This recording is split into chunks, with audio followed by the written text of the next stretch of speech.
Hello, everybody, and welcome to the NADCL. Just in a few moments, we'll have Yodi Brody Nexus taking on the Honored Vanguard to see who moves on in this tournament. If you've been watching the last couple of days, you've seen some great action, but sit into your seats, get yourself a snack, maybe a beverage if you're feeling a little saucy, because we've got some excellent Dota coming at you. My name is Zen, and I'm joined by the one and only Kawaii Crew Forever, as we're going to break this series down for you. Mr. Kawaii, how's it going? Doing well. Beverage has been mentioned, right? Maybe some hot cocoa. It's the first week of December. Holiday spirit is creeping in, right? Oh, yeah. Yeah. I'm ready for the holiday season. I've already heard Mariah Carey's "All I Want for Christmas" about 30,000 times, so I think I'm invested. I'm sunk into the whole spirit thing. Yeah, for sure. I mean, last night I literally bought a Christmas sweater from Target. You should put that thing on. That looks sick. Yeah, I should. I'll put it on maybe in a bit. I don't want to change midstream, but it's I'm excited. I'm excited for this holiday season. Yeah, I get very very cheery. Nice. Well, this is our first little tournament here on the new patch. And I think a lot of people expected it to be pretty similar to the old 7-3-3, if I'm getting my numbers correct here. But, the early numbers are kind of bearing out at least some actual changes. We're seeing some of these big tanky heroes not getting picked up. I actually saw a Rubik get picked up in, kind of competitive play. And this hero was dead to rights for so long, and it hurt me as like a Rubik spammer. So I'm happy to see a little bit of a shakeup, but it's also kind of cool that it doesn't feel like it's woefully imbalanced. Though maybe I'm sleeping on a couple of heroes. What do you think about it? Yeah, we'll see about that, right? Because I think the last patch, even towards the tail end of it, the meta was still kind of developing. We saw Slaughter get picked up a little bit more, and then especially so with the new patch. And Lone Druid is just disgustingly broken right now. But Zen, I actually have a gift for you. Oh, you do? What's wrapped up here? It's actually not in the bag. It should be on screen in just the bids to draft. Oh, let's go. Let's take a look at this. All right, Bristleback, first ban out from Honored Vanguard. Now, this hero got hit with the nerf bat, right? Like it received some pretty significant nerfs, but it's still strong enough where it warrants a first ban. Right. Yeah. What the heck is with that? So did Yodi ban it? Because I can't see on Honored Vanguard. Yes, that makes sense. Yeah. Because what I was seeing with Yodi, right, is that they like to pick it for position 1, which makes a lot more sense, especially after the nerfs. Give it more farm priority in this, and maybe put a playmaking offlane in the instead. And Scourge McDuck looks really sick on it. It's you still go the Ags, Bloodstone, Lotus trifecta. That makes you so potent in this mid to late game, and you can just like run them over. Yeah, I've seen people say that, like, it's still just as strong, albeit the timing is like a little bit slower. It just takes a little bit more oomph to kind of get there. But yeah, given enough time, this hero is still an absolute monster. As the bans continue, though, we do get Slardar, which you already mentioned. Over on Yodi Brody's side, they're going to take out Weaver, Kunkka, and Necrophos, all 3 heroes that have seen a lot of play in the previous patch. Yeah, meta hero for sure, but still definitely a target ban. Like, I've seen Shaggy play this Necro hero a fair bits, as we see Grimstroke ban into Spirit Breaker. Yeah, so this hero also got nerfed. 1.5 damage multiplier to creeps dropped down to 1.3. So you can still charge the lane, you hit your bulldoze, your phase boots, and they'll almost all die until like a little bit later, or maybe if you get like a lucky neutral item. But it just means that he's going to have to stay on the wave a little bit longer. It's more able to be punished. And once again, his power spikes, they come just a little bit later because of that. Now, I actually didn't see if Yodi plays the Lone Druid, because it hasn't been banned out. I don't think any teams have been really banning it. Maybe it's just the pub hero. So you mentioned a few times that this hero you think is just bonkers busted. Yeah, what about it do you think right now is just so strong? Well, its laning is just absurd, right? It denies so much. You can hit with the bear, and the fact that it's universal too, like the hero and the bear by like 6 branches each in the early phase, so you just have so much damage. And they actually go for the Sand King, which I do like as a bit of a response versus the Spirit Breaker. It's kind of hard to charge into the Sand King Sandstorm once he has the Ags. Right, because it has all those little spikes that pop up and can just randomly, stun you. And it's weird because we used to think, patches ago that Spirit Breaker was a good counter to Sand King. It gave, you know, vision through the invisibility, and it's just kind of funny how the times change. But Zeus is going to get picked up here. Another That's a hero Jet that hero. actually has a pretty good answer to Spirit Breaker, but you know, there's obviously good counterplay both ways. Yeah, it's definitely a weird matchup considering, you know, Zeus doesn't like heroes running at him, obviously, but it's also Yeah. a good Jet hero. And there we go. There's the Gyro.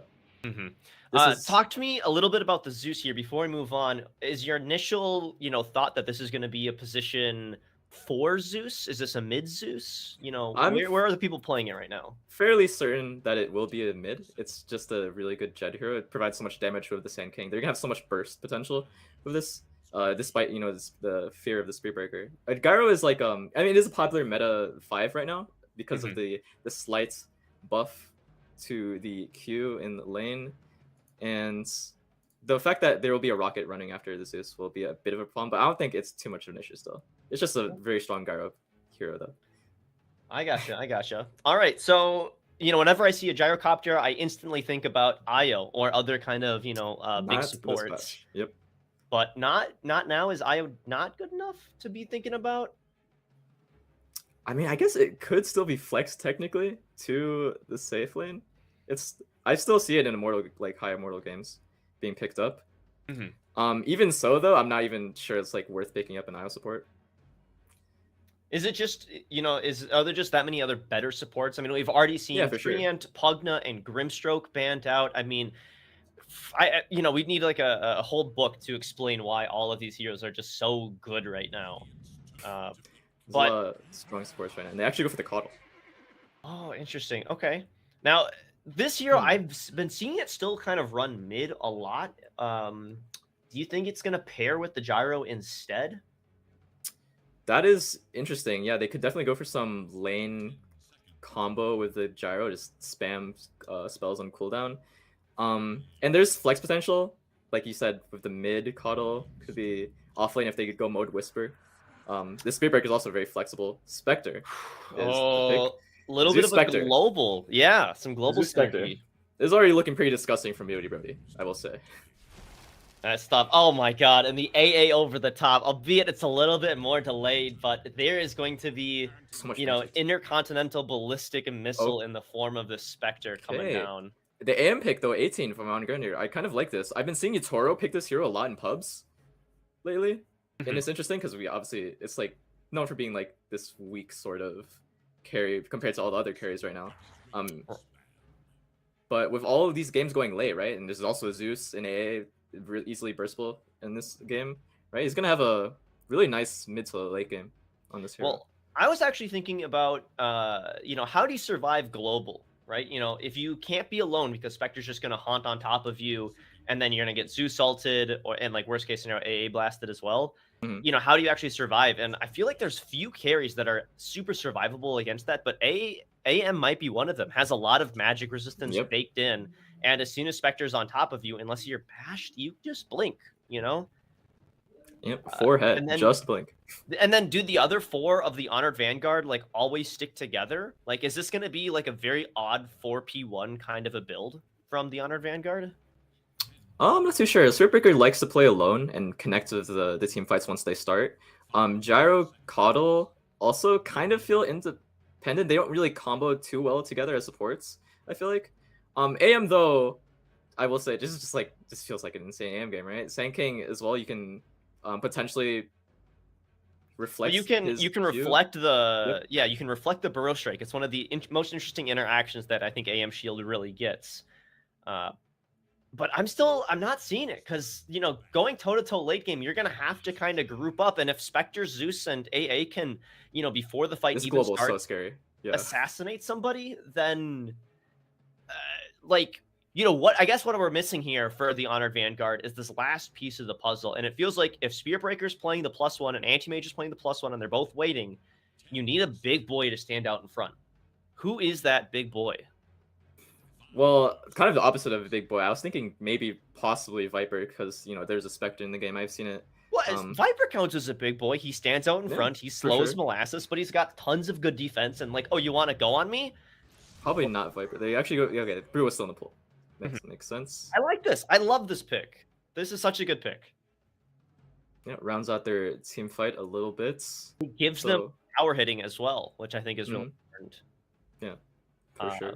Because Spectre's good at right clicking, but like in the early game, you're not gonna have a Spectre taking down an Earth Panda all by his lonesome. Way too slow. I'll say I wonder how the interaction, like how annoyed Brew will be versus the Sand King, like Sandstorm Ags at some points. If he's too concerned about his pandas getting stunned and controlled up so much, but they do go for the Void Spirit last pick versus the This SB mid, I assume. Yeah, Sadman piloting the Spirit Breaker, Alren and Thana likely on our supports of Gyro and Keeper, Olderat for your AM, and Zor on the Brew. Scourge obviously taking the Spectre, B-God on the Zeus, which I'm pretty sure is their Yep, support that's right. player. So you're right about potentially being the support. They're Yeah. on the 4 against the AM. hmm No, it's scary though, because you're gonna have For your sure. jump and God, for position 4 Zeus, like you still have to go for Aghanim Scepter, right? You still need that Nimbus. So you're not going to have that secondary escape. If you jump, AM will see that, and you have 20 seconds to punish the Zeus, and you blink on him, hit him 3 times, and you're mana voiding, and he's dead. And anybody near him is dead too. I will say this lane does look miserable for the AM. Sand King, like when he gets levels, he really thrives against these melee carries because of how his passive works. This Caustic Finale will just be so obnoxious, because his passive won't be as effective in the early game, of course.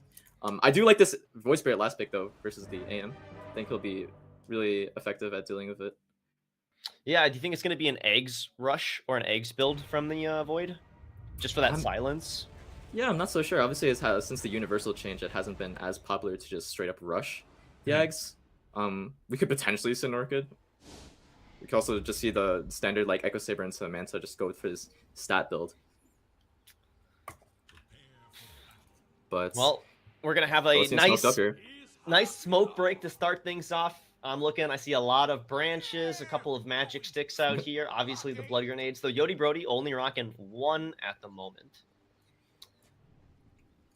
I wonder who is favored in this early fight. I have to assume Yodi Brody is here. They have so much early just magic damage to throw in here. And obviously, yeah, I mean, early Zeus is really hard to kind of deal with. Early Sand King, even the Void Spirit, almost all of his abilities are great. And up against the Spirit Breaker, who really wants level 2, AM, who doesn't want any of this, doesn't want any of these hands. You're really going to be riding this Gyrocopter, I would imagine. Oh, there, B-God's walking up here. I think he should be relatively safe. He sees the AM, gets hit a bit, but he can just walk it off. Well, it looks like the AM, though, is going to be first-blooded. That is going to get picked up by Sadman on the Spirit Breaker, which should be our mid player. That's an excellent first blood for him. That's Bottle in another 200 gold. It's a bit surprising that he gets caught out there. Just a little bit out of position, unfortunately. And I will say, yeah, besides like every other hero, Gyro is definitely like one of the best supports for these early game fights. That Rocket Branch does so much damage, and it will be really nice in lane as well. You got just clicking his AM. That's a little Dulcido here. It's a dangerous game that you're playing, though, especially with the slow. And now he knows that you don't have a jump. Anti-Mage still, gonna get some decent damage. But let's start while we're up here talking about this lane matchup. You already mentioned that Sand King, who is likely to put a point into Caustic Finale here, should shut down this AM. But does this Gyrocopter have anything to say about it? Can he effectively kind of box out these other heroes? You definitely hope so. I think B-God and Sand King will be too much for this lane to deal with. AM's just incredibly weak, even though Gyro is really strong right now. So if they get their levels, they'll have such a strong power spike versus it, and Gyro actually getting harassed up by the Caustic as well. It's not just AM dealing with it.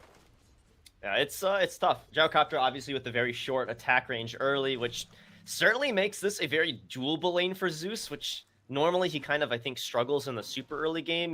2 spells and he's basically out of mana, but we'll have to come back and see how this AM's doing as we are going to turn our sights towards mid lane. Sadman of the Spirit Breaker versus Jed's Void Spirit. And did you say 6 denies? Holy crap. One of those has to have been a ward, right? There's no way he has 6 denies and creeps. This looks a little rough. That's tough. Overall, I mean, Jed. I'm imagining Spirit Breaker just owns this lane. Yeah, I didn't think it'd be this one side, considering they did go for the last pick Void. And I feel like I've seen this matchup like go decent for the Void. It's just Shaggy just on his A game right now. Every single hit, there's a 17% chance to just spell doom because he's also sitting on charge again. So one bash is two bashes. Think about it. It is. It is. Oh, I can't watch this. I can't watch that this. first blood too. The early bottle. Okay, we to make sure that we're not gonna get denied on Twitch, we gotta turn away and let's head TOS for sure. Yeah. TOS. All right, Scourge McDuck, the big scary carry for Yodi Brody, supported by Doors AA. Talk to me about how they're gonna deal against this Brewmaster. Yeah, I think I like this lane for the side of Vanguard, right? There's magic damage into the Cinder Brew with the Coddle. I think giving this Brewmaster the mana is really important as well. Like he likes to play off cooldown. Yeah, historically there's like two real builds for Brewmasters, and you either go, you're going right click or you're going magic. And with the Coddle, I'm imagining that the magic build is going to be a lot more popular here. Lots of Thunderclap, lots of Cinder Brew. Do you ever start putting points in Drunken Brawler? Yeah, there's definitely flexibility of it. I think maxing W versus maxing E is like kind of like a 50-50 thing.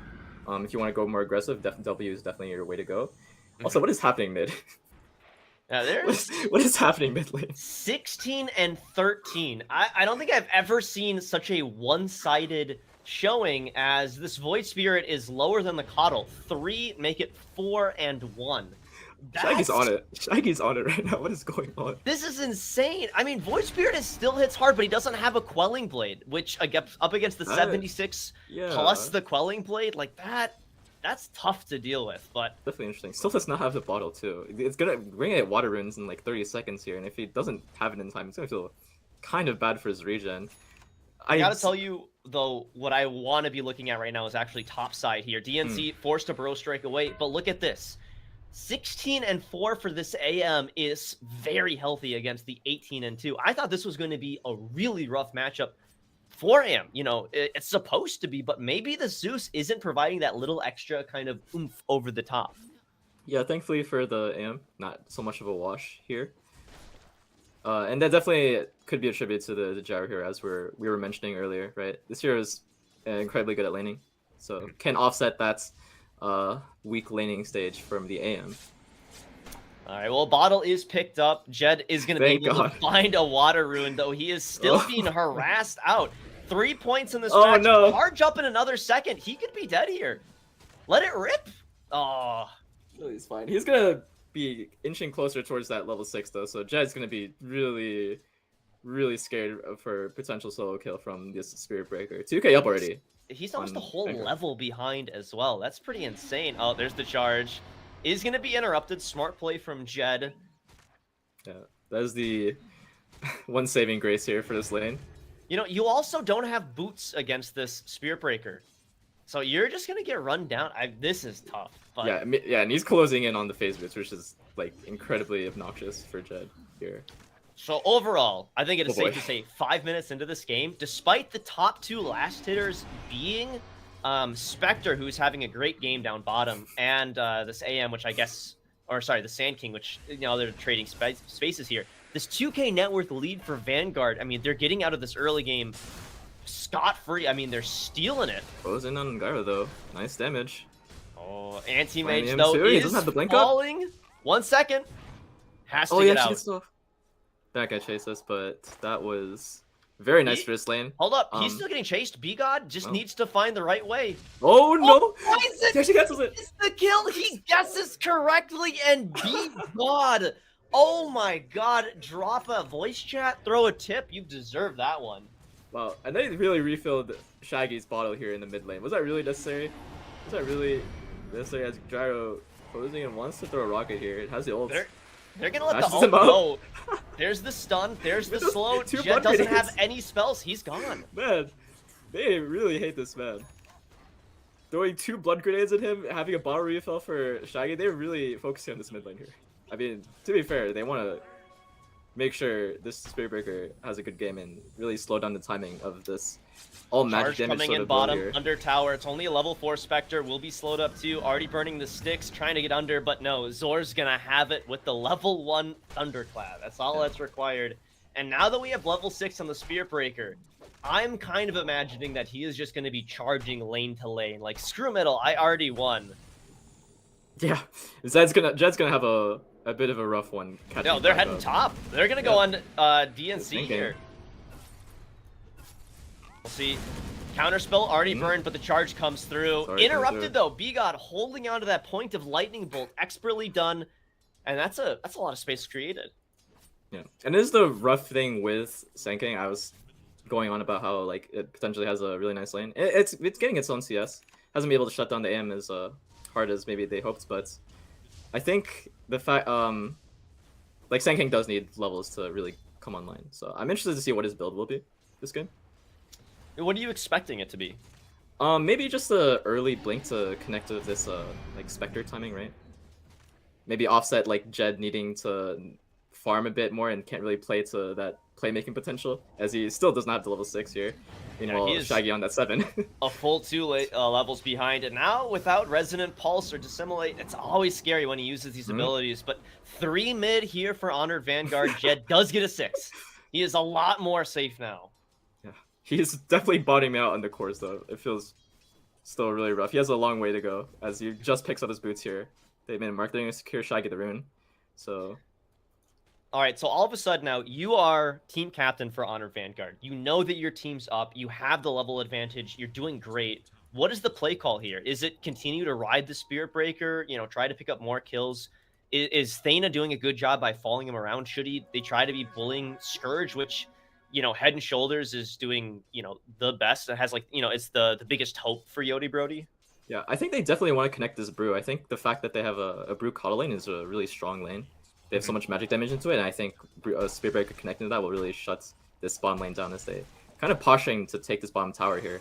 They have split available on this Brewmaster here. Tower is getting bullied. Thana's around. So too is the Spirit Breaker. Topside AM, you know, he's well on his way to a Battle Fury. He actually is going to stop and get full treads first, a little bit more survivable. I kind of like that pickup here. I think he knows he's doing fine, so why risk a rush? And Senking doesn't have anything queued up here yet, so... It's gotta be a Blink though, right? Or Vanguard? Yeah, I was thinking Vanguard as well, because I think like offlaners right now, of course, they really want to just like build up to a bit of tank before they get into like some huge playmaking items. I hear that, but I'm a little afraid right now that if Honor Vanguard continues to just kind of keep doing what they're doing, like, this anti-mage is gonna, like, barely get away, or, like, maybe you just want a little bit more catch where Scourge calls for, like, oh, let's go on this guy, and Tanking's like, I'm waddling forward, you know? Like, you have to be able to make a go. Yeah, they definitely don't have the best playmaking supports to connect with the Senking Void. They are smoked up here. I'm just not sure if they're gonna be able to get this AM. Especially if he maybe gets a DNC will start things off. He should know that enemies are coming, but Jed is more than capable of coming in, and Scourge actually securing the kill with a very quick haunt. He'll stick up here as well, and I think the 4 of them will take down this top tier 1 tower. Yeah, I'm surprised he stayed up here this long. No one really defended bottom, so the only play they could really go for is to stay up in here in this top lane. But hold on, it might be a return to sender. Good interrupt though on the charge. It's always going to be annoying. Sadman does have the Nether Strike, choosing to hold back on it though. Zones around 2, and a lot of respect given to these 2 big cores. Brody getting away with murder here a little bit, considering the save the game as it has been. So some hope for Jed, I'd say. Well, okay, we're painting this picture of doom and gloom already. It is only a 3K net worth lead at 10.5 minutes, which is sizable, but the vast majority of it is just not, you know, an advantage, just a loss that Jed is, you know, pretty far behind. You know, the supports aren't doing particularly well on, you know, as a comparison, and all the other cores are, you know, within striking distance of each other. But bottom side here, the Bruling splits out. Allen's going to be the first to fall. Scourge McDuck is so low, is going to be able to survive. Just maybe no. Zor's able to chase back. But it's going to trade out for the AM. What on earth was he thinking? That's so good for Yodi here. Trading the 2 carries. Zor might actually even get caught out here too. Yeah, he's not able to hide in the trees. AA Blast is going to connect over, and it's going to be a slow, painful death. Jed should be able to pick this one up as Scratch That B-God gets the last hit. Yeah, that was not a well-executed fight. Where was the Spirit Breaker doing? Like, Spirit Breaker should be a part of these things. What happened there? What's the breakdown? Yeah, it's just a little bit of a weird go to try to find that bottom lane when there's still like a mid tower to take. I think AM especially trying to group up for that is definitely a little bit sus. But Yeah, shouldn't he like, be working on that Battle Fury? for sure. I mean, probably once I didn't even have his ult. I think he threw it on the Spectre, but it didn't kill him. So a little bit close, but obviously close does not mean you got it. So I'm also going back to what you were saying about how it's not so much doom and gloom, right? Sand King is building up to you know, his items. His timings will be very soon, so he's gonna be able to continue to connect with these fights with this Void Spirit, who has been Ult down bottom here. AA is going to be the go target, but that might have been a bridge too far. It's a 1-for-1 trade, but with Zor eating B-God's ultimate, we'll make it a 2-for-1. Coddle's going to have to book it on out of there. Luckily, he's fast on his horse, but this is now a couple times where Yodi Brody has said, we are going to show up. We are going to bring everybody possible to shut down these early incursions, and it's working. The net worth is basically back to even. And, you know, Spirit Breaker is a big momentum hero, and all of a sudden, you've shut him down. Yeah, like, I'm not sure what their game plan is here to keep going to this bot tower, because it is very much in TP range. So it's like the most dangerous place to really go on, especially if you can't burst A, like, immediately. Hold on, top side here. Epicenter is channeled, but the Burrow Strike whiffs. It is just barely off, and DNC has more people coming in. Now they have the TPs on this and too. more are coming through. Sadman is going to get the charge through. Sandstorm's out. The dust is there. Jed's still chasing. Great Burrow Strike as well, but the Void is going to be able to bring him down. And now, Jed, Jed is really going aggressive on this one. He's like, I might be dead, but I'll take one with me. A nice AA blast, but it does not deal nearly enough damage. And now Honor gets a 2-for-1 trade on the backside. One support for 2 cores. I've always tried to fight on these side lanes when there's no tier 1 still, guys. There's still mid towers on both sides. Don't forget. This is some very dangerous play coming through, but Honor, you know, this is a nice little strike back. They'll have a moment. They have now the advantage that AM, I believe, has his Battle Fury coming out, and that was the blink reveal for Sand King too. Was that the blink? I think he was standing really close to the edge, which is why it missed in the first place. Oh, he does, but it just didn't. This is not what you really want. Like, if you're not going to go for that Vanguard, I mean, now you're playing with a lot less stats, and without Epicenter for 50 seconds, okay, I mean... I still think they have a lot of fight in them. Zeus ult is up there smoking as well, and Void Spirit plus Sand King is one of the best early cores for these fights, especially because Spectre can connect with them. Mm-hmm. A lot of green lights for Yodi Brody Nexus. Honor Vanguard is going to have Call Down in 15 seconds. Illuminate, Spirit Form from the Coddle in just a few. And they even have this AM around too, but the go is bottom. They do get the split off first. Probably just going to run away, but Sadman is chasing forward. Actually gets returned to sender. A nice little play comes out, but the second jump away should be the end of the start. And just get the disengage. Uh-oh. Spirit Breaker. Nice double stun. A little too long. Zor trying to run away. He's tanky. Is going to get cold feeded up, but now the rest of the team has shown up. Only AM, who's making his way through. The Zeus ult's going to trade 1-for-1. Offlane for offlane, but now Jed's in. Has no jumps. Has it assimilate. Will use it. Trying to run. Sadman, though, charge in a few seconds. He needs mana. He's chugging that bottle, looking for the go. He's got it, but has only got one left in the tank.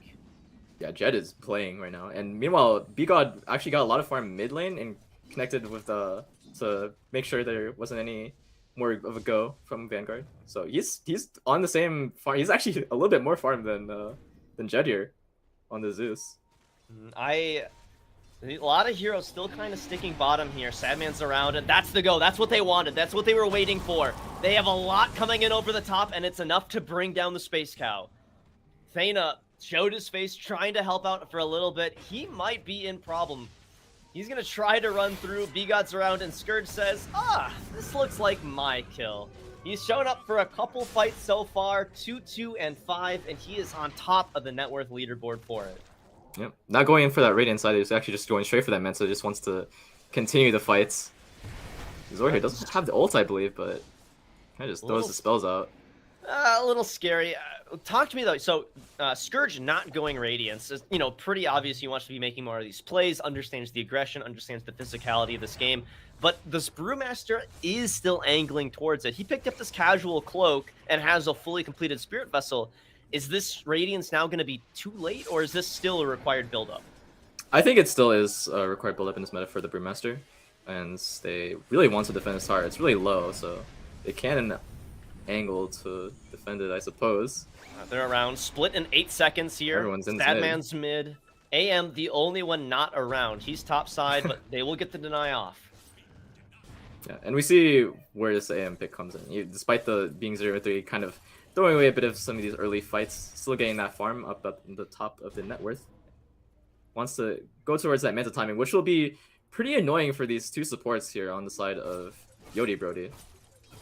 Yeah, I'm a little worried that he might not be able to lane cut all that well, just because they have a lot of, very fast global presence, especially with, the damage from like the Zeus, which might not be considered. And this Zeus, for what it's worth, has his phylactery. I mean, this is the item. This is one of the reasons why you have to focus this guy down in fights. I mean, who are they going to ignore as the Zeus ult comes in over the top? That's exactly what I was afraid of. All of a sudden, you have so much damage raining in.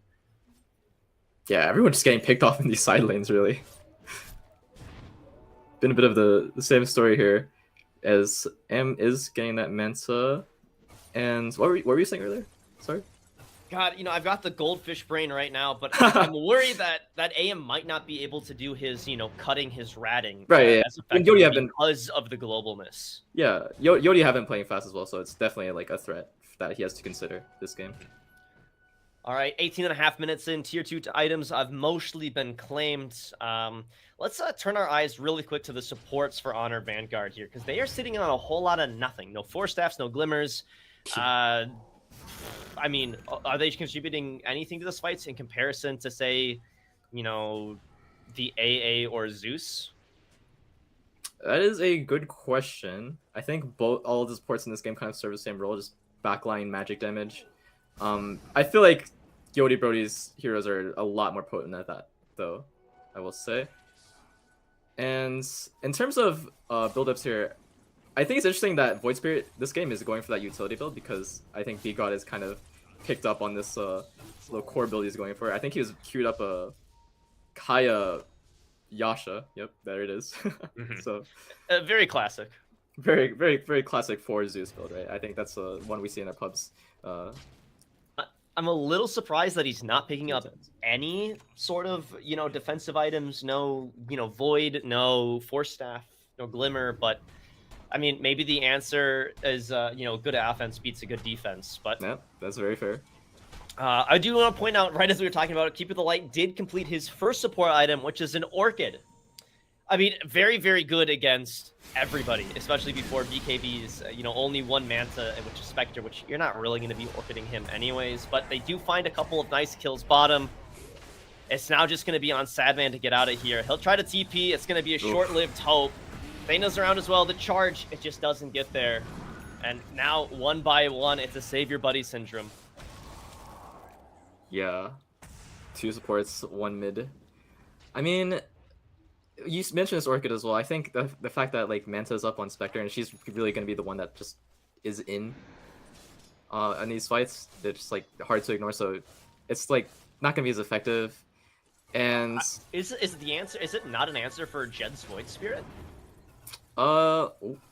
Mistaken Jed tries to jump in here on the AM, but looks like he will just blink away. I mean, I think the fact that like Jed is playing more of this utility role, I don't think he cares as much as like being on this game. I think the fact that his supports and Sand King will pick up these team fights and be the real damage dealers in this game. I don't think he minds too much being like kind of playing the sacrificial role this game.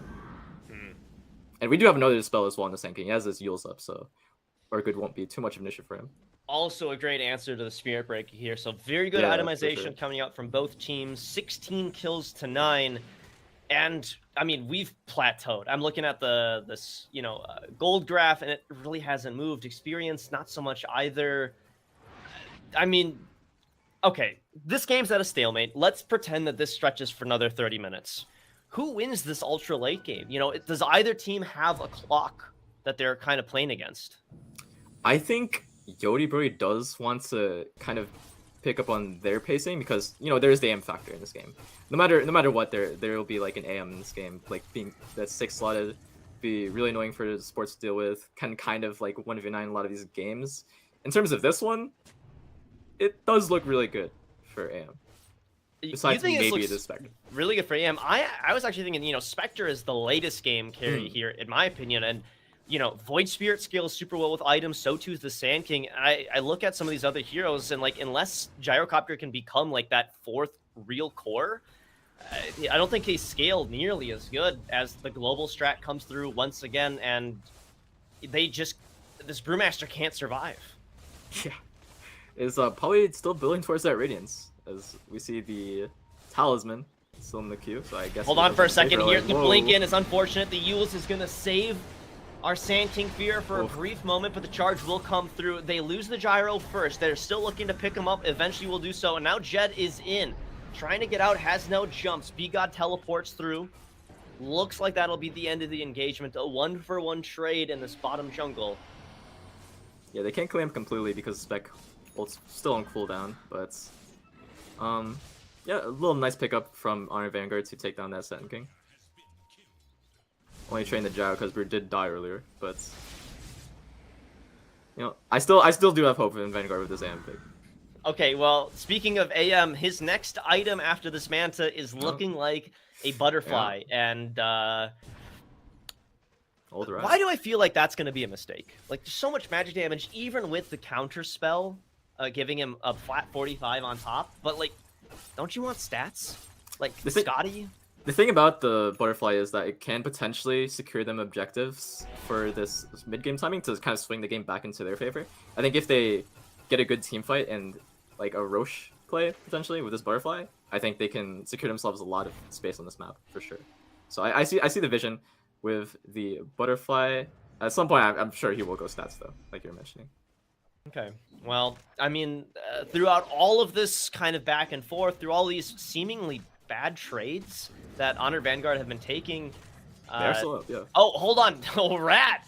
He's blinking in. This is maybe the first real aggression we've seen. The charge is on Jed, who has another jump, will use it, completely burned out of mana, but he's going to get back to the safety of his face. But Sadman, he's under tier 3. He doesn't even complete the charge. He gets 99% of the way there. Crazy. Did they know they're rushing? He's going to be stunned. DNC's there. B-God teleports. AA Blast is going to connect. It'll stun Spirit Breaker, but Alren's there, though. Scourge does steal it. He's going to teleport all the way back in. Sadman, the charge is out, but the global ult is there. 2 on the floor for the Vanguard. The age is consumed by Scourge. And what space? What map? What hope does the Honor Vanguard have now that Scrooge has 2 lives? Yeah, that kind of puts a dent in Vanguard's plans. I mean, I really think that if they had this Aegis with a butterfly, that they could really come back into this one. And to be fair, they still can, right? Even net worth technically, it is AM, but like their 3 cores are actually kind of up there. If you think about it. Yeah, but why is it then, despite their supposed net worth superiority, that this Brewmaster keeps dying seemingly on repeat? Why is it that Spirit Breaker has 4 deaths, and every time he charges in, he just can't get out? Yeah, and he's actually going for the Aeon disc on Brewmaster, which does not feel good as a Brewmaster player if you have to be going for an Aeon. Your ult is supposed to be the Aeon disc, right? Basically, yeah, pop it preemptively, and actually they're kind of angled nicely here on the top of a ward. I don't think Zora wants to move up here. I'm worried. Spirit Breaker is supposed to be this tanky behemoth, but Dora and Jed are looking at him like a tasty snack. Oh, the delicious meal is sadly moved away at like 100 kilometers per second. As he's going into that towards that BKB, so that will be another saving grace for them in these team fights. Won't have too much of an issue. Oh, Mid Let's lane find here. him. AA is How going much to silence? actually connect onto the AM. He's going to try to get out. Will be able to jump away, but is still slowed up. Jed's still chasing. Brewmaster silence. He's going to get the split off in a moment. So He's weird. still consumed. AM still trying to run. Will be able to survive way on the backside here. Brewmaster now finally commits the split. Sadman's around. Gonna ult onto Scourge McDuck, who's stuck there. Blade Mail's buying a little bit of time for now, but he's stuck. He's still got the Aegis of the Immortal.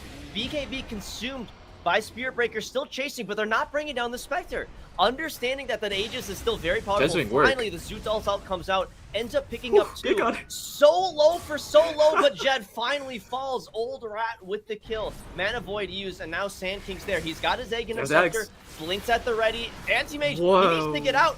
Blink in a second, we'll be able to do so. Just like before, but they're chasing DNC. Blink heavy, but there's the Orchid coming through. Thana saves just for a hot second. It's a 1-for-1 trade on the back end here, but no split comes out in V-God. He's got mana, he's got a phylactery, and he's got bloodlust in his eyes.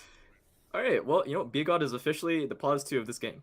Because he is doing work with this Kaya Yashito, I guess.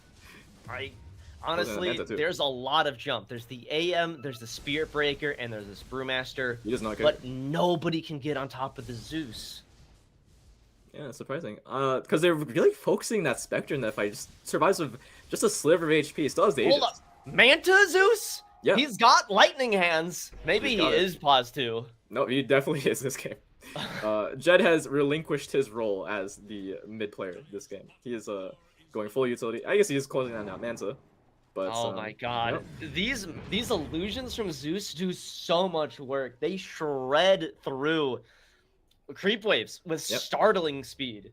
Yeah, and you know, with the AA too, it's gonna be so much magic damage this fight. Sand King's build too is really picking up here. I think a lot of things are looking up for Yodi. Extra 25% magic amp, and it's disgusting with this lineup. It's like disgusting. That's a lot of damage. A fair amount. Yeah. I don't even know if Flex Tape is gonna save the Honor Vanguard. No, absolutely not. I think Pipe would be the Flex Tape in this situation, but no one really wants to build it. Check out bottom here. Spirit Breaker in the wrong neighborhood. He's gonna try to run, but all of a sudden 4 heroes show up out of the blue. It's rough, Shaggy. From stomping the lane, just absolutely mid lane, to kind of picking up scraps and paying for it with his life. Oh god, yeah. You know, we still haven't gotten to the point of AM supremacy. I mean, he's got 1800 HP. You know, he blinks in once, and they say, you know, Batman told me not to be scared of bullies. Zeus ults him, Scourge ults him, Sand King's gonna jump in, and they're gonna say, look, you want to jump us? No, we're gonna jump you. We do not care, because I think they understand if we can take down Old Rat or force him to back off, that's 18,000 net worth erased from this table. He kind of was taking damage from those illusions, as we see Brew, once again. He needs an Andis. Yeah. Yeah. I would not like to be the Brew Master in a situation buying that Andis, but a little bit needed. A little bit. For the first time all game, Yodi Brody Nexus has a net worth advantage. It's been minor for the Honored Vanguard, but they've been able to maintain it despite the good plays, which told me that they're farming well. Now, I don't even think there's enough power to make up for it. 4K in the hole, it's not the end of the world by any means, but all of a sudden, there's a lot of big items coming out. Sand King is pretty far on his way as maybe another skirmish brewing bottom lane. Baited, I guess. I really did think. Well, we'll see it probably relatively soon, as I think Spectre is looking to take these objectives, and Honored Vanguard need to respond to that. Has a Butterfly as well. You know, we're scared of the AM Butterfly. Look at the Spectre. Well, he's got an extra 500 HP to play with, you know? Yeah, it's a bit of a difference, yeah. He also has, how much evasion? He's got 45% evasion, because he also has this Elven Tunic. Spirit Breaker, who really wants to right-click, has no attack speed right now. Yeah, is closing on that shot. Okay, you know, he's got a Hand of Midas, and I suppose he just picked up a Blitz Knuckle. I spoke a little without looking there. Yeah. Shaggy actually bought that Blitz Knuckle just to spite you. Yeah, he's listening 5 minutes in the future, but all right. So for the whole game, it was Yodi Brody Nexus trying to delay it, trying to hold out, trying to wait, and now they're here. Their Zeus has turned from a lowly support to an immortal being of lightning. And they still have, you know, great scaling on this Void Spirit, who has a bottled invisibility right now. what is it that Honored Vanguard need to bring to this fight as they're looking for one? 5-man, or sorry, 4-man smoke, but it's AM who's going to get gone on. And in a heartbeat, brought to his knees. Honored Vanguard does not want to fight this. They're out.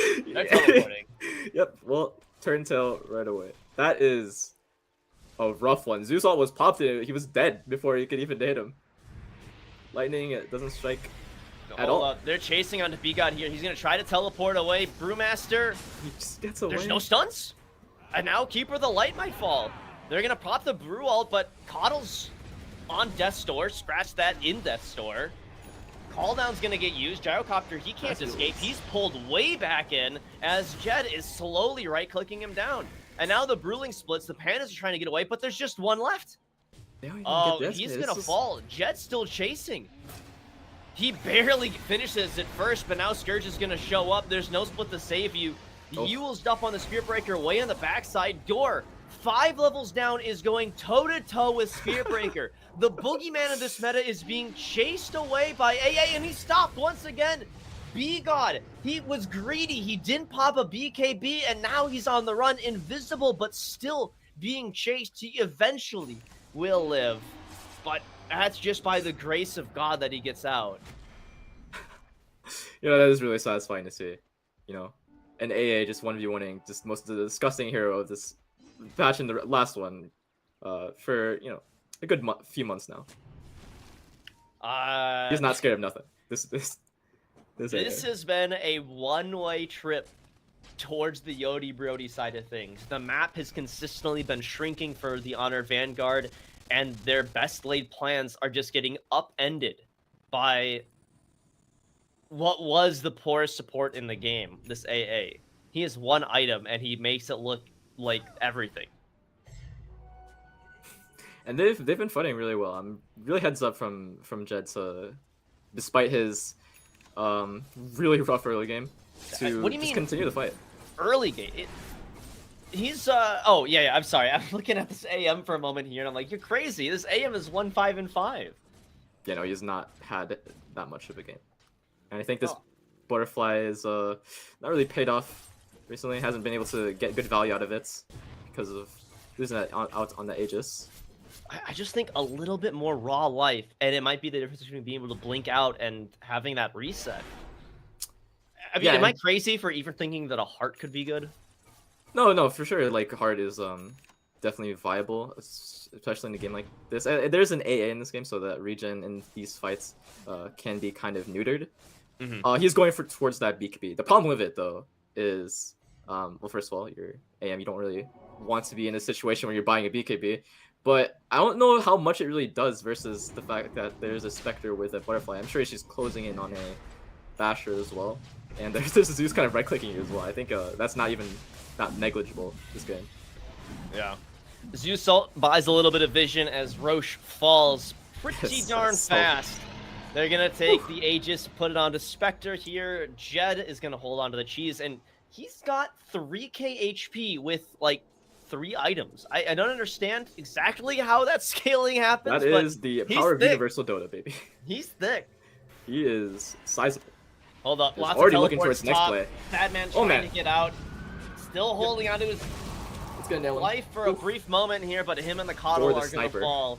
Everybody else from Honored Vanguard is way out in the mid lane, and I'm not feeling it, Kwai. I don't see how they make these plays. This net worth lead keeps growing. These fights get more and more difficult. And, you know, we're now into this, you know, what I think is, you know, late game Dota, where it's not like uber late where people are buying, you know, rapiers and stuff like that. But this is, if you're not grouped up as 4 or 5, you better have a damn good reason, because things like this happen. That Brewmaster died, I think, inside of 1 second stun. It was pretty fast. The execute is just insane, and that was not even using Zeus ult. That wasn't even using Spectral Haunt. He wasn't even a part of it, and he has a Bloodthorn. Yeah. Oh man. Closing on the Basher too. They're reaching Exodia right now. I think is what we're really getting at here. He pops the BKB, and he goes down to 10% health pretty darn quick.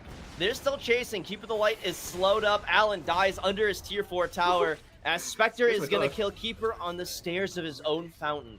Only the AM is alive. Spirit Breaker up in 5 seconds, but the backdoor, or sorry, excuse me, the high ground is exposed. No backdoor protection, and buyback comes in from the gyrocopter. Charges there, but so what? Who cares? The missile, what Scourge, damage? Nobody's doing anything, and now Sadman says, yeah, you know what, I want something here. He's gonna double charge through. That looked weird as hell. That's a dieback on the gyrocopter. Dieback basically on Spirit Breaker. He's got no buyback. Jet is back, baby. Anti-Mage is stuck.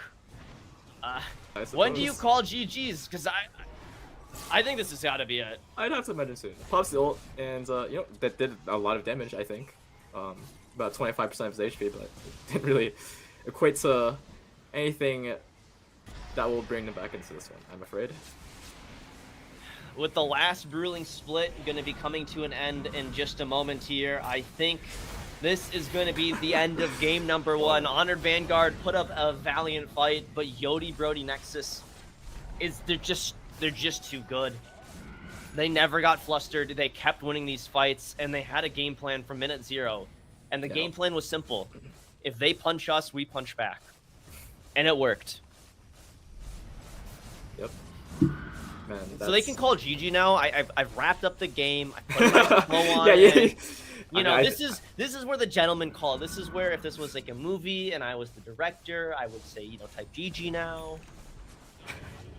That would have been a really nice way to close the fight. It seems that they want to throw in one more fight. I mean, there is a tier 2 bottom still. You know, two sets of Raxes and Megas, which is you know, usually the end state. But man, this they want Scourge maybe. Dude, B-God is almost more rich. He's a Moonshard, dude. He is. He's He's the doing second himself. most farmed. He's more farmed than Old Rat's Anti-Mage, who, by the way, is gonna get called out here. He's gonna stick around for a second. We'll blink away. AA Blast is still on him. So too is that Bloodthorn as the BKB fades off. Spirit Breaker, yeah, he's not long for this world. Zeus now, he's gonna test his metal against the Brewmaster, who does get the split off for once. No Aeon Disc required. Oh my god. They're just dying. They kill Jed, which is nice. Oh, That's a can they get huge B-God? kill, but they're losing nobody else. You know, B-God was kind of cosplaying AM there. It looked like what an AM should be doing in this game. He blinked in, popped his illusions, and just burst to the hero. It was really funny to watch. I literally thought he was AM. But, yep, does it to Coddle too. And they find the brew. Okay. 4 on the floor, once more, and no GG still. Old Rat, the only one still left around, as the tier 4s are starting to get bullied by the normal creeps. I mean, this AM is slotted. Butterfly, Basher, Manta. You're like, wow, this is amazing. And he's done absolutely nothing with it. Yeah, it's rough in this lineup, you know. But Yodi Brody brought their heroes together. Really comes together in these team fights. They just have so much burst potential, so much team fight, so much disable. Doesn't seem to be a lot of weaknesses in this lineup. Not it at reaches all. this state at least as. All right, no BKB on Anti-Mage. He's stunned up. Manta Dodge not going to help him out here. He'll blink away. I'm worried about that hypothermia, that frostbite. It's too cold, and he's going to fall. Remember, if you're cold, he's cold. Send him back to the fountain. He just meant some hot cocoa, bro. Oh, man. All right, call it. It's over. We've said our piece. We've said our piece. There's nothing. You're just... Wait, get the kill. He Oh, got a kill. Sagi! 100 gold. He's going to buy back instantly. B-God is in! Okay. Oh boy. They're throwing it. They're throwing everything. Shaggy does not want this one to go away, but I think Yodi Brody has something to say about this. They're connecting everything, throwing it right back. Shaggy giving it his all. But That was, it's I just think, no the use. fastest. That might be the fastest dieback in the history of Dota 2. Like, he bought back, he charged in, and died. I think he still had the gold icon under his B-God! name. GG, played well, easy. Oh my god. Is the call before he disconnects. I mean, fair enough, right? That is your pause for Zeus, absolutely shredding every single hero on Vanguard's side. Sheesh. Jeez. That is brutal. Okay, MVP of this game. You know, I feel like there's really two choices. I gotta give it to pause for Zeus. 38,500 damage, most just by a bit over Scourge, and more than double over what anybody on the Honored Vanguard have. That's true for both of them, by the way. That was fun to watch. That was fun to watch that big just blink in as an AM cosplayer, like you were saying. I kind of want to give it to Jed. I want to give a lot of credit to Jed that game. Coming back from that early deficits to secure themselves some early team fights to really claw their way back into that kind of rough early game. So yeah, I'm gonna give it to Jed. At 10 minutes in, Jed has 2,500 net worth. Coddle, for reference, has 1,900. At 20 minutes, Jed is, still pretty rough, but he played his role this game. He understood, look, I'm not going to be this boss. I'm not going to be the boss of this gym. He went in, he silenced, he controlled, and he played the +1. And that is I think for mid players, and all mid players have this problem if they think that the world revolves around them. Having the ability to kind of take a step back and let somebody else has that spotlight, that's pretty cool in my book. So, all right, you've convinced me. Jed, aka Gunginga, can have MVP. Right. I mean, to be fair though, it still was really okay, but it's like B-God. 18 on a 16 on a pause for Zeus against the Spirit Breaker AM. Like, come on, man. He beasted. All right. We're gonna have game number 2 coming up in just a second, but we're gonna take a short little break. While we do so, get your snack, get your beverage, and we'll be here when you get back. Stay tuned. Now Jaw's just getting run down by Double King. I think they guessed the wrong direction. It looks like he's gonna be out okay. Really creeping up these lines. A ton of sentries. Oh, and the infest into the bristle. He's gonna afford some damage on a Babatich in the I was just looking for couriers at this point. Wukong's command comes out on the tier 4's holy. Tusk instantly dead, Jaw dead as well with buyback immediately. Slardar comes back as well. The one tier 4 tower is down. Are they just going to rush it? Fortified comes through. 3 buyback. Backing off. Wukong command number 2. They've found Fade. What can he do? He's dead already. They tried to snowball save. That's going to be a dead Tusk as well just in a moment. But they want Jaw. Mark and KK both running him down. They know his team can handle the Tusk in the back. And that is Jaw dead. That is no buyback. But that is going to be the end of the game. GG's coming out from Mark. GG's called, as he said. And Bullish stampeding their way to the finals with a 2-0 victory over Sporkface. Oh, here's Frugos, though. Finding the vision onto the Sand King. A huge cost finale does hurt this Tusk quite a bit, but no one's really finding a kill. A stroke of fate. Inkswell onto the Tusk, chasing down this Sand King. A stun. Do they have vision? They don't. Season with a nice ward. Hector's dead though.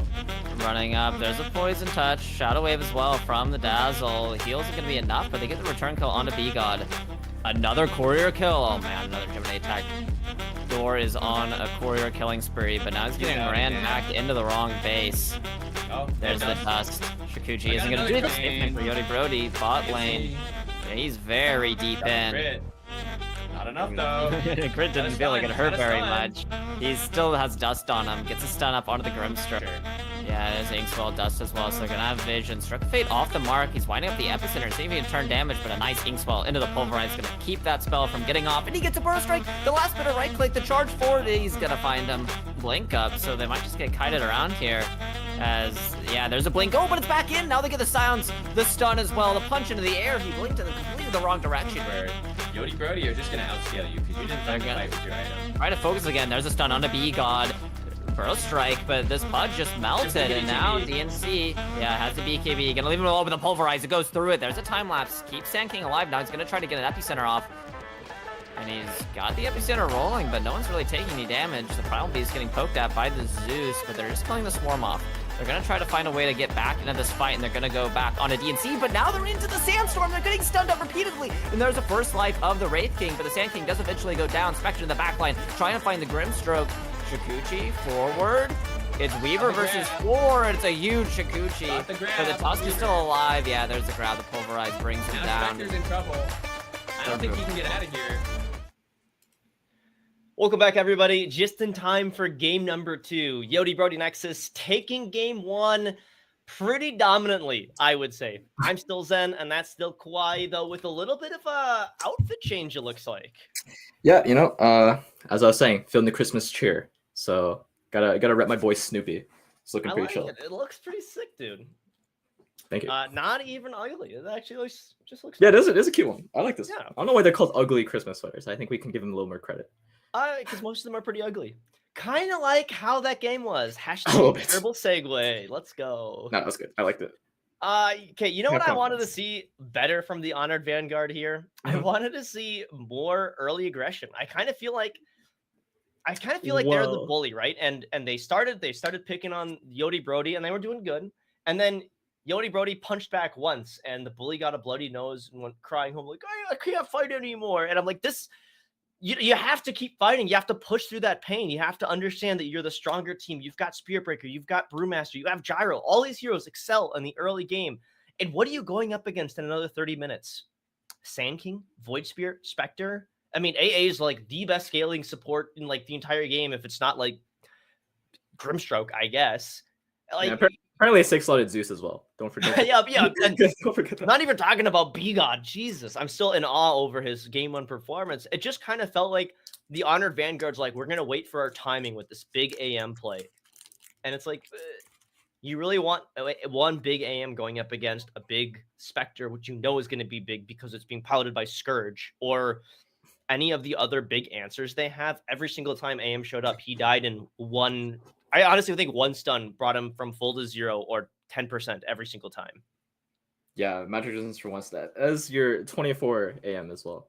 Let's not forget that. That was the game plan wasn't really there. I think that early like side lane pickoffs were kind of rough for Vanguard, but you know, I already did the gift bit, so I think we're just gonna go in right into it. All right, we got the draft starting up here, and what a respect band to start things off. Zeus will be the first one out for the Honored Vanguard. Yodi Brody is gonna follow suit with the other two that we've seen before, and then we're gonna get back to our regularly scheduled programming. But I'll tell you this: Yodi Brody Nexus, they took first place week 1, they took second place week 2. And it looks like they're on pace to, place pretty highly once again here. But they're not infallible. We know that they can be beaten. And the early game, Honored Vanguard won. I would say they won the lanes. I would say they won the early game. They won a lot of the early team fights. And so, they can be beat. It's just you have to keep, proverbially the pedal to the metal. Yeah, it's just... I think the problem was the early aggression. They didn't know how exactly to go about it without getting... these return pickoffs. That's kind of saved Jed's game. I think perhaps vision is one thing, or just try party. It's hard. It's definitely difficult, and I can't really pinpoint on what exactly it could have been done differently, except maybe taking that tier 1 mid, right? Setting a vision around that, perhaps. Yeah, there definitely was a lot that did not go well for them, but we have some two pretty OP heroes. We have the Grimstroke and the Slardar. Now, all right, the floor is yours. Tell me why I should be fearing this fish. Mr. 58% fishman, yes. Oh boy. 58%? So, yeah, on win rate and Immortal, I believe. That's what I checked before. Or was that Lone Druid? I don't know. One of them's like really high. I think Slardar is still really high.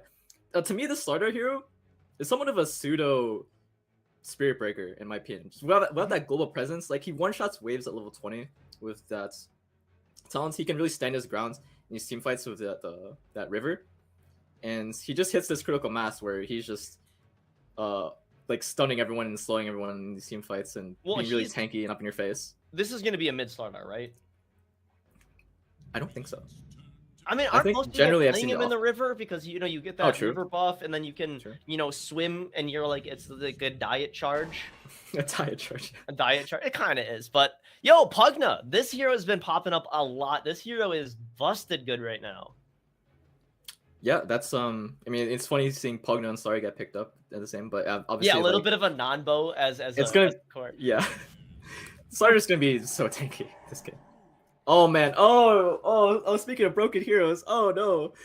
Oh boy! Okay, Lone Druid too. And you have the fun Grimstroke, Inkswell on the bear too. Like that's, whew, you're gonna get entangled. You're gonna get stunned. You're gonna get chased down, and you've got even a Clockwork. I like this draft. This first 3 from Honored Vanguard. It feels like there's a lot of really good synergy here. So Clockwork's a little bit of a pick outside the meta. Yeah, what I like about the clock this game is that Lone Druid hits this point where he can stand alone by himself, and Clockwork can make plays in the map to kind of, because he had it's open to him because Lone Druids can like self-sustainable. As they go for the clinks, I believe that's a B God hero. Yeah, there's a lot of damage potential on this guy, especially with the minus armor coming out from Slardar. Wait, Necro's still on the... Oh, never mind. It's not.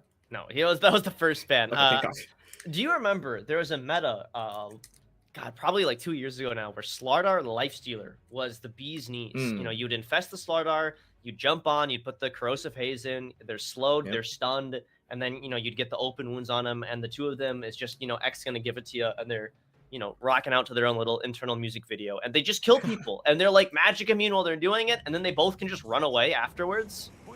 Yeah, long gone are those days, sadly, and especially I think they need to find a carry that can stand his ground against this Lone Druid hero, right? Well, what about Lifestealer? He does okay against the bear, right? I'm not so sure how does he get the lifesteal from it?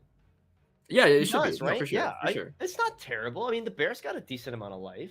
I think historically, it's definitely a Lone Druid favored matchup. I guess he can hit the bear and kind of train into it. It's hard. It's definitely hard. I'm not too sure what Yodi Brody have in store for this aspect. Scourge is a very talented player though, so I'm sure he has something in mind as they ban out the troll. Could have definitely been one good hero versus it. To bend out as well versus that Pugna. And we didn't talk about the quad pick either for Vanguard here. I think they pick it. No, they pick Pango into the quad, so looking for just early tempo, right? No, is it the other way? They pick Quap into the Pango. I like Quapping into the Pango. Because your ultimate will push the ball back. You can blink away. You've got a lot of good answers for it. And laning against Pango is always kind of but you've got Dagger, which how do you beat Dagger? Yeah, true. I am blind because you're right. They did pick Quap into Pango. It's definitely a Quap favorite matchup. I still think this is a Slardar mid, which means this is Pango 3. I mean, I think Yodi Brody, I think their 3 does play it. 3. Either them or Vanguard. Someone plays it 3, but we can definitely see it. I'm not opposed. Last 2 bans here. Yodi Brody will take out Razor and Muerto for the last 2. Instant ban. Like you were saying. Vindication! They banned Lifestealer! I'm so good at this game! No, yeah, for sure. I think, the matchup probably is a bit better these days. You're right. With the Slardar too. Oh, I'm so happy. I'm so happy. You're insane. All right, last pick here. Darkseer. Interesting. Oh, boy. There's a lot of good control here. Oh, Lone Druid safe lane then. Okay. Oh, yeah. What did you think it was? I thought it was offlane because usually I've been seeing offlane with you can go for this. You have 2 options like the Radiance build if you want to be just a greedy ace sort of player, or you can just go the Diffusal Harpoon, which is also just really insane for his early game pickoffs. I mean, from what I saw from Honor Vanguard last game, is it feels like they like to play early. I'd love to see that Harpoon Diffusal build because you've got Grimstroke, Queen of Pain, and Clockwork. All these heroes excel early. I mean, Darkseer's also, very can contribute to fights really early too, and you've got I think a lot of heroes that are going to be dependent on some bigger items like Pangolier and Slardar without BKBs. It's a scary bear. I mean, yeah, that's a very scary bear. But they're gonna fight fire with fire. Luna comes out here, but this is a Luna with no steroids. Well, okay, Pugna's kind of. And they have the Slardar kind of backing it up in team fights. I like the Luna pick for sure. It's a good tempo hero, right? Mm-hmm. You'll always have your own good timing as Luna, no matter what you're against. Man, I think we are only as lucky as chat is, though. You guys are in for a treat. This is aggression v aggression. This is going to be team fight v team fight. Lots of skirmishes. I hope our boy Pop Tart is ready for these cross map movements. Good lord. Woof. All right, help me out here, Kwai. What's your pick? Just looking at this draft alone, who do you like better? I have to favor Lone Druid. I think it's just such a dominant hero this meta, even against the Slardar as well. I'm not sure. Actually, it probably goes kind of both ways. I'm interested to see what the Starter's build is. It has been a bit flexible. We see a lot of Echo Saber right on the Slardar, but you can also go up for a Mask of Madness if you want to try for more solo kills. Mm-hmm. It feels like there's good answers for this bear. You know, if Slardar decides to jump on it, put the corrosive haze, stun it, and then get a bash, I think it's a lot of time for Clinks to be pounding into it. You have a disarm from Pango, and I mean, sure, he's gonna eat a lot of the loosened beams from Luna, but like, you're gonna need double bear to like take these fights because bear doesn't scale that much with HP, right? That's like the one big downside of the bear. It is universal now, so I mean, because what I've seen is that Ace would go like Radiant Scotty, which is like a crazy build that you wouldn't have seen like years ago before this universal change. I'm gonna favor Vanguard this game. I think because we saw Shaggy dominate so well last game. I think he definitely is in a position to do it again this game, and I think their heroes make a little bit more sense in terms of taking that over the map, like they wanted last game. I like it. I like the ideas here, and I, for one, would love to see a Game 3 coming on out. So if you are a big fan of Honor Guard, I want to see those H's. I want to see it, but maybe you're a Yodi Brody guy. Let's just get some cheer out. I want to hear you guys. I want to see you guys typing in chat. I want some good support for these two awesome teams. Me personally, I'm a Shaggy enjoyer. Let's go. Let's go Shaggy enjoyer. Last game was a hard game to be a Shaggy enjoyer, though. Maybe this game he can redeem himself. Yeah, I mean he picked SP. You always have to root against SP pickers. Yeah, that's true. Yeah, Quap though a little bit more exciting. Dude, SP is such a fun hero to play, though. Yeah, to play, it feels kind of. I like playing discussing heroes too. As the payphone meme. The payphone meme. Like it's the song. Yeah, I'm at a payphone. It's like the one guy, and then he's up against the guy like sweating, tryharding on the keyboard.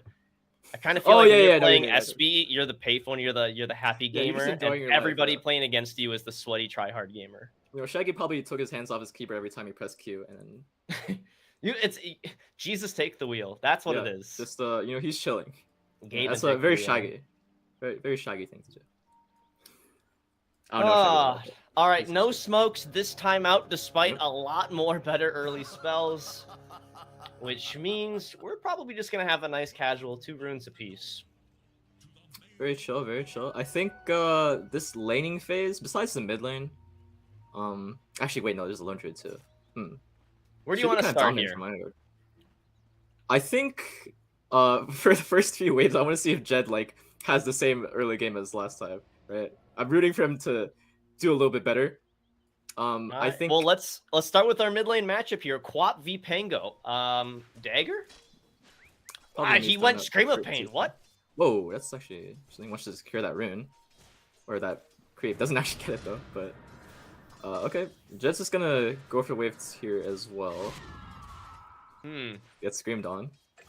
I think it still is Quap favorite despite that, and we actually missed a kill. So my bad for calling it in chat. That's our fault.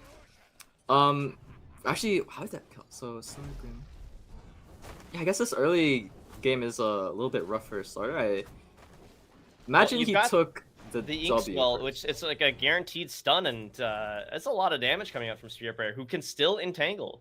Yeah, I want to see Starter, because usually people max out the passive, but I've seen also people, I think 3-3 went max stun with plus phase boots. I think that's definitely viable this game. I don't think you play to man up on the bear. I think you just want to kind of go in and out, get your farm, and in these fights you don't really want to commit too hard. Well, we'll see if this goes better. While we're down here, it looks like B-God on this Clinks is doing a great job of bullying out. His damage is, pretty substantial in the early game with this tar bomb. He's sitting on a blood grenade as well, but early on, it looks like Old Rat's doing pretty good on this bear. But last but not least, we got to set our sights topside. Zor, on this Darkseer, being supported by Thena on the Clockwork, up against, though, Pugna Luna, which, that seems tough. Yeah, this is definitely probably going to be the chillest lane up here at top. I don't think either team really wants to go for any crazy kills unless Clockwork catches someone out of really bad position. Yeah, and then you get a double ion shell. Yeah, that is definitely the only kill potential up here, but other than that, I don't think either team really has crazy go. In the mid lane though, again. So are we going to be pretty much kind of watching this mid lane, and then whoever gets 6 first or a good power rune, they're going to be making the first moves on this map. Yeah, that's definitely what we're gonna be watching out for, as you know, Shaggy putting the work in once again. Yeah, he did go back for that double Shadow Strike, double dagger. So I, Yeah. I am a fan of this build. It definitely is Yeah. going to make things hard, but Tango Yeah. seems to be doing great. Yeah, great comparatively. Yeah. We're probably, our framework is around, you know, the last one, and it's fair. 16-6 on Shaggy, 8-0 instead on Jed. So it looks like Shaggy, both games, has definitely had Jed's number. Though I would argue also has the hero matchups. Yeah, for sure. They definitely a lot of hate for Jed this series. That's so rude. You know, Hold if up, we- down bottom here. They are going to make a go on it. Ink swirls around. They're looking for an entangle. DNC is getting Again. low. They actually might man up on the Spirit Bear, but that is not a fight you're going to be winning. Bear angry. Bear full with branches, and Bear is going to Fusel. Yeah, and that's the resummon. So it's gonna Sar's gonna come back into the lane, and there's gonna be a full HP Bear just hitting him once again. That feels bad, but I would say once again, Honored Vanguard are starting out quite well. As Thane on the top side, they actually catch out Door. They have Ion Shells on him. It's a double Ion Shell, and he's gonna get burned down. That plus the That's the battery go. spell, that's way too much, and you can't even decrepify yourself because it's all magic damage. Yeah, that would be only worst thing, that experience up there. Power water rune spawning up. I'm interested to see what build Slardar does go for this game. I think he went double brace right, and I'd hope he goes for the double phase boost as he is 2 levels behind Slundred. It's rough. That's so tough. He's gonna get a nice juicy bit of experience down here as B-God hopefully gives him some solo experience. But once again, it feels like at best, Yodi Brody Nexus has won, maybe just tied one lane, as once again there's gonna be a double Ion Shell out as they slowly drain this Pugna down. Clockwork's getting pretty low, will fall. As Darkseer doesn't actually have mana. He's going to get do-si-doed around this tree as Scourge McDuck helps pick up an assist. Door God. What is there more to say? What is there door to say? He was just a couple points of mana short from having the kill on this Pugna, though. So that's pretty scary. Man, how do you deal with this bear? That's a great question. Gotta hit it. Why? What do you think? Yeah, well, they had a good idea early on. They're harassing it pretty well and it almost went down, but unfortunately they turned that one around on Slaughter and now it's resummoned, so hasn't been pressured pretty much at all. Looking for Zor here though. Darkseer gets pretty low here, but Luna only has 1 point in her beam. They should be able to walk away, though Darkseer gonna fall. They do get a kill down bottom onto the Grimstroke, but Slaughter, one last click from Lone Druid is just enough to get in. That was so close to getting out, but once again, we're gonna flip things back and forth. Pugna this time falling, trying to man up on the very low HP hero's top, and last game we were like 5-6 minutes in and it was like 1-0. Now 5-6 in and it's 5-2. A lot more aggression coming, though seemingly none of it in the mid lane as we take a step back towards their 38-15 for Shaggy, as his counterpart Jed on this Pangolier is struggling 16-0, and in fact they have the stun up on Clinks. That's going to be kill number 6 for the Vanguard.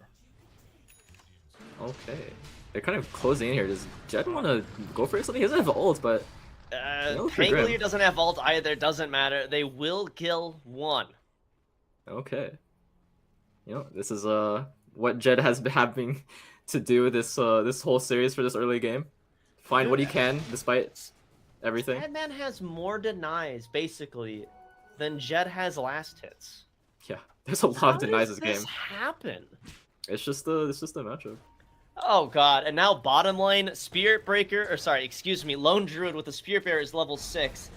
The Demolish is pressuring this tier 1 tower. Way up on the backside here, Clinks doesn't even get the ends wisdom. up falling, trying to get that wisdom rune, and now Clockwork. He's 2 years behind his clock? DNC, he can't get the last passive bash out. More people are falling. Jed's gonna die in this mid lane. What is happening? Wait.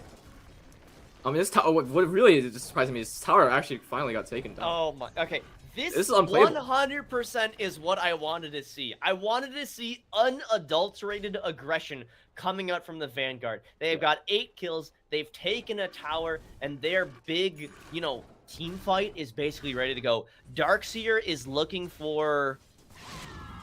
Is he going for... He's got Vanguard Mana Boots coming, I think? Eventually? God, I don't even know. Yeah, and what's even more important about this aggression that's coming out here from Vanguard is that it's not really getting punished at all. Like, Lone Druid had the freest of games, and this Slardar just has none. He has nothing. Should I just blink in? He's already connecting mid to try to take this tower, and I'm not sure how well Yodiberry can deal with this 8 minutes in.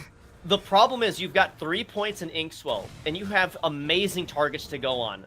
Top side here, Clockwork actually is able to catch out and stop. He solos! What the heck? How did he solo? The battery assault's gonna fall, but it doesn't matter. Sadman gets a double kill. Yo, Thana on this Clockwork right now. 2-1 and 4. He cannot be stopped. Yeah. Oh, man. There's nothing you can do about this ball. Like, he didn't go for the greedy Radiance, but he went for the Fusel, which obviously we have been seeing a lot this patch. Even on carry, though, like, you cannot walk up to this at all. No one has really any escape mechanism aside from the Pango, but even if you pop your spells on the Pango, they're just gonna run you down. Okay, the only person not in this fight as, oh no, DNC in the battery assault, in the Grimstroke. He's gonna try to man up, but I don't think Thana cares if he dies here. He's done so much damage, and look at Shaggy. He's coming in, and there's the Scream. Picks up on 2. The Ethereal not panning out, but now Sadman blink in 1 second. We'll try to get out of here. Alrin is definitely gonna fall. Queen of Pain will blink out. It's a 2-for-2 trade eventually, but Shaggy's certainly in the favor of the Vanguard. Yeah, 9-minute Witchblade. Oh boy. Okay, we've got 17 kills in 9.5 minutes, Yeah, even and more a fast-paced pretty than this one. decent net worth lead. Last game, though, we were still here, right? I think the difference, though, is that Honor Vanguard is playing so much more composed, so much more together, and I don't know if Luna is going to have that same kind of comeback potential that Spectre did game number 1. Like, all eyes have to be on Scourge McDuck right now, because he's the only hero that I would argue is doing well at 0-0-2. Yeah, I'm not too sure about how the Slardar hero functions when he's this behind. Obviously, it's such a high, like, absurdly high win rate this patch, but so does Lone Druid. And also, like, his power spikes aren't that crazy. Like, he gets an Echo Saber at some point, but that only helps him just tank a little bit more as they look for a Top side, here. they're going to start to dive. The battery assault cannot be evaded for long. There's the wall coming in from Zor. Whoa. They do just delete the Clockwork, though, and this might have been a little bit too much. The Strongman Syndrome is out, and Darkseer, his surge is up in 5, but that might as well be a lifetime. As Alrin's around, too, but they're going to turn and burn. Sadman's here, does not have a whole lot of mana, has the Witchblade, but Pangolier is tanky. Queen of Pain, whoa, he's going to be on the flash. Finally, Spearbreaker's going to show up. They get 1, but 2 cores fall. Arrogance. Oh, boy. Is this on wax wings? Am I watching a replay of last game? No, what's happening here? I mean, to be fair, I don't know. I don't know what went really wrong this game. I guess Slardar's just like too strong to man up on. Because as you saw, yeah, their hero shredded to Slardar ult plus Pango. There's no joke. Well, you brought it up earlier. I think it's this double bracer build. He's got 1300 HP. He's got a fair bit of armor, especially under tower. You know, it's hard to bring this guy down, and if you can't get him on the initial go, that's just over. Speaking again, they're going to try. It just can't quite connect. DNC, he's had to play so on this game to stay alive, and he's been able to do so. But mid lane, they might be looking for more aggression. Vanguard. Okay. I like what I'm seeing. I don't like seeing washes, and this doesn't seem to be a wash like we were kind of expecting with how that early game was going on. I'm kind of hoping, though, that one bad fight, Honored Vanguard says, like, okay, last game we were up, we took a lot of fights, and then we lost once. I really hope that they still feel like they're strong enough to fight, because they still definitely are. This He got in Druid this still middle definitely lane, in go mode. is invisible. He's going to scout out Alrin and Thana showing up here. Thana actually is going to catch DNC. Early stun comes out. There's the silence, and actually they're going to ball them together. Pangolier is not going to be able to move that well. It's a double kill for Shaggy. They eventually do trade out on the backside here. Clinks able to assassinate the Grimstroke, but he's caught out. Clinks, he got red like a book. Queen of Pain's around too, and they are going to be able to bring this guy down. What did I tell you? Thana is playing out of his mind. They had no vision. They did not have any vision whatsoever. That's crazy. They found him.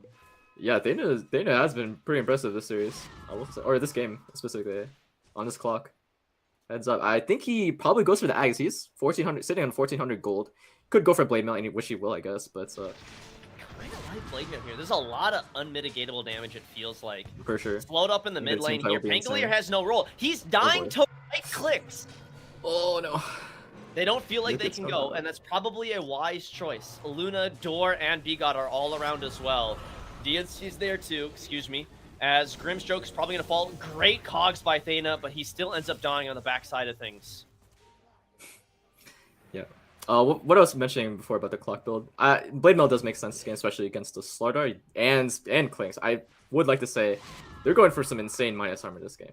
There's going to be a Solar Crest plus Slardar. Here's are potentially going to be shredded here. We'll see. Spirit Bear, the Decrepify is great.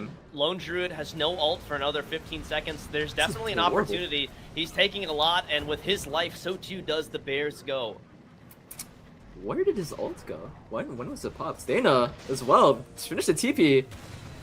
I'm not so sure about this one here. He's got hookshot. I don't know where the heck he can get away. He's gonna man up. Jed gets so low, but Sadman trying to get the kill. It's oh my god, he's shredded. This scream, it's worth it. A 1 for 2 at the very end. Oh god. Well, that's a lot of gold going over to Door. 4x kill streak claimed. Even despite that double kill, I mean, you got the Lone Druid, and your Slaughter didn't die, and that's one of your really big heroes this game. You went for that Midas. I'm surprised he did, but that's greedy. I think it's gonna pay off this game. I think Honored Vanguard hasn't been... Not again, man. Come on. It's too early, but the net worth lead has been shredded. It's back to 0. Luna, 9,000 gold, 500 up over Shaggy's Queen of Pain, and this Lone Druid's falling a little bit further behind. They're gonna find him. That's a lot of damage, but he does get the surge off, so... Yeah, without the Slardar around, they don't have the greatest of catch. Yeah, for sure. They don't have anything like the clock that can just keep these heroes locked down. Plays for too long. Feels like it's picked up. There's gonna be so much there. I really like this minus strat, or minus armor strat that they've kind of picked up on. I'm just excited, very excited for hero to just get shredded in one Pango Q. Yep, Solar Crest and the Blightstone available for Clinks as well, on top of the Corrosive Haze. But the team of Honored Vanguard is group top. A smoke play from Yodi Brody is coming from the south. They have a sentry though. He gets spotted here. Yeah, tower's gone. Clockwork's gonna land the hook shot. They could bring down this Clinks pretty early, but on the backside, here comes Pango. Here comes DNC. They find Lone Druid. The Lone Druid. They're trying to get out, but feared away. Good control from Alron on the Grimstroke. Luna's in the fray of things, but he can't quite bring down the Spirit Bear. That's so now they're going in for a little bit more, and Pango, he's out of resources, and he's gonna be out of life. A double kill for Sadman, aka Shaggy, once again, and Lone Druid stays alive. A well-timed fear kept him out of death's door. That almost looks so bad. They found the Lone Druid in the backline while they're going on the Luna, but like you said, the fear plus really heads up ult from Grimstroke, despite kind of having his sights on that clock, switches over back to save his Lone Druid and gets the timely ults on top of the Pango ults. They can't finish the job and saves his life. I really like the play call of let's all go for this Clinks. Like, we know that they're all probably behind, as Grimstroke actually might have stuck around a little bit too long. He's not even going to land the stun. It's a good play, but great footsies from DNC. Yeah. Got that work. And he is rushing the Ags on the Grimstroke, I would like to mention. So there's going to be a really nice, what is it, Luna illusion in these fights. Oh god. I Can you think of a better hero to Grimstroke ult than Luna? That is definitely one of the best. When you think of you know, heroes to counter with illusions, it's definitely Luna. It is going to be doing so much work. It's really good. Yeah, 2 great passives to get through as well. And Magic Immune, I mean, sure, they've got a lot of physical damage to bring down the Luna, but it's that 6th man on the playing field. And when you already have 6 to deal with the bear. Oh yeah, it's gonna be 7. Oh boy. And as you mentioned earlier here, the Harpoon is pretty darn close. He's about 1,000 gold away, and I kind of feel like the Harpoon is the first really big power spike for the Spirit Bear. Yeah, for heroes you want to burst this game, I think B-God is definitely one of them, as well as the Pugna. I don't know if I would have liked the Radiance build more this game. I'm thinking about it right now. Like, in these late game fights, once Starter has his Ags, there may be really long engagements that get taken as DNC just TPs out. Yeah. Clockwork not in a good angle to cancel that one. It's unfortunate, but you know, if Queen of Pain ulted and screamed, it That might could be be- able to find the way, but then you're like gambling on like TP timings. It's, Actually- that's tough. You went for a Manta on the Quap, I just realized. Okay. Not a universal hero, but That's got to be the answer for, you know, silences and corrosive haze. there's a lot of nice stuff to dispel this game for sure. Pugna, W, Corrosive Haze, Solar Crest. Can just be more elusive versus the Luna ults. As they go for really nice Roche take here. It's definitely something they need this game. Continue that aggression. Yeah, I like this play. They already have one of the tier 2 towers out, so only 2 left. You know, I feel like whenever your team takes an Aegis, you have to have like a plan for it. And I have to imagine that it's let's clean up these outer towers, maybe steal, Tormentor? you know, a Tormentor. Yeah, it is 1 minute away. That's true. Could you go for high ground already? Is it too early? They are kind of posturing towards it. This top lane is open. Doesn't look like it though. I think you'd rather just, right, like you said, take this outer mid tower, potentially posture to take over this triangle, get some wards up, and take Tormentor as well. Tormentor is also Wisdom Rune. So, I like this move though from Yodi Brody. Yeah, just Taking taking bottom. Actually, What hold potentially up. is Rat gets scouted out. You know, I just Right at the realized, end. I thought Lone Druid had the Aegis, but no, he catches Glimpse for a quarter second, he'll pop the True Form. They're around. This is an awkward BKB position. on Slardar, he is chewing through this Clockwork, who gets out at the last possible second. A nice no. hook shot there. Oh, no, it's getting Slardar, rooted. can he It's getting get rooted. out? There's no way he can Got get rooted in base. I don't think I've ever seen that interaction before. Wait, doesn't that cancel in debuff immunity? I'm so confused. You 'Cause- know what? We learn a new bunk-ass thing about Spirit Bear every day. Dota 2 is a new game, guys. It's in Is, beta. ever since the weird BKB change, right? I expected that to cancel. I thought the rooted would get him for sure, but oh, okay, not too bad. Age is still around for 3.5 minutes here. Lanes have kind of been fixed a little bit here. They're taking over the triangle though. They wanted to take this Wisdom and potentially the Tormentor if they can, or at least deny Luna all this farm. No really big stacks here. Haste Rune pop from Queen of Pain, and there is a ping. Queen of Pain knows where this Luna's at. She's chasing him down. Like a Bloodhound comes in. Good teleport away, though, and without an Atos or anything of the sort, that Luna's getting out. But all right, the plan is set. Tormentor is going to be up in just a second here as Pugna's getting chased. Clockwork's coming through as well. As the hook shot will connect, Pugna's going to fall. Pangolier is going to get ulted. The ball still rolls. They still have wall. The bear is still there as well as going to actually get healed up. The Guardian There's popping Greaves. And there's the wall. It's connected onto a couple. Luna on Oh, the no. backside. The illusions, they're starting to do a lot of work. The glaives from both teams. But Slardar, he's out DNC trying to though. do damage. Queen of Pain is going to lose the first life. That's the Aegis of the Immortal. Slardar, BKB is fading, is going to go down. Trying to run out of here, but they will lose 3. Pangolier, Luna, and eventually the Clinks getting chased. Oh, Into the okay. high ground, Zor was able to find that rat bastard. Trying to get away invisible.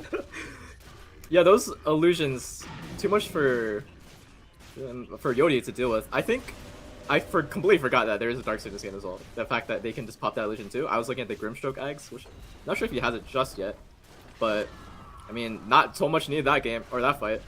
Luna just gets shredded by her own hubris there.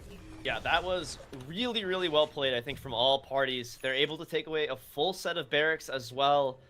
And I'm not sure what their move is now. With Aegis reclaimed, I think they're going to give a lot of respect to Yodi Brody. They only have a 5k net worth lead, and without a lot of ults up or, you know, other things, maybe they're waiting for that next round of items. Yeah, for sure. I think you would want to play this safe. I think there's still a lot of team fight damage potential from Yodi Brody with that armor reduction strat we have been mentioning throughout this entire one.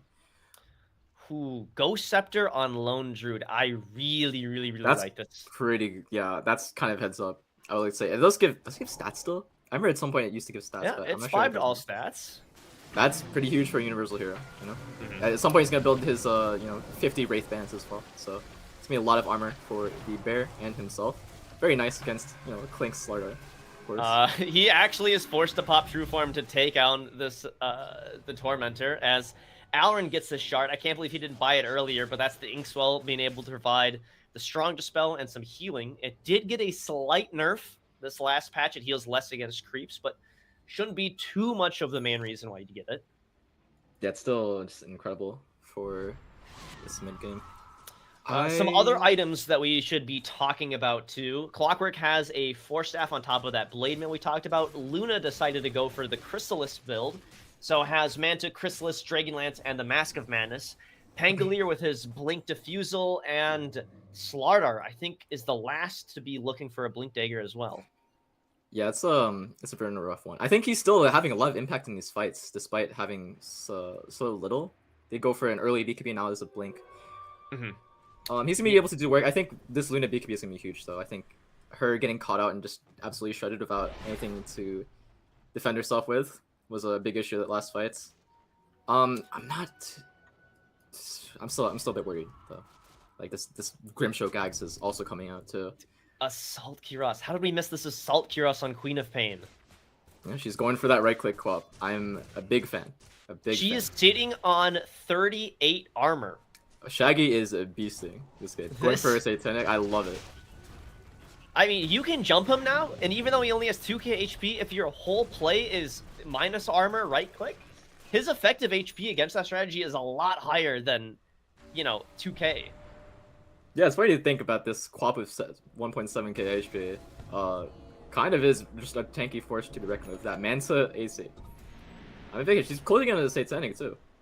I like it. I really like this build. It's coming together. Really reading the state of the game quite well.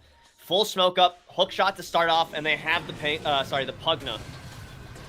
He's gonna even be roped onto the tower, a little RTZ action, and has buyback at the ready, but the team is here.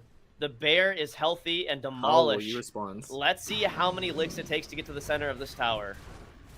Oh my god, it's not many. This tower is falling quick. Backdoor protections here. They have a fortification when they need it. And this bear has 4,000 HP. Kawaii, how are they bringing this guy down? I think they can still harass the bear down. It's I don't know if they can secure this tower that fast. I think they are in position to defend. DNC though. DNC, it's gonna actually whiff. Rooted up. He's got BKB trying to get out, but he's feared up. They're gonna unleash the Queen of Pain scream. The Slardar is solo. He's gonna die inside of BKB on the backside of things. Darkseer is there. That's not how you want to do it. Around. He's creating so much space. Buyback onto Alrin on this Grimstroke, trying to get it. It's gonna be a bit of a run for him. Oh boy. But he's just getting shredded. The illusions. They had the dark image, the dark portrait on the Luna, and it did so much work. Fight recap. There's no way this is accurate. I guess Grimstroke is not given credit for the dark portrait damage. Maybe not, yeah, because he definitely, that was, oh my god, this illusion sting. Oh, there's a lot of bounces, but that wasn't.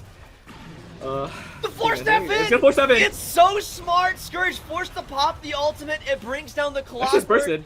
Whoa, okay. He's trying to continue to fight here. He's being healed up by Door on the Pugna, but his BKB's out. And the team from Vanguard, they're still, tanky enough to walk out of here. Alright, you have 1 Rax left. What can you make of this? Slardar wants to get back in this game. It's been so rough for him. I think people forget because the 4-staff range has been nerfed time and time again. She just forgot. But you can still force enemies towards you. That was really nice. straight into the cogs. To be fair, he did just die in the cogs, which is kind of funny. But you know, they got the Rex. They got what they came for. This AC Crimson Guard is such an annoyance to deal with as a Luna this game. Had to go for the BKB, so he still doesn't have like as much damage as he would like in these fights. His door gets popped. He's gonna try to heal up Jed a little bit. He'll run away. Jed is, you know, Grimstroke linked, but not to anybody else. They find the Grimstroke first, but now Luna is taking damage, but a good Decrepify keeps him at bay. Sadman is gonna stream. Scourge McDuck taking so much damage, and Door cannot heal through it. Oh, no. Dominating for Zor. Thana with the double kill. They're chasing for more. They see DNC. They want him. The normal punch is there. It's more illusions. They keep doing it. Luckily, Slardar Illusions does not have the bash property. But Luna Illusion here from the Dark Porch is still around and is going to start pushing high ground. Uh-oh. Scotty and the Bear coming as well. They are knocking on your front door. Slardar, not much to be seen with him.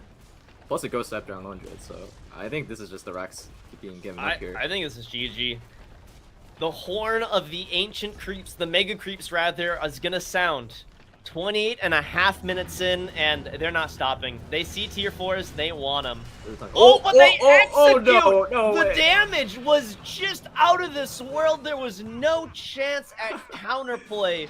What a go from the Nexus. DNC and Jed come together in a tag team punch for the ages. No, that is still megas, but you know, unfortunate for Lone Druid here. That's the one downfall of this hero. Sometimes, you know, sometimes you don't have your ults up and your hero's very squishy, especially without this Wraith. He needs an Aeon Disc. Yeah, he's going for. He just spot a point booster. There's no way. Bet. There's no way. He actually went for it. That's crazy. I was surprised he's not going just for the Wraith bands. You get a lot of armor on your bear and yourself because you share it. But you know, it's still kind of funny.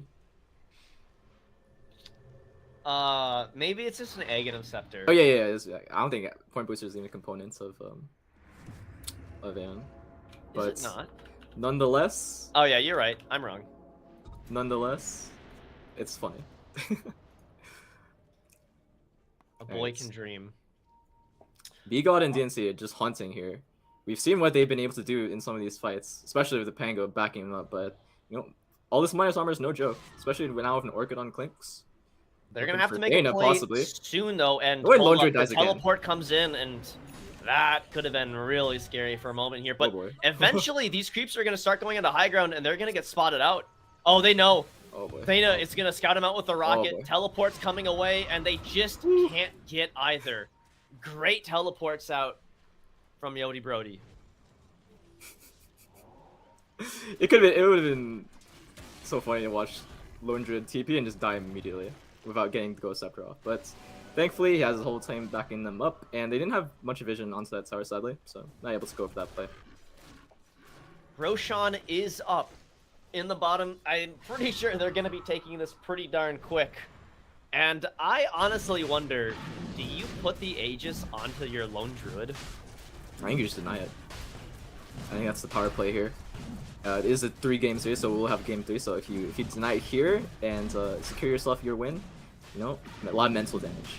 But yeah, probably Lone Druid. It's gonna be Sadman once again. Just kidding. But I mean, they Shaggy put the cheese on him at least. Yeah. Okay. I mean, unless he gets bashed, though, is the thing.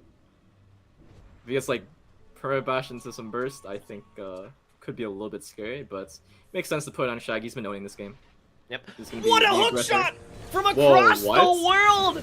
Thana is on a killing spree. This man, okay, I'm gonna call it right now. Clockwork's getting banned next game. Surely. But back onto the high ground here, Zor and Old Red are there as well. They bring down 2. Just McDuck too, so many illusions. They're taking so much damage. He's getting shredded. But the portrait's out. It's doing so much. You can see the glaives bouncing. But DNC's there as well. He's trying to clear through these illusions. He just can't. And Clinks is getting roped up. There's so many hero units on this field. They're just getting shredded one by one. The Scream descended off, and Scourge is sitting there. It's basically one versus the world. Tier 4s are falling. The Ancient, after this fortification, will be exposed. They have one buyback left, but there's no rolling Thunderform. punched out, feared up. No root, but it doesn't matter. He's sucked into death. It's a double kill for Zol. Rackets everything. The Ancient falls, and we are going to find ourselves on our first game 3. That was a quick one. Okay. Yeah, really, really good aggression from Vanguard that game. I'm really happy with that.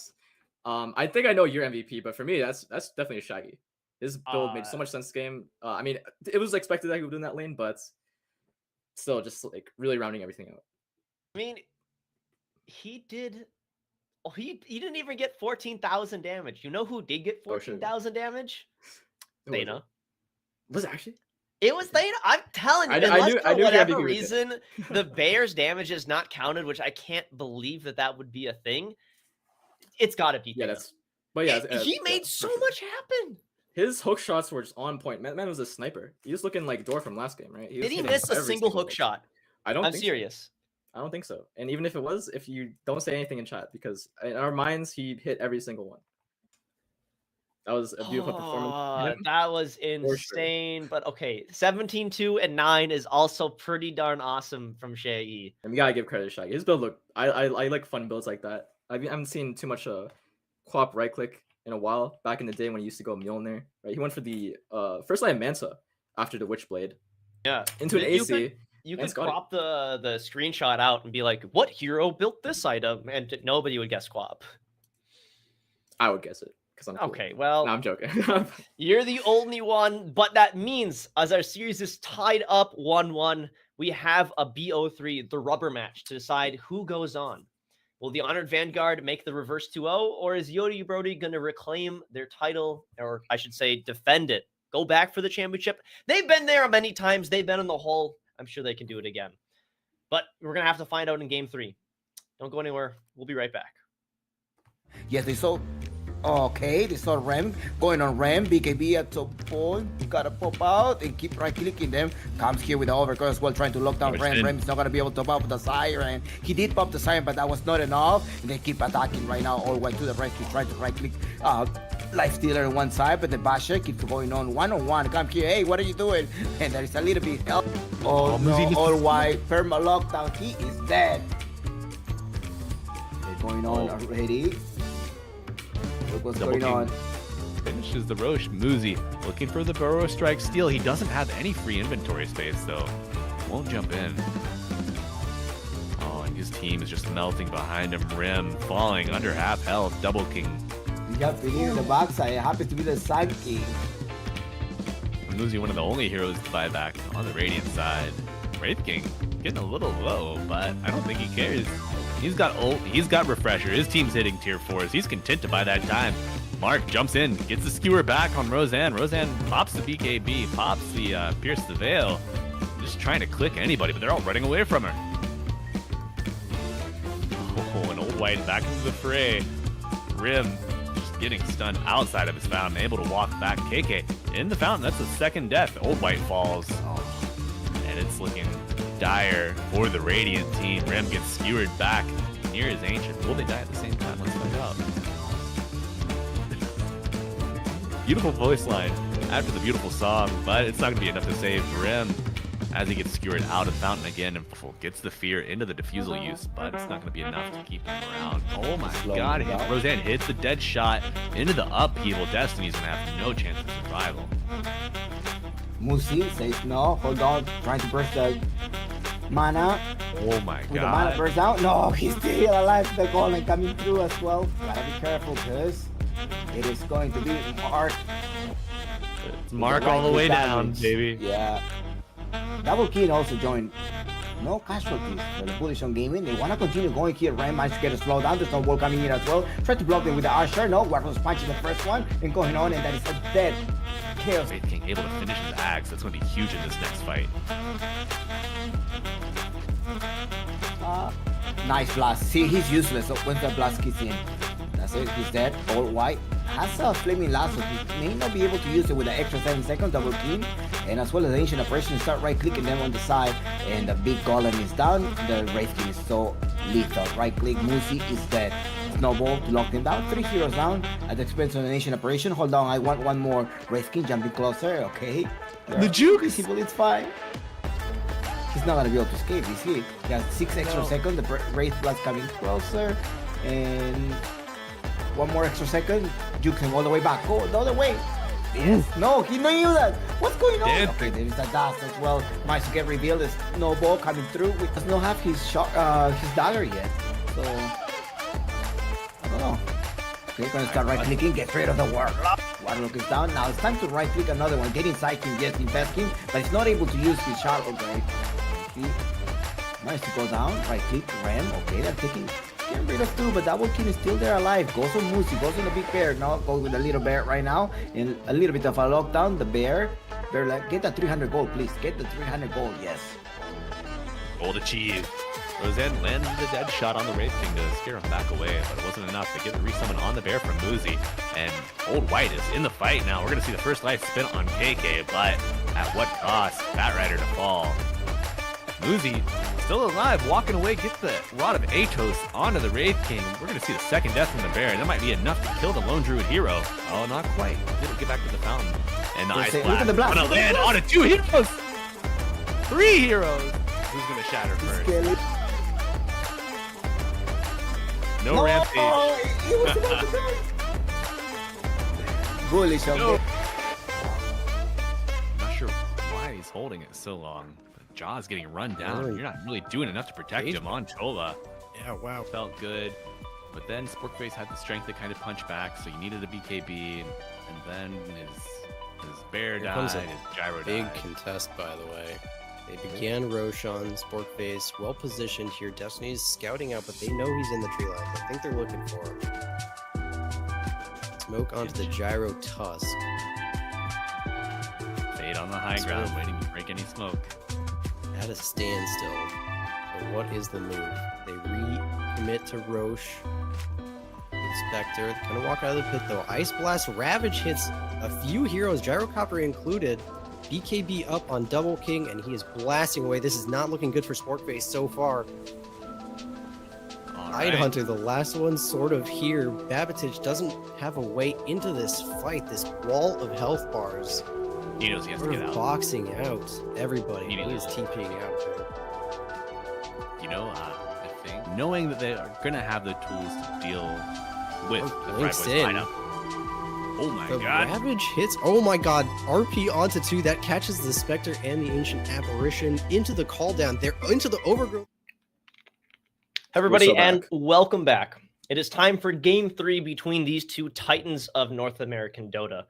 Somehow they're letting me stick in front of the mic or the camera with you as I'm still Zen. That's still Kwai, whatever way he is in reference to me. And he still has a bomb-ass strip on, man. How do you look It's so good? looking pretty sick. I don't know how I do it, honestly, sometimes, but you know, I just do it. Thank you. All right, we've seen 2 pretty dominant games. The first by Yodi Yeah. Brody, the second by the Vanguard. And now it's kind of up in the air. I feel like we're going to see a couple of respect bans coming out, but does the Honored Vanguard continue to lean in what seems to be the one dimension that they have excelled in, which is just early aggression? Or will Yodi Brody, change the script? Are they going to try to be the ones going super aggressive? But let's get into the draft.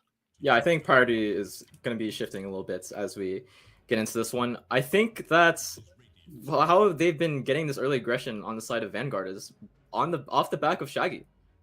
These last 2 games. First one, it didn't work out too well. This SB didn't pay off too well in these early engagements, and Jed was able to pick himself back off the grounds. But I think that you might want to try to prioritize your mid hero this time on Yodi Brody.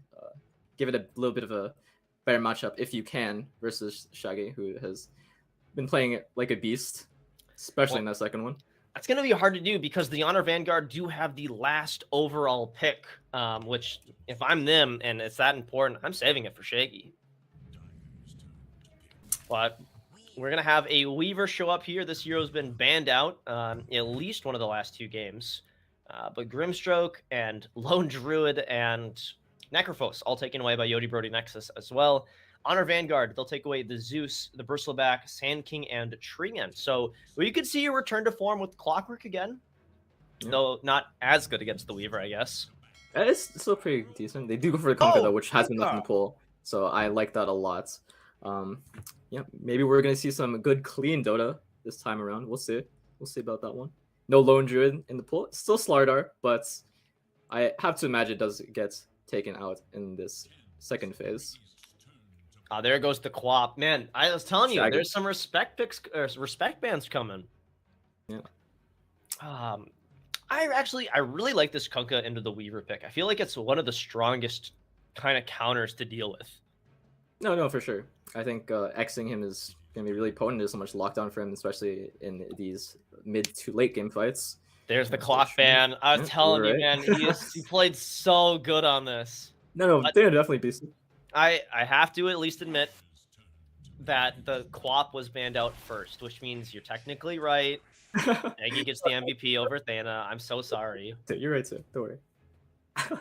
I have no disrespect for my co-casters. As we see the AA get picked up too. Very strong combo with the Kunkka. Not the greatest versus the Weaver. Kind of gets eaten alive. And the ult isn't as effective because... What is it called? Time lapse does go through it. Go for it. Okay, Weaver Slaughter though. Oh no. How did the Slaughter get through? Oh. It's They're doubling down on minus armor again. Yeah, no, for sure. And every one of Slaughter these heroes gets minus armor baked into their kit. Yeah, I'm just surprised the Slaughter got through. They did have an A, I guess, in preparation. I'm sure they had it in mind. Like I'm sure they know. Like everyone knows this. It's no secret that the Slaughter here is super strong right now. Mm-hmm. Now, but Hoodwink is kind of interesting. Hasn't seen a whole lot of play. Like it's the Boomerang does amp magic damage, which in the previous meta of being super tanky, I guess could have been good, but it just was never enough. Has one of the only actual breaks in the game with the ultimate, but I guess I'm kind of worried about Hoodwink just kind of coming out of the tree line and being the the +1 to like push that damage over the top, kind of quasi global in a sense. Yeah, and definitely a B-God special as well. I think that's second most picked hero. And with Slaughter, it's just a lot of damage going into it. I'm interested to see how Vanguard responds to this one. Train's banned, so you can't really hunt that Hoodwink down. There's Gyro still in the pool though. I like a Gyro here, perhaps. Actually, I really was not a fan of it that first game though. Yeah, it did secure a good lane, but I think conceptually just having a rocket on this Hoodwink at all times is really nice. For the puck Void though. Early Cortex. Okay, this is pretty interesting.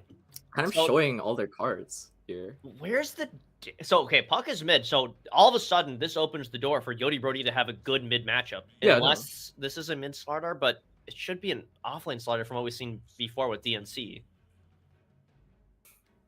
I do kind of think Slaughter mid does own puck, perhaps theoretically, but no, for sure. Their last two games was this mid matchup with Jed versus Mr. High Shaggy, so can definitely pick themselves up a nicer match unless they decide to go for like a puck support this game on Vanguard, which I can't imagine they do. There's a lot of flexibility on Yodi Brody. This Wraith King could easily be position 1 if your thought is, I really don't want my Pods 1 dying in a Chronosphere. Well, give him a second life. Wraith King seems really good at that. You could have Weaver be a support or an offlaner. Slardar could go mid. I think it's a Weaver 5 because I can't see B-God not going this Hoodwink. I think that's his hero for sure. And I haven't really seen too much Slardar in any lane except the offlane, so we'll see. We'll see for sure. I still, of course, Wraith King conceptually very good versus the Void. Yeah, but the last thing in this puzzle that's missing for the Honor Vanguard is where is this damage coming from? When the bubble's out, is it just the setup for boat? Is it just the setup for AA Blast? I mean, it just feels like you're missing something like Cataclysm, like Mortimer's Kisses, like a Skywrath ult, just something like that. With some burst. I can see what you're saying. I think mid to late game, Puck with this new right-click build that I've seen a lot has definitely kind of popped off, and I think that can certainly synergize with this Void later on. I was going to say a Void would be nice. I've seen Quinn counterpick this Puck hero with the Void Spirit. It does get banned out, of course. Very nice Jed hero. We'll see what he has in store, though. They still have the last pick. There's not as much flexibility, I think, on the Vanguard side of things, but I think Kunkka could still flex between mid and offlane. No, wait, Puck's there. What am I thinking? Yeah, Puck offlane is not seeing much play, but they go for the gyro ban. Okay. So one support Protect left. the hoodwink. Plus, it's just a strong laner. For Yodi Brody, I think they're looking for their mid on Jed. Zeus is still in the pool, I believe. No, Zeus is first phase ban, of course. Okay. Okay, hear me out. Still have Ember. What about? Because we're looking for support for Honor Vanguard, right? Yeah. What about a Winter? With the Void. I mean, I get that there's non-bows here, but it's all right click. And with all this Right. minus armor, you ult the Slardar, the Hoodwink, or whatever, like you're buying yourself so much time. It sets up for the boat. It sets up for the Void. And if anybody gets caught out, you put him in the ice prison. What damage do they have to worry about?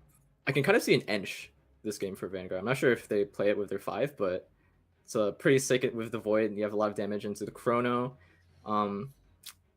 You kind of offsets that right click that comes out from Yodi Brody.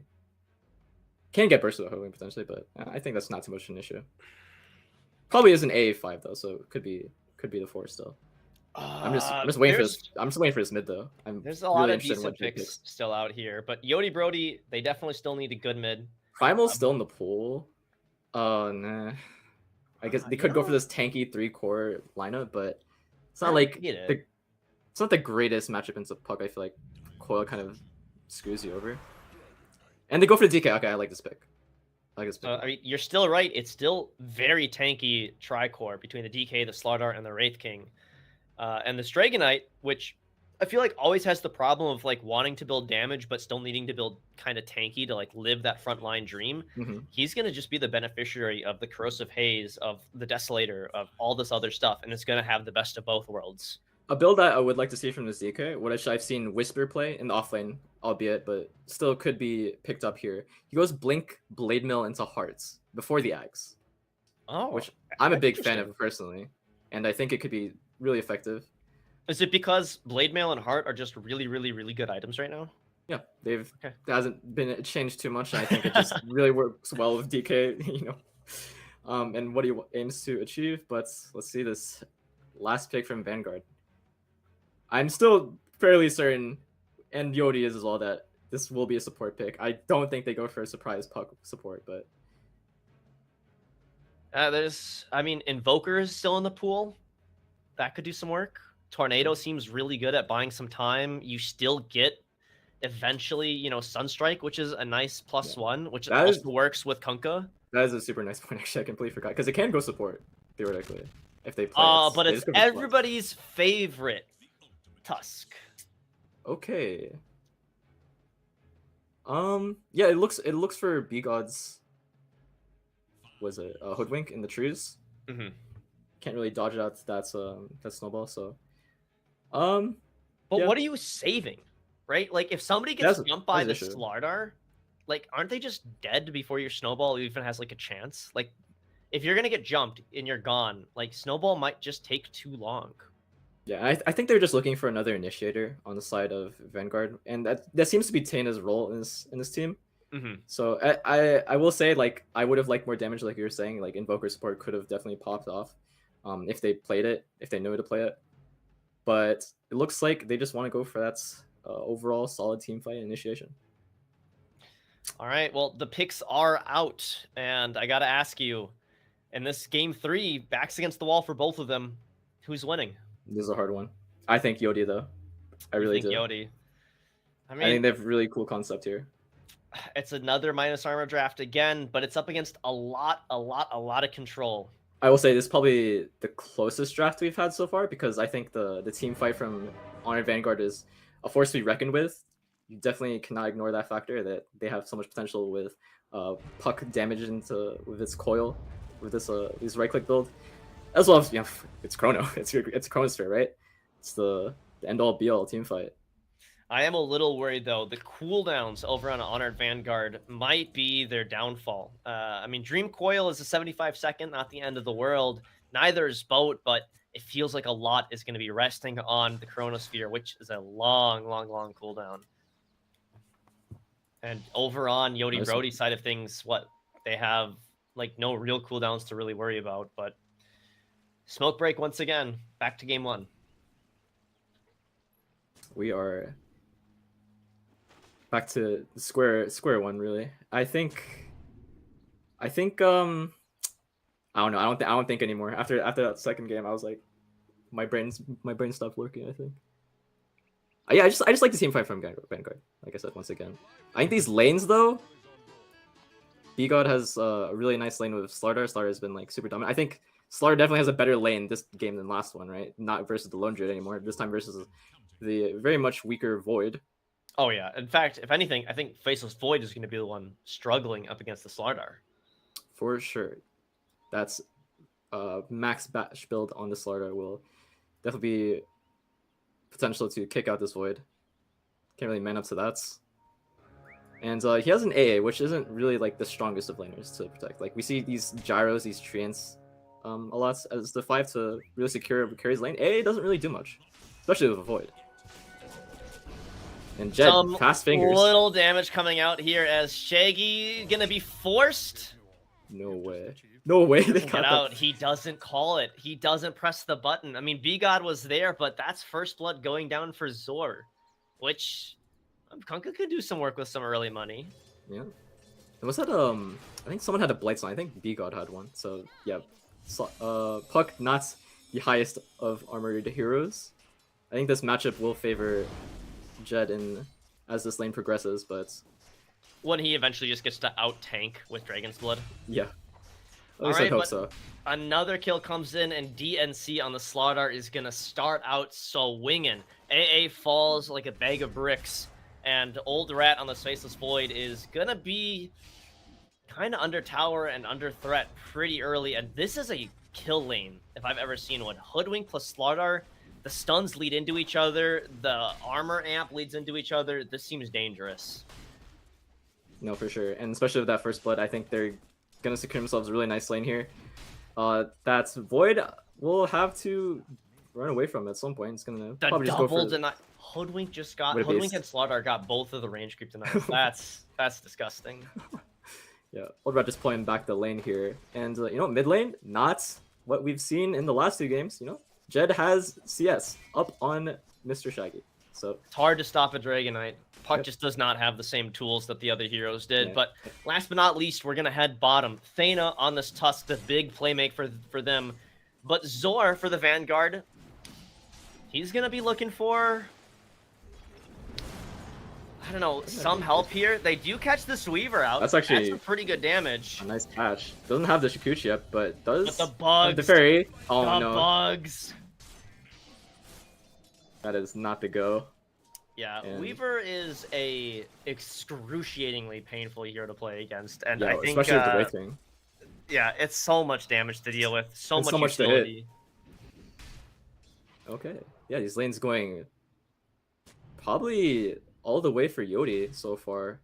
I mean, you could argue there's a tie in the mid lane here between Puck and Dragonite, but I think a tie between these two is kind of a win for the Dragonite. Yeah. The only issue I see leading down the road here for Yodi is that, you know, Puck is more of a playmaking hero than Dragonites. I don't think Jed's really going to be looking to connect with the side lanes, and Puck is one of the best ganking heroes in the game, so if he decides to probably connect with this Conka, I'd imagine. The only thing is, it is a Wraith King that you're going to be trying to be ganking into, so if he has that 6... Or even if he doesn't, like the turn potential with all of his skeletons plus the minus armor from the Weaver. It's a lot, yeah. Actually, with the turn. We'll see. The damage is getting close. Faceless Void, no jump. He needs a There's a stick bash. too. He's not going to get it. The cold feet's out. B-God, though, is eating a lot of creep aggression, too. They're going to try to turn it. Go back in. They might have it. The damage is there. The bash Bash as up. well. And this is what I like to call an outplay. All right. Well, DNC has a significantly better game compared to the last one. He sitting at about 2 kills, or is that 3? I'm not sure if he had a first blood. 3 Yeah, that's 3. and 1. So yeah, that's last game they had a Slardar that was at least having some impact in his fights despite such a deficit. But you know, now he's sitting at an early treads and keep pressuring his Void. He's gonna have an excellent game. I really like the attempt though from Void and AA to man up. If there's one more bash, that's like a really easy double kill, I think, for Honored Vanguard, but they don't get it. And if I think you it was play the game based on RNG, sometimes it's not gonna roll in your favor. Yeah. This is a. I mean, if it was old starter, it'd be even more RNG. I think it was really heads up from DNC though to pick up that Lotus as well. Nice dodge on the definite bugs. for sure. Down bottom as Thana is getting some good pressure in on Door, but a salve is going to be leveled up as Scourge These guys are McDuck. just obnoxious. 15-2 is the lowest hitting core outside of Faceless Void, who is barely better than Door on this Weaver. Yeah, you're not playing Lone Druid, my friend. You were playing Void, one of the weakest laning carries, especially versus a Slardar. He's gonna have to find his farm in the jungle at some point. As he high fives the tower because it doesn't look like he can do as much. 6 kills to 0 already, and I think the Vanguard just want to get out of laning stage as soon as they possibly can. Try to get as many levels and just start making rotations. I think now the whole team turns to Shaggy on this puck with the answer of, you have to do something for us, man. Like, we're struggling, we're drowning here. And to be fair, Shaggy is a standout player. He can definitely do it. Despite not having as much of a dominant lane, he still is playing the puck. He's going to be hitting that 6 soon, power runes in a minute, so we're going to see that first move. But hold up, Door's rotated top. Rotation, though. AA is going to eat a bash, which is most of his life. Old Rat Void still actually might holding be onto the pressured jump. too.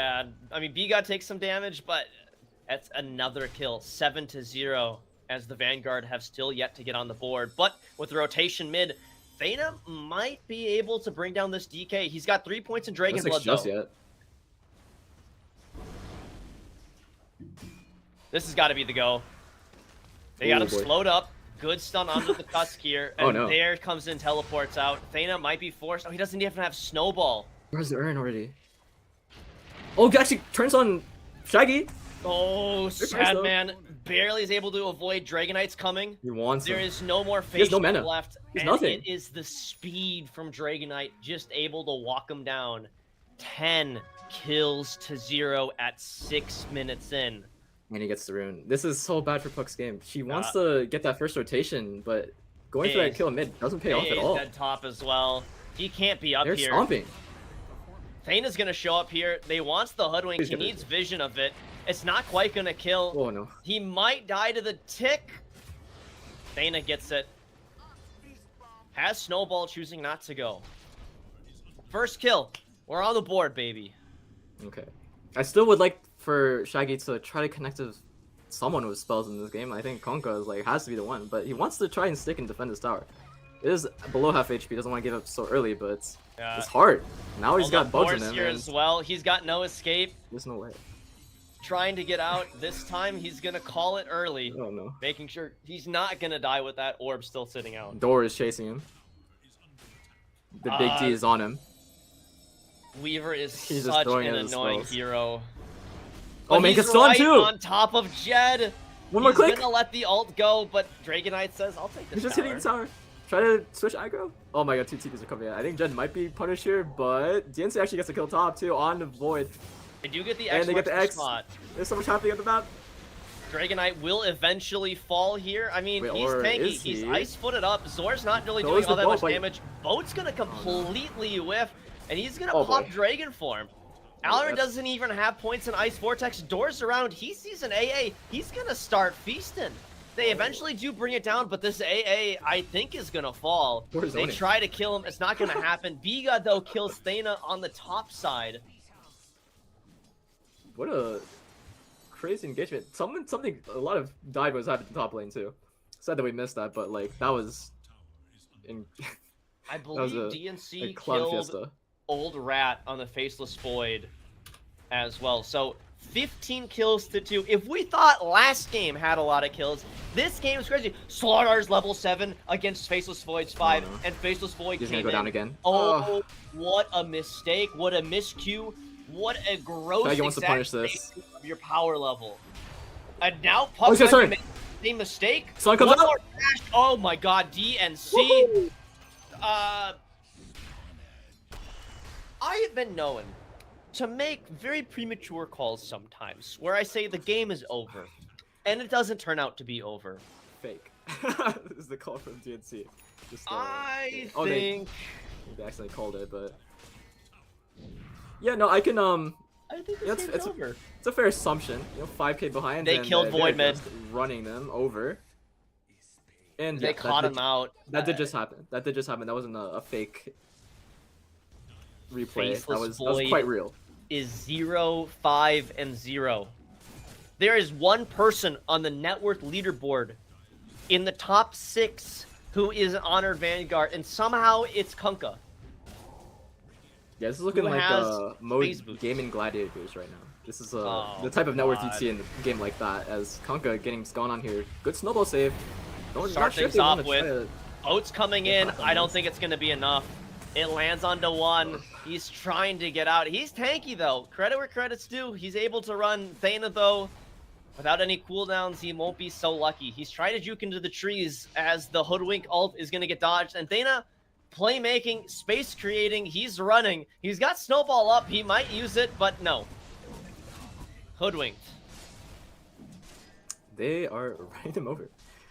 Yeah, and that's Oh my the God. power of this tanky tricore. I always love to see it, especially in a game like this where it's not like insane damage from on the damage, especially in this early Puck game. is getting run down by DNC. DNC. He's like basically diving tier 2 towers to chase this illusory puck around, and it's working. A 7K net worth advantage just past 10 minutes.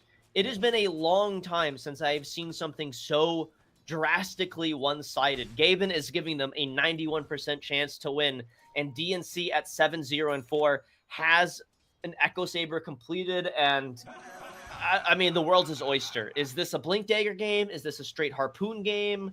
Do you just get more stats? I don't know what, but he's posturing 1v3. Nobody is within 5,000 units, and he feels untouchable. High win rate Fishman is in. He does not care. He actually gets a he's bash doing on so him. much damage. They're gonna try to turn. They have Dream Coil. They'll let it go. Oh. Cold Feet's Coil. attached, but he's not actually gonna get there. He has the Slaughter's wands, coming though. in. He's gonna kill Door's coming. Puck. Oh my God, he's gonna live. He was postured 1v3, and he's gonna win the mana. DNC is a monster. That is the fish at work, ladies and gentlemen. We I have is to own it. also, we are gonna get a fabled blessing. The Okay. next kill, no matter what, will result in everybody's favorite number. Oh, I- backwards though, backwards. It could be. Well, I mean, who's most likely to die on the side of? Leaderboard? Faceless Oh, Void looks like he oh. could. He pump fakes the Chronosphere. He's going Has for a it. Floodar. Oh, They in the middle want of the him. animation. He's not doing all that much damage. Oh, The turn! No. Oh my God, that last match from Faceless 3-2-2. Void. I think Slaughter might have been able to actually kill him. That's how scary this is. But we do have a 3-2-2 into a 4-2-2. All right, the meme's over, everybody. We can go on with our game of Dota now. No. That was pretty close. He was right in the middle of that crush animation. Could have been doomed for Void, as he almost got manned up on at the very end How of that. much money did he get for that? I'd like to say a lot. They is got my they got guess. 1,200 and Void dies a second later. He's now 0-6 and 1. Progress. You know, it is something in a game like this. You need something to get back in, as you were 8K behind at 12 minutes. This is a brutal game. You know, I've got a metric that I like to go by, and it's 1K net worth per minute. So, like, for instance, right now it's 13 minutes in, and they are down 9K as AA falls to slot our top. If we get to, say, 13K deficit by 13 minutes, that's the 1K amount. I've only ever seen one game in my 5 years come back as Zor, the lone hope on this Kunkka, is falling slowly but surely. A nice save here comes out, and You want actually, him. Tusk, you know, he puts his life on the line as Kunkka is slowly bleeding. The Spirit Vessel is ramping up. He's gonna try to teleport out. Should be successful, as somehow, someway, nobody died. Okay, well, the Void died. I'm sorry. I can't be perfect. I can't Caster's Curse them any harder than I already have. Yeah, and I would like to say, like, at this point, Puck is just feeling rough. Even if he goes for the Switchblade, like, it's so hard to out damage them in the game where just 3 strength heroes are just so incredibly tanky. Like, three probably tankiest heroes in the game right now, honestly. It's the cold. They have the AA so blast you have onto it. the DK, and Okay. that's a kill. That's another 800, almost 900 gold. Switching pockets. Okay. Like to see it. And I think the BKB timings will make them like unstoppable. I'm not sure if DK would like to go for that. If I were in his position, I would just go hard and be chill. He's going for the blink. Went for the Midas actually as well. I'm They go surprised. for anything. I don't think it matters what they buy. Yeah, As long as truly. they buy something. Truly. I am surprised they went double Midas in a game like this, where they're stomping just tremendously. Can I tell you something depressing? Go for it, bro. Faceless Void has less farm than every single person on Yodi Brody's team. Yeah, that is very sad. When you are old rat here, he is hitting the creeps, and I believe he'll surpass the Yodi Brody supports at some point. I would say. I don't know when. I don't think it's in the next 3 minutes, because I think they have the map completely unlocked, but he'll get there eventually. I want to believe you. I really do. But this DNC fellow, he's got a BKB. I don't think there's anything that can touch him now. He is just trying to bait out spells. He's going in, he's running out, and Snowball's there, but Jed's tanky as well. Ice Blast is going to change the story on that. It's a 1-for-1 trade so far. Okay. Oh, but there's B-God, the blink in, the snipes there. It's doing so much work, but the weird. Chrono That's actually a Sphere, Chrono. hold up! They actually are gonna kill him! They're gonna get caught as well, and it's a 2-for-1 trade. There's no way, right? You can't get my hopes up like this. I'm looking for this nice early stomp. We can all go home early. We can get our next series on the way, but the Vanguard, from game number 1, we know 2 things about them. They do not give up. They do not surrender. And they are going to play to the absolute last man. Yeah, and that's a little surprising that they dive that far into the triangle, especially going for his double Midas. I kind of have to criticize that. With the lead you have, I think you can go for like Blink, Blade Mail, Heart, like I was saying, and instead opting for the BKB soon, which will be good for them. Yeah, just a little bit overzealous though here, I will say, as we're kind of getting baited by the high five. You might get gone on here. Be a really nice pick off. We'll see. Instead, they're going to turn in Burn onto the Hoodwink instead. Gone in the second. Door's going to be able to get out, though. I like when the casters get immediately, shut down by what happens in the game, because, Iron Vanguard is making a legitimate fight here. Yeah, they are, but fights. A lot of it is on the back of Chronosphere, and they don't have it for 80 seconds. And eventually, I think Scourge McDuck is going to get tired of farming. Midas Radiance, he's strong right now, but not nearly so much as if he would have gone like Blade Mail or Harpoon or something else. We can definitely still cope. Seethe. Yeah. Mauled. If they get there, they can't be counted out. Puck Void, I'm a believer. I'm still a believer. As Dana actually does get scouted out here, though. That's not what he wants. Yes. A huge crit on him. He's sitting on a ward. Oh, 2 500 damage crits comes out, and Raytinga says, hey, let's go take a Roshan. Right, pretty chill. Very clean to just get a kill straight into Rosh, especially with the starter. But the AA blast, it's coming! It lands! And does absolutely nothing! It's huge. No, it's a good mental. It's good mental, I always like to see my A's hitting 4-man A's, or 4-man blasts, rather. And the crowd goes wild. I'm pretty hyped. All right. I don't think Vanguard is, though. They're very displeased with the state of this game right now. I love putting the Aegis the Immortal on Slardar right now. I think he's the one that's going in. He's the one that can, really wants to hold on to this BKB. He's got that second life. So at one point in time, if your only answer is Chronosphere, well, you only get one. That is true. That's like a Chinese proverb, I'd like to say. I think Sun Tzu said that. You only get one Chrono. I'm sure that's a chapter in the Art of War somewhere. Yeah, oh, gets a pick up. Oh, nice. Connects it. Alright. Map is continue to just go the way of Yodi Brody. Finding more and more farm, but good news. Old Rat has surpassed the supports. Yes, that is what we'd like to see. You know, faster That is- than I would have thought before that nice little triangle fights.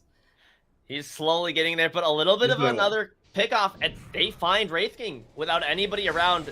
His death provides a huge AoE slow. It's a nice little trying to play here, but is actually doesn't break, and he gets some lifesteal off. No. He will eventually fall down as Kunkka is gonna take the brunt of it as well. Huck trying to get out of there, has one more shift, but instantly dies. Weaver sitting on top of him. It's a 1-for-2 trade. I think somehow still going in favor, though, of the Vanguard. Yeah, in a game like this, yeah, for sure. Getting a Wraith King kill like that is pretty nice. Would have liked for Sodman or Mr. Shaggy to survive that one, but they're hunting Faceless. They're hunting. They've got Blink up on Oh, boy. B-God. He's chasing. Oh boy. Trying to run. He's greedy, though. He's so greedy. There's the Link stun. Hoodwink doesn't have the ult, but she doesn't need it. Jed and B-God to get the kill onto Old Rat. Okay. Well, you know, there's gonna be a chrono at some point, right? Go. Ooh, good Oh, little whoa. hop from Alrin, though. Nice footwork. Lots of greed to Well, deny that regen, but throws at the ult, doesn't hit on B-God. AA Blast doesn't actually kill the runes. Actually, kind of a nice catch onto They catch Thor. the Weaver, though. This could be a lot of damage. Will fall. Hold on. Faceless Void's up in 3 seconds. He doesn't have a mid Thor tower gets to caught out as well. Breaks. Slardar able to be sent back here. There's the wave coming in from Zor. No X marks the spot, but Scourge, no ult for some time. He could fall here. There's a good snowball. It's away across the river onto Jed, and here comes Old Rat, who's Spicer got the split. chrono. DNC's chasing, will be forced DNC. to pop the BKB, but chrono's going to be used in the mid-river. Sadman's trying to put in some good damage. Scourge on the backside, he's just sitting on and watching. He can't go DNC's in. owning. But now DNC's there. The water park. How did this man get enough money for an Aghanim Scepter? That's the Aegis gone. Hold the phone. It's 33-11. Literally 3 times as much. And the Honored Vanguard is taking the fight to Yodi Brody Don't Nexus. stack up though, Wraith King But they too. might have gone too far. Wave is going to create some separation as Old Rat and Zora is trying to get out of here. They've lost the Run, puck, Rat, run. the AA and the Tusk, but they're going to get out. And I would consider that with murder. Oh, Kunkka. It gets clipped. Not like that. Jed might get sniped. He's got frostbitten on him. He falls. Okay. Thana gets the kill. Instantly dies though. Good lord. Bye bye Alrin. Alright, Wraith King ult down. Jed, or DNC, no Aegis. No You know BKB what? maybe. Winnable. It's still 3 times the kills. Yeah, they're But finding items. if the ratio, it was at one point in time 22 kills to 3. Okay? If we're talking about the ratio here, Vanguard has killed 9 in the last so many minutes, and Yodi Brody has only killed like 14. And 14 kills to 9 is not that bad, right? Yep, things are better. Things are looking up. I will say. You know, it was so over, but now we're kind of back. The only problem, though, is that despite the good play, and despite, Chronosphere being up in only another 50 seconds, which they definitely can wait for, at some point in time, there's just a Brinks truck looming over your head. This 14k net worth advantage hasn't gone anywhere. It hasn't really moved. And eventually, the lack of items, or maybe the, plentiful bounty of items for Yodi Brody, it's going to be enough. You're just going to be able to win with money. Yeah, I'm a big fan of the economy game. Puck trying to run, but DNC's Blink Dagger is too strong. The snipe's there as well, and B-God will find another kill. Shaggy, what happened, brother? From that incredible co-op performance. I mean, it's just an unfortunate game for him. It's hard. Mid lane, they're going to find another support. Tusk with his 9th desk as Thana struggles to find anything on this map. His Blink Dagger has been good so far, but now with 2 down for 25 seconds, I think some of these last outer towers are going to be falling. Yeah, the map is theirs. Has a Tormentor been taking this game? Yeah, I'm sure they can go for that. As Both seem to be up. Okay. Orchid and Weaver too. I love this from Dora. This is your +5 Weaver, already at an Orchid, above the void again. Unfortunately. Yeah, So- maybe my eye on that. This Oh, man. B-God here is flirting once again with old Rat's net worth. He needs like 160 golds. Yeah, and Rat has nothing defensive at this point, so it is very much good Orchid timing here. He's gonna be susceptible to the silence unless he gets his chrono off very Five-man quickly. smoke There's from the smoke. Vanguard as DNC more or less 3-shot the Tormentor with the minus armor plus the bugs. That's cool. And they are running pell-mell into each other. Alright, let's see. Vor leading the way, Smoke DNC on as smoke. well. He's gonna find this Tusk. Been a huge part of the fight. Will go down He has without nothing. anything. Alren's got to let the AA blast go. Will do so onto 2 cores. in the back. B-God gets 2, but it's a nice Chronosphere. Not putting in the most work. They only get Door so far as Rat has to get away. Kunkka letting the water park go. It's just not really doing all that much. Buyback already onto Alren's AA. Yeah, Chrono only onto this little backline play. Only finds Door, and Pug actually has to find out. Goodbye, Shaggy. Scourge McTuck is here for your life.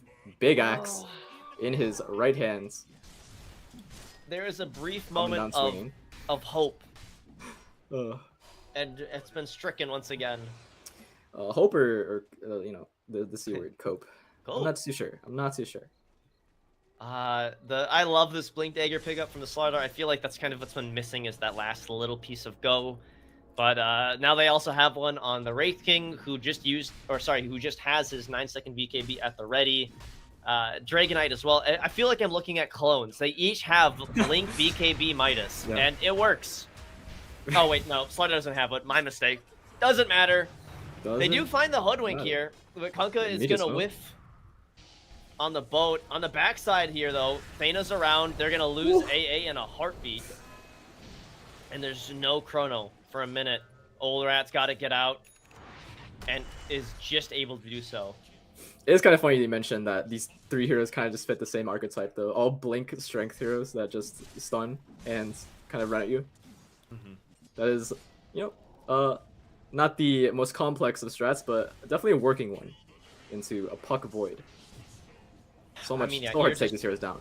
There's just no damage that's coming out. Like, you know, Zor, I think, has been doing the Lord's work. I really do. Yeah, but- you were surprised at his 20-minute timing with a Blade Mill Ags in a game like this. He hit his items. Right? He's not. I kind of feel like he's looking around at all of his buddies, and then he's like, "Guys, are you ready?" And they're like, "No."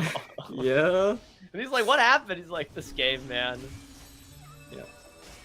Shaggy not able to put on the clinic as he did in game 1 and 2, but he's still trying to make it work. I think things can still come online for them.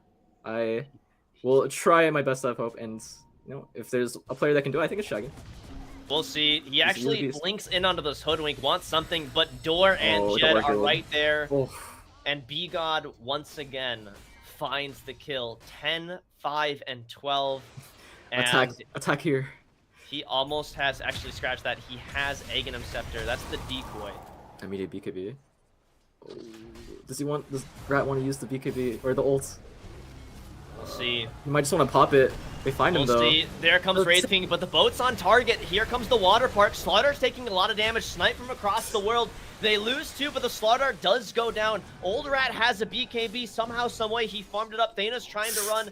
Won't he's be in his able to life. really do so. Is burning out, but the snowball's going back onto Scourge. Be He's gone. gonna die instantly afterwards. Dude, with the snipe, was that blink onto the void? That's They're sick. gonna find Kunkka here too.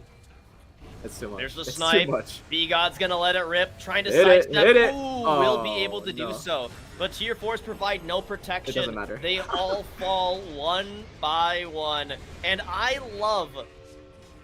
think it's so funny to see Door just He's a sitting beast. on top with the Sakushi for the instant proc damage. But they all go down. They all die. Oh wait, the AA blast? Door could run into it. He does get frostbitten. Nice, Sean. He could even alter if he really wants to play it yeah, safe, he's- but yeah, you're I think right. he's even fine. then. Oh, They're just did looking, Ancient- dude. Did Ancient Apparition make a mistake by going 3 feet out of the base? He gets instant boy. kill. Oh, no. He couldn't get the chrono, and it was a 3-man chrono. He had Oh. Kunkka at the ready too, but it 20 just seconds. was perfectly timed. The Orchid is just too strong. Zord does get one, but the base is broken. Their backs are looking a little broken too. Door is chilling. I like looking at this guy. He's a little bug. He's no concerns in this world. No concerns about diving there as DK does drop to just buy their tier 4. Well, we finally got it. 29 minutes in and a 29k net worth deficit. Gaben is giving these guys a milk bottle of chance. That is to say 2% to make the comeback. That's a rough 2%. I think it's hard because Puck had to go for that utility Yules just to deal with this silence and everything that's just coming at him. As he throws the coil, dodges the stun. They are going to get this Weaver kill here. Oh, scratch that. Great Weavine comes in. Alright, Vindication at the very end. We're back. We're back. So back. Do they have an eye? Wait, did Weaver drop the eye? Like the No, they bought an eye. The gem? Yeah, Alrin bought an eye just to deal with this. He might lose it here. Fair enough. He gets demolished. We'll see. Oh my god. Speaking but a nice of... chrono. Not really going to be able to combo with much, and Old Rat's just not doing enough damage. But here comes the water part. Here comes the boat. They're putting it in. Slardar is going to fall. Door's been gone for a while. Wraith King's first life as well. And Kunkka is able to get out just in the nick of time. Yeah, that's Black Dragon now, though, from Jett. It's just, how do you deal with this? Especially with the way that fight started. The chrono into no backup because Kunkka was in it too, and Puck was already dead. You know, 2 heroes though that died from Yodi. I want to see Yodi Brody wait for their Slardar, go take Roche, who is up, and then just siege high ground. Yeah, I mean, Jed might be looking to already take it with these illusions. Gonna send those Legion of Dragons here. And Door wishing he had something to cancel that, but you know, he's just a lone weaver. Can't do much about that one. Yeah, this dragon's actually didn't work in that tower. It's almost dead. There's another one coming too. They don't deal with illusions particularly well. They don't have like a glimpse or a mana drain. Yeah, Jed could be eyeing up a Manta after that one for sure. It's not out of the question here. Definitely a viable build, but you know, we'll see. The world is his oyster this game. He has everything in his power to do what he can to close this one. I mean, Old Rat is still farming up. He's still trying his best, and he almost has a Mjolnir. He's gonna have it for this next fight, as well as Chrono and 50. Yeah, but what about Shaggy this game? I'm not sure if he's made any significant progress with his builds. I saw his Yules. He's eyeing up something coming towards him. Let's see what it has. Little... Okay, Shard. Step 1 of the plan is complete. Get Aegis. Okay. Yep. Step 2 is pressure high ground. We will see what Vanguard can do about this one. They put the Aegis on the Slardar. Are you a fan of this over anybody else? No, for sure. For sure. Don't really want a Wraith King, obviously, because of the reincarnation, or you being native of his hero. And Dragon Knight, not the best Aegis hero, of course, being a transformation hero. So Slardar just makes sense. He wants to just go and throw his body out there. If he dies, you know, comes back. Yeah, it ain't no big deal. Yeah, just gonna be looking to farm up though. Door kind of trying to hunt though. Might be able to catch out this Puck. Does have a Yule, so might be the best bets. I do think though we're gonna run into a new problem pretty soon for the Vanguard, which is Aghanim Scepter for the Weaver is almost completed. Yeah. Which means you can chrono somebody, but if you're not getting Door or if Door's not controlled, that chrono don't mean jack shit. You're gonna bring back a lot of HP on any one of these cores. They all have 3,000 HP, or Wraith King, who's got effectively 5,000. Scourge might get caught out here. It's actually level 25 already, but they insane, burst him actually down, insane. Unless he's gonna turn and burn here. There's the snowball. That's the BKB. Remember, it's only on 7 seconds now, and he's putting in some good work. DNC on the backside. But Alrin gets the Ghost Scepter out just in the nick of time here. Puck's going to eat a shot. He's really low trying to run. The Ghost buff is there, but Tusk eating so much damage. They're all falling one by one onto the high ground. Kunkka cannot survive either. 4 gone, and a just Old Rat who is just showing up, and he's not even going to be able to use anything. He falls. No fly back from the AA, but GG is called. There it is. As Yodi Brody Nexus says, nice try. Maybe next week. That's gonna do it. Yep. 2-1 for the side of Yodi Brody. Kind of an unexpected turn of events in that second game, but ultimately they will close out this series, and in dominant fashion as well. 40k lead. We both said games 1 and 2 were like dominant performances. If those are dominant, I need a new adjective. I need some new word to describe just how absolutely insane this game was. At 15 minutes in, Faceless Void has 5,000 net worth. At the end of this game, Faceless Void was 500 gold away from being poorer than every single person on Yodi Brody Nexus. That is... Dora is just mode Skeeter. You know, he's... Jeez. If that isn't an absolutely insane stat, I don't know what is. Yeah, and for this game specifically, I think it's really hard to pinpoint an MVP. Like, for you don't want to give it to two, DNC? DNC? Oh, no, actually, yeah, you're right. Like, he had a much better lane this game compared to the Lone Druid one. I'm not sure. I kind of want to give it to... I'm gonna say Door. You know, that's Door on the Weaver? I can see that. That's the boy right there. 32 kill participation is pretty solid. He has some nice 15k damage, nothing to scoff at here, but he made good rotations. He only died 3 times. I mean, that's pretty good. Yeah. That is pretty darn good. But, you know, we are going to be done with our first series of the day. We still have a couple more coming right on up.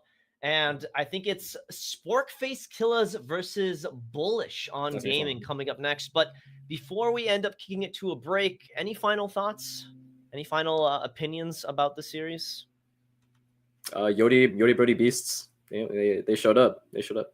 Unfortunate to see Shaggy after those first 2 games kind of gets not as good of a lane as in that third one. That kind of becomes the deal breaker for their lanes. But you know, ultimately, I think both teams played really well, and you know, congrats to Yodi for moving on.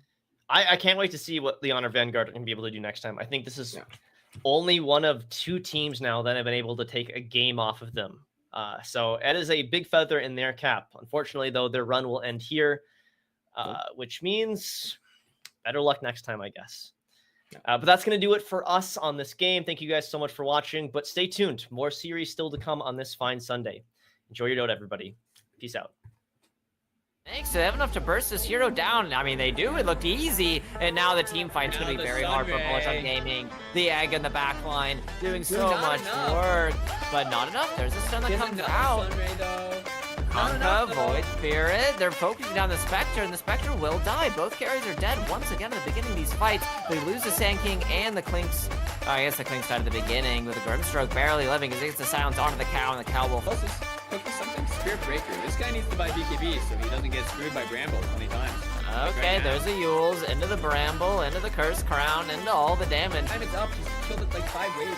Oh, Inkswell moving forward. Can they find the Sand King? Gets to blink away as they add vision. Finds the slow onto the Claims, caught in the Brambles. This is surely a dead Skelly boy. Phoenix. As Sunray. Oh, fine with a Torrent. Yule's up into the air, charging the Fear, and yeah, nice Fear. Perfectly timed. Tier 3 tower, a nice burrow strike onto 2. They're trying to jump the Nakes. Can they burst him in time? The Inkspell comes up. Is he able to get out of this? He buffs Samantha. He's life stealing. He's alive. Double King absolutely eviscerates the side of Yodi Brody. Why did? Oh, because he just bought the BKB that he didn't use. Let's see what happens. Jumping the Sand King. He tried to buy some time, but he's gonna only buy some time for himself to sit and look at his keyboard as he waits to respawn. The water parks into the base. Bullish on gaming. They're feeling themselves. You get rid of Shadow Realm? TP out right away. He's dead if he doesn't TP. Yeah, scan them. They're aware. There's a dust. Moving on up. Find him. There's a charge coming through eventually. Oh my god, the Grimstroke's deleted. Spearbreaker caught in a Bramble. Trying to find the damage on the Void Spirit. He's on the BKB, so it's hard. Nice Fear onto a few. But the charge forward sends him through the BKB. Gets to zip away, but he doesn't live through it. And now Willow. This is a final lane of racks that they got to work with, so they got to keep it alive. There's a jump onto the Kunkka. Water Parks, they're coming in though. Can they find the damage into anyone? Nake's having a fun time clicking into the Spirit Breaker. Tidal Wave over to the sideline. They say, bye-bye, I'm out of here. But Spectre has the jump, shot a step forward, pops the Manta, keeps the damage from coming out. And charge through the catch. It doesn't quite end from the side of Yodi Brody, but do they have the damage? Claims has to try to connect. What is the Spear Breaker doing? Oh my god, there's a stun from the Sand King. Old's coming back. Rage isn't gonna stop it, but he lives for the moment. That's just the first life of the Nakes, and that it should strike fear into the heart of Yodi Brody as the tidal wave comes through. Can they find damage for a second life as he pops the BKB? Man fighting into the Spectre, but the Spectre's not really taking any damage. Forced to infest into the Kunkka. Full disengage. BKB pop from the Spear Breaker. He's trying to fight into the Kunkka. Kunkka's pretty tanky here.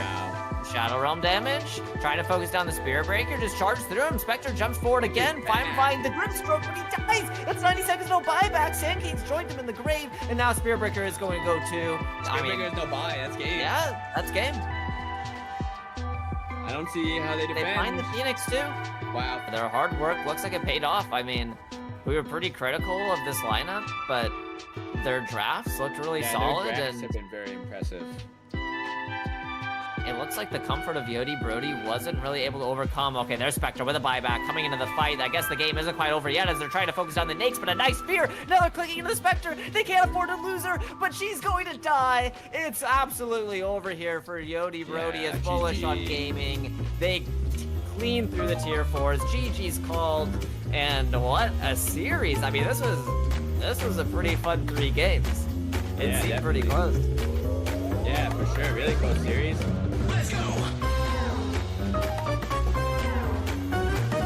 Oh no, Rosane, I think that was very, very great of you. And silence. Fear side, Immediately. just use it. You can't do your combo unless you surprise the team, and you gotta surprise the support right now. Go with the smoke as he's trying to get onto All White, but All White has the extra life, so I don't see the point going there. Epicenter goes in, Musi dies right now with the right click damage, get inside all of them. RP connected Beautiful to RP. the Huskar, and they may be able to get him. Yes, they did. Jumping, be quiet. Gotta keep going on the screen struck right now. What are you talking about? At least Muerta. Ooh. Nice. Blink. Have vision of Oscar. They may go. I mean, there's no RP already. Yes, RP goes instantly. Right click damage as well, but Moose is gonna come to the rescue. Goes with the epicenter, but nice stop the trap protector. He gets rooted. The epicenter did not contain, and now All White is back to himself. Now you gotta try to escape. Gotta keep right clicking. Yes, from behind. It's gonna be double kill going in All White BKB after BKB, but that is not enough, and All White is just old. He is gone. Yeah, that's been the mark of success for both teams here. Finding those supports, but Double King pops the BKB, still has the rage available. He's pounding it into the noggin. Muzi have the rage. Muzi to fall on the Sand King. Double King gonna chase down Lee. It's more. They're gonna find Rim is in the river. He's rooted by Destiny. Oh no, what's going on, Rim? Has to use the song to get out. Lift him up. BKB is gonna get through in the first hit bash. Are you kidding me? No way, no way. They're hitting on Rem. Right click Rem to death. Musi to the rescue with epicenter. That is not going to be enough. They keep right clicking them up in the air. That's 4 versus 1, and Musi managed to get a burst strike stolen. And Rosane is gone from 6 seconds. Also, I want to try to spot somebody. Yes, they know they're up top. They already have sight of that. They at least saw someone. Yes, they saw. Okay, they saw Rem going on Rem. BKB at some point. Gotta pop out and keep right clicking them. Comes here with the overcard as well, trying to lock down Rem. Rem's not gonna be able to pop the siren. He did pop the siren, but that was not enough. And they keep attacking right now. All went to the rescue, trying to right click. Life stealer on one side, but the basher keeps going on one-on-one. Come here, hey, what are you doing? And there is a little bit help. Oh no, All White, perma lockdown. He is dead. They're going on already. What's Double going King on? finishes the Roche. Muzi looking for the Burrow Strike steal. He doesn't have any free inventory space though. Won't jump in. Oh, and his team is just melting behind him. Rim falling under half health. Double King. You got Vinny in the backside. It happens to be the side king. Muzi, one of the only heroes to buy back on the Radiant side. Wraith King getting a little low, but I don't think he cares. He's got ult, he's got refresher, his team's hitting tier 4s, he's content to buy that time. Mark jumps in, gets the skewer back on Roseanne. Roseanne pops the BKB, pops the Pierce the Veil. Just trying to click anybody, but they're all running away from her. Oh, an Old White back into the fray. Rim just getting stunned outside of his fountain, able to walk back. KK in the fountain, that's the second death. Old White falls. And it's looking dire for the Radiant team. Rem gets skewered back near his Ancient. Will they die at the same time? Let's find out. Beautiful voice line after the beautiful song, but it's not going to be enough to save Rem as he gets skewered out of Fountain again and gets the fear into the defusal use, but it's not going to be enough to keep him around. Oh my god, Roseanne hits the dead shot into the upheaval. Destiny's going to have no chance of survival. Musi says no, hold on, trying to burst the mana. Oh my Will the mana god. burst out? No, he's still alive. The golem coming through as well. Gotta be careful, because it is going to be Mark.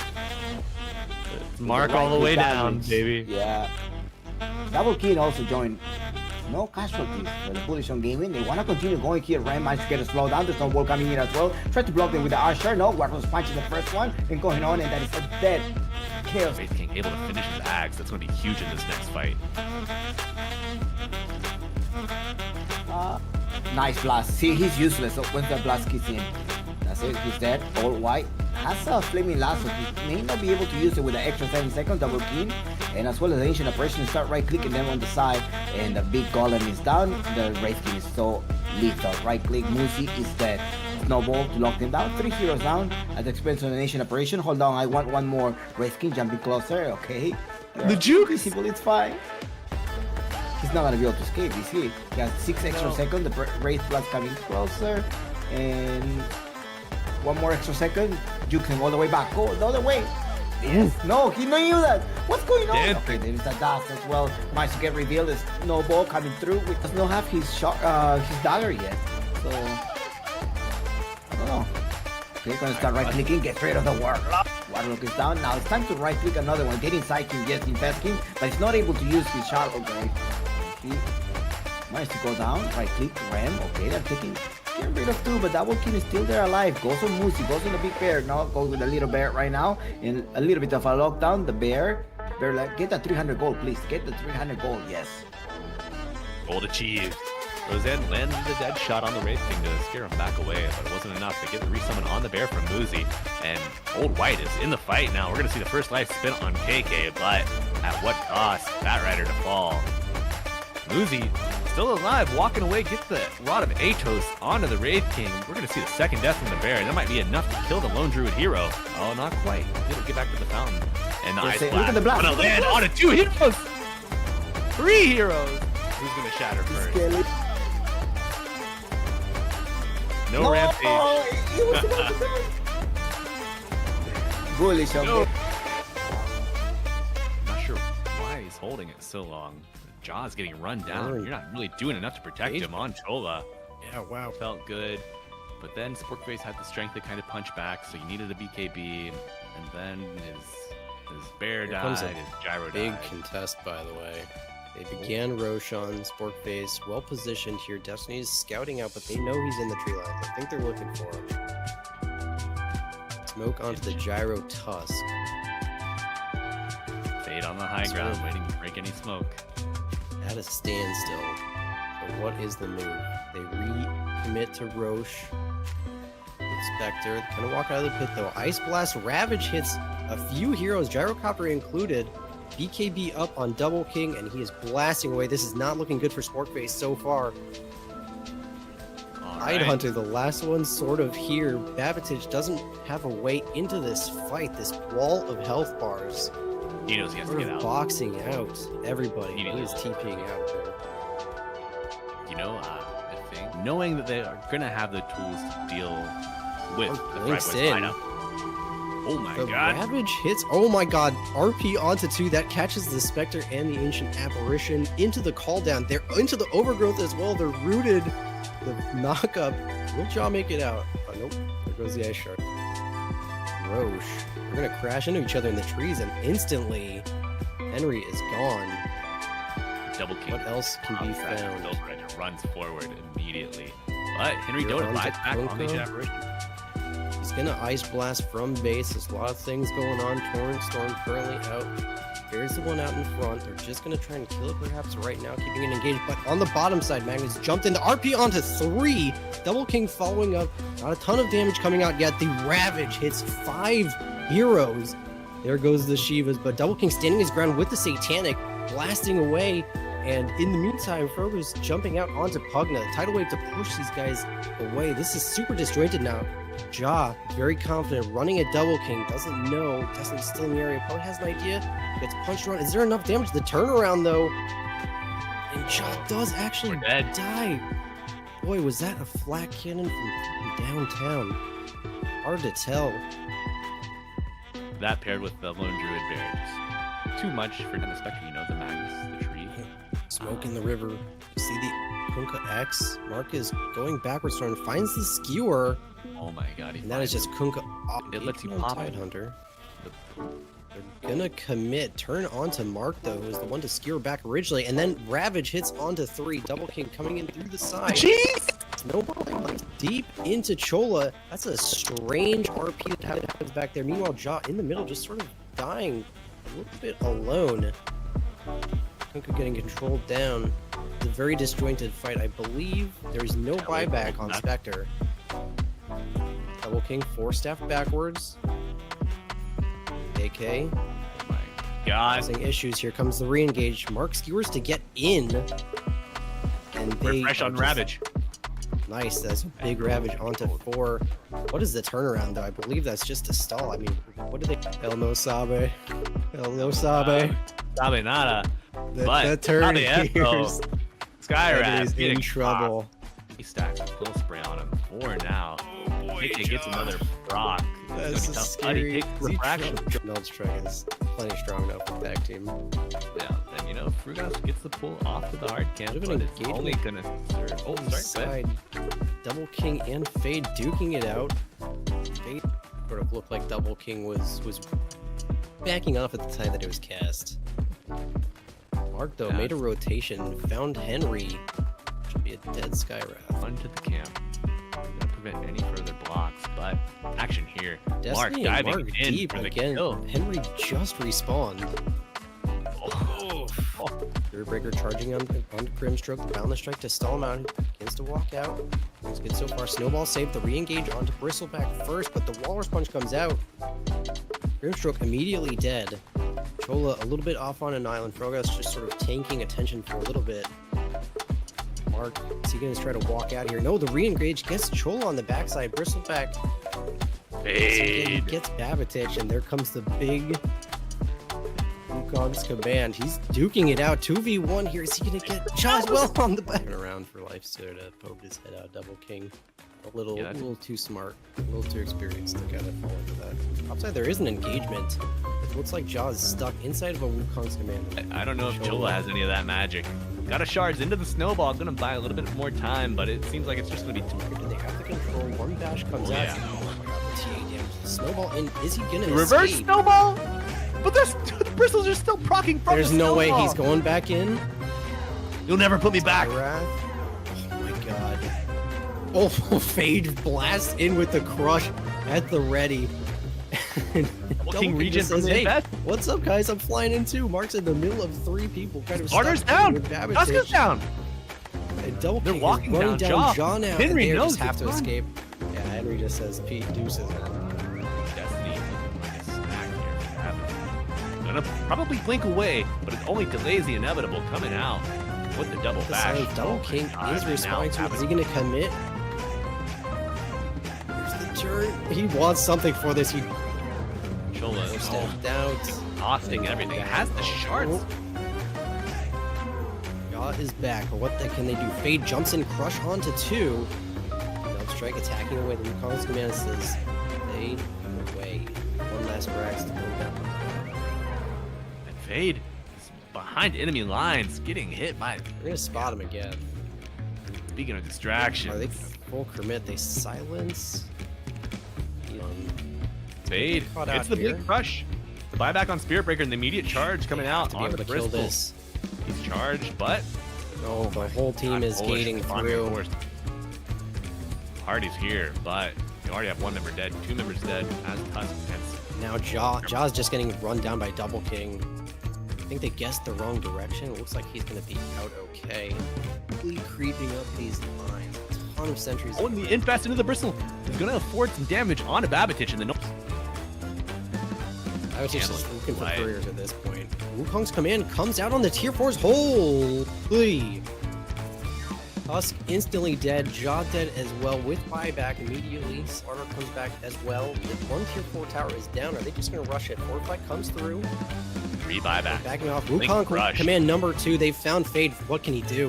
He's dead That's a already. They dieback. tried to snowball save. That's going to be a dead Tusk as well just in a moment. But they want Jaw. Mark and KK both running him down. They know his team can handle the Tusk in the back. And that is Jaw dead. That is no buyback. And that is going to be the end of the game. The triple GG's coming out from called. Mark. GG's called, as he said.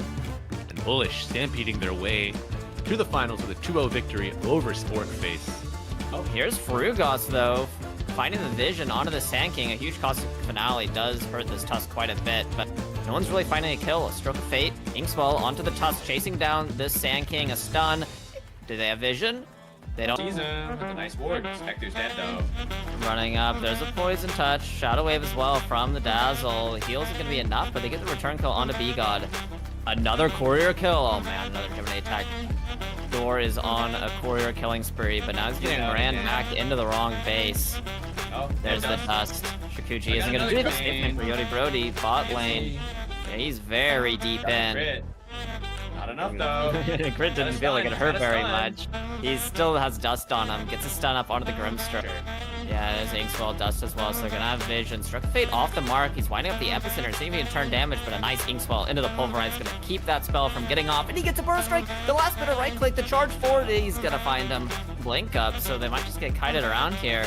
As, yeah, there's a blink. Oh, but it's back in. Now they get the silence, the stun as well, the punch into the air. He blinked in completely the wrong direction. Where Yodi Brody are just gonna outscale you because you didn't They're fight gonna- with your item. Try to focus again. There's a stun onto B-God.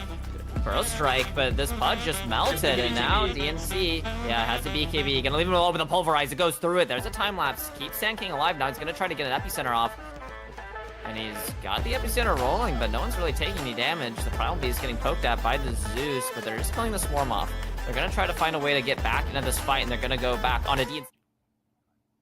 A very warm welcome back to the NADCL. It's season 5. Bench and Mike here. Or sneeze. I just government named myself out of nowhere.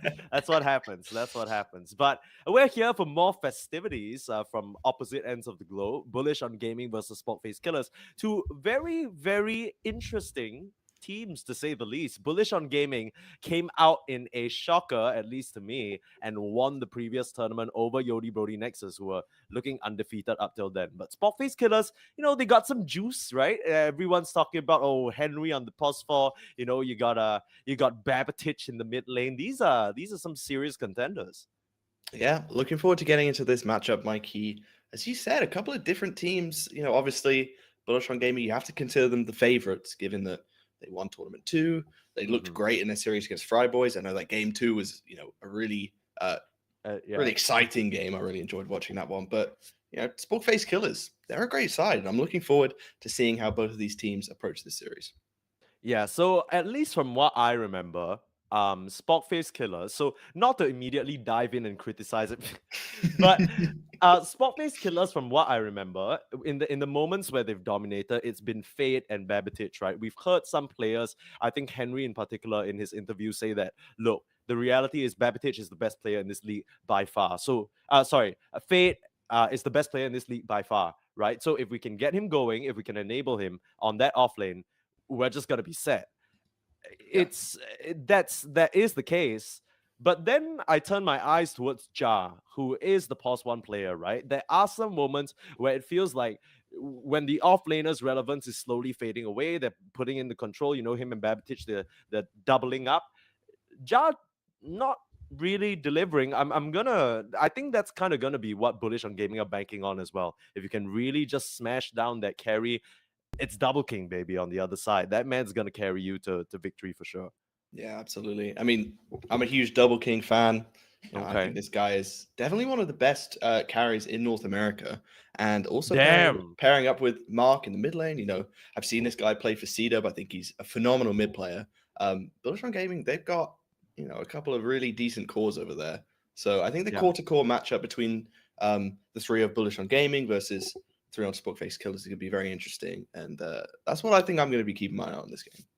For sure. I think the main thing for me is Frugos as well, right? Not really a player that's talked about so much, but he had multiple pretty successful runs in Season 4 on some winning teams. It's cool to see that Bullish on Gaming, I mean, you can say this for both sides, right? But even though there's this new sort of trading system coming out, it's cool to see that they've largely decided, okay, this core, we're going to continue working on it. I think one of the things that really threw everyone for a loop last season was how frequent these teams were changing. And you can't really blame the team owners, right? The grass is always greener on the other side. You see a juicy player, you're like, man, that guy is doing real good. You just want to snatch him up for the next draft. But this time it's a lot different, right? There is that option to really just ride it out with the crew, and it's cool to see that both of these teams are doing that.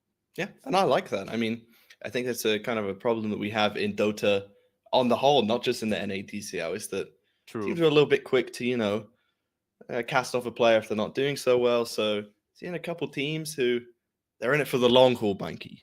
Yeah, no pizza parties here. Everybody forced to suffer and starve together until they reach some inkling of success, and then they buy themselves a measly drop of a sandwich or something like that. That's a drop of a sandwich. Usually how I would split my sandwich up into drops. Yeah, like the other day I was at Delhi, and then I was walking in, and I just went like one beef pastrami sandwich, and then I put my hands out straight from the sky. You wouldn't get it. You're British. You don't understand. No, I know you guys. We don't have. You guys only have. You guys only got crumpets or some shit. I don't fucking. What's the sandwich protocol up there? What's sandwich protocol? Yeah, what is the sandwich protocol? I don't know. I know. Have you just never had a sandwich? What the no, hell I have. Okay, I've had sandwiches before. Okay. I don't need this kind of talk. What do you mean this kind? How do you know what sandwich I'm talking about? But the thing is, when you asked about the sandwich protocol, I don't know what's different. I don't know what's different about British sandwiches to. Okay, so else. Can you just explain to me what happens when you go and get yourself a sandwich? I walk in. I say hello. I'd like a sandwich, please. Okay. They so who are you saying? You need to be. I'm saying the sandwich. Are you just saying it to the sandwich guy? Yeah, the sandwich guy. Is that like NADCL sandwich guy or like actual sandwich seller guy? You're not being specific enough. Actual sandwich seller. I don't think Sandwich himself would be serving me. I wonder what sandwich protocol is.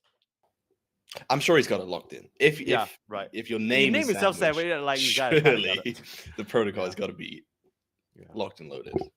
Yeah, it's also quite fitting Mikey, that. We do have some I know. I knew you denied me of the segue. I was gonna say right now it looks like we're sandwiched in between. Okay, we do have a draft. Everybody, welcome to game number 2, or rather series number 2, Bullish on Gaming versus Sporkface Killaz. Enough waffling around from us. You'll have a different kind of pastry. Actually, I don't know where I'm going. Sporkface Killaz. Okay, we'll have to see, because I think one of the key things that I noticed from the previous tournament is Henry mid lane to pause 4, right? He made the Invoker look pretty hot until it didn't, and then it kind of fell flat, and then Sporkface Killaz got double tapped to the head, and that might be a bit of a limitation, right? Henry's hero pool, as much as he has a very expansive hero pool in the mid lane, maybe the pause 4 a bit more lacking. Bullish on Gaming don't seem to be too bothered about capitalizing on that for now, just banning out some very strong hard supports. On the flip side, Sporkface Killaz, they're taking out some specialties here. The Slada, no surprise with how it's risen in the meta lately. And the LD seems to be a bit of a respect. I don't know. I think LD is another one of these heroes that is just an absolute menace right now. And it's almost to the point where it's not even a specialty hero anymore. It's kind of a brainless, Damn. You can kind of pick up and play LT even if you've never played the hero before, because it is that strong. So for Sporkface Killaz, I don't blame them getting out in the first phase.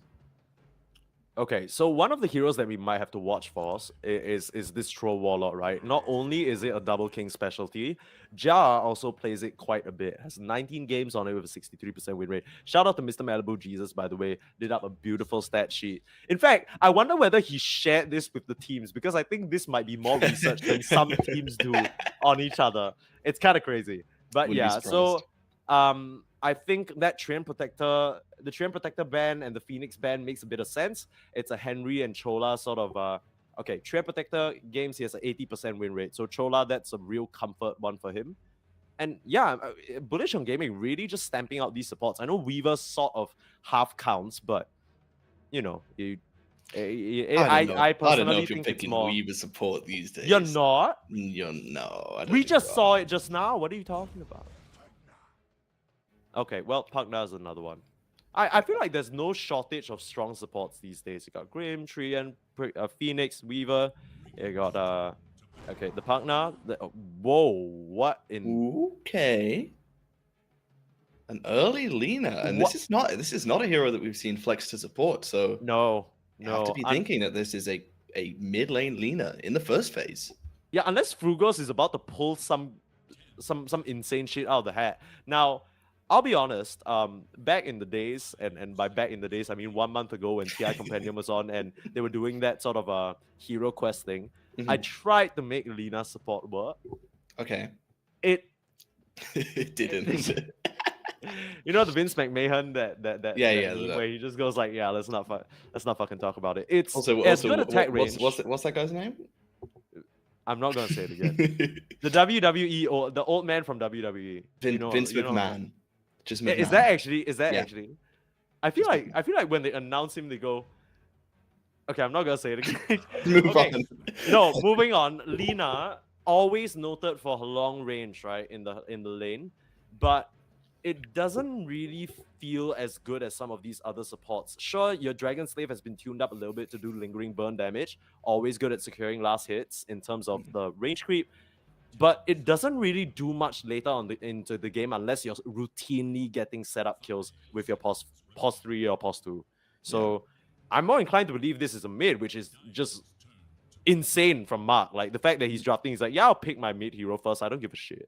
Yeah, and into Pugner as well. I mean, you do deal with Netherward quite easily, but if you get caught out by it, you're LSAing, slaving, and Laguna blading. That's a lot of damage that could come out from that Netherward, especially later on in the game. So, yeah, definitely an interesting approach to this draft from Bullish on Game. They're going to go with a Tusk to start off their second phase, though. Nice tanky support, maybe a little bit of save for the Lina with a Blink Snowball play, perhaps. Kind of feels almost mandatory. It's good for keeping people inside Lina's range of spells, and kind of good for getting you out of tricky situations like the one that just got picked up. Kanka is going to have a setup on her every single day of the week. Going to have to hope for a good timing on the LSA to disjoin that. All the Tusk just really throw his body in there and save you. Kanka's been such a stable mid pick. Yeah, really nice pick here. Can also be flex to the offlane as well, as we've seen. Fade has played it in the offlane. Okay, yeah, so they do have some flex potential. So, if they see maybe a chance to exploit a weak enemy carry, you can pick the Kunkka in that lane, and the Tidebringer harass. Once you get the levels up in it, it can be really hard to deal with. I mean, suddenly this Lifestealer ban makes a lot of sense if this is gonna be Fade in the offlane, right? And now the more I'm thinking about it, even though the Kunkka and Lina matchup is a good one in the game, in the lane, this guy's gonna get beat up. Water usually beats fire, not in this case. Lina's about to, Lina's gonna fry this little boy. So I think, it's likely gonna be a Fade offlane Kunkka. It's something we've seen before, and immediately into the Spectre as well. So they are pulling no punches here. They want to get right on top of her, and snowball or not, you'll be damned. Yeah, and this is kind of what happens when you pick this Lina in the first phase. Immediately, Sporkface Killaz, they've got 3 picks to just go right at what we are assuming is going to be a core Lina, right? So you pick Kunkka for this big team fight and the long-range catch. You've got Spectre just to get right on top of her. Loving these 2 picks from Sporkface. And Spectre, just an absolute menace currently in pro games, pro-level pubs, even sort of like Divine to Immortal pubs. Spectre is just owning. And it's not just this, all-in late-game carry that we know from the past. If you have a support that enables early kills with the Shadow Step, you can really come online very quick. Grimstroke is Grimstroke. still in the pool, gonna say, I don't know. Honestly, when I was watching TI12, every time I saw a Spectre, Grimstroke was the first hero that came to my mind. I know VP abused that combo so many times, and it looked so good every single time. Shout out FNG and G, kill them all. Bring it back. Love that guy. But Yeah, it's giving Bullish on Gaming a little bit of a tough situation because yes, your Grimstroke isn't too bad. Technically, you can get double Laguna Blade, whoopee, but it's suddenly become this awkward situation for Bullish on Gaming where okay, you can double pick it now. So suddenly you pick the Brewmaster, it feels a lot better to go into the Grimstroke, tag team up, and then you have the task as a pulse 5 bodyguard for whichever range carry that Double King would want to go for. So far, his track record has been pretty much on the melee heroes other than Troll Warlord, which technically counts as melee range, however you want to do it. AA is going to be selection instead. So wanting to limit the healing that can come out from the Pugna and cut down whoever gets on the run buff, so it's not going to matter in the team fights. Yeah, nice into both the Pugna and the Kunkka for the reasons that you just mentioned. And I mean, I think depending on what their how they sort of choose to allocate these supports to the lanes, they could be able to maybe get some early kills onto the Spectre. I'm looking at a Tusk Brewmaster lane. That sounds like a pretty strong lane. You know, you're going to have pretty much an automatic kill at 6 if the Spectre is still in the lane at that point with sort of shard split play. I wonder whether you're going to actually put the A in the top side, because can you imagine you put Cinderbrew down and you just procs it with Ice Vortex? That's gonna be the most annoying thing. That is pretty disgusting. Like, you just literally have it all the time. And I'm a little bit worried about the Tusk Brewmaster if you go together, because, you know, these two buddies are gonna be bumbling together forward and run into like 20 Pugna Nether Blasts. Yeah. It's gonna be a bit rough. They Yeah, go for the that's a Grimstroke. Grimstroke. Yeah. It's a smart Easy pick, stuff. I think, though. Yeah. I think And also, I mean, we were talking about the Tusk Brewmaster. Having the Grimstroke also allows you to sort of pseudo save with the Inkswell, right? Giving the extra move speed and also the stun off of the, you know, popping of the Inkswell. So, yeah, I think it's the sensible pick there. It definitely is just kind of like, it works so perfectly with your draft. But I'm a little bit worried because there are some Grimstroke and Brewmaster, they have a bit of a complicated relationship, right? You got Inkswell, it's neat. But if I'm not wrong, the Brew Storm Panda can actually dispel it off you. So yes, I believe that actually is the case. Right? So the thing with Grimstroke is in the past, you're like, oh, neat. It's gonna pop at a certain time, I can time it. Now everyone's been raving about, oh, you know, now I can pop it whenever I want. If you leave it too long, he's just gonna whip it off, and then suddenly your initiation might not connect the way you want it to. On the flip side, Grimstroke, like we know, Phantom's Embrace is just gonna tell Brewmaster to shut the hell up.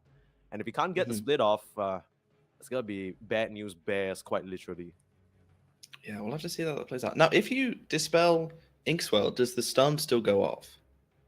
I don't think so, because you take it off completely. It's kind of like taking a shower, you know? You have the ink on you, you dispel it, you blow the ink off. So the ink doesn't stun you. It's just kind of, you wash it off. I think is thematically how that goes. Mm. Yeah. Both teams probably looking for a mid hero here with their last picks, right? Unless, I mean, you do have the option on Sporkface Killaz of flexing this Kunkka to mid. Probably not the case for. Oh, well, actually, Bullish on Gaming. Definitely looking for Bullish carry. on Gaming are looking for carry. Yeah. Ban out the Troll Warlord Double King special. What else you got? Terrorblade and CK are the other ones he's picked up. Both still available in the pool. Although I don't know how well it's gonna do with this Brewmaster. I'm a little bit worried if you pick up the Terrorblade, it's gonna make you a bit too reliant on your meta and split timings.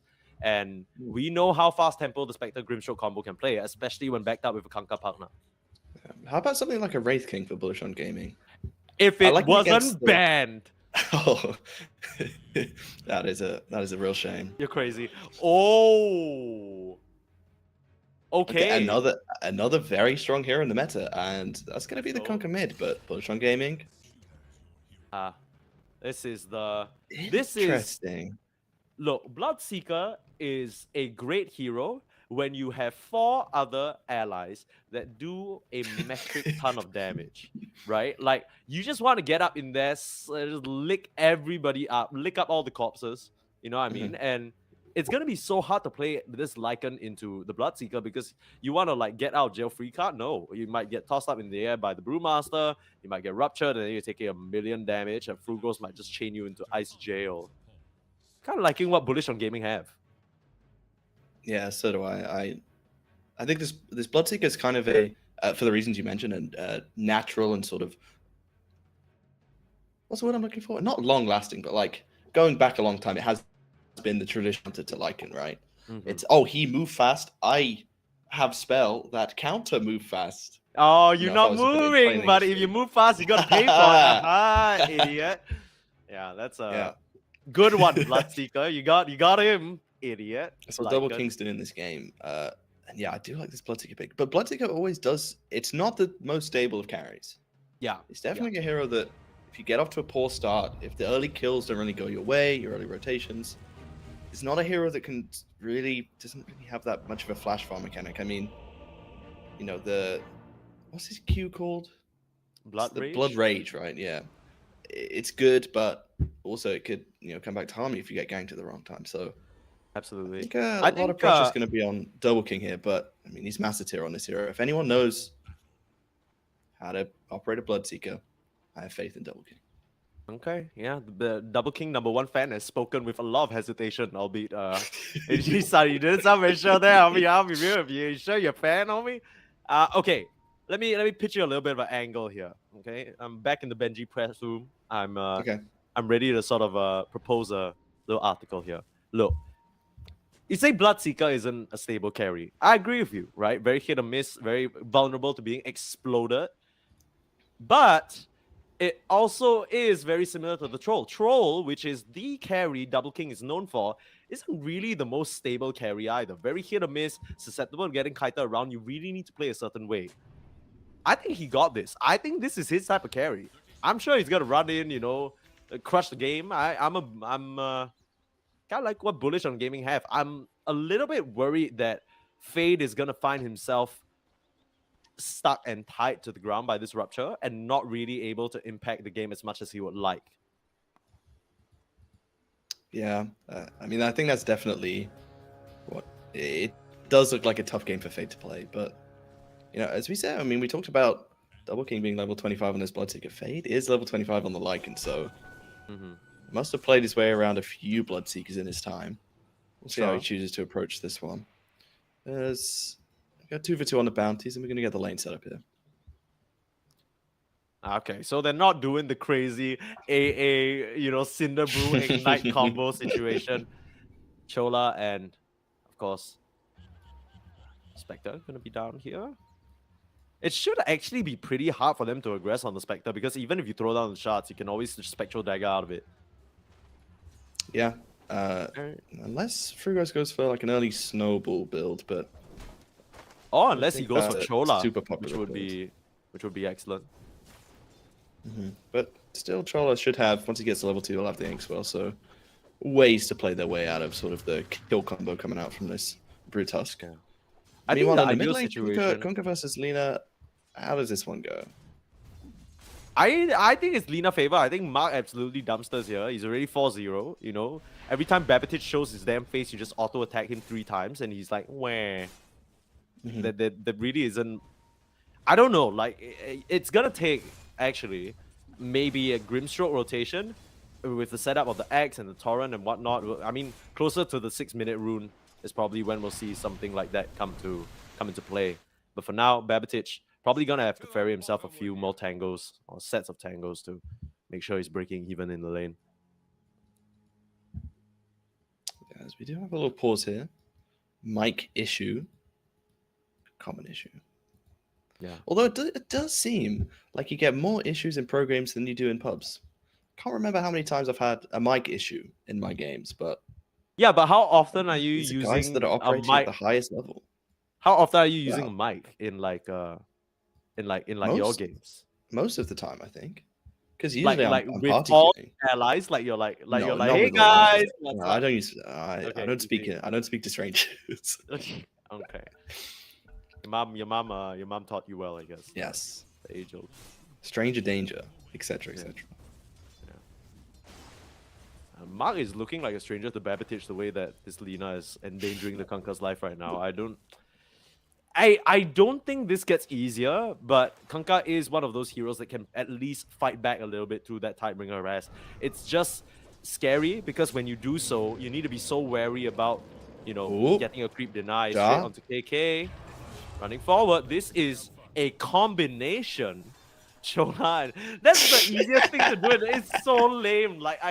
Grimstroke is actually a plague. I'm not gonna lie. Like, the fact that you can just do that, Inkswell is a bit too strong. That's kind of why I'm That's kind of why I was a bit curious as to why they put Frugos and KK in this lane together, because sure, you can snowball save, but it kind of feels like ass. Yeah, and Frugo's still holding the point. He's not going to go for the shards. They look to go on to Jar. See whether he's going to throw them out. He will do, but Jar looks to be just fine here. Yeah, you can't really commit. The whole time Chola, no mana, but he's just auto-attacking you, and now you're like, what, 200 HP on the task? Not really a great situation. On the bright side, top side, Fade should be able to farm without much trouble. Realistically speaking, if you put the tusk up here, maybe you have a chance at a kill, but the Pugna's just blasting you down consistently. It shouldn't be anything you're too bothered about, though, because of that natural sustain from the Bloodseeker. Yeah, and Lycan should always be a hero that is able to secure these last hits in lane. You have the extra damage coming from the Wolves, so shouldn't be many heroes that are able to deny your farm. Battle for the Lotus, and it's going to go the way of this AA. But he's going to try to TP out. Oh, that he had was the Lotus available, but did not pop it. I also think that was just ambitious. Like, what you doing up there as a snow cone trying to contest for a Lotus, like that's not your territory, you know what I mean? And it's these kind of kills that, while they seem a little bit small, it's just gonna propel Fade to his timing a lot faster than Double King wants to fight. Mark, a little bit of trouble in the mid lane. X Marks back into the hands of Babbage. One last Tidebringer, but the only 2 levels means that you can't really reach him just yet. Yeah, Babbage doing pretty well in this lane. It's pretty much exactly even on the XP, but Babbage definitely holding his own at the last hits. Currently 3 up on Mark, and Mark is gonna have his last tango here. Gonna be definitely reliant on getting these water runes at 4 minutes. He's screaming for support to die right now. Like that's Oh, nice juke little by dodge. Mark. Oh, but Saw the that X coming Marks from very a very mile smart. away. Yeah, Babbage. I mean, he just makes the safe play, right? Puts the X Marks on himself so that he's not really caught with his pants down by any sort of rotation. Frugos was inching over to try and punish him, but trade out 1 for 1. Nothing too serious. And it doesn't look like we're going to get any more of these kills down, but for this the Grim Spectre, he's got double braces now on the Brute, so he is very tanky. Going into that Midas as we usually see. Yeah. I think if they're going to try and find a kill, it would probably have to be on Frugos. I just can't see KK with the different stances that you can get and with the amount of HP. I mean, he's already up at 1k max HP of 4.5 minutes into the game, so I think he'll probably be alright. Just farm down. Yeah, the EHP just gets worse and worse when you get brewed up as well. When you're running through that Cinder Brew 2.5 times bonuses. That is crazy. The evasion, the additional resistances. This man is not dying down here. I'm a little surprised though. I kind of I understand the greed with the Brewmaster wanting to go for the Midas, but I'm also a bit, do you not want that early game Lil Earn to try and get the tempo going, or you think KK doesn't even want to get involved? Well, I guess we have our answer with the Midas, maybe he's communicating with his team that, either the Tusk is going to buy the Urn, probably unlikely for it to come from the AA, so it is a nice item versus the Spectre. I always like to have a Vessel just to stop, just to sort of address once she gets very tanky into this game. But, yeah, I would like to see a Vessel come from somewhere. It's Double King fighting up with Fade, has the Blood Rage on him, so he's going to take a little bit of damage here. He's fine. He's just gonna get his regen up, Fate. It's just a little punch back and forth top side up here. No, but it's like a Pokemon battle. No one's actually gonna die. I mean, at most you gotta feign Frugos getting caught out here in the mid lane. Nice rotation from the 2 members. Yeah, and a regen brew now in the bottle for Babbage. With the Pugna, you can really start applying some pressure onto this tier 1. Keen to see if Bullish on Gaming are going to bring some reinforcements, and they will, in the form of Frugos TPing to not only refill the bottle, but also make sure that Babbage doesn't try anything sneaky in this mid. Do you consider screaming for your support to come and refill your bottle reinforcements? That's more like slave duty, if you ask me. It's like time for your TP mid post death. Yes, dear. Literally, like you pick this Lina, all bold and brazen as Double King to the top side. Perfect. Chola meets him right in his own tree line, but juking around for now, not gonna matter. Up against the X Marks. Babbage last shot. looking for him with the wolf. The whole legion of Sporkface just chasing him down, and Double King has no quarter, gets cut down by Babitage. Yeah, 4 members up to the top side in order to secure that kill, and they do manage to find it. Took maybe a little bit longer than they would have wanted. Bullish on Gaming. Let's see if they can reply down bot. They're going to snowball in, but the Grimstroke's already come back here with the Twin Gate, so this kill onto Jar seems, difficult to get. They are pumping out quite a bit of damage. Mark is here. He wants to pop that first Laguna Blade of the game, but they'll know what's up. They'll back up, and want to point out that while all those shenanigans were happening up top with them chasing the Bloodseeker, Frugos as well as Destiny actually were able to snag up both the Wisdom Runes. So might be something we have to watch out for in terms of the level 6s from these supports. They are getting their chops involved in these kills though, and Destiny, he doesn't stand a chance, especially against a double damage Kunkka. Yep.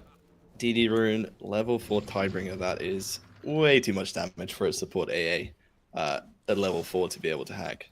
And Babitage may start to amp up the pressure onto this mid tower. Numbers are here from Bullish on Gaming to try and defend. You know they'd love to get a kill on Mark.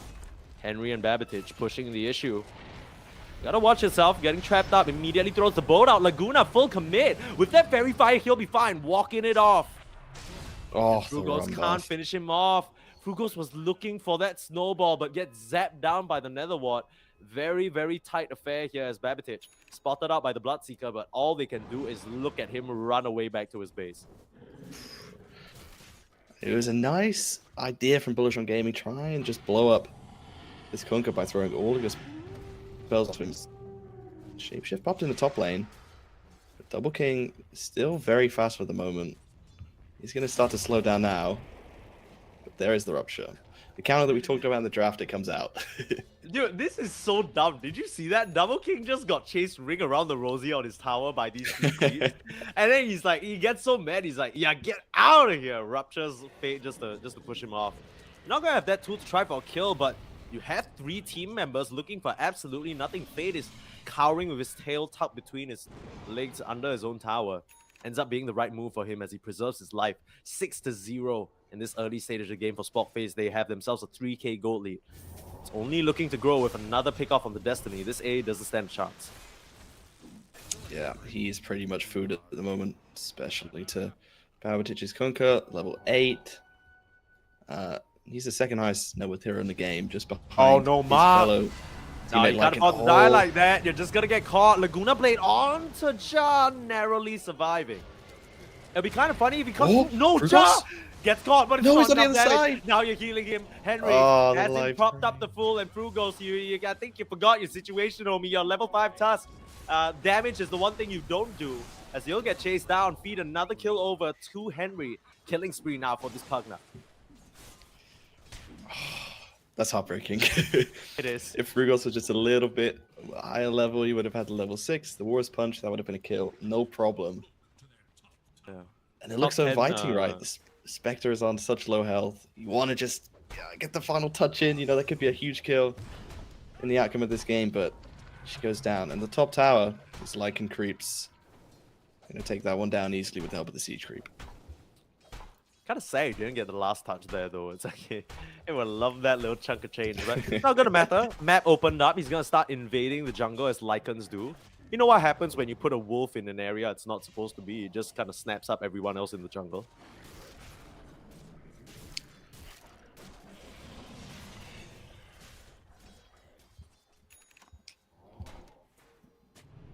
Benji. Hello. KK is looking a little dead here in this bot side. Just straight up, He's boat very in. dead. He's just gone. Frugos, I mean, you're trying to come Frugos through also with looking Frugos. dead, I would think. Yeah, I mean, everyone's looking dead on my screen, actually. Yeah, he's just got to go down. This one's easy. Babitage, it kind of feels like he's a roaming death machine. Everywhere Babitage shows up, 2 or 3 heroes just die.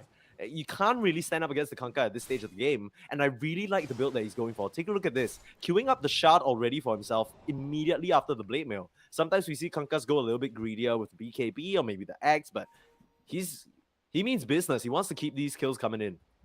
Yeah, and super nice against Lalina, your sort of squishy backline. Having the Mark looking for the kill. Yeah, that should be an easy one. Unfortunately, Chola decides to trap himself up in that little crevice. And it gets chopped down by Mark. That's actually the first Laguna Blade kill of the game, which is and 11 to 1 first right kill. now. Yeah, it's 11 to 1. It does not look good.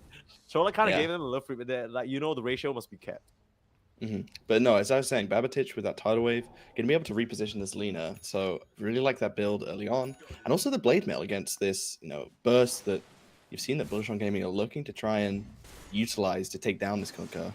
It's gonna be really nice against that. So we'll see if Babatich wants to make a move. He has got a shield rune on the bottle, so feels they like want to he's pressure up this bot unlikely tower to with die. the primal split.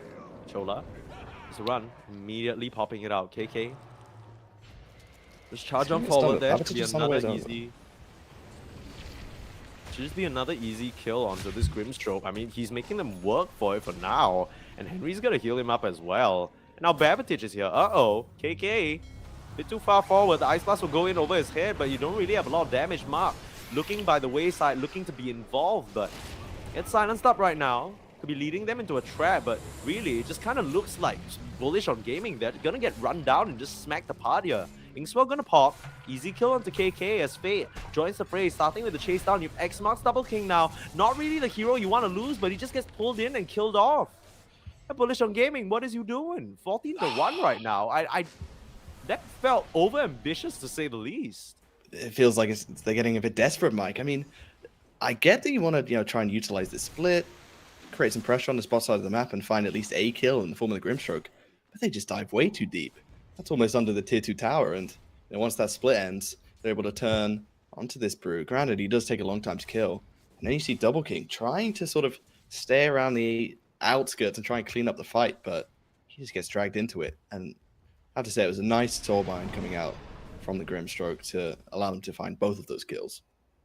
Yeah, we're starting to see what you mean by the Bloodseeker is a bit of a tricky carry to make work. You really need to get in there.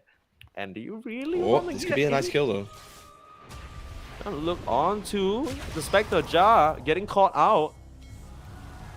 I mean, sticks around a bit too long. But they should get a return onto Frugos. This one's pretty easy. All things considered, I think you take that every day of the week on Bullish on Gaming. Babatich still remains unstoppable, but at least you get the Spectre kill. That's a little bit of a morale booster, right? You put a second one on the board, you're like, we're capable of getting more than one kill, guys. It's happening. It's only up from here. That's what the comms sound like right now. Absolutely. And trading a pos 1 for a pos 4 is always going to feel good, especially when you're, if you're bullish on gaming in this kind of game state, you see the score is 15 to 2, you're like, okay, we need whatever we can get right now. I love how aggressive Fate is getting up here because he knows the Spectre can just come in and join him at any point in time. KK, forced to pop the Primal Split. That is not how you want to use this ultimate. And like we mentioned, especially with the rough start that KK has been having, this Primal Split is so instrumental to your impact in the game. You're basically out for the count for another 2 minutes. Yeah, it's worth noting that Double King was in the area, but he wanted absolutely no part of that engagement. Yeah. He was like, man, I need to farm. He's like, brother, I don't know what you're doing there. I'm mind my own business. Double King, not looking too hot in terms of the net worth, but at least keeping up.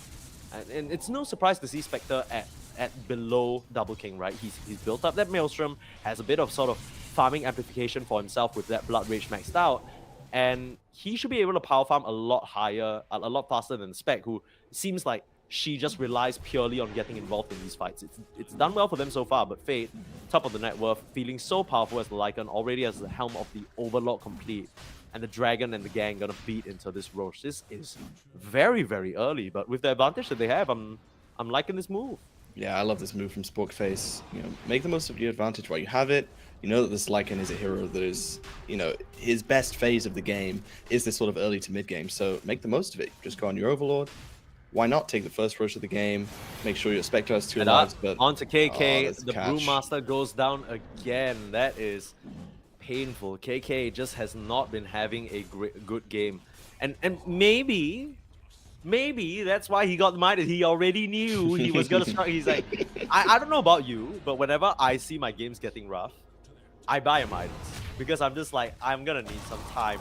Frugos manages to tag team up with Mark and kill off Chola, the defender here on this tier 2. But they're sticking around this area. There isn't really much for them to find. Now, Fade is here as well. You watch yourself. There's a shapeshift. I like this decision to put the Aegis on him as well. And oh yeah, Destiny immediate. Oh my god, that was a lot of damage. that was one auto attack from the Black Dragon, by the way. And Destiny. What's his HP? Thanks Like, to his lucky stars in the Dude, matches that was to what, survive that one. 500 damage from one auto attack. That was pretty disgusting. That was insane. Yeah, and Mark doesn't want the same fate to befall him. He's going to TP out. I'm not sure what Frugos is doing here. He's throwing a little ice shards on the tower. Been cute. He's trying to cut the creep wave so that this push cannot keep going past the tier 1.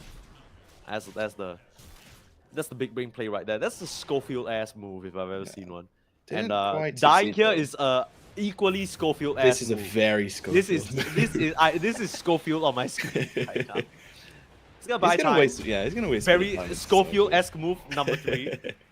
This dude is literally Schofield right now, but it's so painful to play Tusk in these situations because as a Tusk, you really want to keep skirmishing. You want to be in a situation where, you know, you're running at them, you're chaining up these kills, you're finding another, and right now you're kind of relegated to this push side lanes and throw yourself onto dangerous areas on the map duty. It's not the prettiest. You drag them to other areas of the map, like the Sporkface Killaz, but you have to sacrifice your life over and over for it. And take a look at his net worth. He'd love a blink, he'd love an eventual Ags, but I don't know if that's ever gonna happen this game. Yeah, and you talk about the blink and the axe, but he sort of has to go for this solar crest in order to, you know, buff up Double King and allow him to be the sort of carry to end all carries in these fights. So any item that helps him survive, it's not coming anytime soon. I think it's quite telegraphed what's going to happen, right? Bullish on gaming, they're waiting for the BKB timing on their Bloodseeker. Ideally, they'd love it to come with the Blink Dagger on the Lina so they can get something going. But I'm just a little bit worried that even with that BKB, I can't help but feel like the sheer amount of damage that Sporkface can do to the rest of your lineup is going to leave you high and dry without any friends. Double King, he has so much work to do on this Bloodseeker. Yeah, I mean, I'm looking at Fade, maybe a couple of thousand away from a full Assault Cuirass. Jeez, oh my god. He's got drums, he's got Helm of the Overlord. This guy is going to hit hard. This Black Dragon is going to one-shot the AA at this point. Yeah, for It's sure. literally just going to walk up, auto-attack you, and you're going to die. Now, the X marks the AA, has a Ghost Scepter to work with, but yeah, can't survive against that overwhelming amount of mixed damage. Sparkna works you down. Henry's been playing exceptionally this game. Yeah. Yep. 6-0 and 6 on the Pugna. Pretty flawless performance, I have to say. This is kind of crazy. The fact that Bullish on Gaming are coming out here and just getting absolutely trounced in this game, number 1. I didn't necessarily think that their draft was bad, but it kind of feels like they didn't think about how these lanes were going to go. And it's not like they lost the lanes. It's just that they kind of gave the Lycan and the Spectre a free-ass time. And somehow the one lane you're quote-unquote supposed to win, Babbage feels comfortable enough to take the Kanka into the mid lane, switch that over from Fade's hands, and still crush you. That is not a good look. Yeah, and it wasn't even the case of him finding a lot of solo kills in lane. It was his rotations towards other sides of the map. Yeah. Really making this Kunkka look every bit as good as we all think it is. Can't wait for this hero to be nerfed into the ground. Yeah, I feel you. I think that's what Bullish on Gaming are thinking about right now as well. But credit where credit is due. I think Babbage definitely was being held back by the Lina for a little bit. It was just 1 or 2 misrotations from the supports, 1 or 2 sort of uncoordinated attempts on his life that ended up disastrous instead. Now, exception, or Henry rather. Oh, they popped no, a rupture hand split for that. What is and Henry that? just What walks are you out doing? with the Glimmer Cape. That is painful. And they know split is down, so they just smoke up. This roaming trail of death is just gonna keep going. Sure, your Aegis is gonna run out in 17 seconds, but with how strong Fade is feeling, I don't think you care. We've talked about him and Babbage being the main sort of key players leading the squad. You blink out Alina right back. That's what the Xbox is for, baby. You're gonna get washed up. Fade starting to chase you down on Frugos. Snowball to buy some time. Straight into 5 heroes. Yeah, he doesn't stand a chance. Exception's gonna blast him down. Okay, look, Benji. Yes. respect. Wait, what? Okay. You see, I was gonna say I wouldn't blame them if the good game came out. I saw it. I was about to yell, "I'm a prophet," and just Henry coaching. things. I think we can Just chalk that one up too. Just Henry things. But yeah, this game That's got a looks, sting, though. it is looking a little bit rough for Bullish on Gaming. There's literally KK. nothing to look forward to other than maybe 2 more kills on Sporkface, and then we got the magic number. It is a flipped magic number. It is. It's a little 2-2-3. You do I think if you read Chinese or Mandarin characters, it's from right to left. So yeah, we get it. It's the China special. I see. Yeah, you wouldn't get it. No, I wouldn't get You it. guys- not you being, guys haven't- being yeah. not Chinese. Yeah, that's rough for you though. Yeah, and Okay. I mean, they smoke up on 3 heroes on Bullish on Gaming, but I don't know if you're really trying to find something or if you really want to. I just don't see what the plan is, right? Like Frugos, he's leading the charge, doesn't have a blink, so he's gonna have to rely on a crazy ice shards connection. And with the range that he's coming in from, it's so easy for them to just react and pivot. They have so many tools, the Grimstroke now working on that 4 staff, so we'll have it in maybe what 3 to 4 minutes, and suddenly your shards aren't quite as effective. The Tusk window is just completely frozen over at this point. Yeah, and it was nice positioning there from Sporkface, whether they sniffed out the smoke rotation or whether it was just a bit serendipitous that they were going back for the Tormentor, managed to dodge that entire smoke mover now. Destiny, once again, does have the Ghost Scepter. No Pugner around, but... Oh! They messed it up! Destiny, get out alive. I mean, Tidal Wave doesn't cancel TPs. I'm pretty sure they knew that. They did have Babatich standing right there with an Ixwell though, and he just didn't walk towards the AA. Oh, but maybe this is the kill that they wanted all along. KK, he does have the split. It feels like he has to pop it. Yeah, he does, and there you go. Split used again. And for what? All these rotations, all these moves, it kind of feels like that's kind of the danger of picking the Lina Bloodseeker duo, right? In an ideal world, you want to get active, but these are heroes that are very feast or famine. You're relying on your Brewmaster to make action happen, but you had the whole laning stage where you paired him up with a Tusk, and you're up against Grimstroke Spectre. That's not happening. There was no angle for Bullish on Gaming to ever get anything done, it feels like. You're coming through with the Lina, you're trying to get Laguna Blade kills, but with what setup? Yeah, pretty rough game for Bullish on Gaming so far. You do have this one glimmer of hope, though, and it is Double King on this Bloodseeker. Okay. He's got Mjolnir, he's got BKB, he's looking towards an Ag Scepter, and if you could take a great fight with this Bloodseeker, he could start to skyrocket and maybe just drag you into a point in this game where you feel like you can actually take fights, but it's going to have to be one hell of a team fight. Yeah, Fade has a drums, AC, and soon to be BKB. I don't know how you kill him. Just a thought there. This Lycan is looking like a menace. Which just means that if you can kill him by some crazy stretch of the imagination, it's a lot of gold.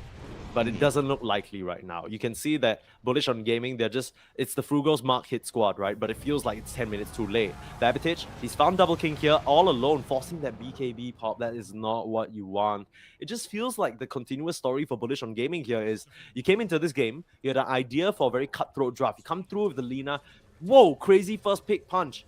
And this might be the pickup that they're waiting for. No, but this is not the target. You're not getting him.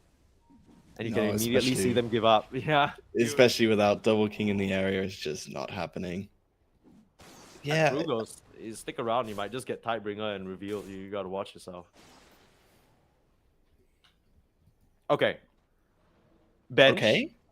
Okay, are we back in the press room?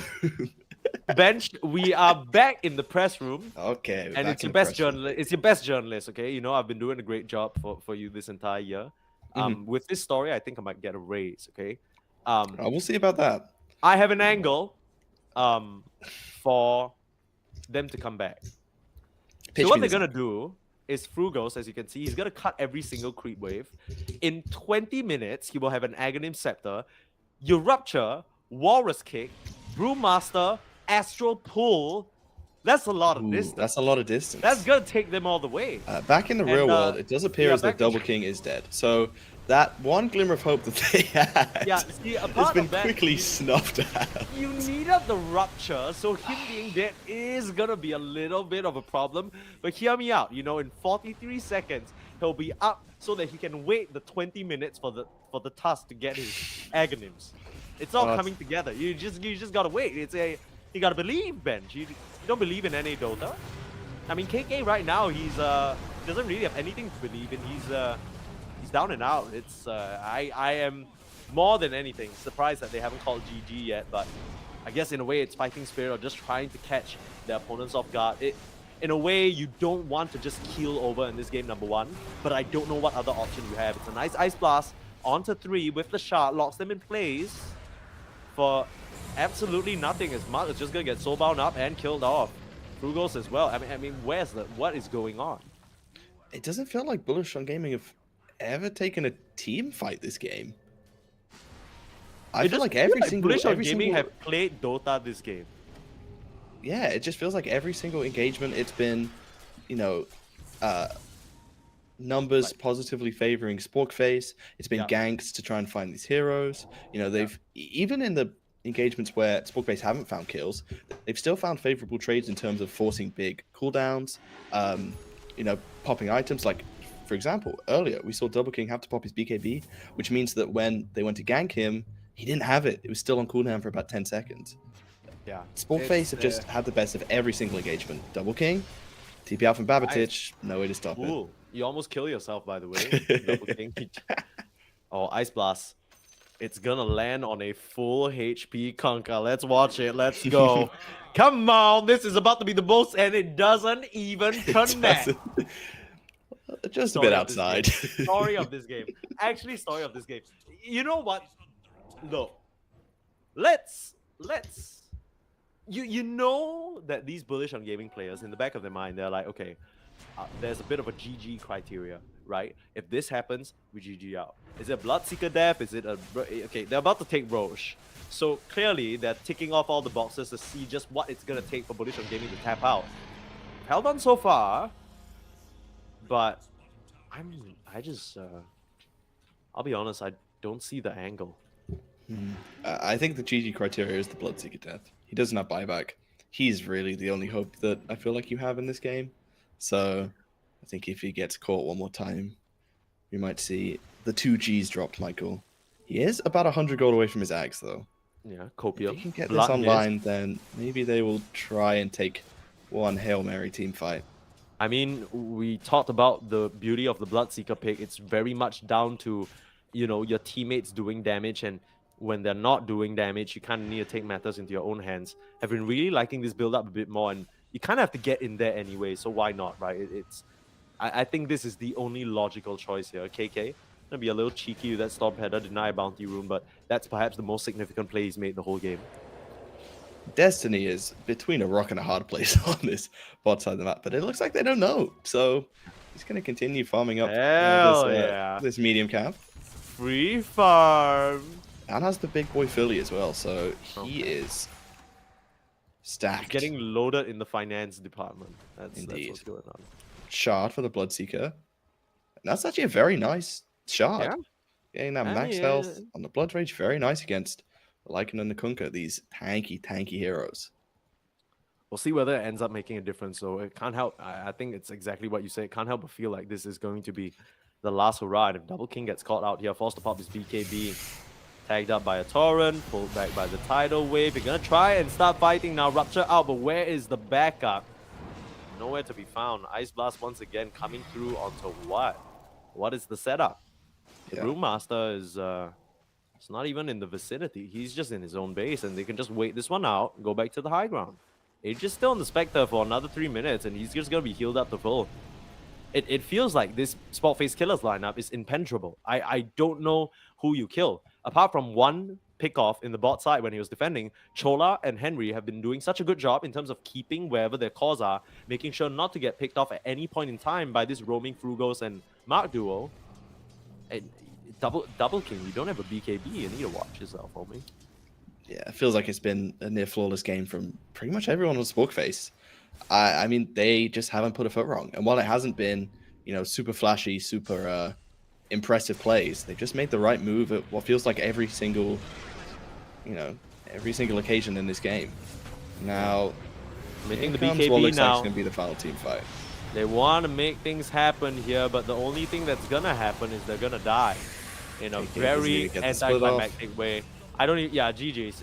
You know, it kind of feels a bit delayed, but yeah, I respect them for trying to fight it out, right? I think this is one of those games that, unfortunately, it's one of those things that you don't really have, there isn't much to be said. That's just how the cookie crumbled. You went for a bit more of a high risk, high reward draft. You're picking two very feast of famine heroes. Sure, you got the Brewmaster as a call, but when KK's performance is as such, and he's not given the lane he needs to succeed, that's just gonna be your situation. Sporkface Killaz, less of a victory and more of just a complete demoralizing beatdown. I don't even think that was a game. That's the kind of game that you queue up in your pub and you see that your offlaner is playing his first game on Brewmaster, and you're just like, okay, like, it's cool, you know. Sometimes Gaben does this where he matches you up with people that you know don't know how to play their hero. It's rough, but it's not even really KK's fault, right? It feels like this draft just didn't really have any other options. And Bullish on Gaming, they were just scrambling around looking like a bunch of confused little rats on one side. I have no idea what they were going for.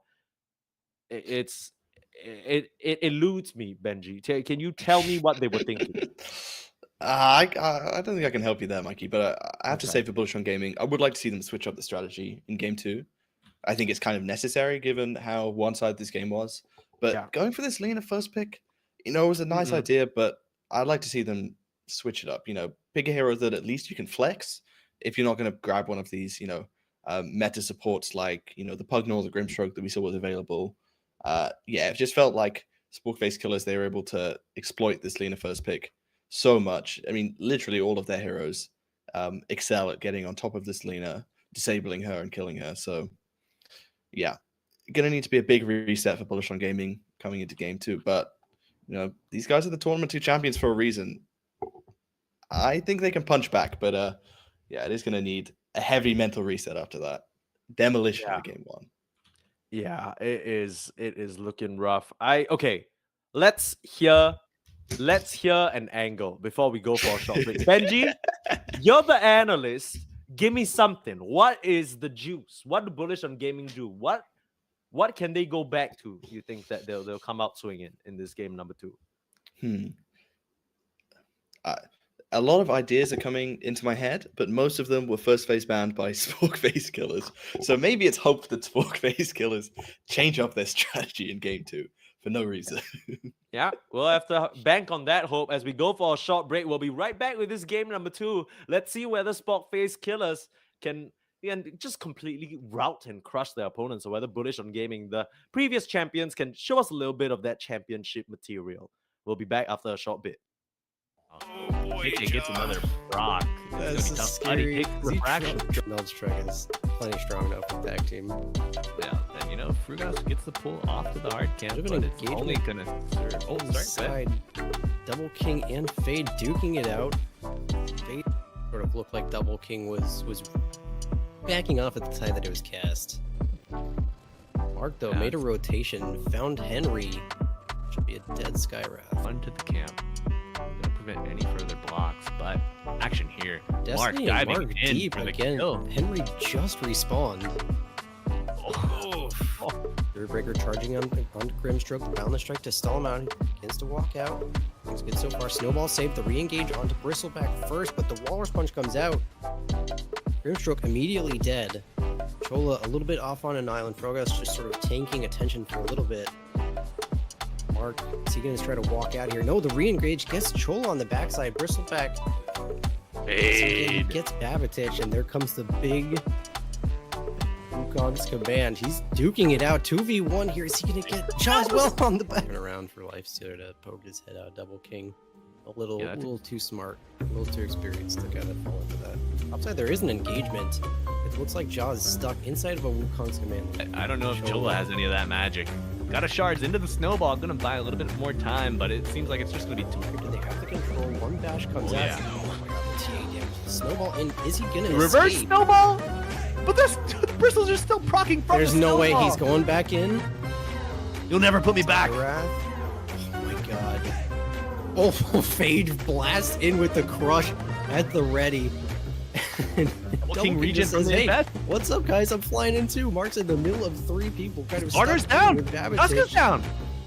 And Double They're King walking is running down down Jaw. Jaw now. Henry and they knows just have it's to fun. escape. Yeah, Henry just says, Pete deuces. Destiny like a snack here. Gavin. Gonna probably blink away, but it only delays the inevitable coming out with the double The bash. silence. Double King God, is now responding to it. Is he happening. going to commit? Here's the turn. He wants something for this. He Chola stepped out. exhausting everything. It has the shards.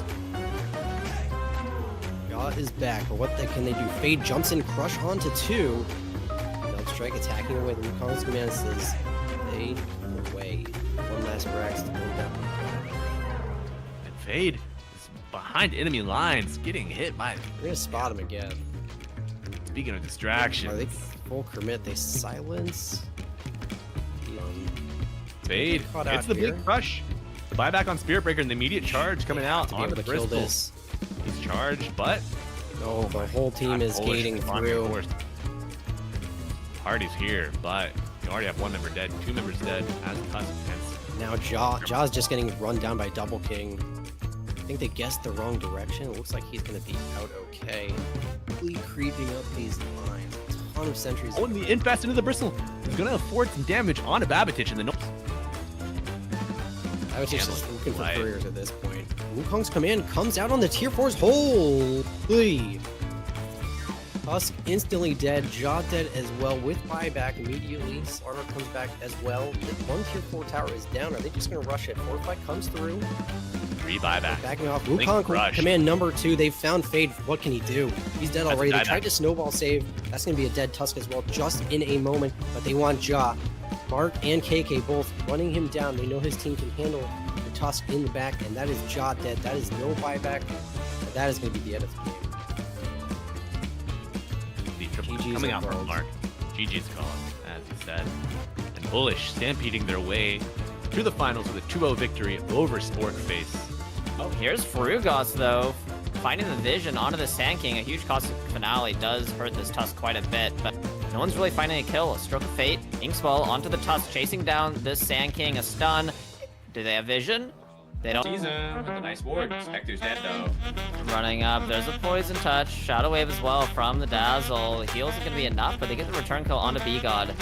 Another Courier kill. Oh man, another Gemini attack. Thor is on a Courier killing spree, but now he's getting ran back into the wrong base. Oh, There's the Tusk.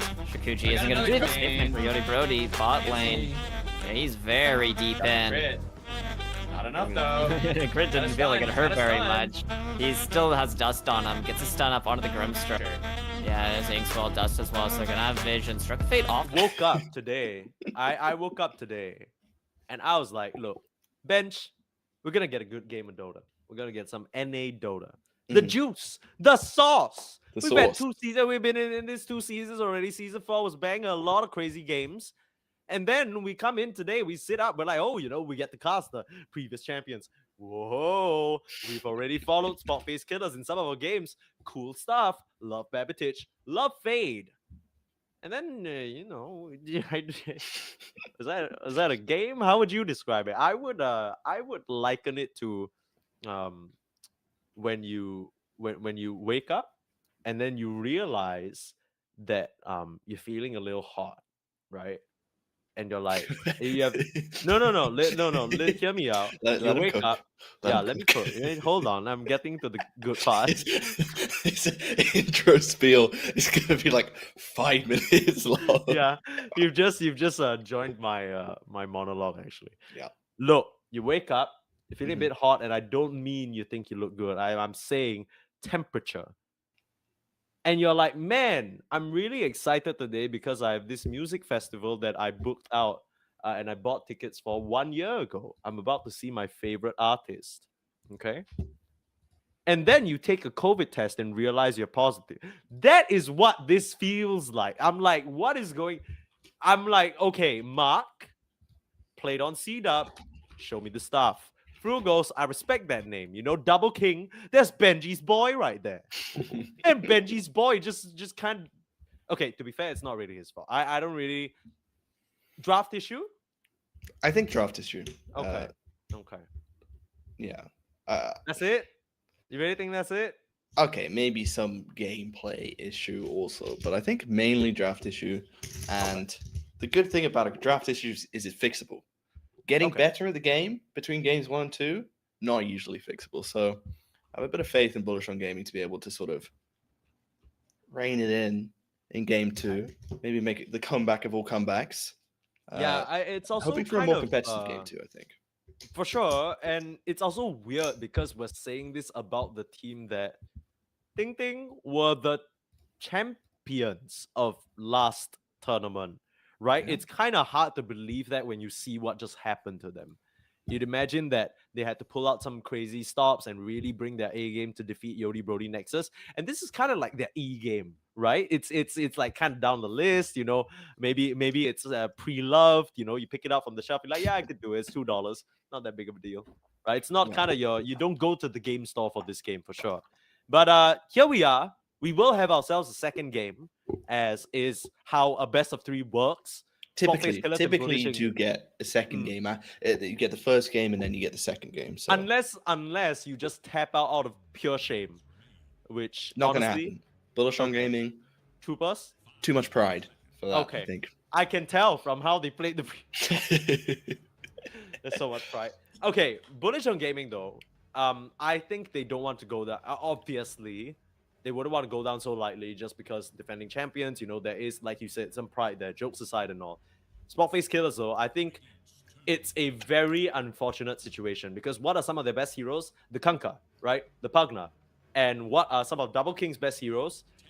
Heroes that kind of are good against the Kunkka in lane, like the Lifestealer. He's won 3 times already with it, 100% win rate. He picked it up. One of the few players who is still routinely picking this hero. But it's such an easy ban if you pick the Kunkka, right? It just lines up poorly because the bans are convenient. Yeah, a lot of the time when you sort of have hero specialties that are good against the other team's hero specialties, it can almost be a detriment, right? Because those are the ones that they're going to go to, that they're actually going to be thinking about more in terms of, right, well, I want to pick this hero, here's what we need to ban. And it also just so happens that, you know, the carry in another team loves picking these heroes. So, yeah, as you mentioned, easy ban there, but we are going to have a switch up in terms of the priority. Bullish will be taking first overall pick this time around. So, no Lina potentially.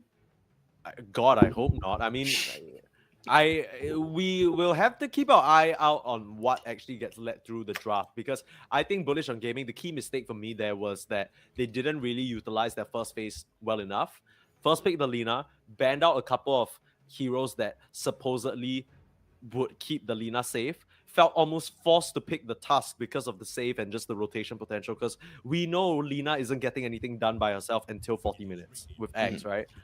So they still go for the Slaughter ban. They still go for the Lifestealer ban. Love that a lot from Sporkface. Let's see how Bullish respond. They have the initiative. And please, for the love of God, Mark, do not pick Lina. Yeah, I mean, you can pick Lina. Just do it like, you know, later down the line. She can wait. You know, she's a patient lady. Yeah. I'm going to ban the Pugna, so that's a switch up. And love this. Grab the Grimstroke. Yeah. Yeah. Nice. Low committal first pick. Nothing too crazy. You don't really think about, oh, we really need to counter this Grimstroke. Enables heroes that want to play fast. Enables double spells. Whoa, cool, cool, very flexible. Can go 4 or 5. Whoa, not stuck in the mid lane. Mark, you're not going to get countered. Crazy stuff. Yeah. But, I mean, even, you know, you have these options with, you know, the double spells with Soulbind and then also, you know, picking a carry that can sort of jump in with the Ink Spell. But you don't really have to go in any of these directions. Grimstroke's such a strong hero that you can pair it with just about anything and it'll still work. But Sporkface Killaz, what worked for them the last game, the Kunkka.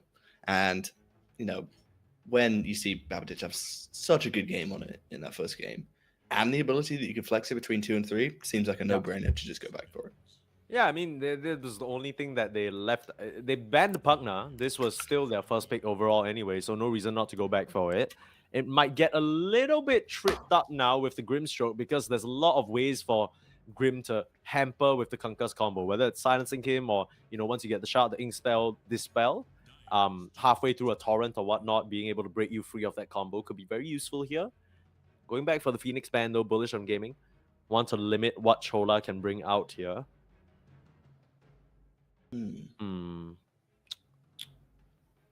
I mean, I like this a lot more already just because it's so low committal, right? From both sides. Like, Bullish on gaming have a lot more time to construct what they want after seeing this pick come out from Sporkface post this ban.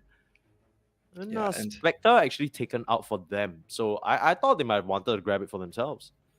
And the thing about, I don't want to hop on last game too much, but when you pick this Lina first phase, you then only get, because they're second pick, they only get one ban in the second phase.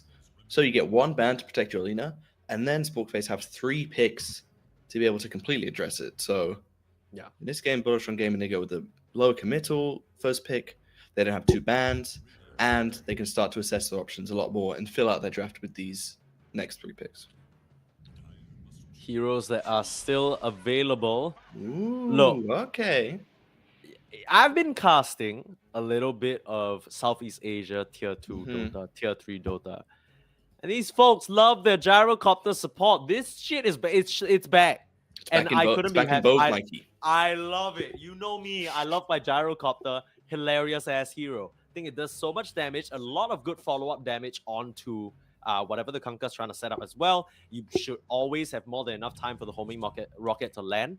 And it's just difficult for you to stand up against. Now, the Wraith King is going to get picked up bright and early. This was banned out in the last phase by Sporkface. Bullish on gaming, not going to let this one slip. I like it as an answer to the Kunkka. It's Kunkka is one of these heroes that excels on having this big team fight with Torrent, Ship, Torrent Storm. Is it Torrent Storm? Is that the name of the ability? But the Ags. Yes. When you have a Wraith King, when you have 2 lives, suddenly all of that sort of burst team fight that the Kunkka has, not that much of an issue, right? So love picking it up here. Can also be flex between 1 and 3. We've been seeing a lot more Wraith King 3, I think, this patch than we ever have before. So yeah, like this pick. Already I'm liking this draft a lot more from Bullish.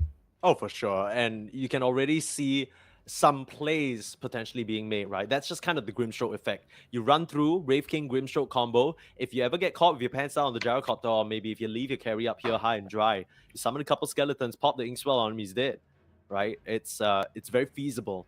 And already a couple more avenues. Now, the tricky thing about dealing with the Torrent Storm is that even though you have that second life, if you respawn right in the middle of it, your teammates can't really come through and help you. Yeah. So that might be something that's a bit of a fallacy. It's kind of different from other ultimates like the Chrono where, you know, it's only a limited time. The Torrent Storm lasts for what feels like forever. They nerfed the duration on that, but still, it's crazy. Didn't feel like they nerfed the duration. It didn't feel like it. They kind of bumped it down by half a second. It's like, okay, you know. Yeah. But I think it does mean that this Wraith King's going to have to be very careful with where he uses his first life.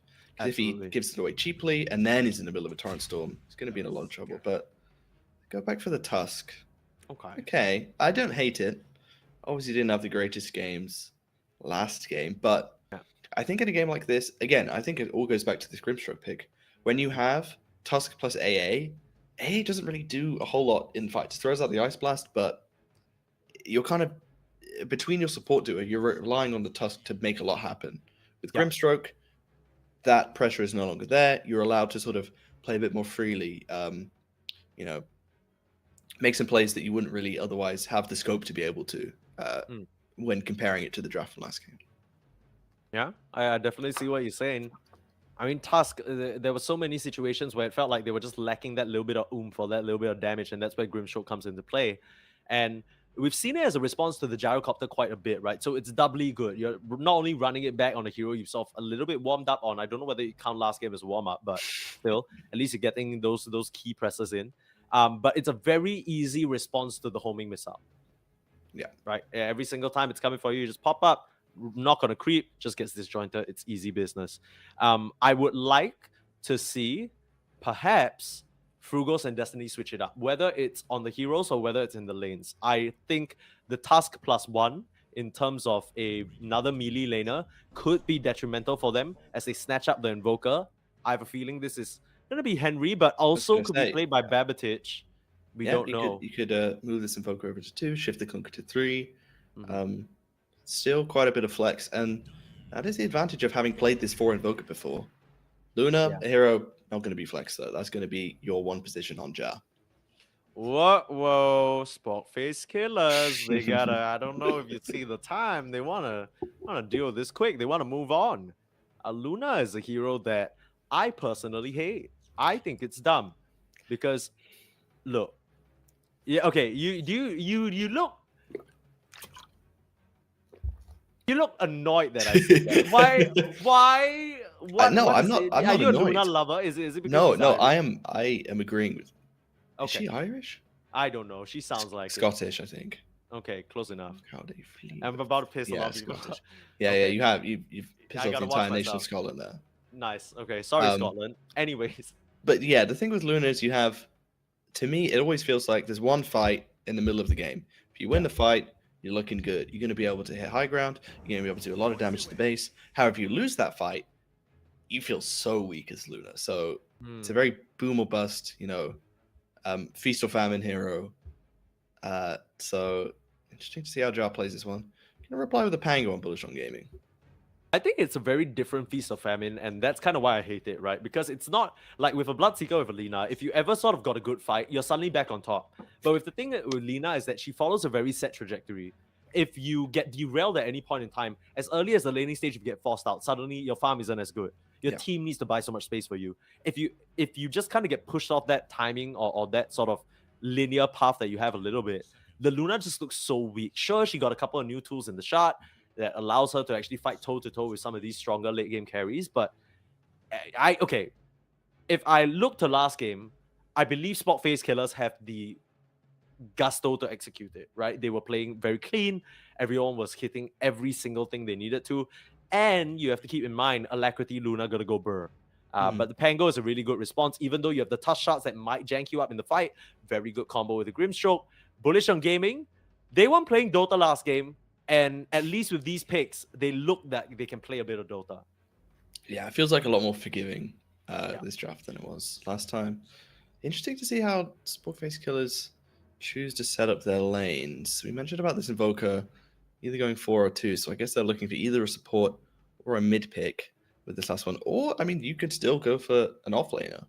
Yeah. So they do still have a lot of options. Banning out a couple of offlaners because it seems like that's the direction that Bullish on Gaming will end up with. Suppose the Wraith can carry Pango off to the mid lane. Yeah. That's pretty interesting that they've deduced that this Wraith King will be the carry. I guess really all you have on the Sporkface Killaz side right now is a lot of magic damage, initially at least. Luna's going to be trucking through that physical, but it's not a crazy, overwhelming amount that you think about going to be able to kill this Wraith King instantaneously, right? It's a lot of mischance that might come out from the Radiance as well. Maybe that's what they're banking on. And Husk got banned at the last phase. It's a protect their Pango type yeah, move, right? Or could be, I mean, could be to protect the pick that they have coming up next. If I think about typical Huskar counters, my mind instantly goes to Ember. But are you okay? Wait, so what you're saying is that there's an option for this Pango to go off lane? Potentially.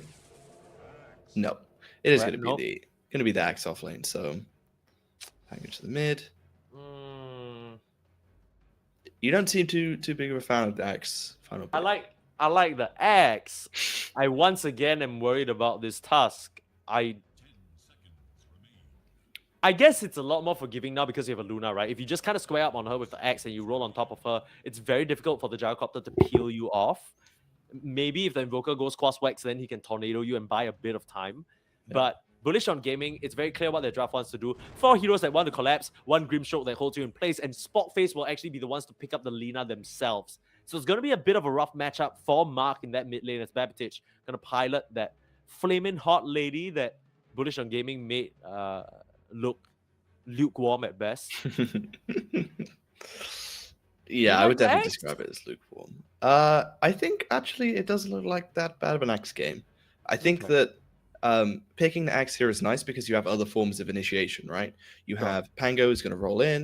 You have Tusk who can maybe find a Blink Snowball or a Blink Warrior's Punch. You have the Wraith King who's going to pick up a Blink Dagger. So Axe doesn't really need to be the sole form of initiation. He can pick and choose where he can, blink and call, try and find these backline targets. And with them last picking the Lina, I mean, I feel like they kind of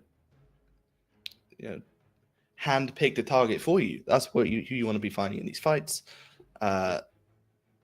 Also, the Evoker, the Gyro, these aren't super tanky heroes, so they should be pretty much food for this Axe. Yeah. I think KK definitely, there is an avenue for him to sort of take over this game. I love his outfit. Yeah. He's protecting what matters, right? Specifically the shoulders, face, and the crotch. Everything else, it's for the boys, you know. You flex those babies. Oh, you need right there. Shoulders, face, crotch. Yeah. Shoulders, face, crotch. Actually, did you hear the Heads and Shoulders shampoo R&D department? That's the new product that they're coming out with. Yeah. Face, shoulders, crotch. Yeah. It's like one of those 6-in-1. Yeah. Like shampoo, absolute, conditioner, dude, toothpaste. Okay. No hate, but being in a long-term relationship taught me that shit is vile. Allegedly, it's horrible. It's awful. And apparently, it's just awful for your skin. It's so bad. In terms of how much it actually takes care of your skin. And done onto Babbage. And Babbage is getting his skin shaved off right now, but no real follow-up. They'll try and stroke nice shot. Beautiful shots, Frugos. You're almost making up for the mishaps of game number 1, but Mark gonna get gunned down as well. Double King will draw the first blood, but can he weasel his little way out of here? Doesn't look like it. Last touch, Chola guns him down in the streets. Damn. That's crazy. Gyrocopter supremacy. Guns him down in the streets of the mid lane. He's so elegantly put, Mikey. Yeah, no worries. That's what I'm here for.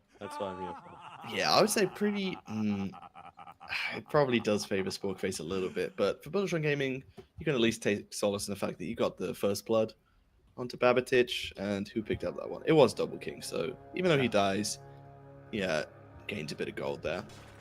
Yeah. Not too bad, you know. Maybe he's getting some progress on the Arcana. We don't know. Yeah. And they could try and Fade is in a lot of trouble here. Uh-oh. Getting worked down, and oh man, he has no... He's just found himself in the corner. Every single member... Dude, Bullish, do you see KK? Just kind of stopped there, glanced at him as he died like, heh, idiot. Before starting a TP out, that was crazy. I'm sure it was just the cooldown, but it looked funny, and that's all that matters. And he got his courier as well, so yeah, nice little mini punch back there from Bullish. Yeah.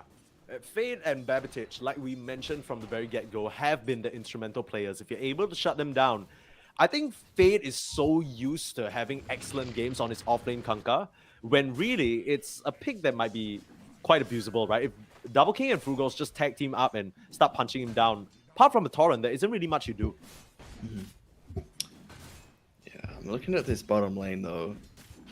Luna plus Gyrocopter, that is a lot of magical damage early on in this game, in the early levels, so Destiny's positioning is going to have to be really on point.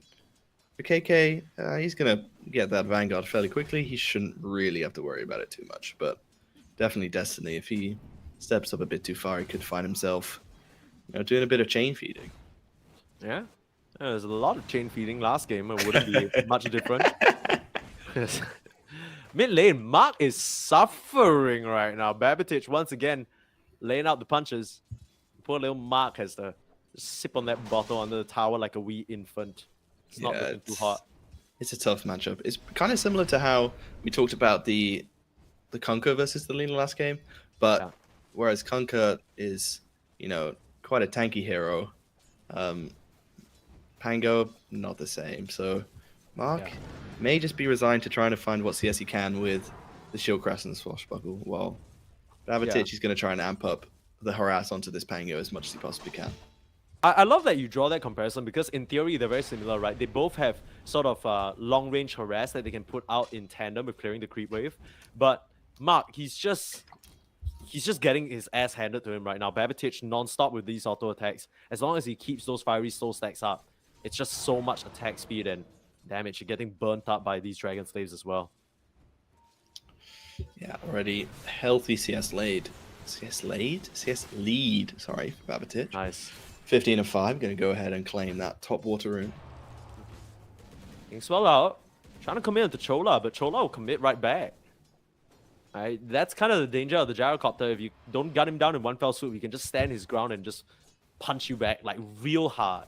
with like missiles and shit. You know how scary that is?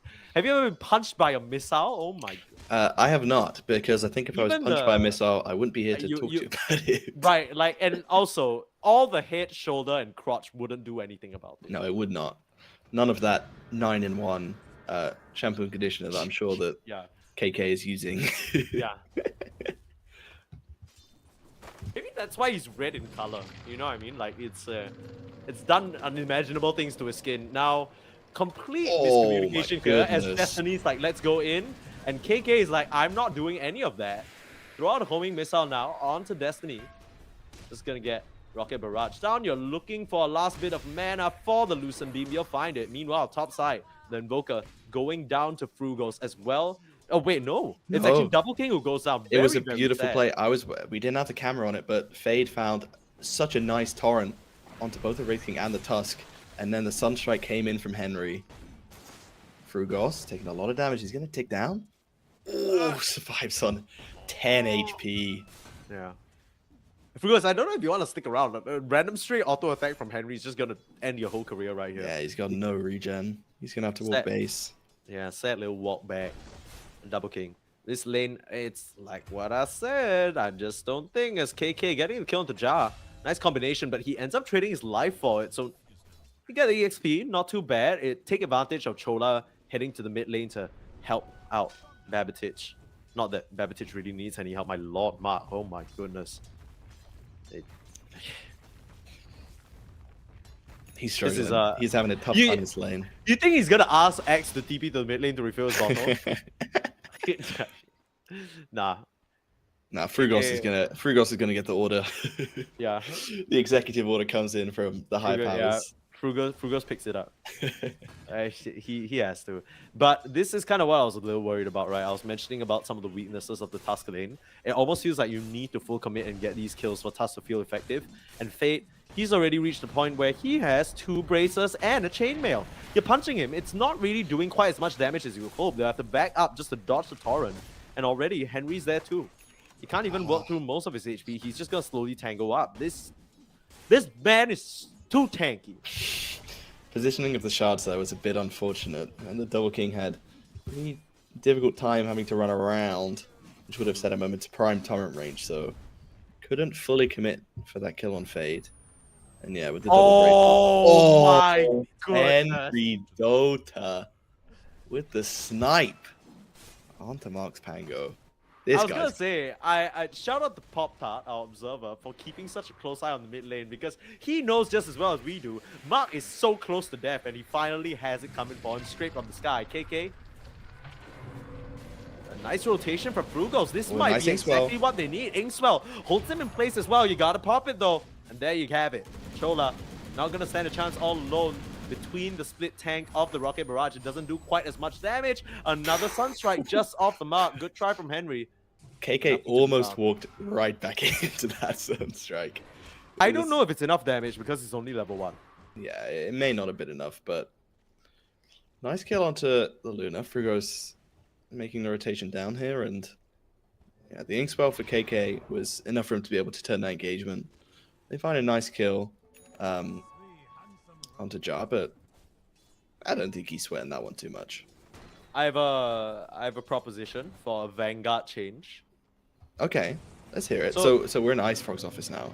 I think we Okay, should so- maybe focus on the team fight that's happening right Yeah, now. I'm gonna exit Ice Frog's office and step outside just in time to see this Luna die on my screen. Very That easy is- setup there from Bullish on gaming, and it's exactly what you needed, right? When this is the age-old mid laner sort of decree. When you're struggling in lane, just rotate, get a kill, get things moving, and you can get your EXP and net worth that way. Yeah, and I talked about how previous kill on the Luna, she was probably fine. Now that one does hurt because you got this TP that's on cooldown for another 25-30 seconds after you respawn. You're gonna have to walk all the way back to lane. How is the net worth looking on this Luna? Lowest among the 5 cores not named Mark.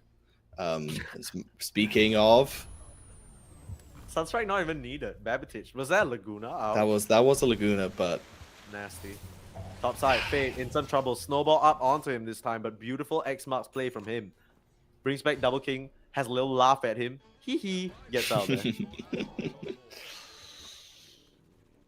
Yeah, it does seem like, I mean, in some of these lanes, it's okay. It's at least better than it was last game. You can see That Bullish is on a Gaming, their kill count. low bar, Okay, man. their kill count already higher than they managed to achieve in the 32 minutes of last game. So, Okay. yeah, we're finding the positives. And they did manage to get 2 kills onto this Luna. You know Mark is in struggle city when the man is not even queuing up the Orb of Corrosion, right? You always want to get that tiny little sort of bump up in your early game aggression. But he's understanding that he's in poverty mode and he just needs the mana to continue making moves or maybe clear out these creep waves. He's not even so concerned about harassing the Lina anymore. That is a dire place to be. Now, we talked about the Luna trajectory that's been a little bit derailed at this point. Sure, she has some ability to power farm up, but she's going to need a lot of space that's created for her. Lucky for her, though, Fade and Babbage are doing phenomenal. Yeah, it's so nice as a Luna when you have these 2 other cores that are tanky, that can sit in lanes, and that are having such good starts. Just gives you a lot more room for error when you're talking about your laning phase. Henry? Set up in the mid lane. Rolling onto him. He is gonna Just fall one away for poor invoker. Yeah, no real way of getting out of this one.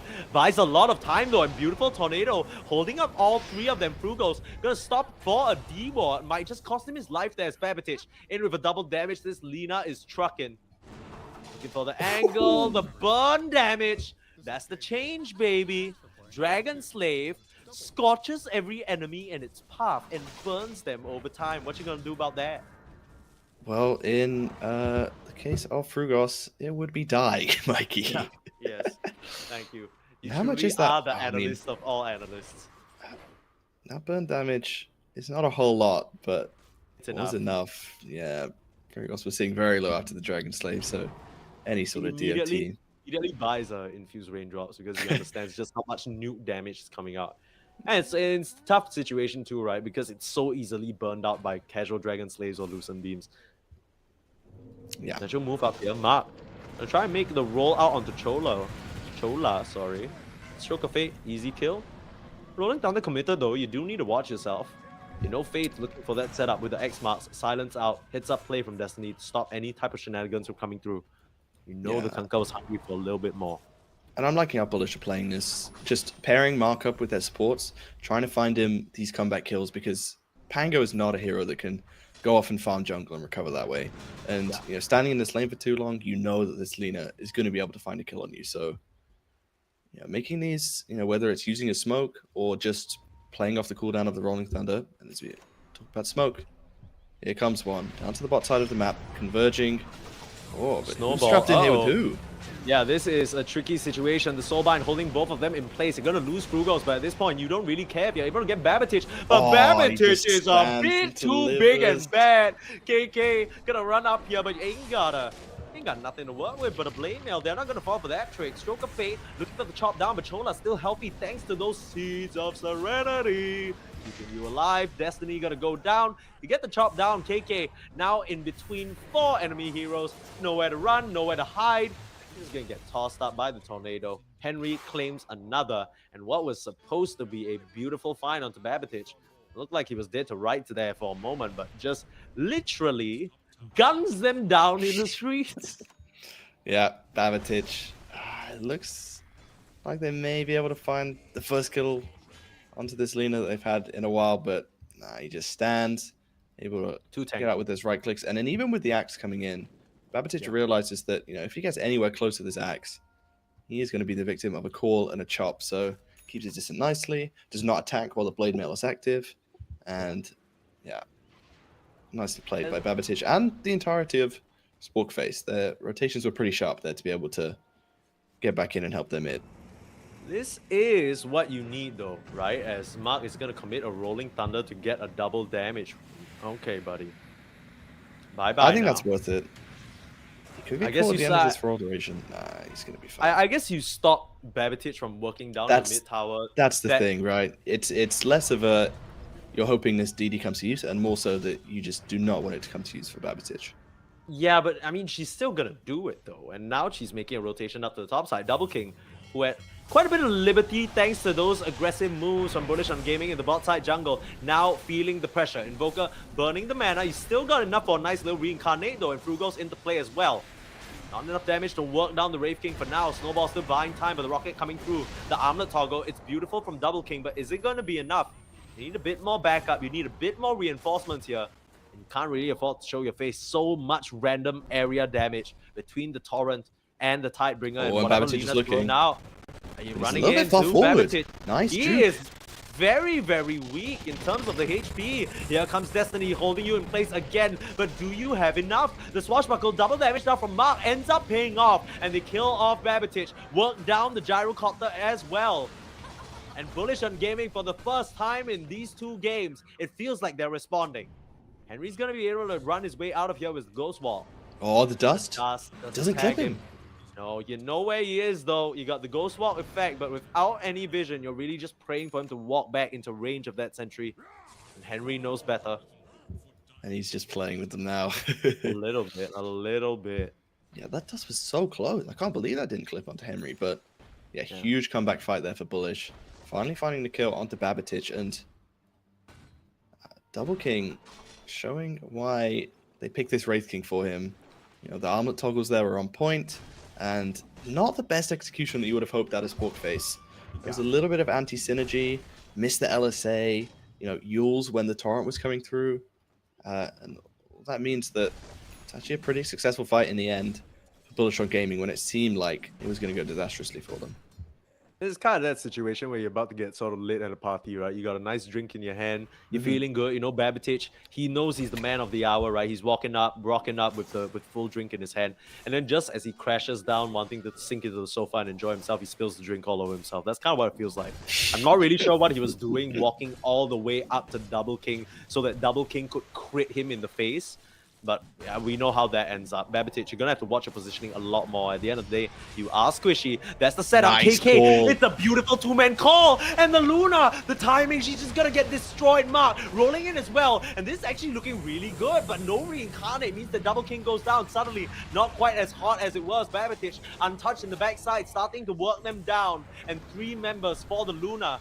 It's a good pickoff, but I don't think it's good enough. Now Mark set up on with the Yules as well. Another LSA on his return down. Triple kill for Babbage. Talk about revenge. They take the tail 1 to boot. Looked good for Bullish. That call was on the 2 heroes that, yeah, no, you kind of wanted it on, but Babbage being able to show up late to this fight is the difference maker. Able to get out all of his spells. Let's see how much damage he did. Just a cool 2k coming out from the Conqueror as well. In fact, the damage really well spread across all of the heroes on Sporkface. And yeah, they crushed that fight, and net worth was pretty even. Now it's a 5k lead for Sporkface. Nasty stuff. I mean, you talk about this Sporkface lineup, the one thing they are not missing is damage. Every single one of them just pump it out like a battery. And to continue to do so. Still working on this mid tower. You know, Babbage has been hungry for it for a hot minute, but Bullish, they've been very committed to just throw in a little bit of a body to defend it. Frugos with the shots, but seems like timing's a little off. They'll finally get that touch. Not too bad though for Bullish. I think keeping his mid tower alive until minute 16 is a respectable effort. Fair. And it looks like Bullish are going to switch tactics. They're going to try and occupy this bot section of the map. They've taken this bot tower now, and this is kind of the traditional split that you see at this sort of point in the game. Both of the offlane towers have been taken, so they're going to play around in this bot area. Raiden going to make this top area their home, and both teams are going to kind of just chill for the next couple of minutes. You know, both saying, let's get a bit of farm, guys. Come on. I want to get some items. Let's get some gold going up in here. I mean, Bullish on Gaming. This is Gang Squad. They still want to capitalize on that X blink though. It's a bit of, it's a bit of a gambler syndrome here because KK, that initial jump didn't really work out. Now onto Faye, into this bot side. The mass TP is coming out. They need to eliminate this Kunkka before the help comes through, and Henry is right there to fish his offlaner out of trouble. Speaking of fishing your offlaner out of trouble, nice snowball from Frugos, but you can't get the chop in time because Babbage comes through with the blade, chops your damn head off before you can get the chop yourself. An excellent response there from Sporkface. Yep, so quick from Sporkface. As soon as they see that call coming in, and Mark, they don't actually see him. I don't think they know. I mean, Lina was just getting a bit of fiery soul stacks. You get a He's courier. going to find a courier, and now they know for sure where he is. They Might want get more another one though here, onto actually. Destiny. Easy for Henry to set up. Ice wall down as well, and you are going nowhere. Last auto attack from Babitic, and this man is unstoppable right now. Yeah, he is killing it. And didn't even go for that aggressive of a build. Went for Falcon Blade into Yules, which you would usually regard as, I know, a little bit defensive. Yes, the Yules can be used for a setup, but Yeah. I don't think you need much setup in this game. And he is still just absolutely bossing it in this game. Been involved with 17 of the 21 kills the Sporkface have. Oh, the gyro completed up the shot on top of the Veil of Discord. The amount of damage this man is about to do in these team fights. I don't think Bullish on KK, Gaming chips have in the night. facilities. Oh, nice blink. Whew. He was definitely dead if he does not get that blink off right Yeah, I then mean, and there. they got to reach past the hitch, face, shoulder, crotch Yes. armor that he has, and just poke him down. Uh-oh, Lina looking for an angle on top side, but your vision. Oh, nice call. How are you gonna come through? Call onto 2. It's perfect. You've held up Henry, who's the only one who can put a stop to this, but so much magic damage crushes the axe where he stands. You'll at least get Chola as a response, but Mark's found himself on the little crevice that he can't get out from. 2-for-2 exchange, but once again, Babitic goes down. You'll take that every single day of the week. Ends up being a close to 1k gold trade over to the side of Bullish on Gaming, but more important than that is the EXP that they so desperately need. Yeah, would have loved to find Henry as well. Somehow managed to escape with it, like a scratch of health there. But yeah, nice call. Coming out from KK, but it seemed like a bit of a reach there from Lina. You know, going up the high ground. No, You gotta anticipate that. Yeah, that the was re-engage is all- coming from Bullish.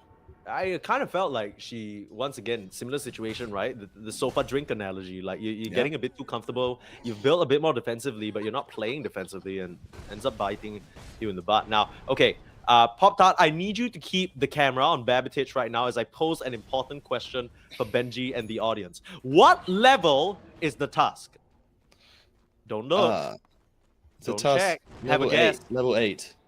Was that your guess? That was my guess. You're right. It's pathetic. Frugos Oh, is yeah. so. Oh, Frugos I'm is so so good. low. I'm I'm sure so you just good. fucking gave it Killaz, you fucking cheater. Okay. No, I didn't. That was a genuine guess. Torrent Storm out. No guessing about this. You're losing this Nice, team fight. Snowball. Snowball out. Keeps him safe for now. You have a reincarnate. It's gonna be Pop. Mark gonna come in and try and play a bit of interference. It's a nice clip to fight on Fate. Might be in some trouble, but the Lucent Beams coming down from the Eclipse. Luna doesn't have the HP to survive though. It's starting to lose members on Sporkface, but Babitic says no. Turns around, cuts down Double King. Get the roll up and the setup, but Mark, so much damage. You get the Sun Strike, cross him with the LSA and the Sun. KK. He desperately need to blink out of here. He still has a Culling Blade. Oh, oh my god. Sees it coming from a mile away. Reads you like a damn book, boy. And Babitic punishes Axe for his hubris. 4-for-2 exchange. It was looking a bit good for Bullish on Gaming, but it doesn't matter.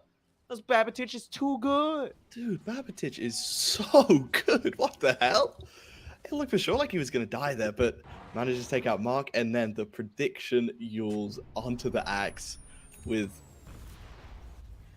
Oh my goodness. You can't really see behind the helmet, but you just know, that the axe was frothing at the mouth of that, right? He was just waiting for the Lina to come closer with the ship queue. Excellent stuff. It's the 4D chess, you know, he's winning out on that one. One thing to note about these fights, though, is that Luna really not felt her impact. She's 4, 5, and 8. Yeah. You know, almost into the BKB, and she is the second most farmed hero in this game, but has not been a factor in these fights. And it's kind of a double-edged sword where, you know, if she does become a factor in these fights, then I think they're going to be very favored towards Sporkface. But the fact that she hasn't really been doing a whole lot has to be a little bit encouraging to Bullish. Yeah, the Luna still very much within burstable territory. So much time bought by the reincarnation in the fights, allowing the rest of Bullish to just collapse on her and do so much damage. So far, the rolling and the call is still sufficient. It's going to be a while. At least the shot and the BKB as KK getting caught out here, hunted down by Henry in his Ghost Walk. Yeah.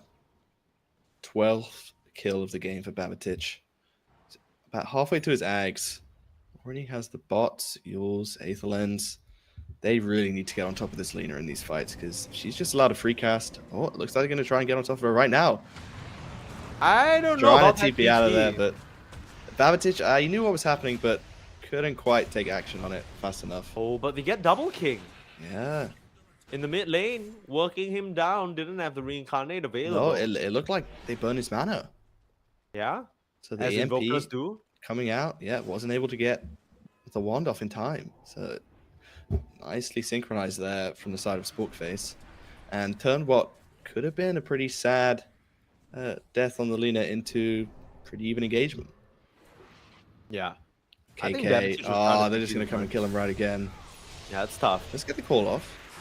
I don't think it matters. Mana burn, Torrent. The tidal wave pulls you back in, and Fade and Ja will just work you down. Tell Destiny was looking for a soulbind here. Might just turn around and pop it out, but don't think he has the time. He's just dead. Torrent Storm out as well. Means that you're not fighting this anymore.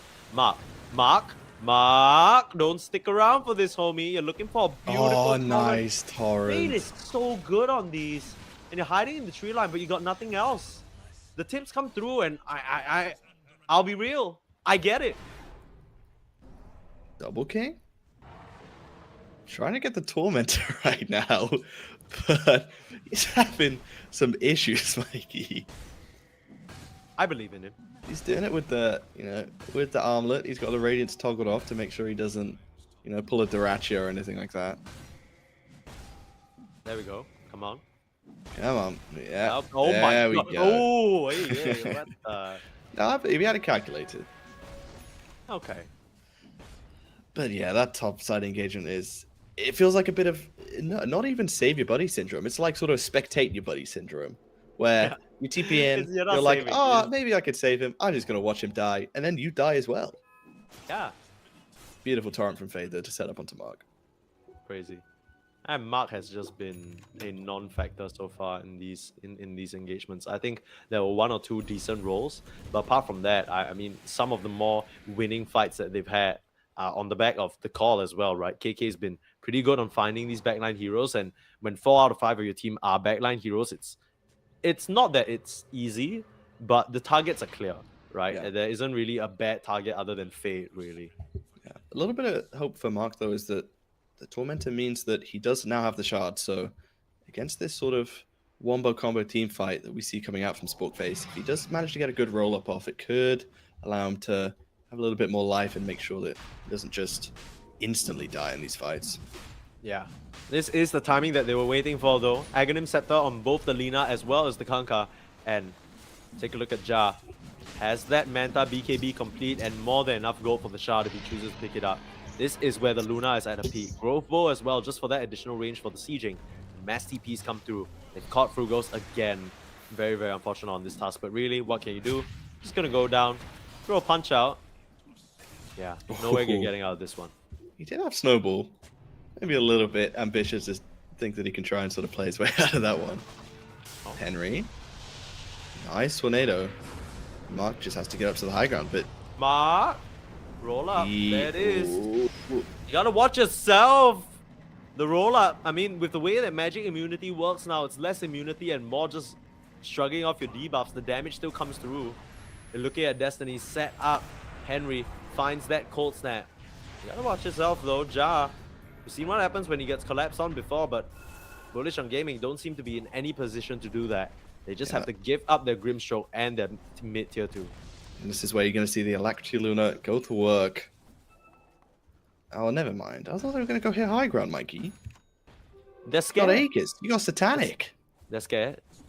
I guess they are scared, but 2.6k HP isn't as much as we might be thinking, because they're gonna bump her around a lot, and well, it is more than any hero on Bullish has. So I think Fair. that counts for something. fair. Kind of disgusting that this Gyro is just sitting at a casual 2.4k HP, by the way. And we're going to see Yeah, that the put into Gyro. action right now. He might be sitting in his own grave. Nice tornado, Mark.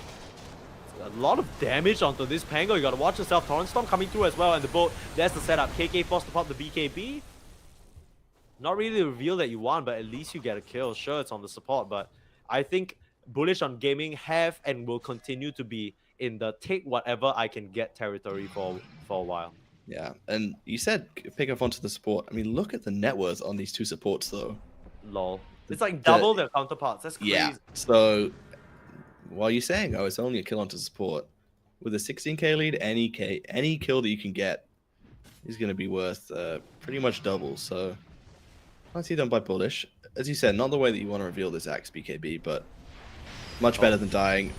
Speaking of dying, just gets Flame Cloak Laguna down. You're looking for an angle, but the Yules again, they stop kicking in his how track. did he get him? He has vision on the high ground thanks to that wall, but it's still not going to stop him from blinking down. Double King, desperate on the chase, wants to chop down Babbage, will be able to do so, but the rest of the lineup is falling. They tidal wave the Brave King back in, and he has no friends. Bye-bye, Double King. Living up to his name a little bit, I just realized Brave King is a king twice. King of double lives. Double King going to go through those pretty quickly in this engagement. Yeah, they work through that double time, it feels like. Ja, triple kill right now, mega kill. And even though he's been a bit quieter in terms of the impact in the fights, he has reached his power spike, right? The shot, the BKB, the Aegis, this is Prime Luna territory, straight onto the high ground, and the Alacrity. This is the Luna's home. This is where Luna shines. Hitting high ground, letting those Moonglaives bounce around to the racks. I want to see that Alacrity reapplied. Come on, Henry. Stop looking for kills. Do your real job. Come there on. we go. I'm sure John's saying the same thing right there. Yeah. Wow, look at those glaives. Beautiful. Both glyphs popped, so there's not Give gonna be another me a one for Luna another voice line 5 real quick. minutes. Give me a Luna voice line. Look how they flee before us. She might have to flee before that beautiful 4-star through the shots. That's what we're talking about. The Tusk effectiveness really goes down once you have that item. Still going on to the high ground. Who's fleeing before who though? Another one! Babbage! Forcing the BKB out from the axe. They punch out the Luna into the sky, but she still has that second life. Gotta keep that in mind. Flame Cloak coming forward. You've already lost Mark and Frugals. How did that happen? Too much magic damage. Double King revealing the BKB, starting to chop forward. Finds Babbage again. That is a dead Lina as Henry commits. The Inkstone will pop, and Double King double kill. They managed to hold here. It cost them 2 buybacks for now. They're looking for more. They'd love to get Fade. And the Gyrocopter, the setup is there as Mark looks to rejoin the fight. Inkswell, Swashbuckle in. Beautiful Inkswell. Perfect. And Swashbuckle through both as well. Double King. Any Tripling stuns? up. You got any way of stopping Chola? No. He flies on out of there, but it's a hole. A painful hole. I don't know about painful. I feel like that's pretty successful. We're on the side of Bullish. Babbage, once again, you know, somehow he gets the Yule's lift up, but after that, it's a little bit too big for his britches and finds himself in absolute no man's land. Double King able to just swing onto him. Has a pretty free fight on this Wraith King. Still got the reincarnation up and got a full silver edge now on this skeleton boy. I mean, he just got the jump on Babbage, right? He came through with the Shadow Blade. I don't think Babbage knew the Wraith King was that close to him until he, you know, got chopped down twice. Also, something worth mentioning is that that was a 7x streak that Henry had wow. before he died. Oh, you know that's what his scoreline is? He's 9-2 and 26 right now. Ooh. He's been a part of 35 out of 41 kills. I mean, you put Henry on the Invoker, we know what happens. Yeah. A lot of utility on that man. They just kind of... Look, Sporkface have got this. They just kind of need to stop diving in. Double King, Reincarnation pop. That's Flamecoat used, Babbage. I have to get out. There are many Bullish on gaming heroes in the area. You know KK is looking for a call. Oh, BKB. What? Fade? Okay, I just wanted to... It's a real intimidation BKB is what it is. Current Storm, pull KK back in. He has a BKB of its own and will pop it. Now turn the call on to Fade. Mark starting to roll through, looking for a target. They found the Luna with the Soulbind, but nothing much else. And now Mark will have to swashbuckle away, but runs right into it. X marks. Beautiful Yules from Babbage to get himself out of here. And the Flame Cloak as well. Double King trying to find him, but already through the tree line. It's perfect. Dodges right over that wall. And now Double King left high and dry. A nice call on the backside, but KK all alone. You don't have enough damage with the Blade Mail, especially not with the Yules. They'll work you down. And Bullish on gaming just get picked and pulled apart in this fight. You still get a chop on Chola before going down. But Laguna cuts down the last member of Bullish on gaming. And once again, even though there were some hiccups in the initial plan, Ja, he's on track for the Luna success story. And there's no buybacks here for Bullish. I mean, I don't know if Sporkface is going to be able to make the read. If they do, then this is a Butterfly Luna with an Alacrity. This game could just be over, Mike. Looks like they're going to play it slow, though. Take this tier 2 in the bot lane. Because they have no reason to believe that they wouldn't have buybacks. I mean, you know that you don't have it on Mark or Frugos, but a potential Wraith King plus Tusk Rimstroke buyback could catch you out. So respect this from Sporkface, taking it slow. They're going to be able to take 2 lanes here. And then maybe swing up top and play Megas. Might just have to respect that double king life, though. He has to with the reincarnation.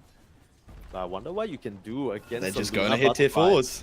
Yeah, tricky situation. They might just be able to end this. It's over. Yeah. Bye-bye, Bullish on gaming. You're gonna try one last hurrah, but Double King already walking forward. Punches down Henry. You have a bye-bye on the Invoker. Are you gonna commit it? Starting Eyes to on the TP. prize. This could be a mistake, but it doesn't even matter. Luna high ground reigns supreme, and that has to be one of the most anticlimactic best of 3s we've seen in a while. Well, I'm not sure I would categorize it like that. Maybe game 1, a little bit straightforward, but at game 2, Sporkface Killaz. Safe to say they didn't face any adversity in game 1. They definitely did in this game, but pushed through it. Habitage. Those Yules plays were disgusting, but also remiss not to mention Henry's Invoker. 10, 3, and 29. A ridiculous performance by him on, you know, a hero position combination that we just don't really see a whole lot. I mean, at this point, when you see Henry play pause 4, not seeing the Invoker more often than not spells their detriment, right? They want to grab this anytime they can, and we see why. The kill participation on this man went crazy. He's 10, 3, and 29. He only missed out on 7 of the kills. What in tarnation? Yeah, he was absolutely everywhere this game. But really, it was such a team performance from Sporkface Killaz. Every single player, you look up and down their roster, everyone showed up. You know, Jar maybe had a bit of a slow early game, but managed to, you know, deliver in those late game team fights where this Luna is so strong. I thought Fade had a great game on the Kunkka, managed to find combo. You know, he was playing the team fights really nicely with Torrent Storm. Yeah, just all around a great performance from Sporkface. And, yeah, you know, I think they're going to be a real threat in the rest of this bracket. Okay, looks like we have an interview with none other than Mr. Henry himself. Hello. Of course. Who other than Henry? How you doing, Henry? I'm good. How are you? Can you hear me? Yes, we can hear you just fine. You sound not thrilled in the slightest over that victory, which is a bit surprising because just last tournament, this was the team that knocked you guys out 2-0. It was a couple of hard-fought games, but that's kind of what ended your previous tournament. Maybe you can tell us a bit about what changed for you guys between then and now. I think 3 things changed. We've been doing a decent amount of practice, so I think that helps. Like, not just, you know, individually, but we did some practice together, so that helped. But last time our drafting was horrible. I actually looked at those games again today. Our drafting was absolutely horrible, like really, really bad last time. And then the third thing that changed was, I personally think I'm playing better. You know, I think I've only played support for 3 weeks. You know, I'm normally a mid player, but we have a 11K mid player on our team. So, you know, I had to play support and I didn't really know what I was doing. I'm slowly figuring it out. So yeah, I think I played better and then we all improved and draft was not horrible this time. Nice. So, I mean, you definitely popped off on your Invoker. I think that's become a pick for everyone to fear. Now, Bullish on gaming, apart from these sort of 3 steps that changed for you guys, is there anything specific that you guys did as a team to prepare for them? Because they are the champions after all. Coming into this matchup, was there any sort of concern for you or anyone you were looking out for? Yeah, I mean, I guess we just banned their off. I think their offlaners play their best player in my opinion. So we just banned his two. He seems to play mostly 2 heroes, so we just banned them, and it's a pretty big impact in the draft, I think. Okay, Bench, you got any questions for our boy Henry here? Yeah, that first game was something to behold. Was there a moment in that game where you were kind of like surprised that they were continuing to play? Because that game seemed very one-sided from quite an early point in that game. You know, it didn't, you know, my team, I don't want to say we have a negative atmosphere, but we're all pretty like constructive. So like, we don't really have the whole like, oh, we're owning them. We're just, seems to be, people are mostly focused on what we're doing wrong, even when we're 29-3. So, Wait, what were you doing wrong? I'm curious. Please please lay them out. What was the mistake? let me remember the first game real quick. Yeah, I think in the first game our wards were bad. I think we were too slow to do a lot of stuff. Our wards are bad. We didn't know who's supposed to defend the bottom lane and play in the bottom lane, or if anyone can do that. Our draft had like 1 or 2 issues that I didn't like personally, but yeah, so we were focused on that throughout the game. Okay. Speaking of the draft in game 1, and speaking of bad drafting, no flame to Bullish on gaming, but first pick Lina. Thoughts, opinions? We first picked Lina the next game, didn't we? Or no, we last picked it. Sorry. No, we that's real different. You did the opposite. That's Yeah, real different, man. we were gonna first pick Lina, so don't blame that Well, you strat. actually. Yeah, we were thinking about first picking Lina. Okay, we have second pick. what's so good about first pick Lina? I think the hero's pretty strong right now, and it's only got 1 or 2 bad matchups. It's pretty reliable. People seem really comfortable playing it. It's also a byproduct of like, you nerf some of the strongest mid heroes, and people are kind of figuring out what to play. And Lina's really reliable. I guess that's mostly it. Yeah, a lot of the other mid heroes got nerfed, like your Primal Beast and stuff took some nerfs. Yeah, I don't know. But we first picked Lina on Friday, and we could have first picked Lina today. So that strategy is okay. That's not the problem. I think their draft had other problems, and I think their players had some problems. But I don't think the Lina was not the problem in that game. If anything, he was the only one that did anything, to be honest. Like, I'm looking at the game. Everyone else was 0-6 and 0, 0-4, 0, 0-6-0. Damn, okay, relax. So you don't need to, I'm just saying. Yeah, you don't need to. He's just telling it like it is, Yeah, it's just facts. Scoreboard them like that, man. That's good. That's rough. Okay. So final question here. You guys, I think, funnily enough, this isn't even our first interview together. We've sort of followed you throughout this season so far across a couple of different tournaments. What has your experience overall been like playing with this team? Because you were telling us a bit about, okay, it's a negative atmosphere, but no, not negative. We just like, I don't know what the right word is, but we're not like the kind of team where it's like, oh, we owned them, like, oh, it's so epic, like. Okay. First There's of all, always room for improvement. Yeah, I think. Well, I said in one of the interviews, like, I think our team is the best player in the whole league in Fade. So you did like, say that. Yeah, like he's kind of looking at these games, like these people are just not good. So I kind of follow his mindset, like also that these people are just not good, even though I am these people. That's real. That's real. I'm just looking at the game, and I think our team's just looking at the game for like what we could do better. I think that's a good mindset, honestly. In wins and losses, just you could always do something better. Try and that's just the focus. Well, I don't remember what the question was, to be honest. So. Okay, that's fine. Okay, last little bit, because I think drafting is a very interesting thing, and you mentioned Fate being the best player. I'm sure that he's taking a lot of direction and sort of letting you guys know what he thinks is good. Can you give us a little bit of insight about that drafting game number 1? Because I know you're looking at it. What was Fate saying to say, like, okay, this Lycan last pick, we're gonna screw them over regardless of what they pick? Because you guys had second last pick, and then they Bloodseeker into your Lycan, right? So Lycan was actually my idea, I'm pretty sure. Damn, look at him, big brain on this man. Let's go. Well, I think at first I wanted Centaur, but I just didn't want to play with Kunkka in the lane. Like, we were gonna offlane Kunkka, but I just thought we had a real problem with like no one can start the fights. Like, we have no vision basically in this game where we really want vision. And in terms of like, there's not a lot of mid laners that give vision except maybe Zeus, which I don't like. And I think Lycan was basically the only other hero. It could have been someone else's idea. I think it was my idea though. I'd have to remember. But okay, take credit for it. Who fucking cares? Like, yeah, I think the Lycan just gives the team some vision, which we have no. Like, if we start on like a Brewmaster, we just walk into enemy vision, we just get A ulted with the Shard, Bloodseeker Ruptured. Like, there's a lot of stuff that just hits you immediately. Having some vision and some lane pressure is really, really important in this game, especially with Spectre, who can't do either of those things. He relies on everyone else controlling the lanes and controlling the vision. And yeah, our supports can't do that either, Pugna and Grimshark. So we really, really needed a hero that does that.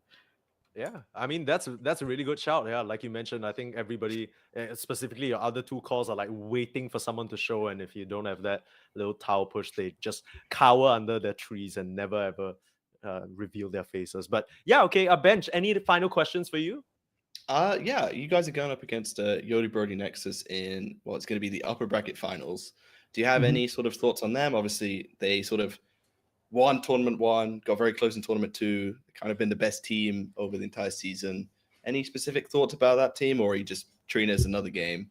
Take it as it I comes? mean, they definitely play really well as a team. I don't really know. Like, they're not very high rank, and I don't really know too many of their players. Like, I think our average is probably higher than theirs, and I think there's one or two. I don't think their ranks are crazy. I don't know. They just have good drafting and teamwork.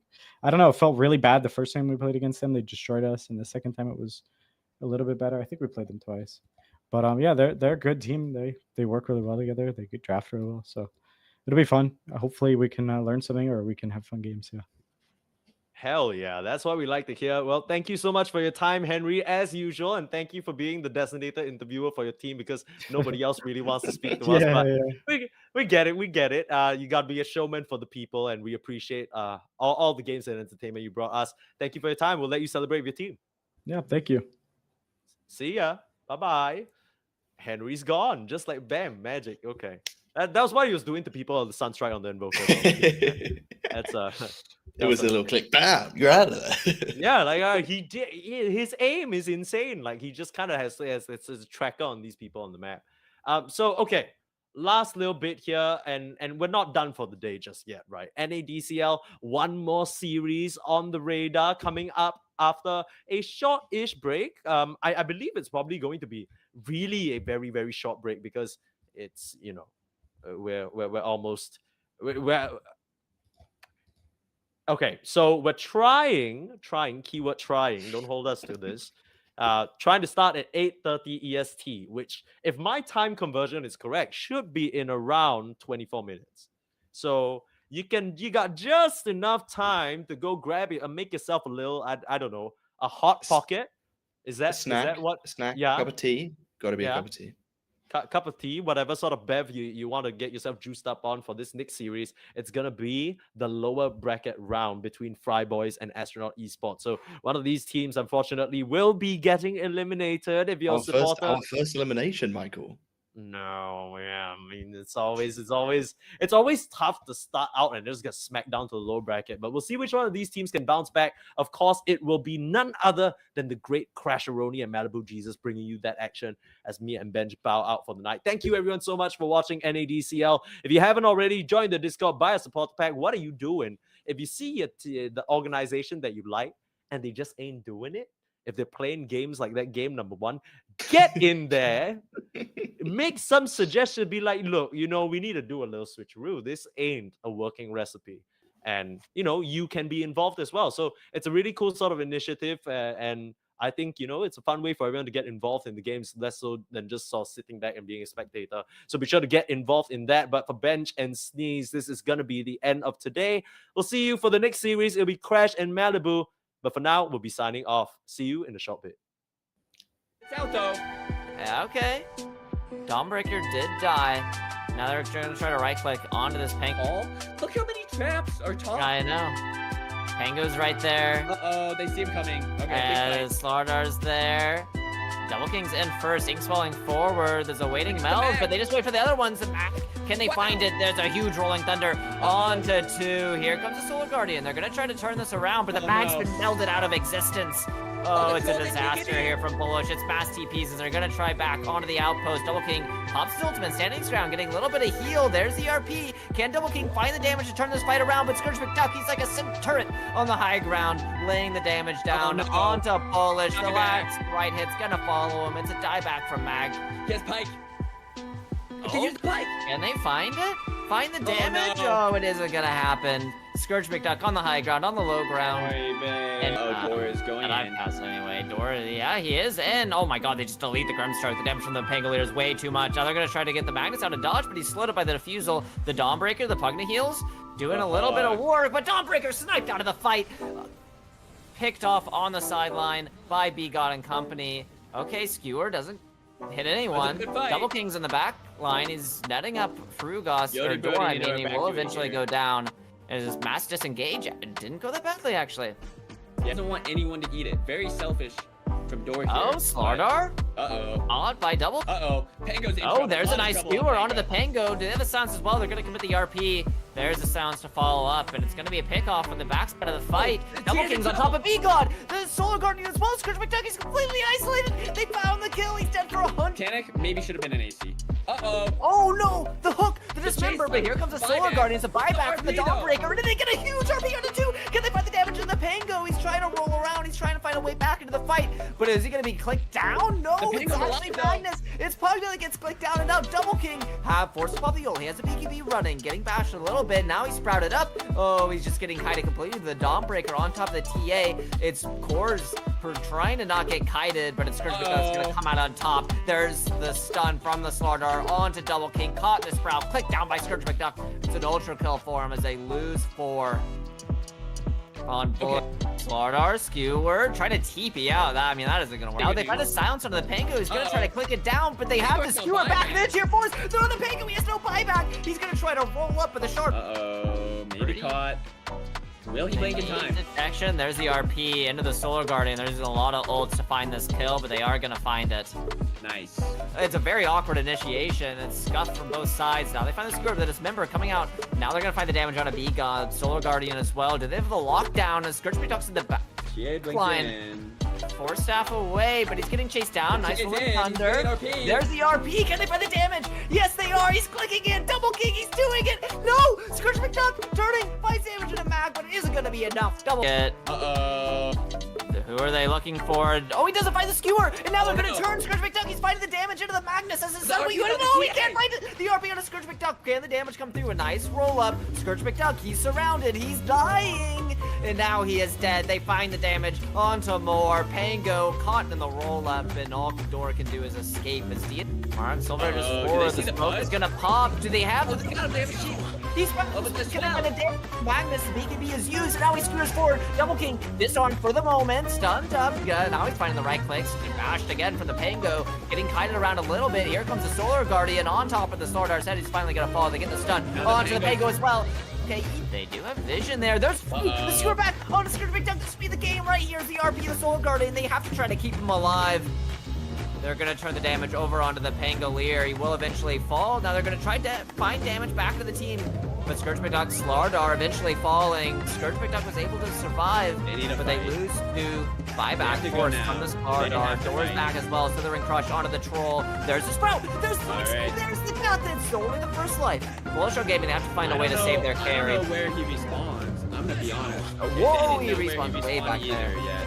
Okay, that's a good jump. They should jump. Gone. They should jump. With the blink. Oh, he goes forward. Oh, and now he's hexed. Okay. Very strange, but a nice RP. Can they get on top of it? Is there the damage coming out? Beacon is melting. Melting. Scourge McDuck. Oh, no. Will he also melt? He Paul will. GG. And now, it's like dodge wave by Paul. No, it's the Clinks being way better than the Grim, and Grim is feeding first blood here, so. Here, lucky. Inkswell gonna try to keep him He got alive, with the finding first damage for the Sandstorm. Not able to have vision.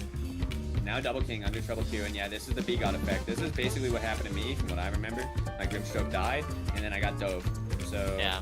bad news. The Burrow Strike, the DNC damage is coming in from the really Clings. crazy. He's manning up, and he... Ports on Radiant. Oh, okay, good news. They're walking a B-God. That's a good jump. Get the pullback. Inkswell going to land as well. Actually, no, the just gonna Willow TP died. away. Can they move in? Oh my god. The Resident Pulse from the Void Spirit barely clips the Spectre. So a huge kill. It comes at a cost of both their supports, but they're gonna try to find more. Can the Torrent land on the Spear Breaker? Nope. Sure can. A little blue scary symbol on top of the Willow, and she uses Shadow Realm. I mean, they see the Cling. But I don't think it's gonna Thinking matter. no spells. Oh yeah, Sand King caught out on the sideline, chased down by the Void Spirit as well as Nyx. They do lose the Willow though in the mid lane. Yeah, I mean, that's a great trade though for... okay, they got the boat. Oh, they missed it. They're still gonna try. Alright, Inkswell into the Remnant, boat as well. Whole bunch of... I wish he would just go armlet. Oh, Like, here's a Armlet. Burrow Strike Epicenter. Good thing I was looking at him because he's getting gone on. There pops a Rage, gonna try to run through the tree line. He wants to find an Infestant to creep, but the Spear Breaker, the Oh, charge no. goes through nonetheless. Can they kill the creep? Okay, pops himself, and now, oh, Market with a DD. Just absolutely bursts the Spirit Breaker, and now Cook attempts to click the egg. It is gonna pop. Oh, they got the X. Yeah, should be a very dead Phoenix. It's even the cleave. Pull back into the Torrent. Remnants there as well for good measure. Very good response there from Bullish Gaming. pretty big mistakes there. Primal, he just walked up to the tower, sort of hitting side. I feel like really weird death. It's so close to his heart. He now They're gonna the jump tanking the though. tanking. Spirit Breaker? He should know. He sees them portaling. Who does he think that is? Yule's up into the air, didn't land the but Curse they're- Crown combo. Doesn't Okay. get the silence off. Oh, but he's turning with the wait, what? illusion. Why did he do that? I don't know, but the Inkspell's gonna land, Remnant as well, and they're gonna find the Punko once again just clicking a tower alone. Surely he's gonna get dying, set up. right? Like, And here's the Clinks damage, pops the blade mail. Egg just put on his head as well as he's bonked back into it. There's a Here's the nice egg. fear, buys a lot of time. There's a ship as well. Will it keep Kunko alive? He's walking away for the moment. Here comes Snakes into the fight. Is he able to get 2 clicks onto the Spectre and it dies? It's a 3 for nothing so far. There's a silence onto the Phoenix as well. wow. So that's what we're looking for here. And yeah, another. Oh sentry my coming. god, Sentry is just gonna click down the Clinks. There's a dust coming out, the rest of his team, and now Spectre in trouble. Spectre, that's 2 deaths back to back. The nice Bramble, but here comes the empty in the back line. Are they gonna find the damage? There's the ult from the Spirit Breaker chasing down the Nyx, and both teams are dead. And here's Mark chasing down a Phoenix. Punka is showing up as well. Can he find the damage in any of these heroes? Torrent's gonna be off the no, mark. he Oh, misses. barely misses the Burrow Strike there. Spirit As Mark's living for the moment, there's a Remnant onto Spirit Breaker. Has a charge, has a bulldoze, has bashes in the tank as well. But now he's X back in. He gets burst. Sentries. Center double kick, though. winding up, going on to the next. They have enough to burst this hero down. I mean, they do. It looked easy, and now the team fight's Now gonna be the very hard for Sunray. Bullish on Gaming. The egg in the back line, doing so Not much enough. work, but not enough. There's a stun that Gets comes another out. Sunray, though. Not Conka, enough, though. Void Spirit, they're focusing down the Spectre, and the Spectre will die. Both carries are dead once again at the beginning of these fights. They lose the Sand King and the Clinks. I guess the Clinks died at the beginning with a Grimstroke barely living as he gets the silence onto the cow, and the cow will Closest. Focus something. Spirit Breaker. This guy needs to buy BKB so he doesn't get screwed by Bramble 20 times. Like Okay, right now. there's the Yules, into the Bramble, into the Curse Crown, into all the damage. Time is up. He's killed it like 5 waves. Oh, Inkswell moving forward. Can they find the Sand King? Gets to blink away as they add vision. Finds the slow onto the Claims, caught in the Brambles. This is surely a dead Skelly boy. Phoenix. in As trouble. Sunray, oh, fine with a Torrent. Yule's up into the air, charging the Fear, and yeah, nice Fear. Perfectly timed. Tier 3 tower, a nice Burrow Strike onto 2. They're trying to jump the Nakes. Can they burst him in time? The Ink Spell comes up. Is he able to get out of this? He buffs Manta. He's life stealing. He's alive. Double King absolutely eviscerates the side of Yodi Brody. Why did? Oh, because he just bought the BKB that he didn't use. Let's see what They're happens. jumping the Sand King. He tried to buy some time, but he's gonna only buy some time for himself to sit and look at his keyboard as he waits to respawn. The water parks into the base. Bullish on Gaming. They're feeling themselves. You get rid of Shadow Realm? TP out right away. He's dead if he doesn't TP. Yes, Tandem. They're aware. There's a dust. Moving on up. Find him. There's a charge coming through eventually. Oh my god, the Grimstroke's deleted. Spear Breaker caught in a Bramble. Trying to find the damage on the Void Spirit. He's on the BKB, so it's hard. Nice Fear onto a few. But the charge forward suns him through the BKB. Gets the zip away, but he doesn't live through it. And now Willow. This is a final lane of racks that they got to work with, so they got to keep it alive. There's a jump onto the Kunkka.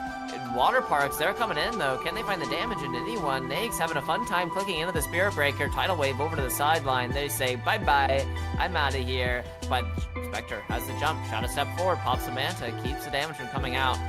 And charge through the catch. It doesn't quite end from the side of Yodi Brody, but do they have the damage? Clanks has to try to connect. What is the Spirit Breaker doing? Oh my god, there's a stun from the Sand King. Old's coming back. Rage isn't going to stop it, but he lives for the moment. That's just the first life of the Nakes, and that it should strike fear into the heart of Yodi Brody as the tidal wave comes through. Can they find damage for a second life as he pops the BKB? Man fighting into the Spectre, but the Spectre's not really taking any damage. Forced to infest into the Kunkka. Full disengage. BKB pop from the Spirit Breaker. He's trying to fight into the Kunkka. Kunkka's pretty tanky here. Shadow Realm damage. Trying to focus down the Spirit Breaker. Just charges through him. Spectre jumps forward again. Find the Grimstroke, but he dies. It's 90 seconds, no buyback. Sand King's joined him in the grave. And now Spirit Breaker is going to go too. Spirit Breaker is no buy. That's game. Yeah, that's game. I don't see how they defend. They find the Phoenix too. Wow. Their hard work looks like it paid off. I mean, we were pretty critical of this lineup, but their drafts looked really solid. Their drafts And have been very impressive. it looks like the comfort of Yodi Brody wasn't really able to overcome. Okay, there's Spectre with a buyback coming into the fight. I guess the game isn't quite over yet as they're trying to focus on the Nakes, but a nice fear. Now they're clicking into the Spectre. They can't afford to lose her, but she's going to die. It's absolutely over here for Yodi Brody as Bullish on gaming. They clean through the tier 4s. GG's called, and what a series. I mean, this was a pretty fun 3 games. It seemed pretty close. Yeah, for sure. Really close series.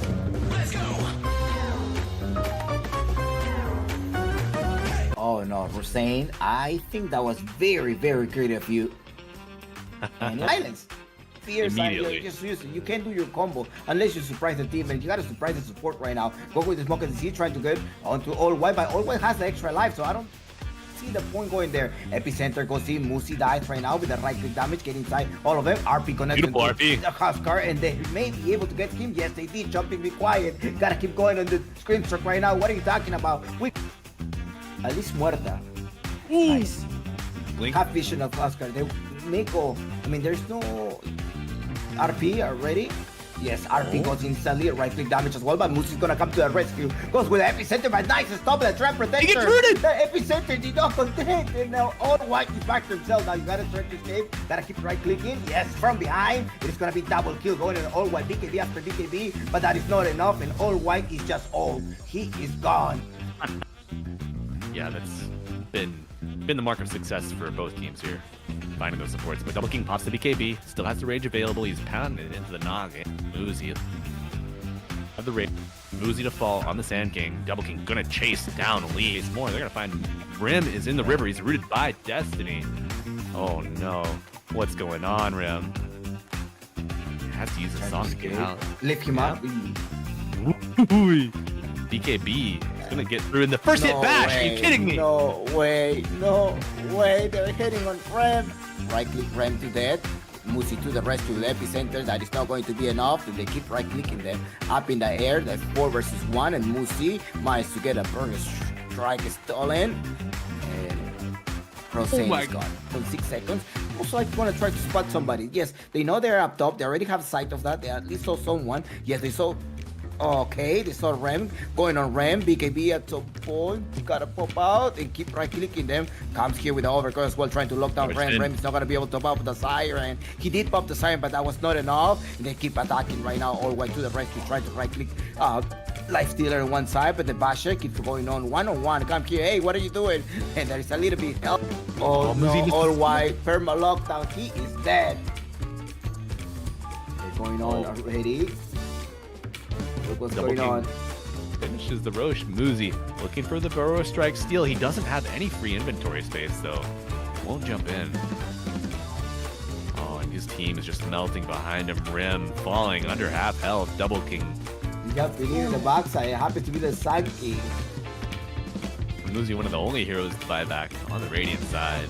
Wraith King getting a little low, but I don't think he cares.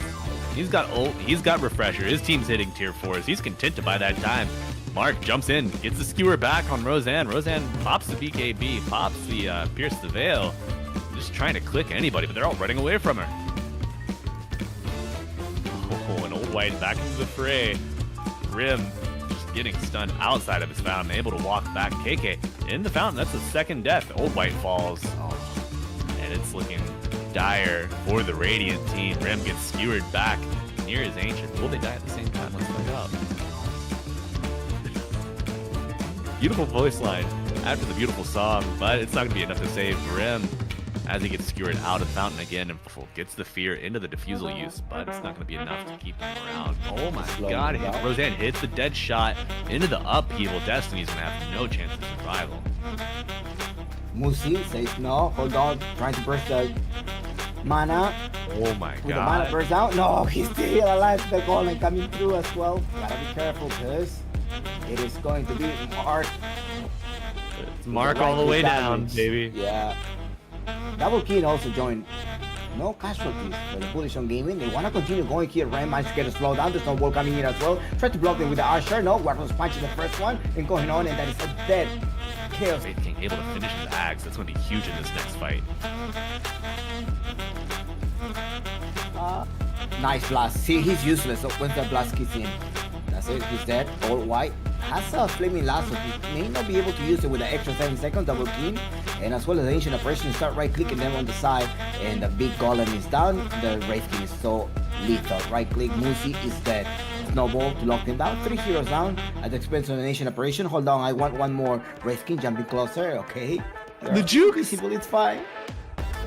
He's not gonna be able to escape, is he? He has 6 extra seconds. The Wraith Blast coming closer, and 1 more extra second.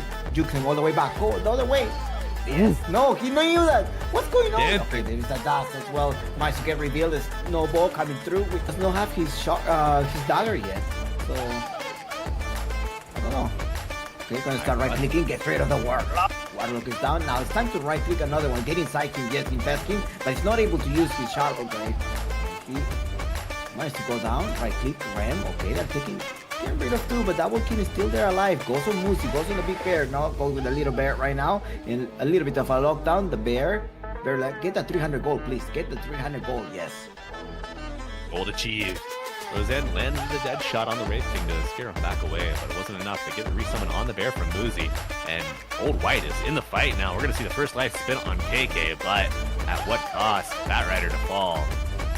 Muzi still alive, walking away, get the Rod of Atos onto the Wraith King. We're going to see the second death from the bear. That might be enough to kill the Lone Druid hero. Oh, not quite. Didn't get back to the fountain. And the Ice Blast. Look at the blast. Gonna land onto 2 heroes. 3 heroes. Who's going to shatter first? No rampage. Oh, he was about to die. Bullish on No. I'm not sure why he's holding it so long. Jaw's getting run down. You're not really doing enough to protect him on Chola. Yeah, wow. Felt good. But then Sporkface had the strength to kind of punch back, so he needed a BKB. And then his bear Here died, comes a his gyro Big died. contest, by the way. They began Roshan, Sporkface, well positioned here. Destiny's scouting out, but they know he's in the tree line. I think they're looking for him. Smoke onto the gyro tusk. Fade on the high ground, waiting to break any smoke. At a standstill. But what is the move? They recommit to Roche. Spectre. Kind of walk out of the pit though. Ice Blast Ravage hits a few heroes, Gyrocopter included. BKB up on Double King, and he is blasting away. This is not looking good for Sporkface so far. Hunter, the last one sort of here. Babatich doesn't have a way into this fight, this wall of health bars. He knows he has to get out. Boxing out everybody. He He is TPing out there. You know, I think knowing that they are going to have the tools to deal with the Blinks Fry Boys in. lineup. Oh my The god. Ravage hits. Oh my god. RP onto 2. That catches the Spectre and the Ancient Apparition into the call down. They're into the overgrowth as well. They're rooted. The knockup. Will Jaw make it out? Oh, nope. There goes the Ice Shard. Roche. They're going to crash into each other in the trees, and instantly, Henry is gone. Double King. What else can be found? Silverage runs forward immediately. But Henry Here Doda on buys to back on the Coco. apparition. He's gonna Ice Blast from base. There's a lot of things going on. Torrent Storm currently out. There's the one out in front. They're just gonna try and kill it perhaps right now, keeping it engaged. But on the bottom side, Magnus jumped into RP onto 3. Double King following up. Not a ton of damage coming out yet. The Ravage hits 5 heroes. There goes the Shivas, but Double King standing his ground with the Satanic, blasting away. And in the meantime, Frogo's jumping out onto Pugna. Tidal Wave to push these guys away. This is super disjointed now. Ja, very confident, running a Double King, doesn't know, Destiny's still in the area, probably has an idea, gets punched around. Is there enough damage? The turnaround though, and Ja does actually die. Boy, was that a flat cannon from downtown? Hard to tell. That paired with the Lone Druid Bear, just too much for the Spectre, you know, the Magnus, the tree. Smoke in the river. You see the Kunkka X? Mark is going backwards, finds the skewer. Oh my god, And that is just Kunkka.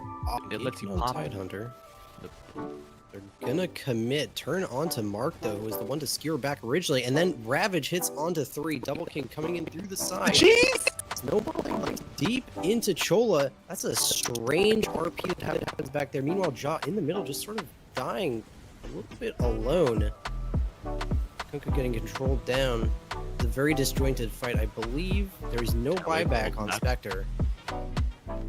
Double King 4 staff backwards. KK. God. Causing issues. Here comes the re-engage. Mark skewers to get in. And they Refresh on just- Ravage. Nice. That's a big Ravage onto 4. What is the turnaround, though? I believe that's just a stall. I mean, what do they... El no sabe. El no sabe. Sabe nada. The But turn Sabe esto. here's Skyrat is in trouble. He stacks a full spray on him. 4 now. KK gets another rock. That's It's so gonna scary. be tough, but he takes refraction. NADCL is plenty strong enough for that team. Yeah, and you know, Frugas gets the pull off to the hard camp, Bit of but an it's only engagement. gonna serve. Oh, sorry. Side. Double King and Fade duking it out.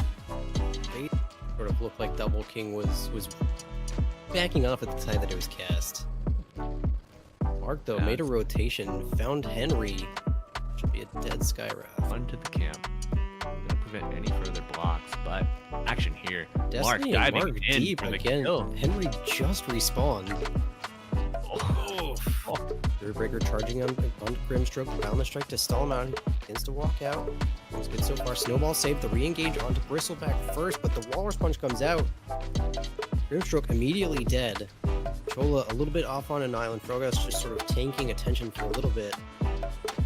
Mark, is he going to try to walk out here? No, the re-engage gets Chola on the backside. Bristleback Fade. gets Babatich, and there comes the big Wukong's command. He's duking it out. 2v1 here. Is he going to get Joswell on the back? Around for life stealer to poke his head out. Double King.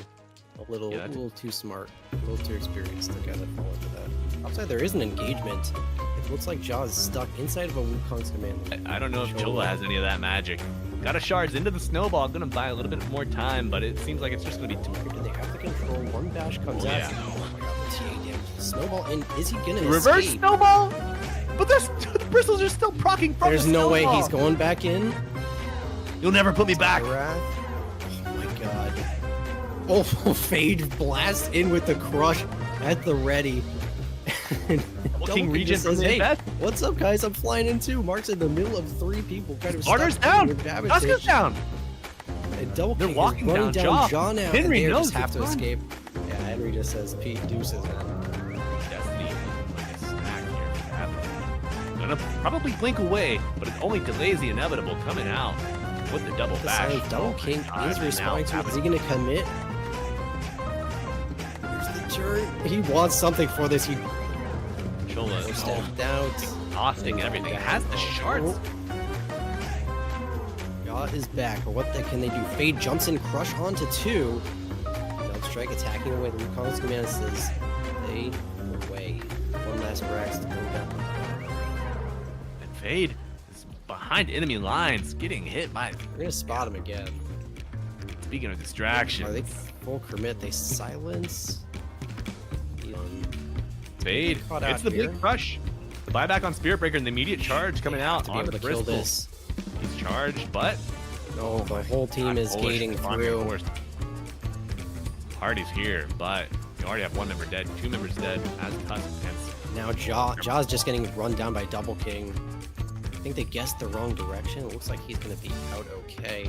Quickly creeping up these lines. A ton of sentries. Oh, and the infest into the Bristle is going to afford some damage on a Babatich in the I was just looking for Right. couriers at this point. Wukong's command comes out on the tier 4's holy. Tusk instantly dead. Jaw dead as well with buyback immediately. Slardo comes back as well. One tier 4 tower is down. Are they just going to rush it? Fortify comes through. 3 buyback. Backing off. Blink Wukong crush. command number 2. They've found Fade. What can he do? He's dead That's a already. They dieback. tried to snowball save. That's going to be a dead Tusk as well, just in a moment. But they want Jaw. Mark and KK both running him down. They know his team can handle the Tusk in the back, and that is Jaw dead. That is no buyback. And that is going to be the end of the game. The triple GG's coming are out from called. Mark. GG's called, as he said. And Bullish stampeding their way to the finals with a 2-0 victory over Sporkface. Oh, here's Frugas, though. Finding the vision onto the Sand King. A huge cosmic finale does hurt this Tusk quite a bit, but no one's really finding a kill. A stroke of fate. Inkswell onto the Tusk, chasing down this Sand King. A stun. Do they have vision? They don't. Season with a nice ward. Spectre's dead though. Running up. There's a poison touch. Shadow wave as well from the Dazzle. Heals isn't going to be enough, but they get the return kill onto B-God. Another courier kill. Oh man, another Gemini attack. Door is on a courier killing spree, but now he's getting ran back into the wrong base. Oh, There's the dust. Shikuchi isn't going to do the same thing for Yodi Brody. Bot lane. Yeah, he's very deep in. Crit. Not enough though. Grid didn't feel like it hurt very much. He still has dust on him. Gets a stun up onto the Grimstroke. Yeah, there's Inkswell dust as well, so they're gonna have vision. Struck Fate off the mark. He's winding up the epicenter. It's even turn damage, but a nice Inkswell into the pulverize is gonna keep that spell from getting off. And he gets a burst strike. The last bit of right click, the charge forward, he's gonna find him. Blink up, so they might just get kited around here. As, yeah, there's a blink. Oh, but it's back in. Now they get the silence, the stun as well, the punch into the air. He blinked in completely the wrong direction. Where Yodi Brody are just gonna outscale you because you didn't fight with your item. Try to focus again. There's a stun on the B-God. Burst strike, but this Pudge just melted, and now DNC, yeah, has the BKB. Gonna leave him alone with the pulverize. It goes through it. There's a time lapse. Keeps Sand King alive now. He's gonna try to get an epicenter off. And he's got the epicenter rolling, but no one's really taking any damage. The Primal Beast getting poked at by the Zeus, but they're just killing the Swarm off. They're gonna try to find a way to get back into this fight, and they're gonna go back onto DNC, but now they're into the Sandstorm. They're getting stunned up repeatedly, and there's a first life of the Wraith King, but the Sand King does eventually go down. Spectre in the backline, trying to find the Grimstroke. Shikuchi forward. It's Weaver versus 4. It's a huge Shikuchi. But the Tusk is still alive. Yeah, there's the grab. The pulverize brings him down. Spectre's in trouble. I don't think he can get out of here. Charging forward, has a Spectre Dagger, gonna try to get away. There's a Wraithfire Blast, holding him in place as a Poison Touch as well, making it very hard for him to escape here. The Zeus doing kind of a lot. Top of the CS almost. He should have such a good time. Wow, there's a hook. Grim can't be hooked like this. But Double King's turning the damage over on the Pudge. First blood. This is not very good. He's going to get swelled. Pressured. Blood grenade he should get as well. swelled immediately. Yep, now the swell is coming out. I mean, B-God is doing a crazy. Door's gonna come in though. Maybe? No, he's giving it up. B-God. He gets a little hook before he dies. So now he's just giving us whoa.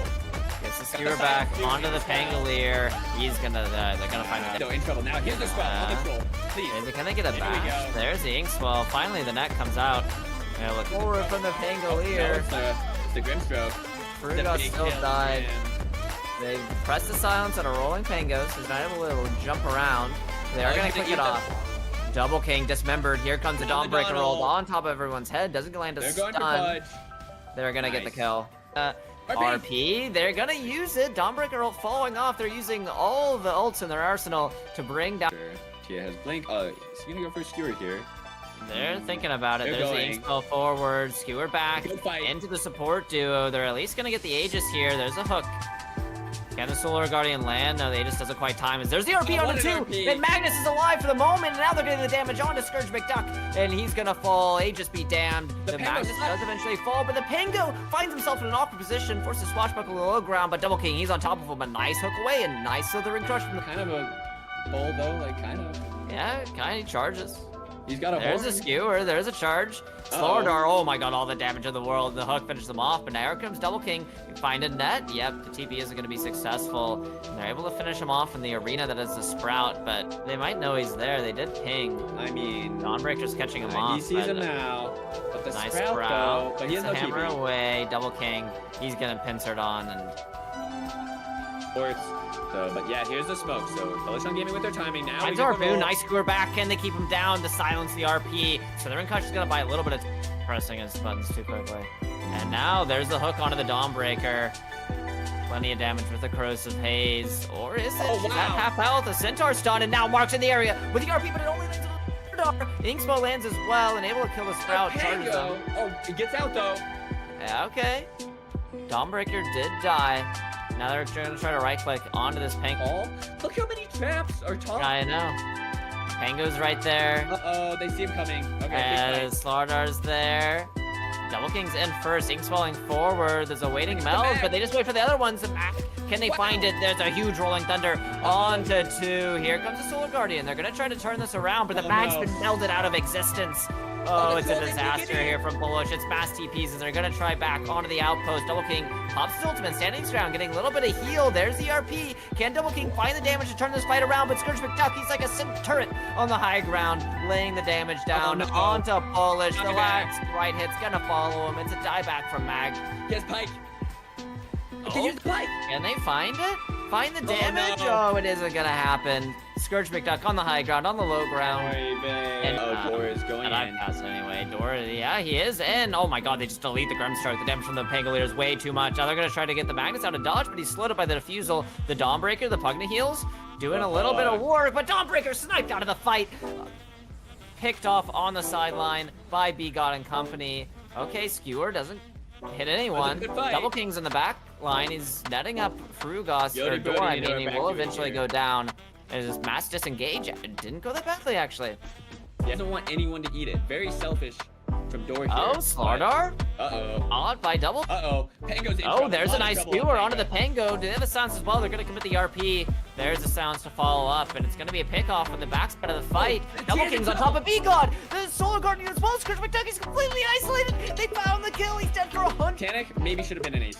Uh-oh. Oh no! The hook! The dismember, chase but here comes the Solar buyback. Guardian. It's a buyback from the RP though. Dawnbreaker. And they get a huge RP on the 2. Can they find the damage in the Pango? He's trying to roll around. He's trying to find a way back into the fight. But is he going to be clicked down? No, The it's Pango's actually alive, though. Magnus. It's Pugna that gets clicked down. And now Double King have forced upon the ult. He has a BKB running, getting bashed a little bit. Now he's sprouted up. Oh, he's just getting kited completely. The Dawnbreaker on top of the TA. It's Cores for trying to not get kited, but it's Scourge McDuck's going to come out on top. There's the stun from the Slardar onto Double King. Caught in the sprout. Clicked down by Scourge McDuck. It's an ultra kill for him as they lose 4 on board. Slardar, Skewer, trying to TP out. That, I mean, that isn't going to work. Now they find a silence onto the Pango. He's going to try to click it down, but they have the Skewer back. And then tier 4s. They're on the Pango. He has no buyback. He's going to try to roll up with a sharp. Uh-oh. Maybe caught. Will he blink in time? Detection. There's the RP into the Solar Guardian. There's a lot of ults to find this kill, but they are going to find it. Nice. It's a very awkward initiation. It's scuffed from both sides. Now they find the Skewer, the Dismember coming out. Now they're going to find the damage on a B-God. Solar Guardian as well. Do they have the lockdown? As Scourge McDuck's in the back. GA blinks Line. in. 4 staff away, but he's getting chased down. Nice It's rolling in. thunder. He's getting RP. There's the RP. Can they find the damage? Yes, they are. He's clicking in. Double King. He's doing it. No! Scourge McDuck turning. Finds damage in a mag, but it isn't going to be enough. Double. Uh-oh. Who are they looking for? Oh, he doesn't find the Skewer, and now they're Oh, going to no. turn Scourge McDuck. He's finding the damage into the Magnus as his son. RP You on the know he TA. can't find it. The RP on a Scourge McDuck. Can the damage come through? A nice roll up. Scourge McDuck. He's surrounded. He's dying, and now he is dead. They find the damage onto more. Pango caught in the roll up, and all Dora can do is escape. As the Mark Silver just Uh-oh, scores. do they The see the smoke buzz? is going to pop. Do they have Oh, the? they got him. They have a shield. He's but this gonna fell. find a damage. Magnus BKB is used, and now he screws forward. Double King disarmed for the moment, stunned up. Now he's finding the right clicks. He bashed again from the Pango, getting kited around a little bit. Here comes the Solar Guardian on top of the Slardar's head. He's finally gonna fall. They get the stun onto the Pango as well. Okay, they do have vision there. There's the Skewer back on the Scourge McDuck to speed the game right here. The RP, the Solar Guardian. They have to try to keep him alive. They're going to turn the damage over onto the Pangolier. He will eventually fall. Now they're going to try to find damage back to the team. But Scourge McDuck, Slardar eventually falling. Scourge McDuck was able to survive, They need a but they fight. lose to They buyback have to go force now. from the They Slardar. have to Doors fight. back as well. Slithering Crush onto the Troll. There's the Sprout. There's the right. There's the Death. It's only the first life. Bullish Gaming, they have to find a way to save their carry. I don't know where he respawns. I'm gonna be honest. Whoa, I he didn't know where respawned way respawned back there. Yet. Okay, that's a good jump. They should jump on. Gone. They should jump. There's the blink. Oh, he goes forward. Oh, and now he's hexed. Okay. Very strange, but a nice RP. Yeah, they get on top of it. Is there the damage coming out? B-God is melting. Melting. Scourge McDuck. Oh, no. Really also melting. Paul Will. GG. And now, it's like dodge wave by Paul. No, it's the Clinks being way better than the Grim, and Grim is feeding first blood here, so. Here, the lucky. Inkswell gonna try to keep him He got alive, with the finding first damage, but the Sandstorm not able to have vision. Now Double King under trouble queue, and yeah, this is the B-God effect. This is basically what happened to me, from what I remember. My Grimstroke died, and then I got dove. So, Yeah. bad news. The Burrow Strike, the damage coming in from the Clinks. He's manning up, and he. Ports on Radiant. Oh, okay, good news. They're walking in B-God. That's a good jump. Get the pullback. Inkswell going to land as well. Actually, no, the just gonna Willow TP died. away. Can they move in? Oh my god. The Resident Pulse from the Void Spirit barely clips the Spectre. So a huge kill. It comes at a cost of both their supports, but they're gonna try to find more. Can the Torrent land on the Spirit Breaker? Nope. Sure can. A little blue scary symbol on top of the Willow, and she's a Shadow Realm. I mean, they see the Cling. But I don't think it's gonna matter. No spells. Oh yeah, Sand King caught out on the sideline, chased down by the Void Spirit as well as Nyx. They do lose the Willow though in the mid lane. Yeah, I mean, that's a great trade, though. For okay, they got the boat. Oh, they missed it. They're still going to try. All right, Inkswell into the Remnant. Boat as well. Whole bunch of... I wish he would just go armlet. Oh, here's a Burrow Strike Epicenter. Good thing I was looking at him because he's getting gone on. There pops a Rage, gonna try to run through the tree line. He wants to find an Infest and a Creep with a Spear Breaker. The charge goes through nonetheless. Can they kill the Creep? Okay, pops himself, and now, oh, Market with a DD. Just absolutely bursts the Spirit Breaker, and now Cook attempts to click the egg, and it's gonna pop. Oh, they got the X. Yeah, this should be a very dead Phoenix, as even the Cleave pull back into the Torrent. Remnants there as well for good measure. Very good response there from Bullish on Gaming. Pretty big mistakes there. Primal, he just walked up to the tower and started hitting die. I feel like really weird death, and he's so close to his heart. He now sees the tanking though. Spirit Breaker? He should know. He sees them portaling. Who does he think that is? Yule's up into the air, didn't land the Curse Crown combo, doesn't get the silence off. Oh, but he's turning with the illusion. Why did he do that? I don't know, but the Inkswell's gonna land, Remnant as well, and they're gonna find the... Punko, once again, just clicking a tower alone. Surely he's gonna get set up. Right? Like, and here's the Cling Stand, which pops the Blade Mail. Egg just put on his head as well as he's bonked back into it. There's a nice fear, buys a lot of time. There's a ship as well. Will it keep Kunko alive? He's walking away for the moment. Here comes Nakes into the fight. He's able to get 2 clicks onto the Spectre and it dies. It's a 3 for nothing so far. There's a silence onto the Phoenix as well. So that's what we're looking for here. And yeah, another... Oh my god, Sentry. He's just gonna click down the Clinks. There's a Dust coming out, the rest of his team, and now Spectre in trouble! Spectre, that's 2 deaths back to back! The nice Bramble, but here comes the empty in the back line. Are they gonna find the damage? There's the ult from the Spirit Breaker chasing down the Nyx, and both teams are dead. And here's Mark chasing down a Phoenix. Punka is showing up as well. Can he find the damage in these heroes? Torrent's gonna be off the mark. Oh, barely misses the Burrow Strike there. As Mark's living for the moment, there's a Remnant onto Spirit Breaker. Has a charge, has a bulldoze, has bashes in the tank as well. But now he's X back in. He gets burst. Sentries. Center winding up, going on to the Nakes. Do they have enough to burst this hero down? I mean, they do. It looked easy. And now the team fight's going to be very hard for Bullish on Gaming. The egg in the back line doing so much work, but not enough. There's a stun that comes out. Conka, Void Spirit. They're focusing down the Spectre, and the Spectre will die. Both carries are dead once again at the beginning of these fights. They lose the Sand King and the Clinks. I guess the Clinks died at the beginning with a Grimstroke barely living because he gets the silence onto the cow, and the cow will focus. Something Spirit Breaker. This guy needs to buy BKB so he doesn't get screwed by Bramble 20 times. Okay, right there's the Yules, into the Bramble, into the Curse Crown, into all the damage. Time is up. He's killed it like 5 waves. Oh, Inkswell moving forward. Can they find the Sand King? Gets Blink away as they add vision. Finds the slow onto the Claims, caught in the Brambles. This is surely a dead Skelly boy. Oh, Phoenix. As Sunray. Oh, fine with a Torrent. Yules up into the air, charging the Fear, and yeah, nice Fear. Perfectly timed. Tier 3 tower, a nice Burrow Strike onto 2. They're trying to jump the Nakes. Can they burst him in time? The Inkspell comes up. Is he able to get out of this? He buffs Samantha. He's life-stealing. He's alive. Double King absolutely eviscerates the side of Yodi Brody. Why did... Oh, because he just bought the BKB that he didn't use. Let's see what They're happens. jumping the Sand King. He tried to buy some time, but he's going to only buy some time for himself to sit and look at his keyboard as he waits to respawn. The water parks into the base. Bullish on Gaming. They're feeling themselves. You get rid of Shadow Realm? TP out right away. He's dead if he doesn't TP. Yeah, scan them. They're aware. There's a Dust moving on up. Find him. There's a charge coming through eventually. Oh my god, the Grimstroke's deleted. Spear Breaker caught in a Bramble, trying to find the damage on the Void Spirit. He's on the BKB, so it's hard. Nice Fear onto a few, but the charge forward sends him through the BKB. Gets the zip away, but he doesn't live through it. And now Willow. This is a final lane of racks that they got to work with, so they got to keep it alive. There's a jump onto the Kunkka. Water parks, they're coming in though. Can they find the damage into anyone? Nakes having a fun time clicking into the Spirit Breaker. Tidal Wave over to the sideline. They say, bye-bye, I'm out of here. But Spectre has the jump, trying to step forward, pops the Manta, keeps the damage from coming out. And charge through the catch. It doesn't quite end from the side of Yodi Brody, but do they have the damage? Clinks has to try to connect. What does the Spirit Breaker do? Oh my god, there's a stun from the Sand King. Old's coming back. Rage isn't going to stop it, but he lives for the moment. That's just the first life of the Nakes, and that should strike fear into the heart of Yodi Brody as the tidal wave comes through. Can they find damage for a second life as he pops the BKB? Man fighting into the Spectre, but the Spectre's not really taking any damage. Forced to infest into the Kunkka. Full disengage. BKB pop from the Spirit Breaker. He's trying to fight into the Kunkka. Kunkka's pretty tanky here.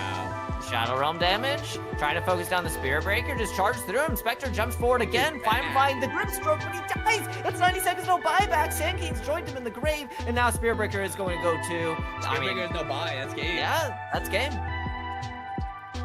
I don't see how they defend. They find the Phoenix too.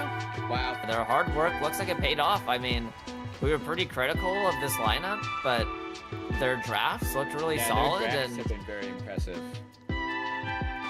it looks like the comfort of Yodi Brody wasn't really able to overcome. Okay, there's Spectre with a buyback coming into the fight. I guess the game isn't quite over yet as they're trying to focus on the Nakes, but a nice spear. Now they're clicking into the Spectre. They can't afford to lose her, but she's going to die. It's absolutely over here for Yodi Brody as Bullish on gaming. They clean through the tier 4s. GG's called, and what a series. I mean, this was a pretty fun 3 games.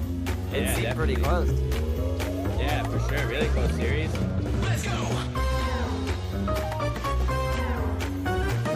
Oh no, Hussein, I think that was very, very creative of you. And silence. Fierce, Immediately. just use it. You can't do your combo unless you surprise the team, and you gotta surprise the support right now. Go with the smoke as he's trying to get onto all white, but all white has the extra life, so I don't see the point going there. Epicenter goes in, Musi dies right now with the right click damage, get inside all of them. RP connects Beautiful to RP. the Huskar, and they may be able to get him. Yes, they did. Jumping, be quiet. Gotta keep going on the screen struck right now. What are you talking about? At least Muerta. Nice. Blink. Have vision of Huskar. They may go. I mean, there's no RP already. Yes, RP goes instantly, right click damage as well, but Moose is gonna come to the rescue. Goes with the Epicenter, but nice stop the trap protector. He gets rooted! The Epicenter did not contain, and now all white is back to himself. Now you gotta track this game, gotta keep right clicking. Yes, from behind, it's gonna be double kill going on all white, BKB after BKB, but that is not enough, and all white is just old. He is gone. Yeah, that's been the mark of success for both teams here. Finding those supports, but Double King pops the BKB, still has the rage available. He's pounding it into the noggin. Muzi have the rage. Muzi to fall on the Sand King. Double King gonna chase down Lee. It's more. They're gonna find Rim is in the river. He's rooted by Destiny. Oh no, what's going on, Rim? Has to use a song to get out. Lift him up. BKB is gonna get through in the first hit bash. Are you kidding me? No way, no way. They're hitting on Rem. Right click Rem to death. Musi to the rescue with Epicenter. That is not going to be enough. And they keep right clicking them up in the air. That's 4 versus 1. And Musi managed to get a burst strike stolen. And Rosane is gone in 6 seconds. Also, I want to try to spot somebody. Yes, they know they're up top. They already have sight of that. They at least saw someone. Yes, they saw. Okay, they saw Rem going on Rem. BKB at some point gotta pop out and keep right clicking them. Comes here with the overcard as well, trying to lock down Rem. Rem is not gonna be able to pop the siren. He did pop the siren, but that was not enough. And they keep attacking right now, all the way to the rescue, trying to right click Life Stealer on one side, but the Basher keeps going on one-on-one. Come here, hey, what are you doing? And there is a little bit help. Oh no, all white, perma lockdown. He is dead. They're going on already. What's Double going on? Finishes the Roche. Muzi looking for the Burrow Strike steal. He doesn't have any free inventory space though. Won't jump in. Oh, and his team is just melting behind him. Rim falling under half health. Double King. You got Vinny in the backside. It happens to be the side king. Muzi, one of the only heroes to buy back on the Radiant side. Wraith King getting a little low, but I don't think he cares. He's got ult, he's got refresher, his team's hitting tier 4s, he's content to buy that time. Mark jumps in, gets the skewer back on Roseanne. Roseanne pops the BKB, pops the Pierce the Veil. Just trying to click anybody, but they're all running away from her. Oh, an old white back into the fray. Rim just getting stunned outside of his fountain, able to walk back. KK in the fountain, that's the second death. Old white falls. And it's looking dire for the Radiant team. Rim gets skewered back near his ancient. Will they die at the same time? Let's find out. Beautiful voice line after the beautiful song, but it's not going to be enough to save Rim.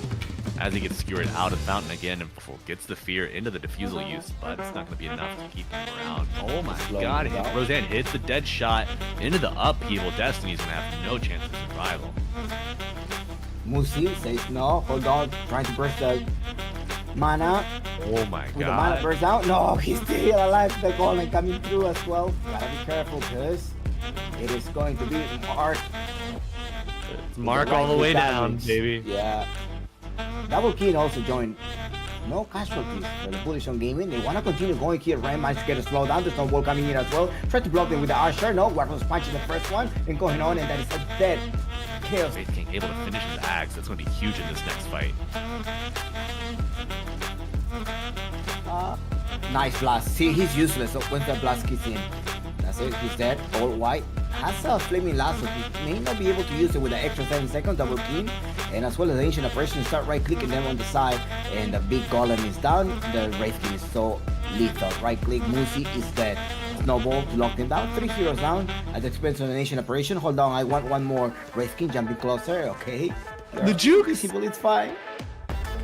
He's not gonna be able to escape, is he? He has 6 extra seconds. The Wraith Blast coming closer. And 1 more extra second. Juke him all the way back. Go the other way. Yes. No, he knew that. What's going on? Dead. Okay, there is a dust as well. Managed to get revealed. There's no ball coming through. He does not have his shot, his dagger yet. So I don't know.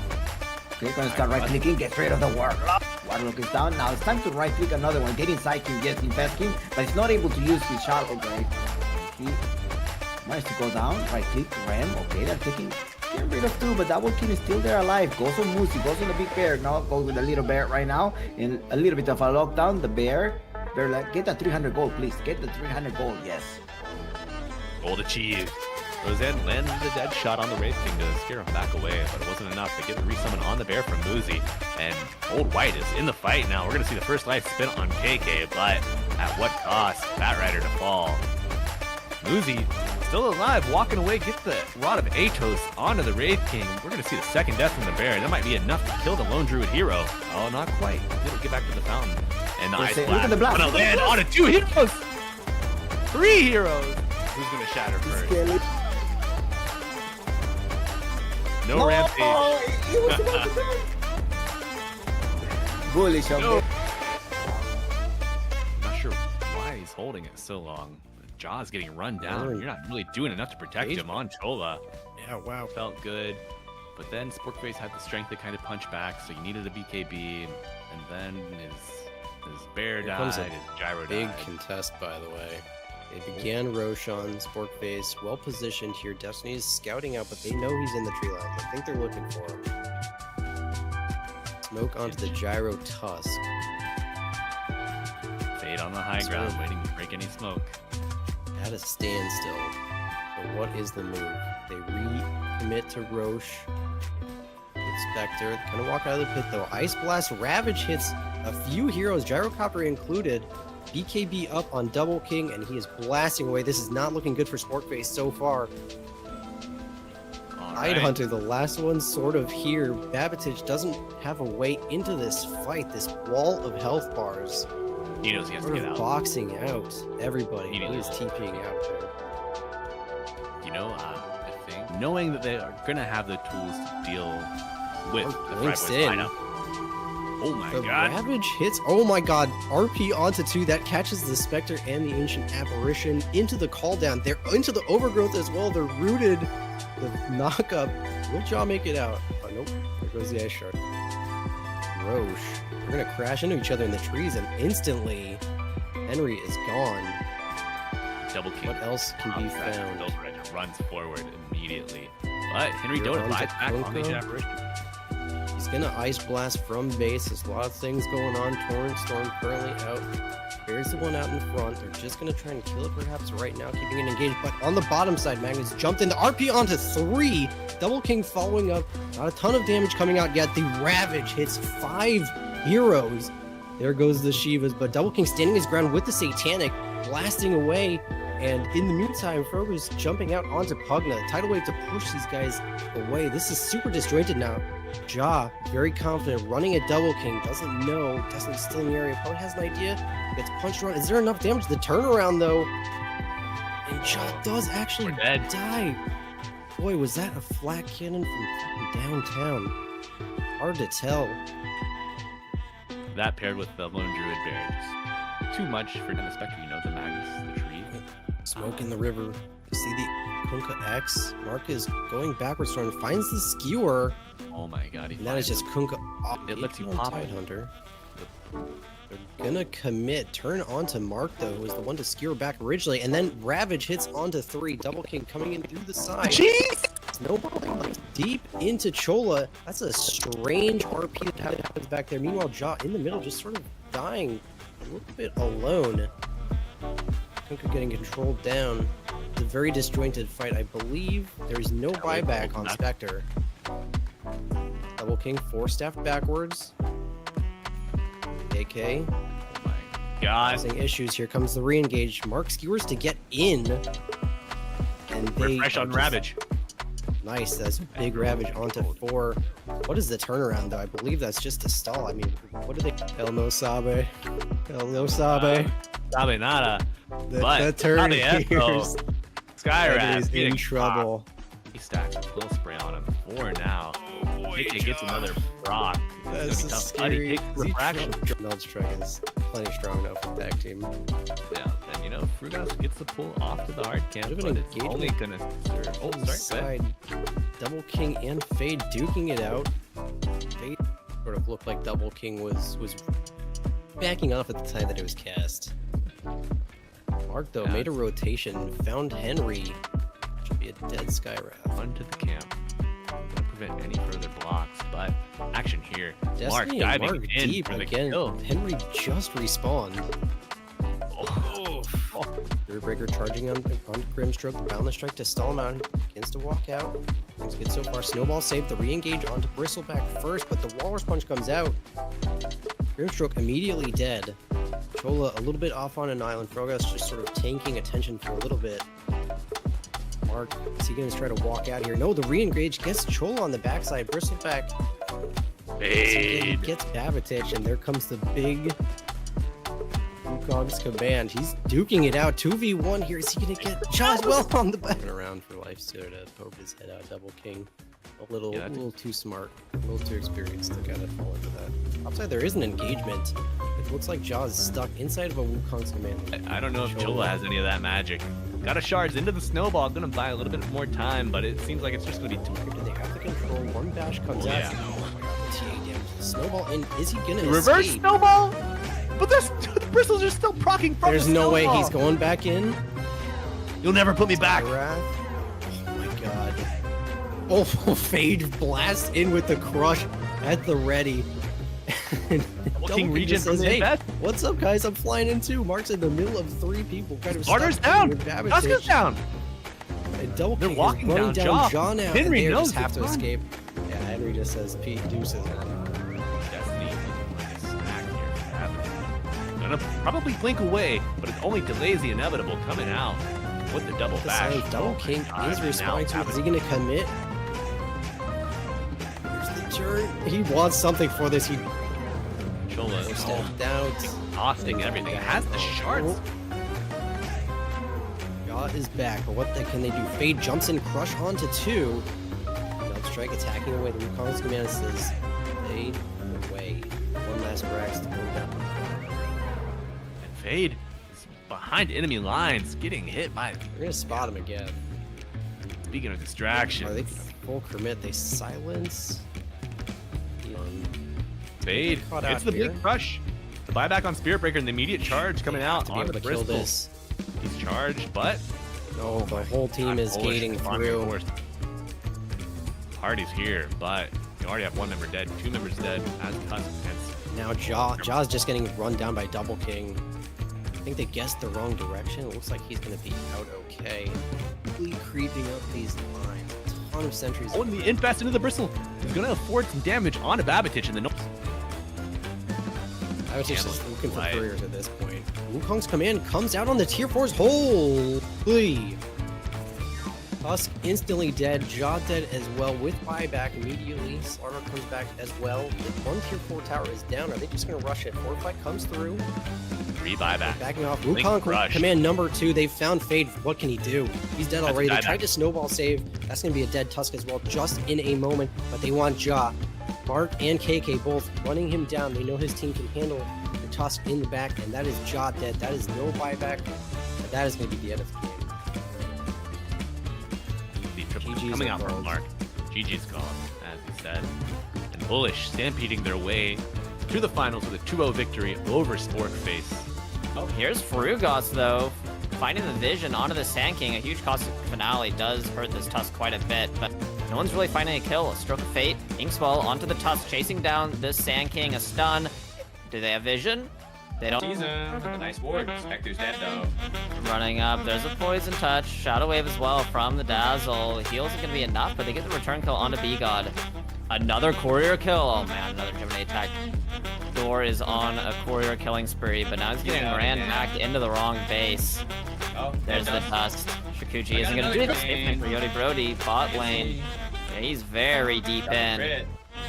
Not enough, though. Crit didn't feel like it hurt very much. He still has dust on him. Gets a stun up onto the Grimstroke.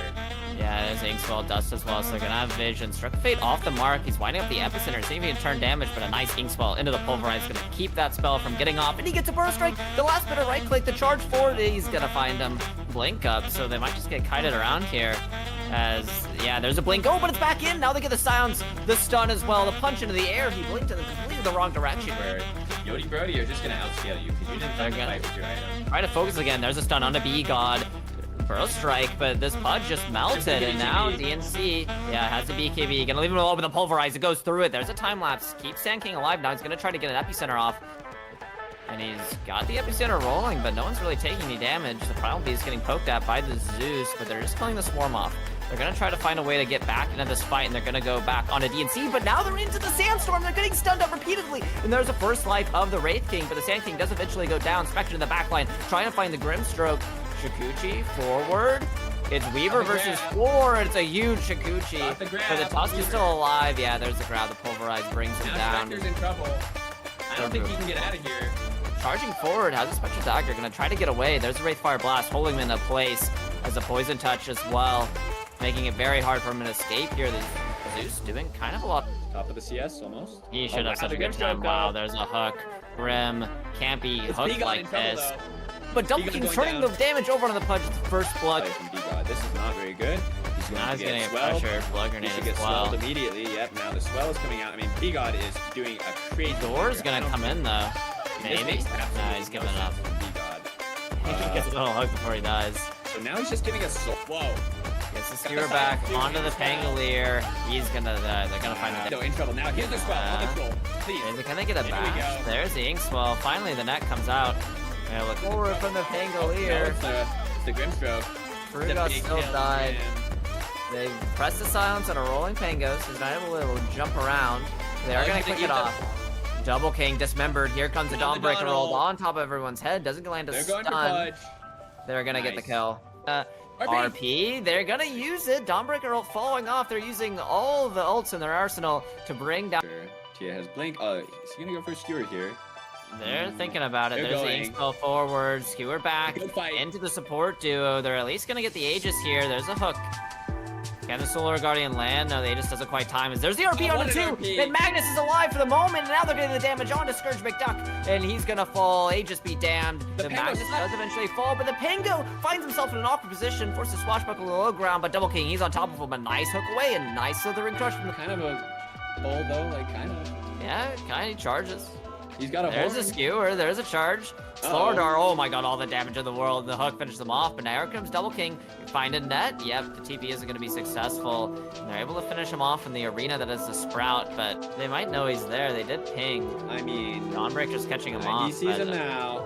But the Nice Sprout, though, but he has Gets no the hammer TP. away. Double King, he's going to pincer it on. And Or it's so, but yeah, here's the smoke. So Bullish on gaming with their timing now. finds we get the RP, roll. nice skewer back. Can they keep him down to silence the RP? So the Rinkosh is going to buy a little bit of pressing his buttons too quickly. And now there's the hook onto the Dawnbreaker.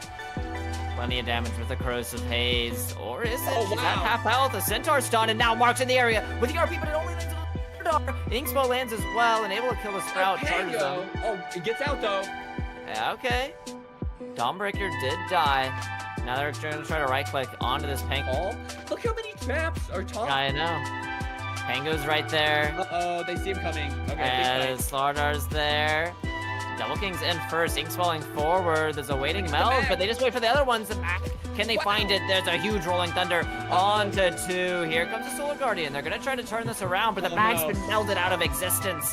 Oh, it's a disaster here from Bullish. It's mass TPs, and they're going to try back onto the outpost. Double King pops his ultimate, standing strong, getting a little bit of heal. There's the RP. Can Double King find the damage to turn this fight around? But Scourge McDuck, he's like a sim turret on the high ground, laying the damage down onto Bullish. The last right hit's going to follow him. It's a dieback from Mag.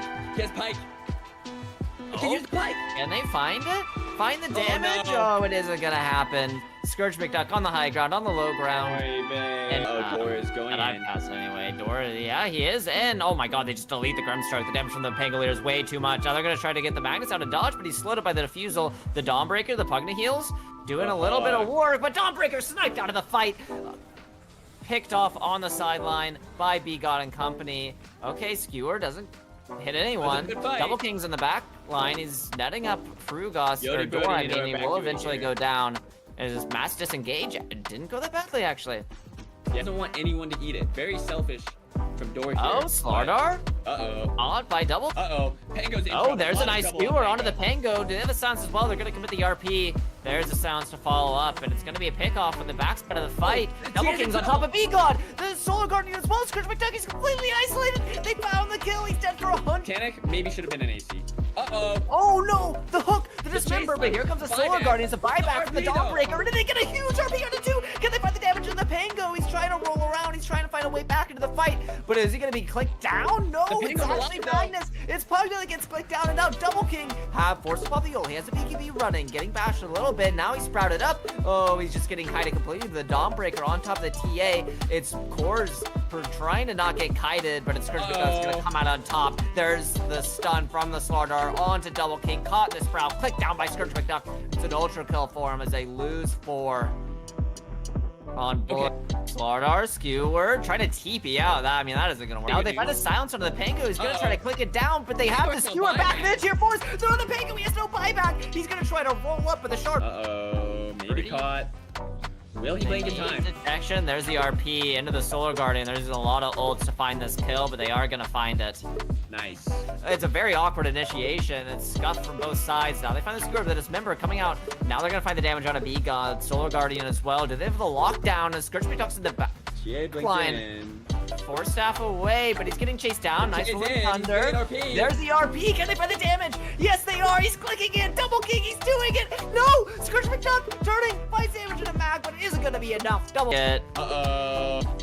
Who are they looking for? Oh, he doesn't find the Skewer, and now they're Oh, going to no. turn. Scourge McDuck, he's finding the damage into the Magnus as his son. But RP you on the know he TA. can't find it. The RP on a Scourge McDuck. Can the damage come through? A nice roll up. Scourge McDuck, he's surrounded. He's dying. And now he is dead. They find the damage onto more. Pango caught in the roll up, and all Dora can do is escape as the Arm Silver just Uh-oh, forward. did they The see the smoke buzz? is going to pop. Do they have the. They have a shield. He's Oh, but this can they fell. find the damage? Magnus, BKB is used, and now he skewers forward. Double King disarmed for the moment, stunned up. Yeah, now he's finding the right clicks. He bashed again from the Pango, getting kited around a little bit. Here comes the Solar Guardian on top of the Slardar's head. He's finally gonna fall. They get the stun onto the Pango as well. Okay, they do have vision there. There's the skewer back on the Scourge McDuck to speed the game right here. The RP, the Solar Guardian. They have to try to keep him alive. They're going to turn the damage over onto the Pangolier. He will eventually fall. Now they're going to try to find damage back to the team. But Scourge McDuck, Slardar eventually falling. Scourge McDuck was able to survive, but they lose to buyback to go force now. from the They don't Slardar. have to Doors fight. back as well. Slithering Crush onto the Troll. There's the Sprout. There's the right. There's the nothing. Only the first life. Bullish Gaming, they have to find a way to save their carry. I don't know where he respawns. I'm going to be honest. Whoa, I he didn't know where respawned way back either there. Yet. Okay, that's a good jump. They should jump though. Gone. They should jump. With the blink. Oh, he goes forward. Oh, and now he's hexed. Okay. Very strange, but a nice RP to get on top of it. Is there the damage coming out? Beacon is melting. Melting. Scourge McDuck. Oh, no. Will he also melt? He Paul will. GG. And now, like dodge wave by pulling. No, it's the Clinks being way better than the Grim, and Grim is feeding first blood here, so... Here, the lucky. Inkswell gonna try to keep him got alive, with the finding first damage, but the Sandstorm not able to have vision. Now Double King under trouble too, and yeah, this is the B-God effect. This is basically what happened to me from what I remember. My Grimstroke died, and then I got dove.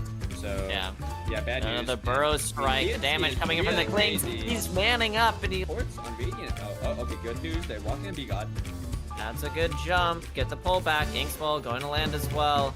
Actually, no, the just gonna Willow TP died. away. Can they move in? Oh my god. The Resident Pulse from the Void Spirit barely clips the Spectre. So a huge kill. It comes at a cost of both their supports, but they're gonna try to find more. Can the Torrent land on the Spirit Breaker? Nope. Sure can. A little blue scary symbol on top of the Willow, and she's a Shadow Realm. I mean, they see the Cling. But I don't think it's gonna matter. No spells. Oh yeah, Sand King caught out on the sideline, chased down by the Void Spirit as well as Nyx. They do lose the Willow though in the mid lane. Yeah, I mean, that's a great trade though for... okay, they got the boat. Oh, they missed it. They're still gonna try. Alright, Inkswell into the Remnant, boat as well. Whole bunch of... I wish he would just go armlet. Oh, here's a Burrow Strike Epicenter. Good thing I was looking at him because he's getting gone on. There pops a Rage, gonna try to run through the tree line. He wants to find an Infestant to creep, but the Spirit Breaker, the charge goes through nonetheless. Can they kill the creep? Okay, pops himself, and now, oh, Market with a DD. Just absolutely bursts the Spirit Breaker, and now Cook attempts to click the egg, and it's gonna pop. Oh, they got the X. Yeah, this should be a very dead Phoenix, as even the Cleave pull back into the Torrent. Remnants there as well for good measure. Very good response there from Bullish on Gaming. Pretty big mistakes there. Primal, he just walked up to the tower and started hitting the side. I feel like really weird death, and he's so close to his heart. And now They're gonna the jump tanking the though. tanking. Spirit Breaker? He should know. He sees them portaling. Who does he think that is? Yules up into the air, didn't land the Curse Crown combo. Doesn't get the silence off. Oh, but he's turning with the illusion. Why did he do that? I don't know, but the Inkswell's gonna land Remnant as well, and they're gonna find the Punko once again just clicking a tower alone. Surely He's gonna get set up. Right? Like, and here's the Clinks damage, pops the blade mail. Egg just put on his head as well as he's bonked back into it. There's a nice fear, buys a lot of time. There's the ship as well. Will it keep Kunko alive? He's walking away for the moment. Here comes Nyx into the fight. He's able to get 2 clicks onto the Spectre and then dies. It's a 3-for-0 so far. There's a silence onto the Phoenix as well. So that's what we're looking for here. And yeah, another... Oh my god, Sentry is just gonna click down the Clinks. There's a Dust coming out, the rest of his team, and now Spectre in trouble! Spectre, that's 2 deaths back to back! The nice Bramble, but here comes the empty in the back line. Are they gonna find the damage? There's the ult from the Spirit Breaker chasing down the Nyx, and both teams are dead. And here's Mark chasing down a Phoenix. Punka is showing up as well. Can he find the damage in these heroes? Torrent's gonna be off the mark. Oh, barely misses the Burrow Strike there. As Mark's living for the moment, there's a Remnant onto Spirit Breaker. Has a charge, has a bulldoze, has bashes in the tank as well. But now he's S back in. He gets burst. Sentries. Center winding up, going on to the Nyx. Do they have enough to burst this hero down? I mean, they do. It looked easy. And now the team fight's going to be very hard for Bullish on Gaming. The Egg in the back line doing so much work, but not enough. There's a stun that comes out. Conka, Void Spirit. They're focusing down the Spectre, and the Spectre will die. Both carries are dead once again at the beginning of these fights. They lose the Sand King and the Clinks. I guess the Clinks died at the beginning with a Grimstroke barely living as he gets the silence onto the cow, and the cow will something Spirit Breaker. This guy needs to buy BKB so he doesn't get screwed by Bramble 20 times. Okay, there's a Yules into the Bramble, into the Curse Crown, into all the damage. Time is up. He's killed it like 5 waves. Oh, Inkswell moving forward. Can they find the Sand King? Hello, everyone. Welcome back, NADCL. A little bit of a longer break than we expected, but we are here and back finally with some more NA Dota for you. My name is Crash, and I am joined by the ever beautiful Malibu. Jesus, Malibu, how you doing today, my friend? Oh, good evening, Crash. 9:18.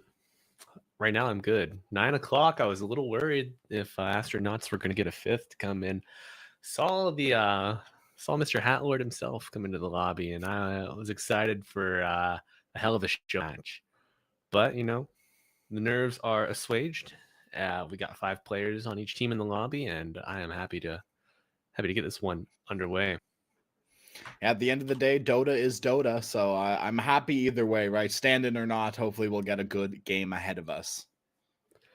Yeah, absolutely. Both teams are hoping for the best game of their tournament this far. If they want to stay alive. We are in the first round of the lower bracket elimination matches, so they're fighting for survival here. Yeah, teams right now, their backs are against the wall pretty much, right? They've got to start finding some dubs here, and I believe, Malibu, you know a lot more than me about what's going on right now, so let's pretend I'm a brand new. I'm coming into Twitch chat. I'm fresh. I'm hyped up for NA Dota. What do I got to know about these two teams? What's the go-to? Well, you got to know that both teams got 2-0'd in the quarterfinals.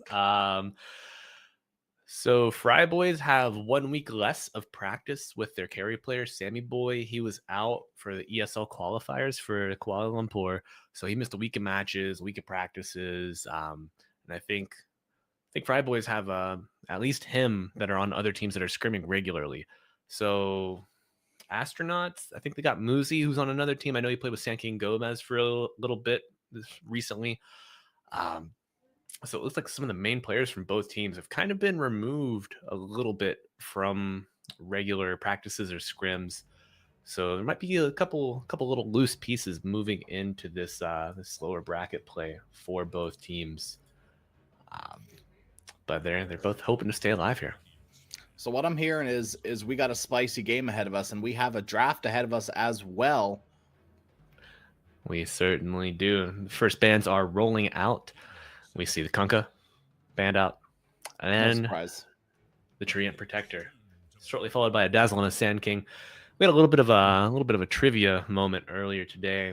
I asked Quiz, told him that Spirit Breaker had been passed in the NADCL Season 5 as the most contested hero, and I asked him which one he was replaced with, and I think you got it in 2, right? I didn't end up getting it. Pop-Tart got it. I guess Grimstroke. Yeah, Pop-Tart watches every match, man. Yeah. You guessed Tree. You guessed Tree then, and then you got it. Pop-Tart. I was close. He got Kunkka as the 5th. Ooh. Spicy start to the draft from both teams. Pugna, Earthshaker. Now, Pugna pretty normal of a maybe first phase, second phase kind of pick, but the Earthshaker, I'm liking it. I'm a big fan of this hero right now. He can be exploited quite heavily, all being said, but still always a big fan of seeing the hero. Yeah, not quite sure who on Astronauts is looking for the Earthshaker. I know that Muzi was playing it when he was mid a little bit, but Old White is their mid now. It's not on one of his most played. Could be the person they picked up for their stand-in just recently. Pause 5 Earthshaker. Kind of not. I don't know. Kind of not good. Not I mean, great. Yeah. I don't want to be rude. Bodyguard. Yeah, I don't want to be rude to Earthshaker, but there are better bodyguards in Dota right now.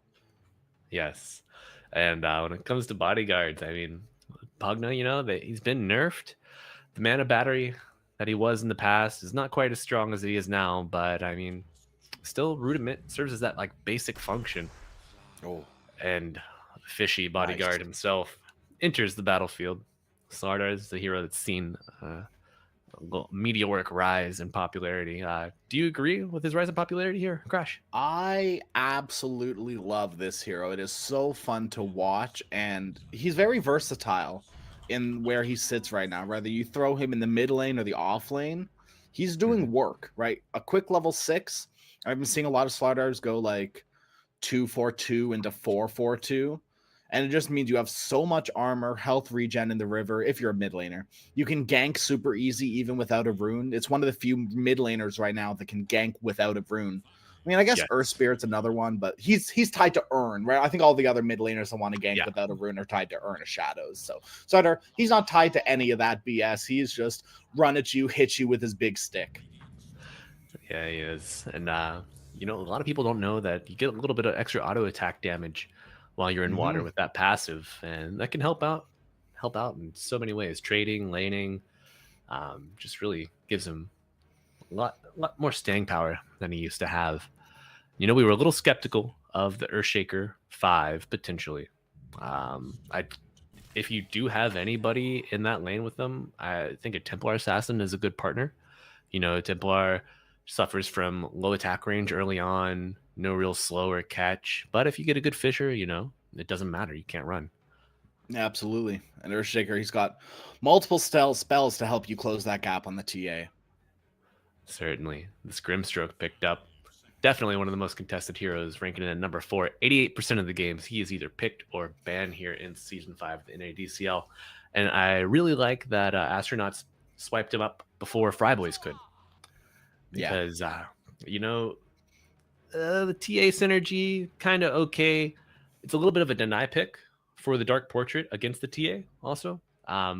But something to be mindful of. In this league, I think Grimstroke and Pugno, when they're picked together, they have a 75% win rate.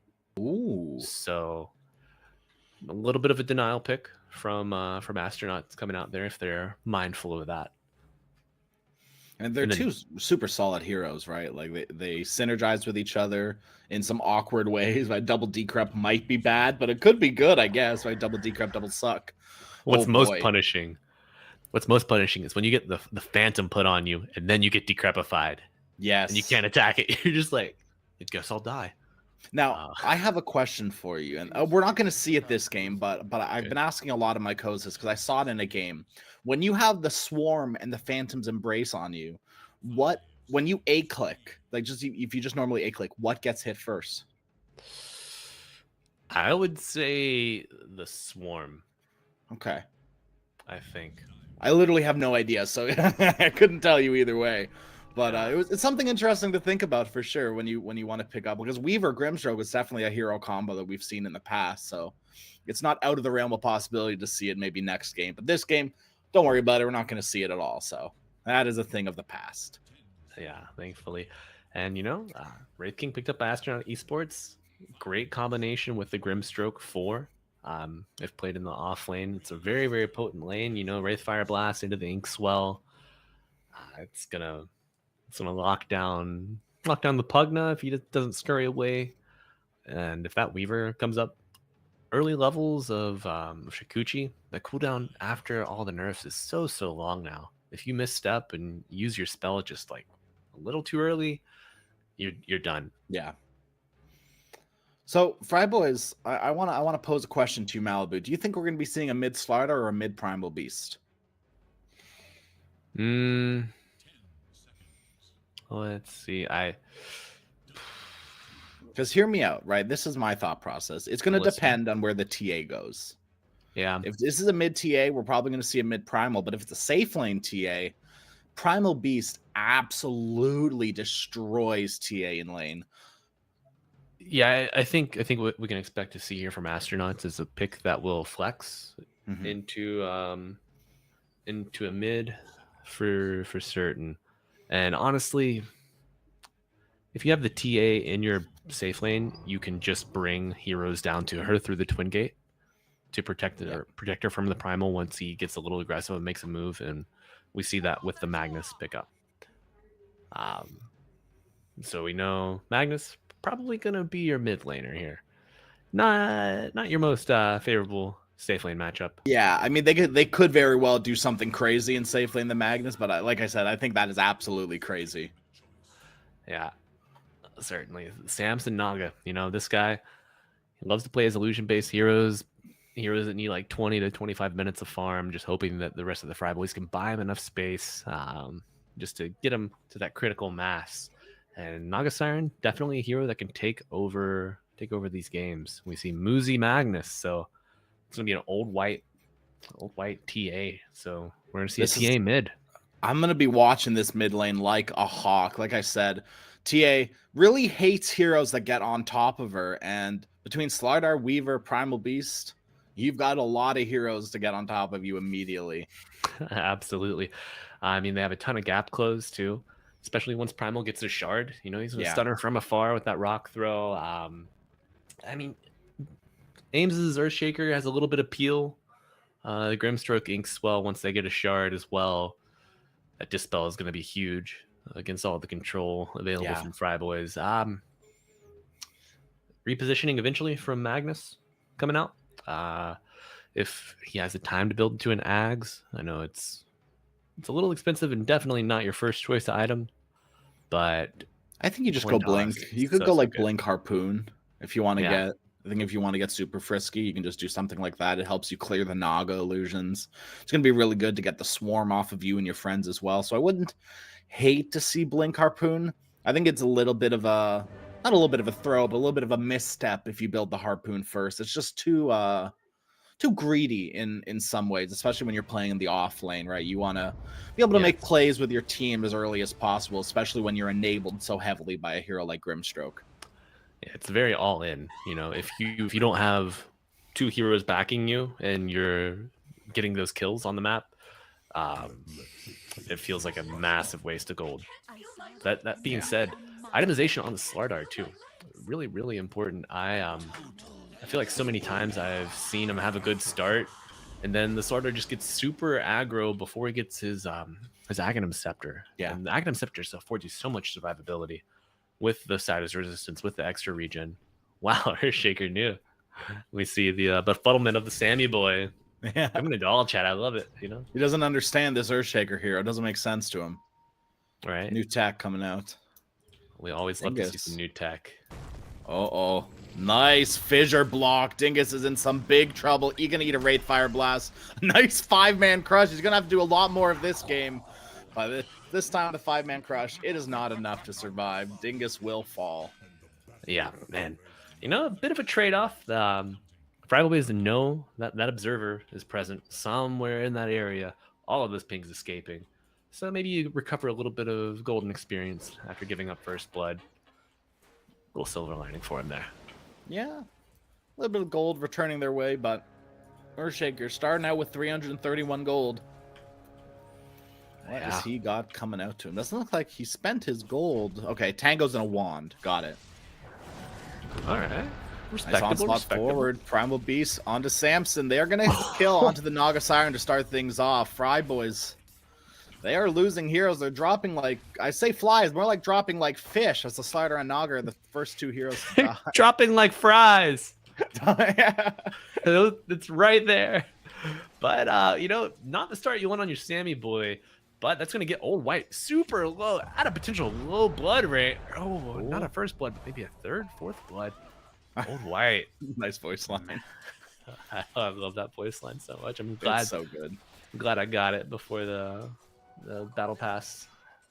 Yeah. I'm glad they're forever, right? They're not expiring nowadays. Yeah, absolutely. Say what you want about the battle pass, but that was some good right there. Perhaps the only good change. Yes, maybe. But Samson playing the Naga Siren here in the off lane, just knowing that he'll probably have a favorable matchup against the Wraith King. LGDK. Oh, he's got a wand charge, but yeah, it's not enough. The vulnerability of that long cooldown on Shikuchi. If you get out of position, man, you're just hosed. Yeah. And we saw that there. And we see a great sentry from Astronauts as well. Not only blocking the camp, right? You put in the little crystal cavern down here, and it's not only blocking the camp, but also giving vision in this lane for Weaver when he wants the Shikuchi around. Yeah. Actually, man, I think that dire sentry, I don't think it blocked the camp at all. Oh, wait. No, it definitely did. I'm wrong. Camera angle's low. Yeah. The boxes they still like show the green or yellow. I wish it would just show red for us, right? We can just see when the camp is blocked. A small indie company, what can you do? But, yeah. And that don't care about broadcasting bugs or things like that. Oh, but there is a bug that we care about. And he's in the top lane, gonna get this pull off. A little bit of Fryboy's love. You know, Sammy getting a little punished by this early aggression. Bottom lane eats one too many crushes, and the Earthshaker fissure was not quite on point. Slider was on the wrong side of it. Well, the right side if you're a Fryboys fan, the wrong side if you're an Astronauts fan. Yeah, you know, Slardar plays surprisingly well into a double melee offlane. Wow. Wow, Could have fooled me. Yeah. Could have fooled me, dude. I mean, especially with the Pugna backing him up, there is actually so much damage, especially when they start getting levels on these two heroes. Yeah. Let's decrepify slow into crush bash, another crush to follow. So powerful. Pugna always benefits from those heroes that are going to let him land those nether blasts, and Slardar is a perfect match for him. Absolutely, and they also have, and this is a little bit awkward because usually you want the Pugna in the lane with the tower that you're going to push first, which is usually the safe lane tower.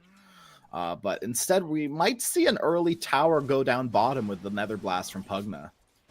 Yeah, I'd love to see the pressure come out from Fry Boys. Take this early offlane tower. You know, maybe you can test the enemy Wisdom Rune with that. But Earthshaker's looking to contest Sammy Boy here in the top lane as the Inkswell after the Wraithfire blast. Kill. Oh yeah, great position. Nice as well. These teams are on point with the BM. the good-mannered BM, right? It's all from love.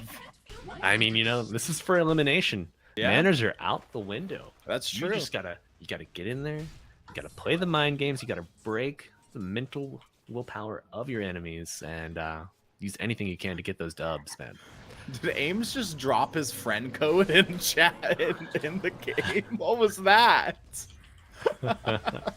I have no idea what that number is. Maybe it's his phone number. Let's ring it up. No, it's a little too short. That's too short. There's two numbers too short. Yeah. No, that's Roshan's gonna spawn at 7,500 o'clock. Obviously, that's his first respawn time. Now, is he top or bottom at that point? Who knows, man? He's gonna be in the Dire Ancient probably. Oh yeah. Chen is actually wholly persuaded the Roshan again. That's when it unlocks. Yeah, once you get level 30, you can you can control Roshan. Oh yeah. Speaking of control, Roseanne looking to come out here to the bottom lane to offer a little bit of assistance. You got to skewer out of there and do the old walk of shame for Muzi. He does have boots, so the walk of shame will be a little bit faster, but still a shameful walk indeed. Yeah, it's always feels so bad out as a core when you get forced out of lane. You contemplate, you're like, oh, should I buy a smoke just to get back to lane quicker? But you know, Muzi, fortunately, he's got his TP off cooldown, so he'll be able to get back without missing too much. Though Just the do lane both. is not, Smoke not and in TP. I don't think Muzi's much of a smoker though. Oh, No. but Big rotation's top. Roseanne getting smoked. Yeah, by these Naga signs. A nice decrep from Chickham. Gonna keep LGTQ safe. Now all of a sudden Rem is the one in danger. Naga Siren Courier will be safe and sound, but that is not as much as you can say for Rem. Trying to put his juking shoes on. The Skeleton's here to help out Sammy Boy. Taking a lot of tower hit. The juking shoes are officially on from Rem, but not enough, unfortunately. LGTK will end up falling to the Wraithfire Blast and Stroke of Fate. A little bit of revenge for her fallen king, you know. Love to see it. The Inkswell onto the skeleton. What a nightmare. Samson. Oh, he gets out. By a hair's edge, dude. That was so close. I don't think it would have amounted to anything, but it was cool to see still. Yeah. You know, we always we cheer for the plays both big and small here. Yeah. I think at this point, at this level of Dota, it is all about those micro plays, right? The little things, the roaming through the teleporter at X minutes, rotating to the runes at 6, right? All those little things, like you just said, they add up. Dingus in some trouble in the bottom lane. I say that he's actually turning with the minus armor from the swarm. So much damage coming out to Ames. Muzi will get a return kill onto DJ Dingus, but here comes the Primal Beast charging forward. Muzi, they have no idea where this Magnus is, but he's gonna run right into the Primal Beast and trample down. Old White claiming that kill. Love to see it. And yeah, the synergy between the Slardar and Weaver, just the physical damage from the crush, from the bash, just amps him up so much. LGTK. Great movement. Nice rotation. Man, Primal Beast, Old White making his way up top now. Any kill on Wraith King pre-6 is super valuable. Hell, even level 6 kill is very valuable. Sammy Boy charging forward, but it's going to be a little bit of a bait. The Inkswell will pop onto Old White, and he has no more mana to work with, so unfortunately we'll have to disengage.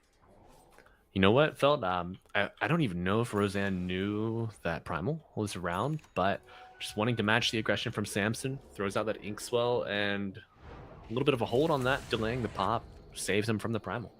Oh. Some teleporter games coming out from Roseanne and LGTK. That inks Dingus on the hunt. LGTK, he's going to follow.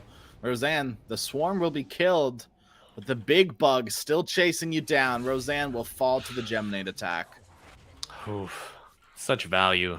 1 point in Geminate just really ups your potential for aggression here. LGTK uses the charge of the urn on Rim, on the Wraith King. Nothing really comes of it. Makes me wonder, like, why use that? Why not just hold it? I mean, maybe the play is to use all the charges and then feed your life away. Maybe at that point you're like, okay, let me keep using these on Wraith King. I think you're onto something. Yeah. Oh, early medallion pickup. This is crazy. LGTK. This Weaver is actually so farmed. Almost as much net worth as the Magnus. That's crazy. Oh, and Chickum getting that early rotation, getting the life drain onto his ally. DJ Dingus feeling revitalized here. No crush. RP landing from Muzi. He's going to get skewered back away, but Muzi getting his life drained by Chickum. Dingus is surviving in all of the help of that wand. Oh my god, no! They all fall. It is a disaster for Astronaut Esports. Every single one of these heroes that rotated into the bottom lane perish.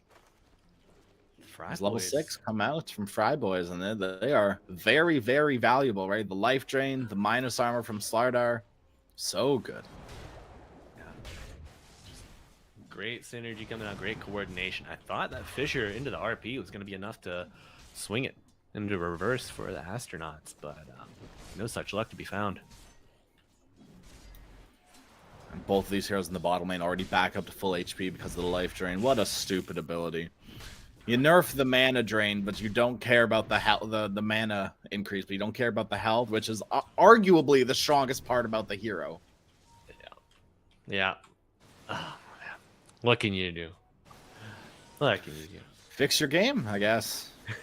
Some people, I think like Pugna and Phoenix are the heroes that have been so prevalent in the meta that I've seen nobody complain about. Everyone's like, oh, Spirit Breaker, oh, Weaver, oh, right? But never once have I heard someone go, man, you know, I really hate this Phoenix hero.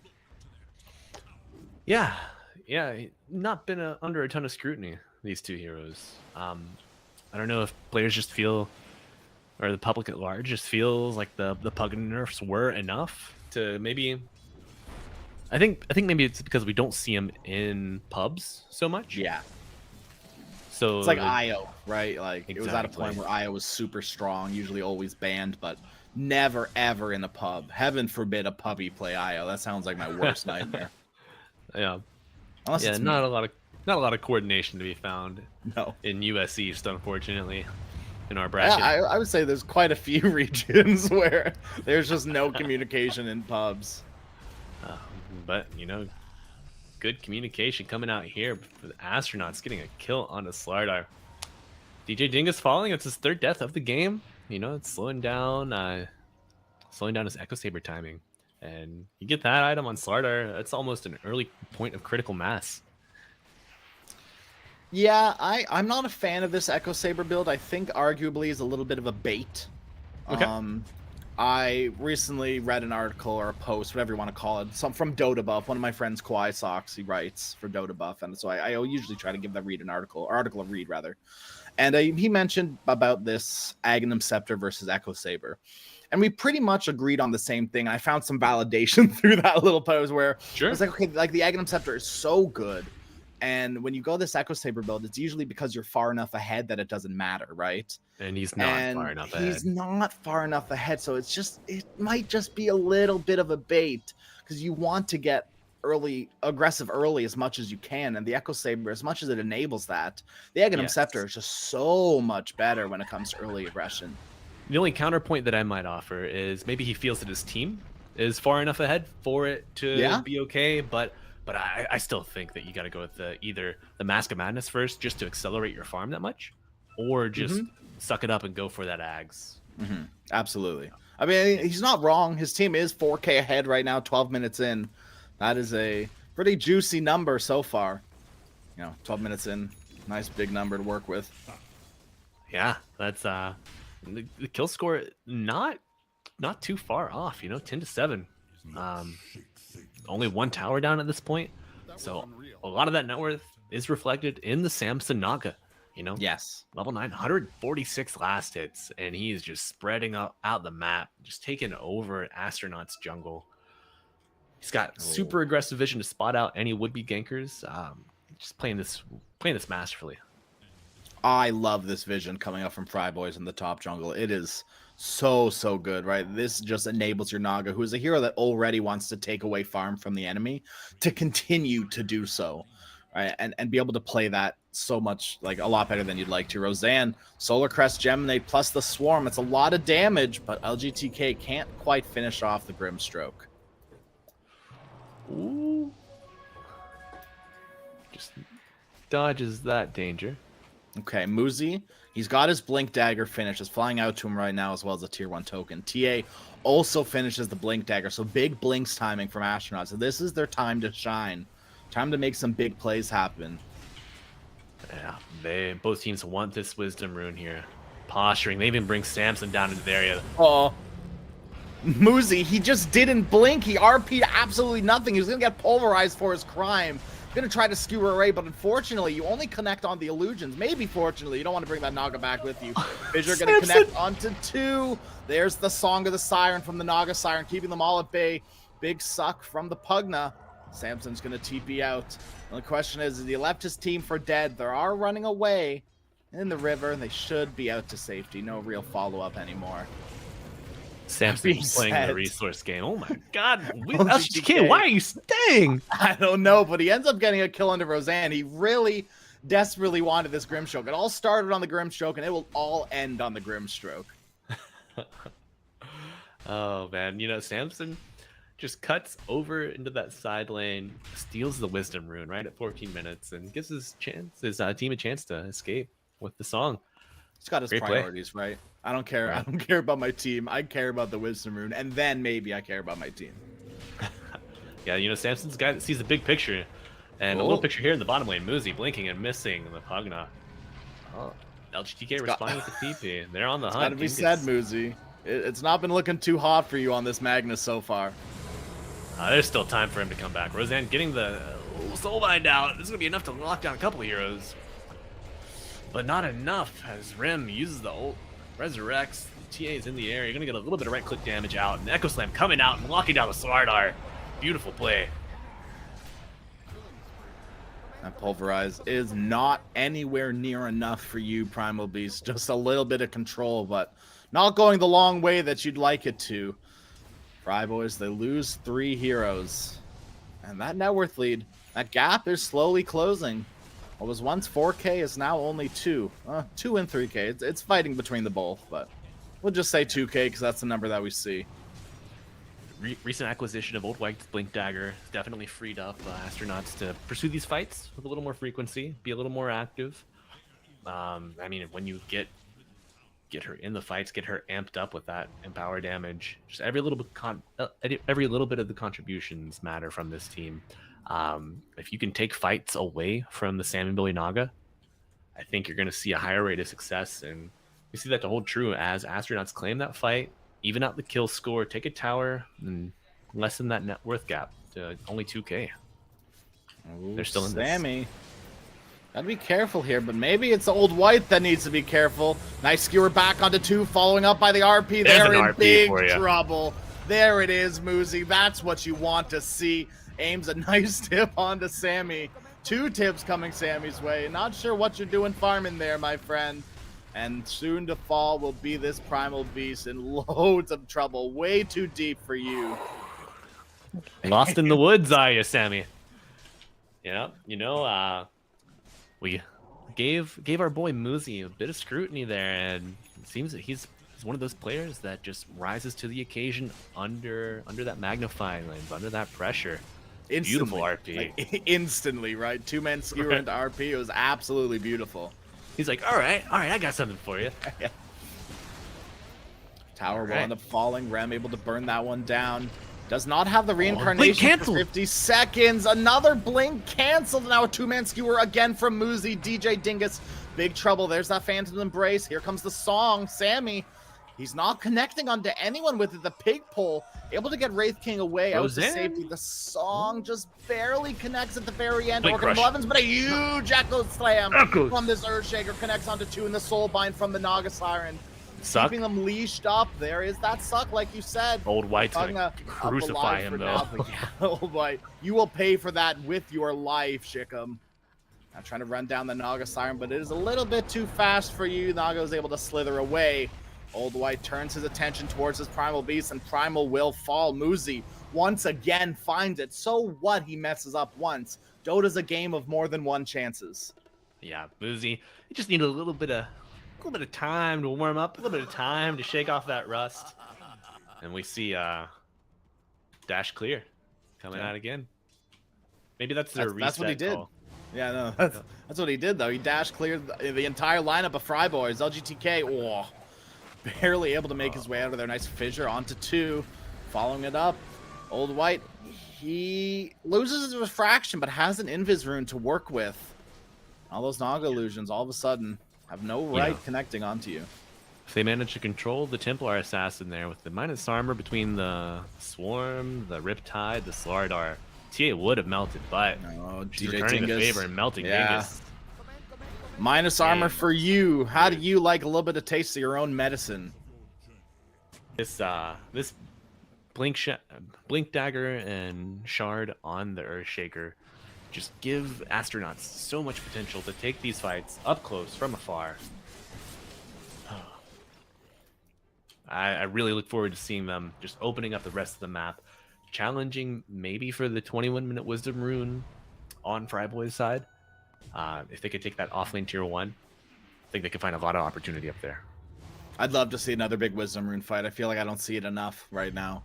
So the more the merrier, right? These Wisdom Runes are so important, especially to these supports that deaths really need levels.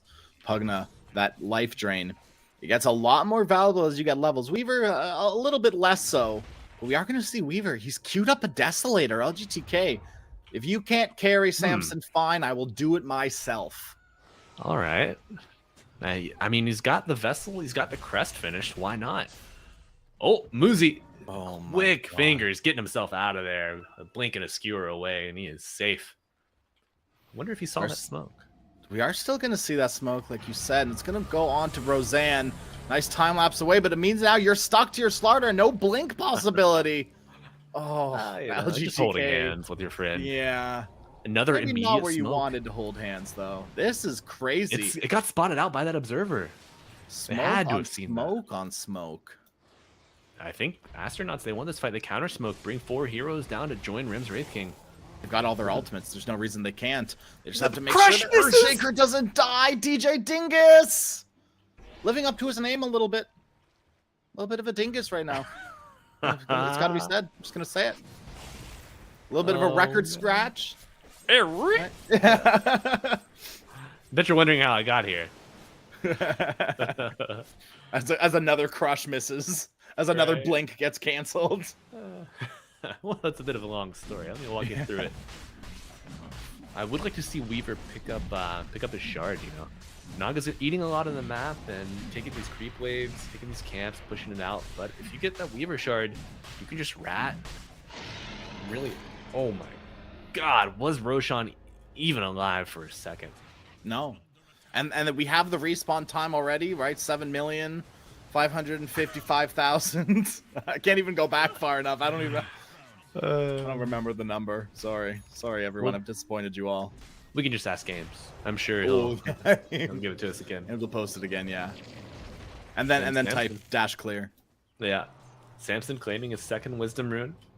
That is a smart Naga Siren. Smartest Naga I've met.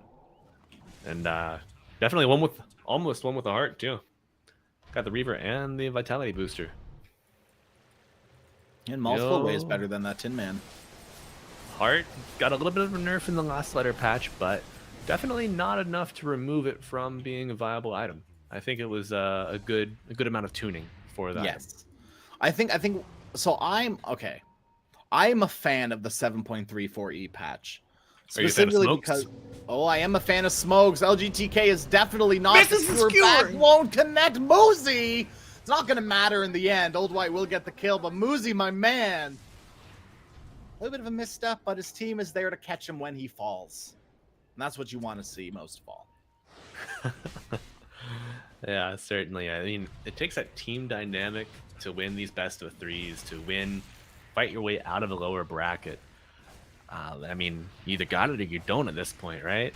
Yeah. And Astronauts proven, they're hitting their timings, building each other up after a couple early game failures. And Muzi's got this BKB. He's ready to make some more noise.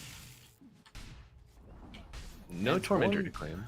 It's going pretty good for Astronauts right now. They hit their blank timing, and they hit it very, very hard. Yeah, they also have the Radiance finished on the Wraith King.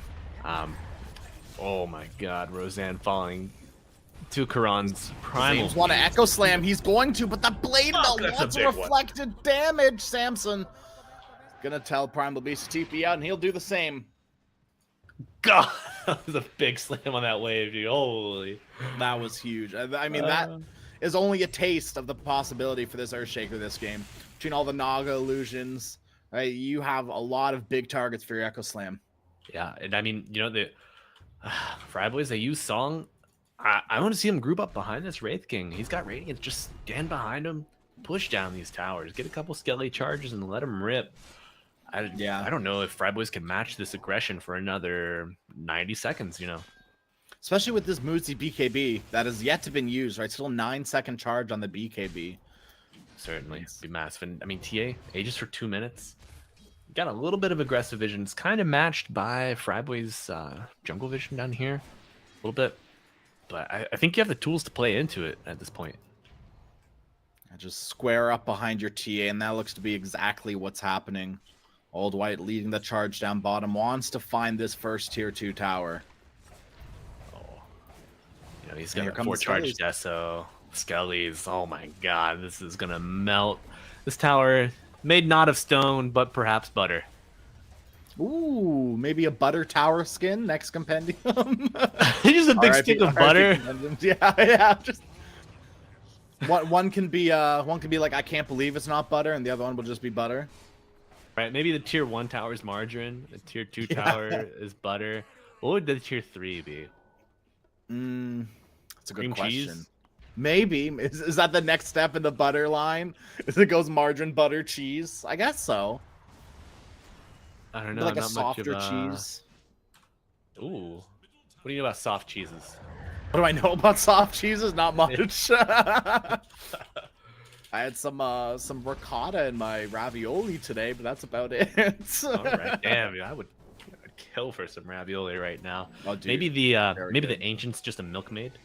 Ooh, that's nice. I like that. We need some ancient skins. That's what we need. Yes. I mean, that is an untapped market at this point. I think it's definitely weird that we've gotten the tower skins. We've gotten effigies to liven up the base, but we've never once gotten even now Tormentor skins, but still no effigies. True. Or no ancients even. Oh, RP Muzi pumps it, but doesn't quite commit for it. Very well disciplined. Oh, Roseanne getting spotted out by Samson. Oh, gets silenced. Falling to these illusions. They're so powerful. But got a bit of backup coming in, helping out your support. They're just going to expire, and I feel like Astronauts, at this point, the meta, believe it or not, has more or less been figured out. We've only been sitting on this meta for like 4 months, probably longer actually. But first Aegis, you want to clean up these tier 2 towers a little bit, right? And we didn't really quite see that, which means second Aegis, you're going to have to do a lot of building damage if you want to start taking high ground when that second Aegis timer comes around. Yeah. I mean, I think they're going to be free to take these last tier 2 towers. Slardar finishes his BKB. It's flying out to him now. But we've seen like the pace of the game slow down so much. Slardar, he doesn't really have the tools to farm super hard, no Mask of Madness. Mid lane. Caught the Primal Beast, forced to pop that BKB and run. And run away he shall, but that's not the first BKB charge you want to use, if I'm being honest. Saves your life, but Doesn't enable you for any team fight. And this is going to open up a little bit of a window for Astronauts where they realize the Primal Beast has no BKB. And they have BKBs of their own to play with. Yeah, I would really like to see Astronauts try to force this tier 2 tower here, but I don't think they're ready to give up this Wisdom Rune top or on the bottom side of the map for themselves yet. Dingus LGK baiting. Yeah. Oh, Roseanne has no vision up there. I had no idea there are two heroes stalking him. Blink in, DJ Dingus right on top of this Grimstroke. Pops the BKB Dingus just to get a kill onto Roseanne. Muzi. Dingus is in danger. He's surrounded on 3 sides. Yule Scepter up. Whose Yules was that? Magnus's Yules. I didn't even realize Muzi had a Yules. Okay, Muzi. I like. There we see that change to BKB. Like if a debuff is applied to you, and your BKB fades, it's gonna affect you afterwards. And like a half second of invulnerability up on the Slardar, and then he gets thrown up into the sky with that Yules. Interesting itemization coming out from Muzi. I do like it though. It's so good into Primal Beast. It is so good. Like, you build that into a Wind Waker, and it is like one of the best items you could get. I think that might just be biased. I think I love Wind Waker in general, but it's so good. If someone gets like initiated on by the Slardar, throw him up into the air. Naga Net Orchid, throw him up in the air. Doesn't matter. Does Wind Waker dispel your allies? Good question. I couldn't tell you. Maybe the item does. Look, I may love Wind Waker, but my problem with it is so g-dang expensive, I can never afford it. It says basic dispel on the Cyclone and usable on allies in the same like tooltip, so I would assume it does, but maybe we'll go into a demo mode and test it out. So I think the most important language around it is that Cyclone can dispel some buffs and debuffs. So Cyclone is applied to whoever you cast it on. Exactly. So I think we have our answer there. Little Pugna lost in the woods. Gonna try to TP up, but a quick fissure and a Wraith Fire Blast. No chance for this little guy. Aim's really trying to get under the skin of the Fry Boys and the production. Spamming those voice lines. Give those commands. Help him out. He needs to get out of behavior score hell. But who doesn't? Don't we all? Actually, I don't. I'm very proud of it. I'm sitting pretty at 12k. Yeah. All right. I took a drop recently. 11.5. Oof, that means you're super toxic, I guess.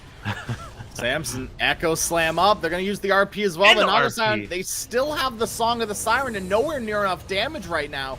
Can they chain stun this Naga Siren? They're getting it down. Rem is there to join the fray, but there's the song. The BKB! Pop the BKB, so the song, it doesn't matter. On the other side of the map, though, they are going to lose their Templar Assassin, Astronauts. They may have gotten the Fry Boys carry, but they lose the mid laner. Oh my god. I mean, Fry Boys, they're poised to take this second Roshan. Respawns on the daytime side of the map. You know, he's bottom. And, I mean, they got their minus armor boys up.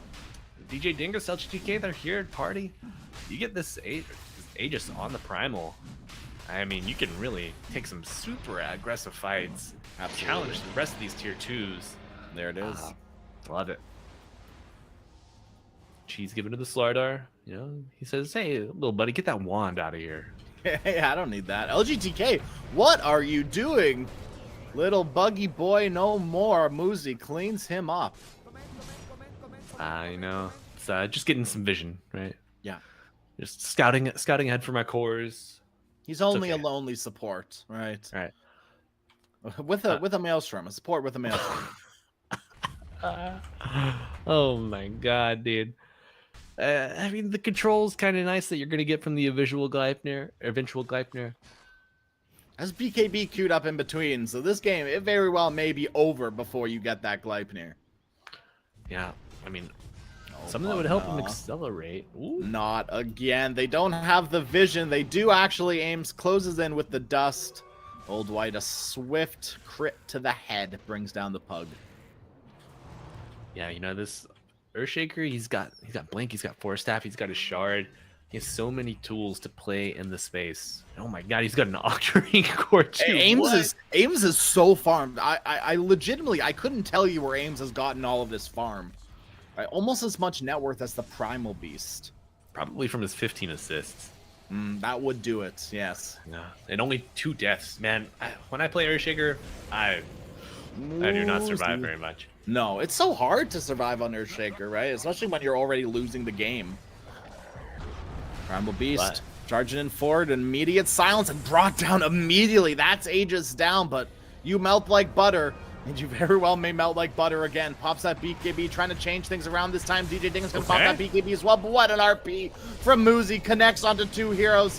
Rem, Reincarnation, back up. DJ Dingus, Primal Beast, massive echo. trouble, charging forward. On top of this TA, can they bring down Old White, the big hero? Yes, there's the crush. The cheese onto Slider, keeping them safe. So far, Astronauts, they lose 3, and Fry Boys, you pressure their high ground, but Fry Boys, they don't care if they lose a few fights. Their high ground is theirs, and they will keep it. All right, I mean, you lose a tower and you lose Aegis, but that cheese paying dividends on the Slardar. Really, really great counter initiation coming out from Fry Boys there. And they show that they're still in the game. I like the move in from Sammy Boy from the side there. Kind of caught them off guard, and now I believe that is a full Scythe of Vice on the Naga Siren. Oh, it's arrived. And looking to get sheepy here. Even Piggy even. Little Piggy Boy. DJ Dingus jumps right in, looks to 2-3 shot Roseanne, but the team is here to save the day. Earthshaker's alive. Siren. Oh, what a song. Connects onto 3 heroes. Aims. He doesn't have Echo Slam for another 20 seconds, so there's no chance of really coming in and changing this tide with 1 Echo. Instead, it'll be Roseanne having to run away from these illusions. Back to your fountain you go. Tier 3 tower for Fry Boys. That's going to be enough for them, right? They don't have Aegis. They don't have cheese anymore. There's no reason to force the issue to push that envelope. Yeah, you know, Fry Boys trying to eke out the tower advantage the Astronauts have, but oh my god, Samson, you've been caught out by Ames, by Muzi. The Yule's coming up, throwing him up into the air. Gonna get no skewer back as the Scythe of Ice comes out. But Muzi getting the mantle, getting the heal from Chickums. Oh my god, the silence comes out. Muzi BKBs and Rim looking for a bit of a pursuit here, but dissuaded by the Primal Beast. And the RP comes out from Muzi. The Blink Crush coming in for the control, met by the Echo Slam. Oh my god, TA trying to find her way out of the fight, but that's not going to happen. TA to fall, Roseanne soon to follow. 2 down for the Radiant. LGDK alive, looking to finish off this kill onto the Wraith. Can get the second life. Not quite.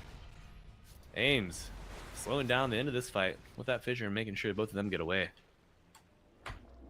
Gem has been recovered for Fry Boys. The big dub right now is that they keep the gem that was once into Astronaut's hands. I believe that is their gem, right? Yeah, that is Ames' gem, which now belongs to the Weaver. And now it is time to start pressuring high ground with your Pugna, with your Naga Siren. TA Magnus, they're dead for at least 30 more seconds. Dude, that was a bit of a call the ambulance, but not for me, from Samson there. Holy. I mean, it is so hard to bring down this Naga, right? Heart Butterfly has 3,600 HP on top of the Sheepstick as well. It's difficult, to say the least. Yeah, I mean, all that fight was under Radiant Vision as well. LGTK had placed an observer like 3.5 minutes prior. So Astronauts probably not anticipating that ward there after they'd played so aggressively top on their tier 3. Just really unfortunate for Astro, but great turn of events. Fry Boys able to pull ahead in net worth for the first time in like 10 minutes, about.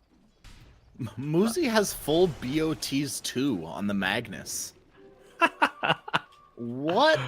What? So I love it because, you know, Muzi realizes he's built for utility. He's not built for damage, so though the hero farms well, he needs to be able to link up with his other teammates. He needs to be able to control these fights, get these small skirmishes. If you can turn 3v3 into a 3v1 or a 3v2 just by getting your Yules, getting the extra stun on the RP, you know, it can really turn the tide in these small skirmishes. Let's see if he can pull it off. Muzi, if anyone's gonna make it work, it will be this Magnus, who like we kind of talked about at the very beginning, a little bit of a rough start, but it's been pretty much hits for Muzi going after that. Yeah. Just the hits, and he gets the ninja gear for his tier 4 also. Oh, beautiful. Beautiful, everything you want. I mean, maybe you can make a case for like Timeless Relic, but I like the ninja gear. Yeah, with his itemization, I feel that the ninja gear makes a lot of sense. Yeah, for sure. Well, we see the first self smoke coming out. Let's see if he can make a connection onto anybody. The only person in the vicinity is Samson Naga, and as seen before, he's a little beefier than that 3.8k HP kind of presents. I'm sure someone could crunch the numbers on like Naga's EHP with Butterfly. I'm sure. I mean, with Butterfly and the 31 armor too, right? Getting like 66% damage reduction.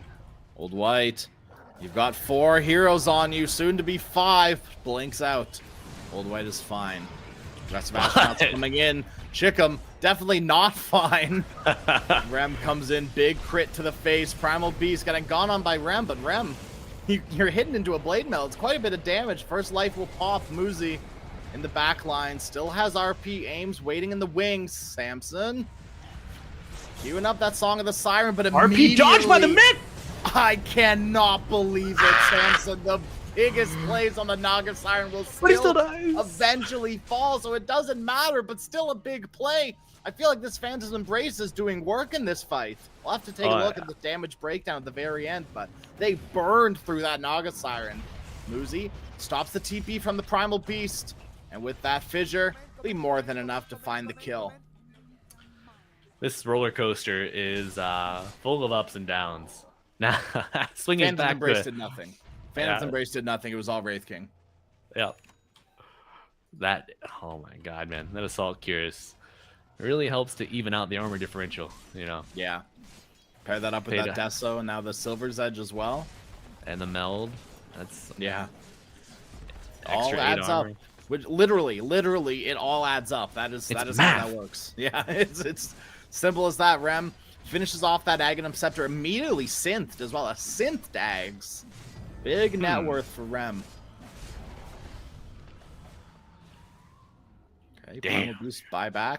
Gonna be a big old roar, and that's gonna be enough to scare astronauts away. They're like, okay, dude, like chill.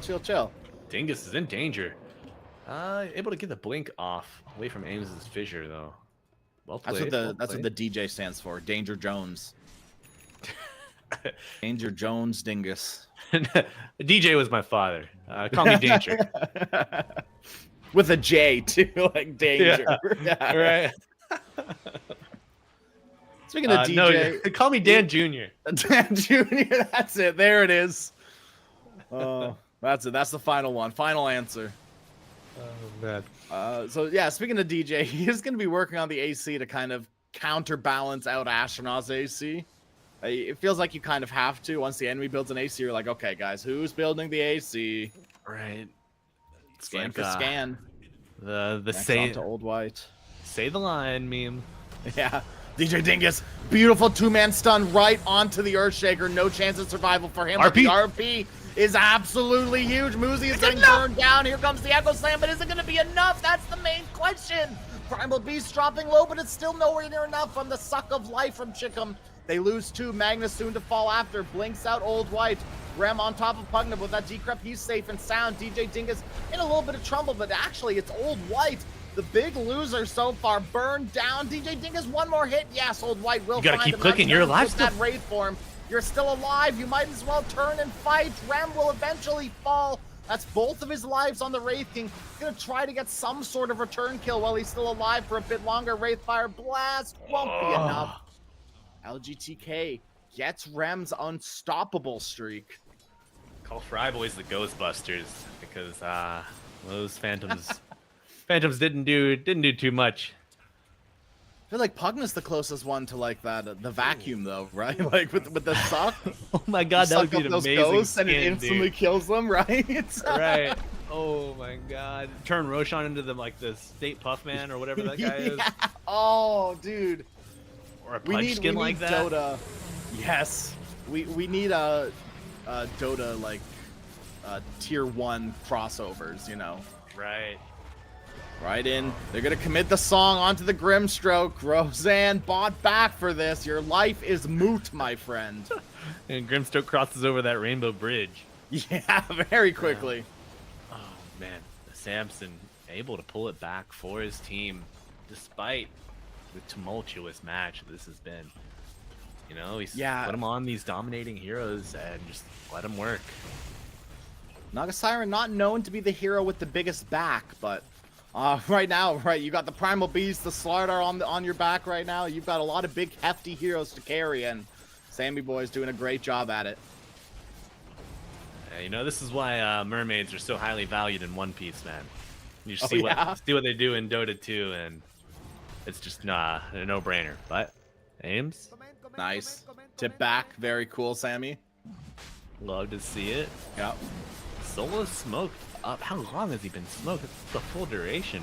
Is he just getting vision, getting information? I guess so. Right? I mean, it's a little bit too late. Too little, too late. Roshan will fall. Aghanim Scepter for LGTK. I mean, that's huge, right? Like time lapse, beautiful. The cast range nerf makes it a little difficult to work with at times. Yeah, agreeable. I mean, it's only 500 units. You do not have you have a telescope on the Pugna. Okay. So that increases it to 625. Makes it a little bit more possible, but I mean, if you get close enough to help anybody out, you're going to get Echo Slammed, you're going to get RP'd, you're going to get Soulbound. Old White in some trouble. The decrep onto Chickum's going to keep him safe from any sort of aggression. Right, that was a preemptive decrep. He's like, Wraithking's going to jump on me, guys. I need to decrep myself immediately. Very scary. Yeah. Is Wraith King bringing ghosts, bringing skeletons, just all kinds of fright. But mostly in the form of the right clicks for our Pugna friend. I'm gonna lose my mind if we get like Festivus skins, like actually like Christmas themed skins. I think I would lose it. What do you like want to see Wraith the King, most? like little Wraith King skeletons turn into like just like skeletons with like hats on or something like that. You know, like the party hat, right? Instead of the party hat, it's a little Christmas hat. Yeah, what if they were elves, like Santa's helpers? That would be so funny. That would be, and give Wraith King a big old beard, right? All right, dude. Oh, we're on to something. Valve, hit us up. Sheepstick onto Muzi, immediately purged off. Fissure keeps them at bay for now. Old White, the gap is closing. A big Echo Slam connects onto 2, but LGTK, he's got a BKB. Weaver time-lapse on himself. But they've already burned down the Wraith King once. Can they do it again? Jumps right into the Song of the Siren, connecting onto all 5 heroes. Sammy Boy found every single one of them. Cheap up onto Roseanne, able to bring down this Grimstroke slowly but surely. I say that they don't commit. Instead, the RP connects on the rest of your heroes. Sammy Boy, you're losing your team. The Weaver falls, the Primal Beast will fall, and Sammy Boy is not feeling too safe anymore. Yeah, you know, Sammy Boy, he kind of played that fight almost like you'd play like an Ags Phantom Lancer. He's just kind of managing his illusions, looking for the squishy heroes, trying to make the space. And I feel like he was trying to identify the problems for himself just by seeking out that Earthshaker and constantly pursuing him. But now, turning to Old White. Burn through the refraction. Invis will not keep you safe against a Slardar. DJ Dingus with the crush on the Aghanim Scepter. Damn. TA available. I mean, and TA does have buyback, fortunately, right? That's good news. Yeah, 2 for 2. You still have Aegis on the Naga. You can just be patient with these illusions. You have double Siege Wave. This range Vax is short-lived. Whittled down, yeah. They do have the Fans and Braves on the Naga Siren charging forward. It's just gonna be netted and burned down by the other illusions, it looks like. Yeah, 24 seconds left to cool down, but this solution's still alive. Oh, Rem jumps right in onto the Pugna. No early decrep for you, but a nice song from Sammy Boy, keeping everyone at bay. Nice stun up from DJ Dingus. I say that, I don't think it connected onto anyone, actually. Grimstroke dropping low. One more hit. Roseanne will fall. Roseanne still has the slew of spells to use as he is turned into that little Wraith. But they're all on cooldown, though. Yeah, unfortunately, there's that RP. Connects onto the Naga Siren, but we've already seen how hard it is to burn down Sammy Boy. They are doing it slowly but surely with the MKB on TA. But Sammy Boy, he's got that Aegis. pop up Slardar. Here comes the Aegis back online. Sammy Boy's got to wiggle his way out of there. Here comes the Earthshaker. What a beautiful fissure dodge. And the Echo Slam comes in, but it's a little bit too late. Sammy Boy is already out. Rem jumps forward, gets stunned up for his time. Now popping that BKB. LGTK comes in doing some pretty hefty damage with that Solar Crest. Rem, Blink Dagger down. Gonna pop that Armlet of Mordigian, but it will not save you. First life down from this Wraith King. Sammy Boy, Sheep Stick. And they should be able to burn down Rem once again. They do get DJ Dingus up onto the high ground with a huge skewer from Muzi, but there goes your Wraith King. Saved by Your Chickum. carry has fallen. Samson creating the space, charging forward to let his team come up and get these racks. Wraith King Rim buyback. buy back immediately. And this, I mean, you got to be careful with the Wraith King. Still 40 seconds. Old White denies his ranged racks. Oh, man. A bit of Okay. finesse for you. Yeah. Just don't deny Thanks, your Flo. last racks, please, Old White. Whatever you do. Man, Samson just playing these fights so patiently, just going in with his illusions for that right-click damage, throwing his net, just landing those ensnares from afar, keeping the targets locked down. He's That really guy has not taking reeling. any risk. Yeah, he's got that Ags. I didn't even catch this. I cannot believe it. I mean, it's pretty good. I've always been a fan of it, but it's just such an awkward item to build up, right? But at this point, right, Sammy Boy is 6 slotted, so go fishing. Why not? That's what you do after you make it big, right? Yeah. You make your fortune, you get successful, and then you just want to relax and do nothing. So Well, no, you make your fortune, be successful, and then you do kick streaming and you do slots on Kick. That's what you do. Oh man, you know I was leaning more into the old proverb story, but Some would say that's an old proverb as well. in the Dota Not a 2 much world. loved one, unfortunately. Right. Oh, Samson trying to give a little bit of love to that Tormentor though, but Rim enough of a presence to scare him off of it. See if he goes Spooky back for Skeletons. seconds. Checks out. Well, Roseanne he trying his does. best to de-ward. Here comes DJ Dingus with that Echo Saber. Immediately almost burns down Roseanne. Pops the BKB. Is it enough? Yes, it's... Or no, it's not, rather. Whoa, The big skewer back from Muzi. Does he have the skewer range? Yes, he does. Oh yeah. At level 20, yeah. So he did. I never checked, to be fair, but he did get that skewer range challenge. Which means these skewers are absolutely ginormous. Working on a refresher orb. 375. It's huge. It is absolutely huge. Like, it is the size of my screen, and we can zoom out as observers, right? It is so big. Yeah, I think 375 might be a bit much. I would But- say like 200 would even be good for the hero, right? Like, you don't need to make it like, I don't know. I think that's going to be one of the things that we see maybe a little bit touched up. Yeah. Yeah. You probably got to look at the match rate data. See, because I feel like if you like right now, Magnus is probably close to 50. If you nerf anything true. about him, then it just maybe dumpsters him. Yeah, maybe. I don't know if it's a big enough nerf. Not a though, fundamental for change to right? the hero. Yeah. Because you're I still don't think it- contributing. Yeah, and I don't think it ever makes you really want to take the shockwave damage. Like, I think there's some cases that you do, especially when you have the shard. And you're going Right. for more of this magic damage build on Meg. Like, if you're like a position 4 Meg, I could see the value in going like this shard shockwave damage. But even then, I feel like if you're a support Magnus, you probably still want the skewer range. Yeah, I mean, he's got an Octarine right now, and shockwave cooldown is 7.5 seconds. It's Yeah. not enough to make that 250 damage super. Exactly. Now, we do have refresher orbs coming out on the side of astronauts. Earthshaker, he's working on his, looking for the buyback first, though. Saving buyback before buying refresher. Very disciplined. I love it. You gotta have buyback if you want to stay alive in this tournament. Oh, the Wraith King refresher as well. Yep. It's going to be very hard to kill. God. Malibu, He's did in you ever watch any Try Mike, for instance, videos? No.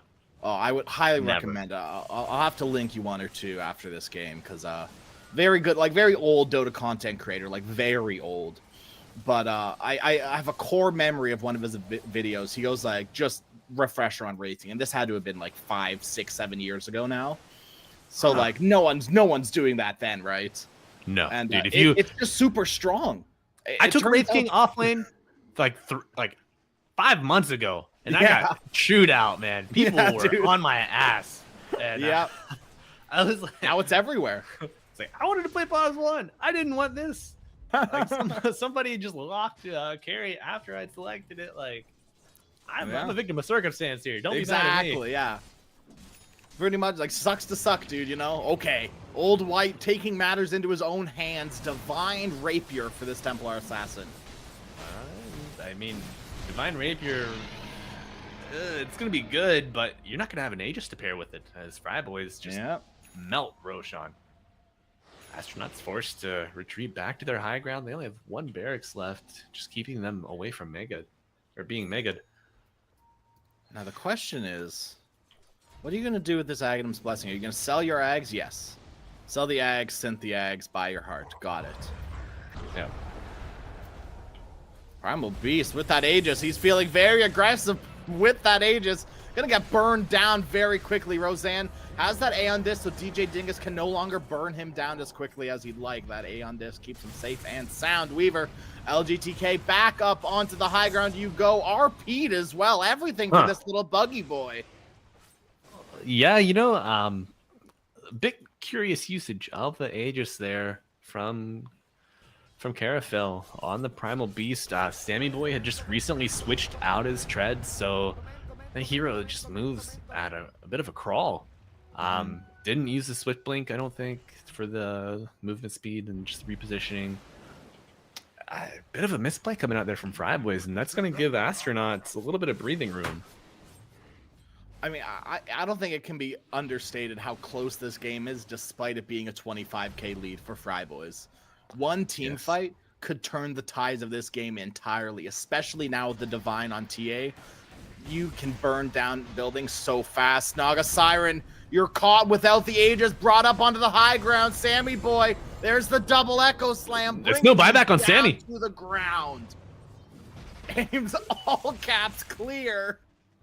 Is he trying to resuscitate Sammy? What's happening? Get the paddles, Yeah. my boy. We Sammy lost the boy. Naga. We lost the Naga. She's not gone until I say she's gone. Damn it. Oh well, actually, she's pretty gone. No buyback. She's 2,000 gold short. Oof. Even had she sold the power treads, wouldn't be quite enough. Had they spotted out the rapier before? I don't think so. Maybe I mean, they they didn't had to have anticipate known that? because Primal Beast went in and got like immediately demolished, right? Like Yeah. they had to have some sort of idea. Old White has this Divine Rapier. Yeah, but man, the wrecking crew has arrived here in the bottom lane of the barracks. Rim. getting a little Oh my low goodness. from- Big crit from just LGK. himself on Oh that blade mill. That was insane. It's like grabbing a porcupine.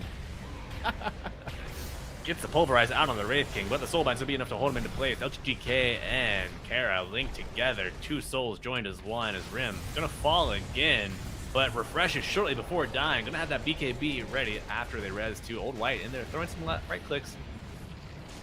Kara still living. DJ Dingus blinks in, gets a crush onto Old White, charging forward onto Old White as well. Gonna try to And go I'll for lose the this lockdown. Divine. No, Divine walking away from you slowly, and the Echo Slam coming in quick. DJ Dingus gets the cheese. He's gonna live for a little longer. Wraith King getting too low. He's dead. Oh Well, no. they're gonna find the trade. Sammy Boy, he's back up. Singing a song. Well, he's gonna try. Your song is heard. If a Naga sings in the woods and no one's around, does it make a sound? Well, you know what does make a sound? It's the horn signaling. Fryboys have gotten mega creeps. Ooh. In all that action, we forgot about the top lane. The melee barracks have finally fallen. Man, that was just the creeps. Just the creeps. MVP of this game so far, you know. That's what I want to see more of, right? No hero MVPs, creep MVPs. The creeps are the real heroes. I want to know what the longest life for like a melee creep and a range creep has been. Knoxville get on it. Old White, beautiful blink, just barely living through it all. And all of a sudden, Sammy Boy and the rest of Fry Boys, they're turning onto your racks, but with these double buybacks from Astronauts, they're not willing to push the envelope anymore. Back up, respect the respawns, well, the buybacks, I guess. And this game is pretty much back to even, despite it being, like we said, a 20k net worth lead for Fry Boys and them having megas. This game is still super close, and it can still go the way of Astronauts for sure. Yeah, both teams are equally in this. I mean, Fryboy's footing is a bit slippery. I mean, that's what happens when you draft Naga, Siren, and Slardar, right? It's just naturally very slippery. Oh, damn it, Crash. I'm not wrong. Tell me I'm wrong. Not wrong. They don't have a foot to stand on between them. Nope, they sure don't. But you know when oh my god. The Dark Portrait is actually doing so much damage to Sammy. He's got to respect it just a little bit. I mean, I say so much damage, but it was doing like 300-400, but still, right? That's nice, right? That's something, especially when this Naga's so hard to deal with. I saw a bit of shading in the health bar. Yeah. That's all. That's important. Yeah. Exactly. It adds up, right? You lay all this minus armor on top of it, then all of a sudden that Naga illusion's really starting to lay waste into you. Yeah, and Wraith King, what has he Divine gotten? Rapier? No, I'm just looking at his neutral items and the Mindbreaker. Yeah. Speaking of neutrals, Malibu. 60 minutes. On that 1 minute timer, yeah, it's 60-minute neutral items. They're coming. Love it. I want to see them. I want to see them real bad. I'm going to be honest with you. I really want them. I want some new tier 5 neutrals in this new patch coming out. Yes, please. Yes, I feel please. like we used to never see the tier 5s come out. Now we do. We're used to them all. Being hunted by Muzi. I'm instantly into the backline. Samson, you may have bitten off more than you can chew. RP gonna connect onto the illusions, giving him the suck of life. Chick, I'm trying to keep this Naga Siren alive. Pops the Song of the Siren, but Muzi, he's BKB. The rest of Astronauts are not as lucky. Instantly, they're gonna blow up the Earthshaker, and they've got the TA. Divine Rapier on deck, TA. Can they bring down this Naga Siren? Rem dropping low, and Naga is looking mighty fine. They're gonna buy back 2 heroes onto Astronauts. Once again, the Wraith King will die for a second time. Sheeped up, brought down for a third. Wraith King falls, LGTK. All the while, the creeps, the big ol' MVPs. Fry Boys on the backs of their creeps. Forget about Sammy Boy, Naga Siren. The creeps carried this game to victory for them. You know, you usually after a game we slow it down, we discuss, give a bit of a recap, and we talk about the MVP. But I mean, Fryboy's creeps making 2 very strong cases that they themselves are the MVP. They take the last melee racks and then the ancient. I mean, it's defense of the ancients, and they know the game. Now, I want to point out something, and this isn't throwing shade at Muzi. I think Muzi played extremely well. But you look at the damage numbers coming out from all these heroes, right? Muzi did the least damage in the entire game. Less than the Pugna, less than the Weaver, who Weaver did like 45k damage, more than the Slardar. Big dubs for this Weaver. LGTK played insane, but maybe Muzi, I don't know. I don't want to say you played bad because you generally didn't, right? The RPs were on point. The skewers were amazing. Maybe itemization, maybe drop the Yules for something else. Maybe try to focus more on damage, because it definitely felt like near the end of that game, Astronauts ran into a big damage issue. Yeah, I feel well, the biggest problem in that last fight, Earthshaker, Rhaegor, died. Ames died before he got Echo off. And like immediately died. Like you can't have your Earthshaker that far up. He's got to be the one to counter initiate, right? Yeah. I mean, just walk behind your Wraith King, perhaps. But nothing else to be said for that. Game Malibu. 1. Yes. Guess how many last hits Naga had. Before we send this off, I want to play a little bit of a guessing game. I'm gonna say 1,000. 1,300. You're pretty close. I thought about, I was like, I'm gonna say 1,000. No, that's crazy. No, I'm gonna say 1,000. Oh my god. I know, right? And we never saw the tier 5 items. Big sad. No one even got a tier 5 token. No, man. no. 1 second after the 1 hour timer. So literally like very little chance to see it. The creeps, they were content to close that game off immediately. Yeah. And speaking of closing it off, friends, we are going to take a very short break before round 2 of Fry Boys versus Astronauts here in the lower bracket elimination matches. We'll be back with you in like 3 to 5 minutes. Yeah. Oh my god, the TA damage. Snowball, and is he gonna Reverse escape? snowball? But the bristles are still procking from There's the no way snowball. he's going back in. You'll never put me back. Wrath. Oh my god. Oh, Fade blast in with the crush at the ready. King Regent says, from hey, Invest. what's up, guys? I'm flying in too. Mark's in the middle of 3 people. Kind of Starter's stuck down. with Babbage. Tuska's down. And Double They're King walking is running down down Jaw. Jaw now. Henry and they knows just have the to fun. escape.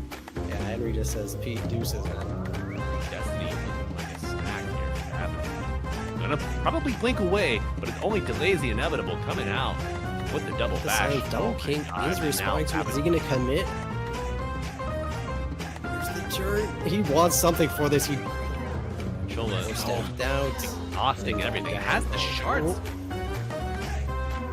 Yaw is back, but can they do? Fade jumps in, crush onto 2. Double strike attacking away. The Wukong's command says stay away.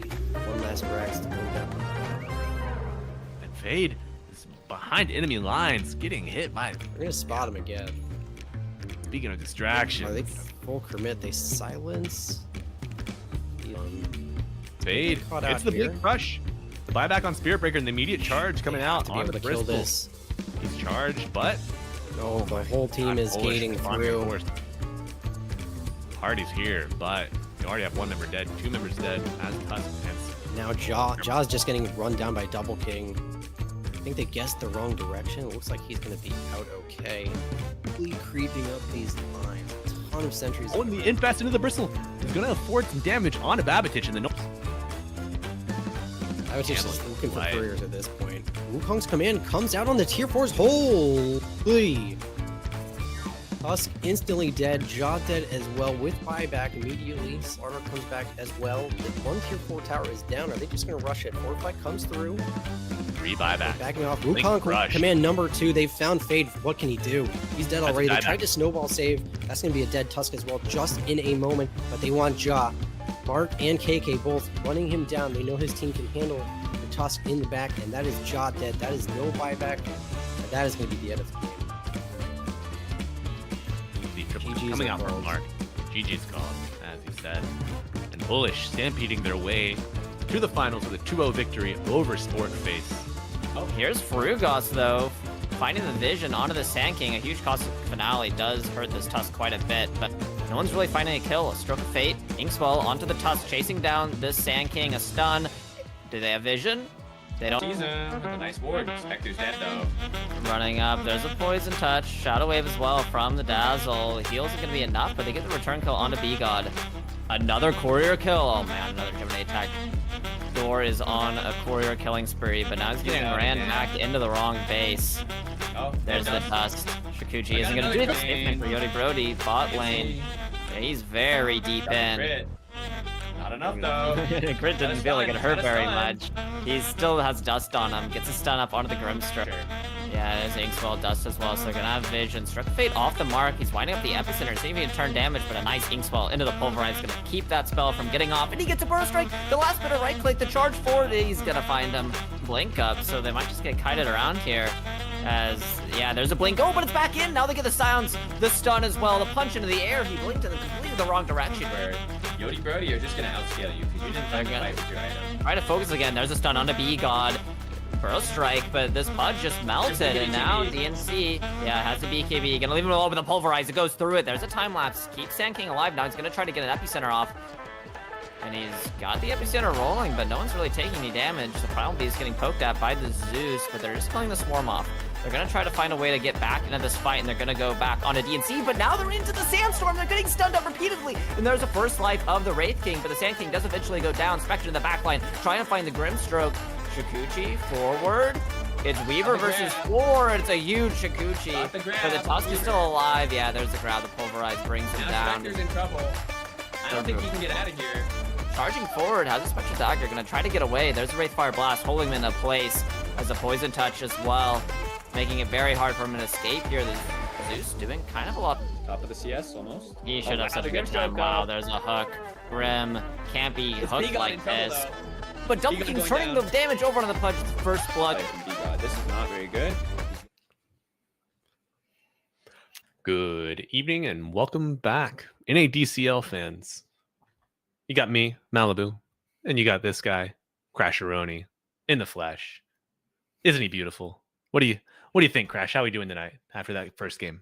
Oh, dude, I am living it large, baby. It was everything I wanted it to be, right? It wasn't quite the 60-minute game to end all 60-minute games, right? We didn't get the tier 5 items, but still, it checks the boxes. It was a very close game. We had Divine Rapiers, we had Echo Slams, RPs. I mean, what more could you ask for? Maybe Black Holes. That'd be the only thing I could ask for. Yeah, that'd be the only thing. Yeah. Maybe a Rubik double Black Hole. Okay, hold on. Now we're just getting into really pedantic things here, but still overall, right? A really good, really close game. But Fry Boys off the backs of their creeps. Yeah, Number 1. off the back of the creeps and off the back of that Samson Naga Siren. I guess. Yeah. I wonder if we'll Some see would that say. hero banned out. What do you think? Might be worth it. When someone is like Grandmaster, Master tier Naga Siren, they're on a different level than most other Nagas, right? You know that they're going to be cutting your creep waves, constantly pushing in your lanes, just being so obnoxious and so slippery. Yeah, and Samson proved slippery in the early game, just playing. He played it in the off lane too. Just looking I for that. I loved the lane swap. I thought it was really cool. Yeah, it worked out in their favor. It gave Slardar a bit of a slow start, but he was still effective. The blink crushes that we saw at times were massive. Once he got that Ags, I don't think he died maybe once after it. The status resistance, that regen, the armor, just very, very strong. Yeah. I mean, the minus armor strategy from Fry Boys, right? You've got the Naga, the Weaver, Slardar. You've got to take some sort of cogs out of those wheels out, right? Yeah, they tried. They took the TA for themselves. Had the Assault Curious Wraith King, but not enough. And folks, we are going to take it to the draft of game 2 here. Yes. We've Here we just are. jumped in versus Fry Boys versus Astronaut. Lone Druid and Phoenix, the first bands. They heard me. They heard me talk about that pesky Phoenix, and they're like, yeah, you know what, Crash, he's right. That pesky Phoenix, get him out of here. Earthshaker and Nature's Prophet in the second round. Perhaps a bit of a respect ban from Fry Boys on that Earthshaker. Not a hero that didn't touch very much in a DCL, but apparently Ames's Earthshaker had enough of an impact from Fry Boys that they didn't want to deal with it again. Maybe they're looking for a repick of the Naga Siren, maybe another illusion-based hero. I haven't seen a lot of PL recently. Perhaps a Terrorblade could enter the fray. Yeah. I think Terrorblade, unless you're like, Sammy Boy, I'm not going to make the comparison, but unless you're a player like your Toro, you're probably not playing Terrorblade right now. It just doesn't seem too strong of a hero, right? You want to be making other heroes your priority. There are better illusion heroes like Chaos Knight, Naga Siren. TB's kind of fallen out of that meta recently. What do you think? What changes would be needed to Terrorblade to kind of be viable again? That's a big question, dude. I couldn't tell you. As like I'm not a Terrorblade player. I would think Metamorphosis cooldown. Okay. Maybe change his shard. Maybe get him. I don't want to say a useful Ags because the Ags is already pretty useful. Oh. Okay, new heroes so far.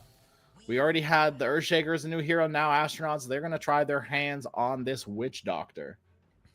Interesting pickup in Astronauts, calling back to the days of old and the LGTK Hoodwink. Very powerful. Bit of a respect ban coming out there. They follow up with a Tusk ban. Not a hero that I really worry about a ton. I mean, the save. Oh.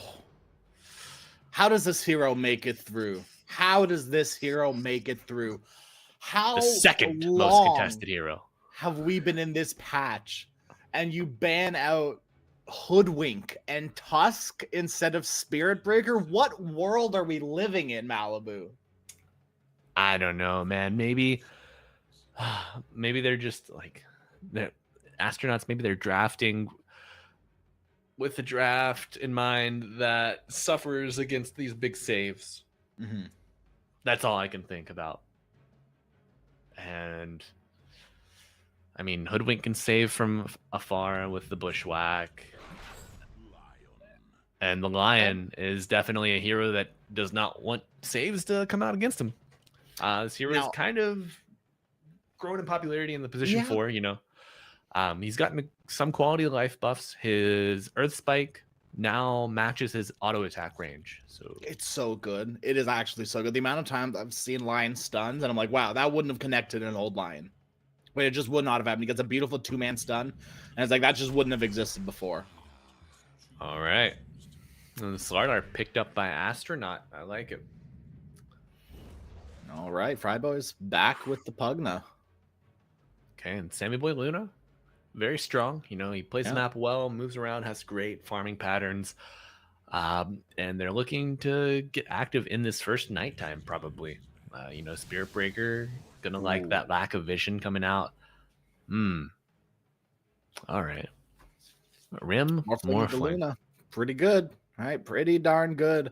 One of the heroes that really isn't the most obvious hero that takes advantage of the minus armor, but still, Morphling, right? He hits like a truck. Give some heroes minus armor, all of a sudden he's hitting like an even bigger truck, right? He turns from a 16 to an 18-wheeler. I thought you were a Ford Ranger. What the hell? That's when he's full strength. He's still a truck, but he's like maybe at that point he's a Ford Fiesta when he's full strength. Oh yeah, I really like the Luna with the changes to her Lucent Beam talent at 20 and how she now gets the double glaives that pop out of that. Yes. I saw a really nasty combo with the Grimstroke with that. 4 glaives just coming out at each other, bouncing off of both heroes. Really powerful. But Grimstroke banned out in that middle round of bans. Not going to see him this match. Kind of looking for Astronauts. We know they can flex the Slardar to mid. If they're feeling in their Dindy zone, they could put the Witch Doctor mid. But ooh, okay, now we're talking, dude. Now we're talking. That might be a little like I think that if you do that, you're like, playing into a Spirit Breaker, right? You try to cook, but you burn your food. Yeah, it's a little too spicy, right? It's just a little. You've added too much pepper, like cayenne, not pepper, not black pepper, like cayenne pepper. Hold on a minute. Yeah. Can't.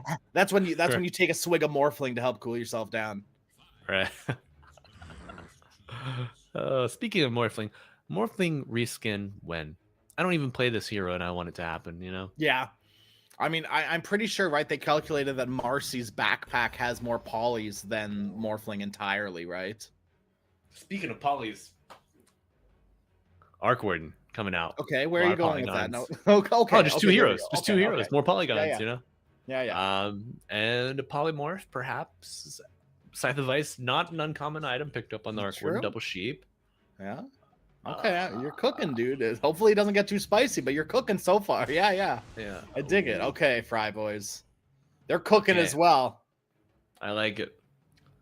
Zeus pushes out the wave pretty well against Arc Warden.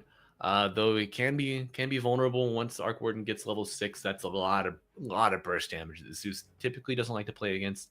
You do have the offlane Spirit Breaker, the global presence available from Fry Boys here. They're able to connect with this Samson Luna wherever he finds himself to be on the map. The kill potential's high. They're a bit squishy across the board. Yes. And I mean, you got a Lion, you got a Slardar, you have Morphling. Astronauts, they've got a ton of burst damage here for the squishy lineup of Fry Boys. And I mean, if you do well in the first 3 to 5 minutes of lane, Fry Boys gonna have a bit of a hard time surviving against the Astronauts in the next 10 minutes after that, I think. Yeah, Luna is definitely one of those heroes, and when we get in a game, I'll see if I can point out exactly where this ward spot is that I'm trying to talk about. But time and time again, if you push Luna out of lane, she goes back and she farms the jungle. Doesn't go as deep as the Mighty Mines. She kind of sticks around near the teleporter area and farms that easy camp, hard camp area. If you get a nice ward planted right down there, I've seen it almost every game that I've cast in the past like 2 weeks, like every single game. And It's is up on the such high an ground, right? anti-Luna ward. No, it's right on the low ground, like kind of in front of the camp, a little bit below the camp. Oh, Dire on Dire. Yes, yeah, Dire. Okay, yeah. And then that, like, see that time, and Radiant, they don't necessarily have that kind of wards, right? You got to go deeper into this pillar on the Radiant side, right in front of the wells. That's pretty much the only other option, and because Luna, she's kind of fine farming these 2 creep camps closer to the lane, but it's not as valuable as being able to, like, Dire side, you've got 3 camps pretty close to each other. But Radiant, the camps are kind of spread out a little bit farther, so you end up going a lot deeper than you'd like. Yeah, I mean, I think these are the players that'll be able to match that aggression against this Luna. You gotta block her camps, you gotta get vision up on the ones that she will be wanting to farm. And we'll see if Astronauts can do it here in game 2. They're fighting for survival. They have to win this game if they want to stay alive in this lower bracket. And Samson, yes, indeedy, little vulnerable here. That's a level 1 Luna, not known for their tankiness. Spark Wraith Muzi, there's that Lion stun buff. The Decrep will keep Samson safe for now. Now, Decrep isn't the end-all be-all that you'd like it to be this game. Between Finger of Death, Adaptive Strike, you have Scuffed Ethblade, right? You have Old Shotgun Morphling back. It's a little scuffed, but it's here to play. Yeah, you gotta be be quite judicious about your usage of Decrep here. You might want to use it aggressively. You could use it on the Slardar. You could use it on the Morphling. Yeah, Samson and Ames. What finding are himself you doing? in a rough spot? But Muzi, happy to take a little bit of the chip damage from Samson. Checking that high ground for vision, nothing found.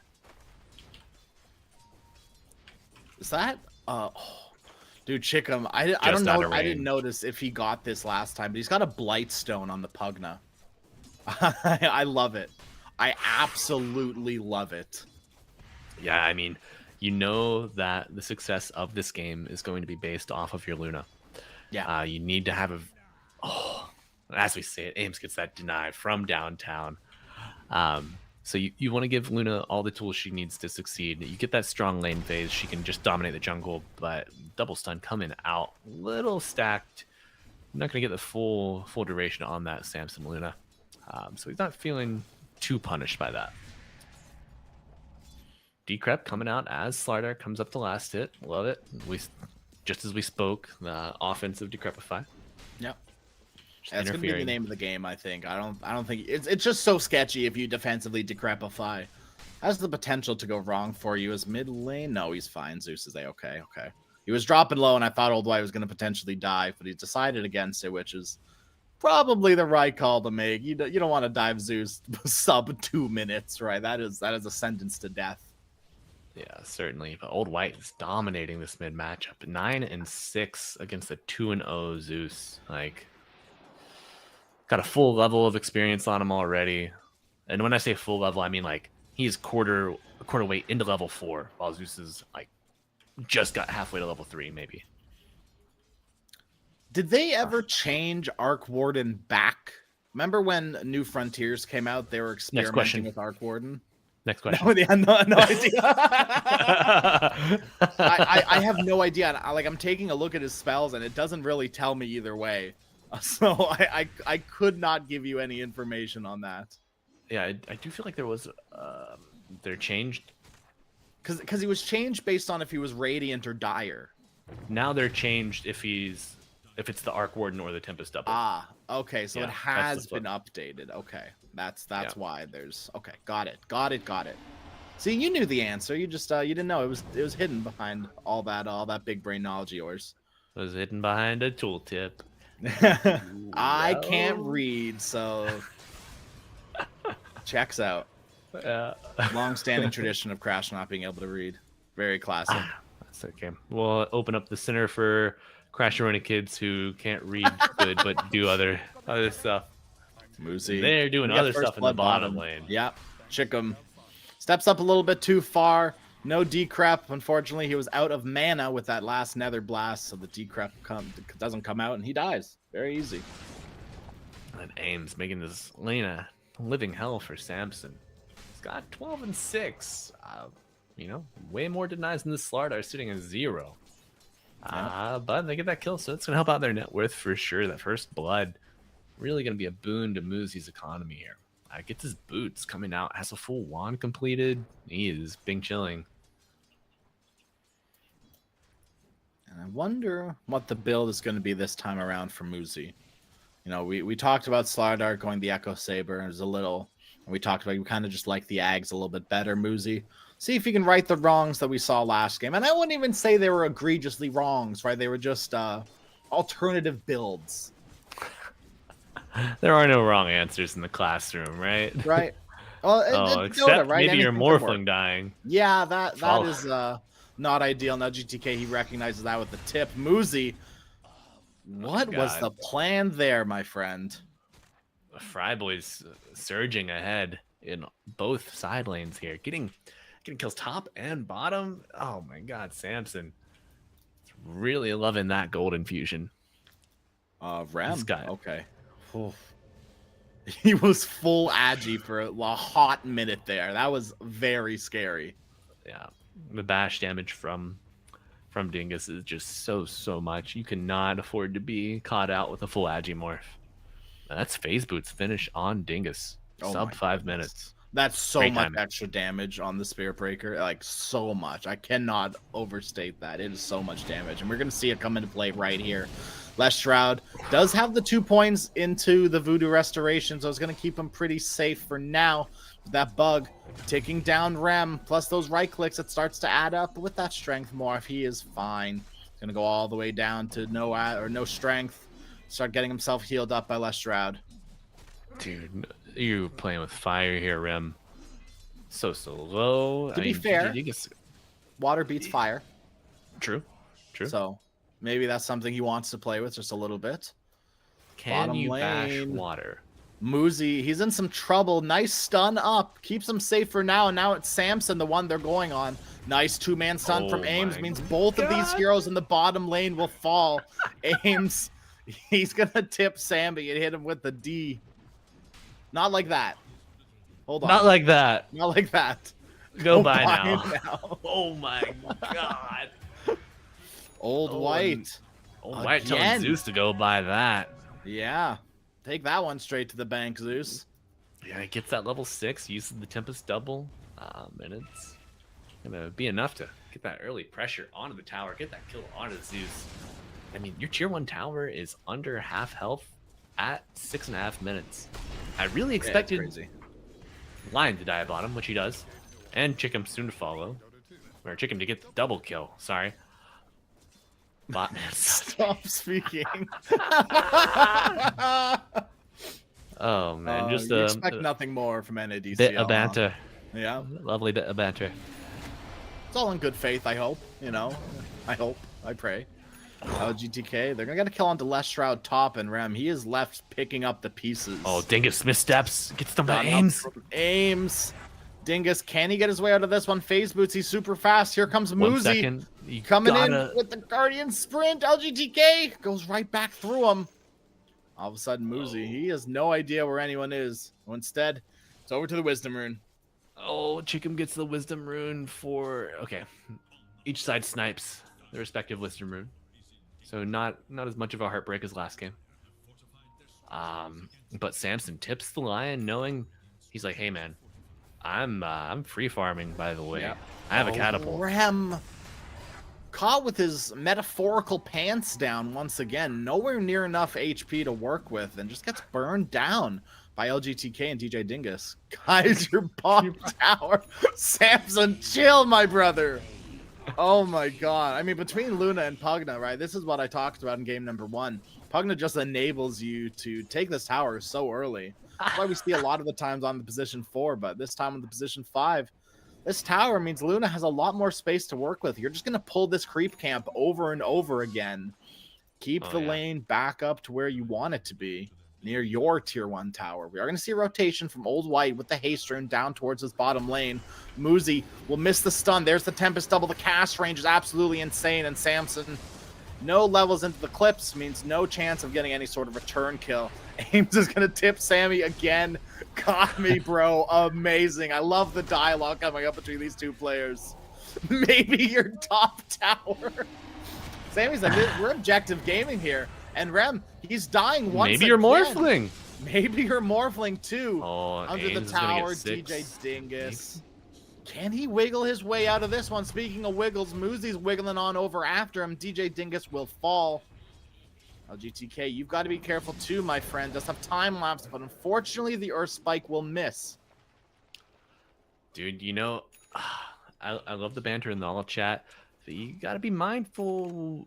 How do these players respond? You know, Dota, it's more about clicking heads. You gotta follow the morale of the teams. You gotta know your enemies, know how they respond to certain stimuli. And I mean, trash talk shuts some people down, tilts others, but for a lot of these players that we're seeing in this league, gets them fired up and they respond in force. The lane control and the pull that came out from Samson down there, I like it, but it also gives you less vision scouting further into the map. Ooh. And Astronaut scouting at this tier 1 tower onto the Zeus, hoping to get the kill with the double Tempest. I mean, Spark Muzi, he's just going to come right in, get a nice stomp off, and bring down these heroes mid. Rem top is able to find himself safe and sound, but here comes a charge by DJ Dingus, charging through. LGTK gets 2. Can he get another? Invis up. Les Shroud's going to stop the ultimate charge. Get Double the damage DD2. spawns. Yep, he's going to grab it. Should disrespect. still fall here, as well as his courier, DJ Dingus. He needs a bash. He wants a bash. He has the charge. There's a bash. But unfortunately, no. LGTK, he's left high and dry by his Spirit Breaker. All thanks to that DD rune. The immediate smoke comes out. Lion hit 6. Wants to use his Finger of Death. Wants to get the charge. Hand of Midas finished on DJ Dingus early. Oh, and this Zeus is looking to be food. Old White not quite in range to affect the play, though. Aim's going to hold the Finger of Death, knowing that Chickum's around the corner to heal him up with the life drain. Now, despite all these moves that Astronauts are making, once again, Sammy Boy, top of the net worth. He did it for his team last time. Will he be able to do it for his team this time? That's going to be the main question this game, I think. Can Sammy Boy carry this game? I mean, Luna, she's got the tools to do it. She responds well to being dove on with the addition of the new shard. You get the damage reduction. You do damage to the heroes that are on top of you. And I mean, the lunar beam with the shard or with the glaive bounce gives you a bit of a way into the Arc Warden magnetic field too. You get those attacks in there. I don't want to say Rem's game is over, but LGTK has finished up his Spirit Vessel. So this game is going to get incredibly harder for Rem nowadays. Bottom lane, they found DJ Dingus. They've got both the remnants on top of them, plus that Finger of Death. Aims. Quick cleanup on this little space cow. Yeah, kind of surprised to not see a value point put into Bulldoze. You know, that's a base 40% status resistance coming out. Yeah, if you pop that before you get jumped, you might survive there. I think it's just a core Spirit Breaker thing. Yeah, I see it a lot more often than not. The Spirit Breakers go 4-0-4, but this game, liable to agree with you. You're dealing with, 3 stuns. If you want to count Morphling's Adaptive Strike as well. Top lane, LGTK. Very slippery on this Weaver. He's so healthy. With the chicken behind him, he has nothing but confidence. Yeah. Just making eternal right? space. Yeah. Right. I mean, making the move onto Muzi, potentially. LGTK. He just needs a charge. Here it comes. Muzi. Trying to slip his way out of here, but he will be not enough. Finishes off that Echo Saber, so we're not seeing any sort of different build. It is going to be the same old build from the Slardar. Yeah, what can you do? Well, you didn't want to Claim them repeat. in all chat, I guess. I don't know. Like, I guess there are things we can do. Like we can start joining the all chat. We could be the too. problem. Yeah, yeah. Zeus And is Zeus. gonna get vision onto Rem, securing that kill. Now Les Shroud and Ames, they're left scrambling, running as fast as they can, trying to get away from this Sakuchi Weaver. Great ult coming out, claiming that kill. You know, Zeus had a really rough time in the mid lane against Old White's Arc Warden. Carathel just really needing any resurgence here in this mid game. Phylactery, a great item for these mid game skirmishes that we're going to see come out. Oh, Moosey, he Moosey. just used Crush. Not like this. The Guardian Sprint is able to get himself away, slowly being burnt down by the bugs in the Spirit Vessel, but it's nowhere near enough. Ames not able to bring down this line either. Both these heroes from Astronauts are going to waddle away at very low HP. LGTK, he wants more. Will he find more? He's got one Vessel charge to work with. Interesting. Is it in the meta right now for Witch Doctor to go 4 into Voodoo? So And no points into Maledict? when I see pub Witch Doctors, they go 4-0-4. When I see pro Witch Doctors, they do something along these lines. Nice two-man stun from Ames, connects onto LGTK as well as the Pugna, and they're going to get the finger kill off onto Pug. LGTK doing the best that he can to wiggle his way through this fight. Going to try to bring down Ames, but the stun up from the line with the follow-up stun from Slardar. More than enough to bring down this pesky Weaver now. Can they turn their attention over to DJ Dingus? Do they have the damage? Do they have the control? No gap closed, so DJ Dingus able to get out. Crushing defeat there for Fryboys. Nice. Fighting up on the high ground. I mean, thank you. You get the tower, you get the Arc Warden off the map for a little bit. Kind of nice, but I mean, your Zeus, he's still 2 levels behind the Arc Warden. Big recovery mode for Zeus. I would not be surprised to see some sort of lightning hands Manta style, just to like start farming up to recover.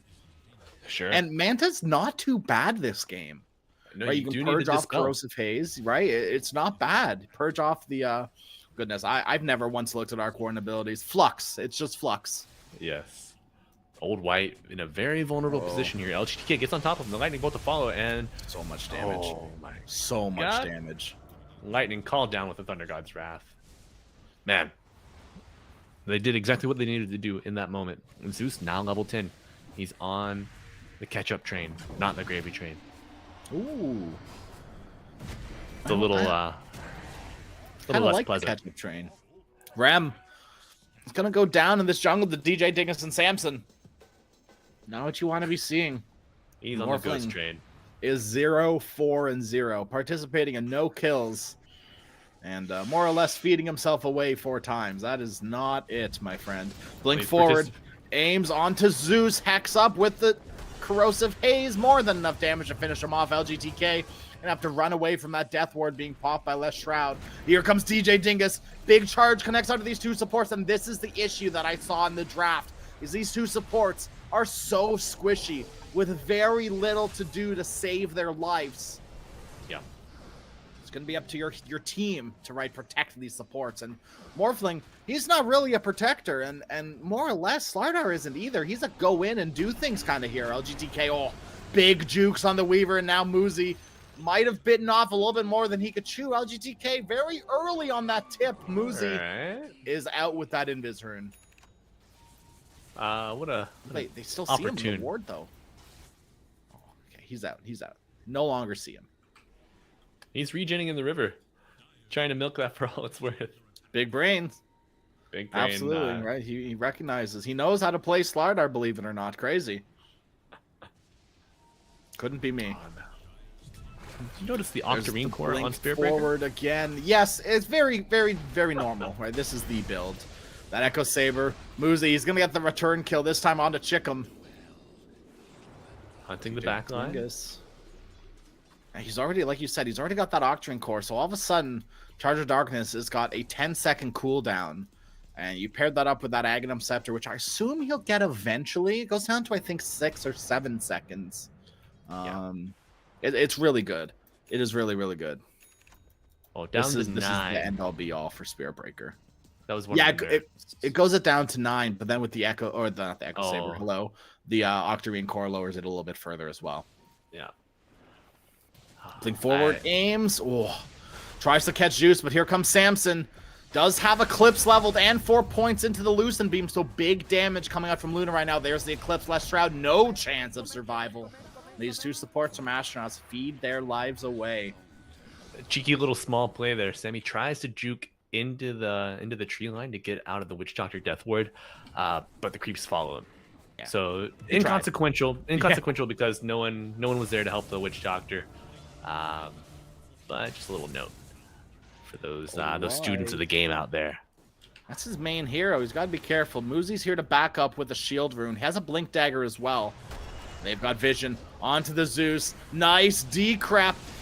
That's that offensive decrep that we wanted to see, but it does not matter. Zeus still falls. LGTK trying to bring down some heroes. Force up will go into the bubble. Chickham Old will White get the in kill danger. off onto Ames, but here comes Rem. He's here to play. Turns into LGTK and will be able to burn down the Weaver. All that being said, though, DJ Dingus still brings down Old White, as Old White will get a return kill with his other.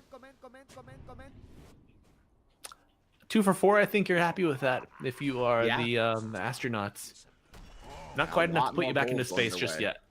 No, but Rem is so happy with that.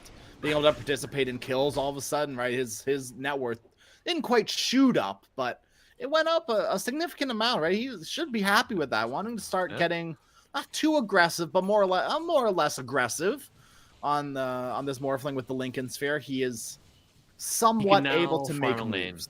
Yes. Yeah. He feels a little safe to show his face. Yeah, I wouldn't be so quick to say that Rim can play the game just yet, but he can exist now. He can join fights like that are advantageous for his team. Yeah. Oh, and a Yasha finish up benefiting from those 2 kills. You know. Yeah. It's all coming up Millhouse for Rim here. Still nowhere near Sammy Boy's net worth, who has that Mantis-style pike complete, working on the butterfly, going into then Satanic, I assume Silver's Edge. All Luna, right.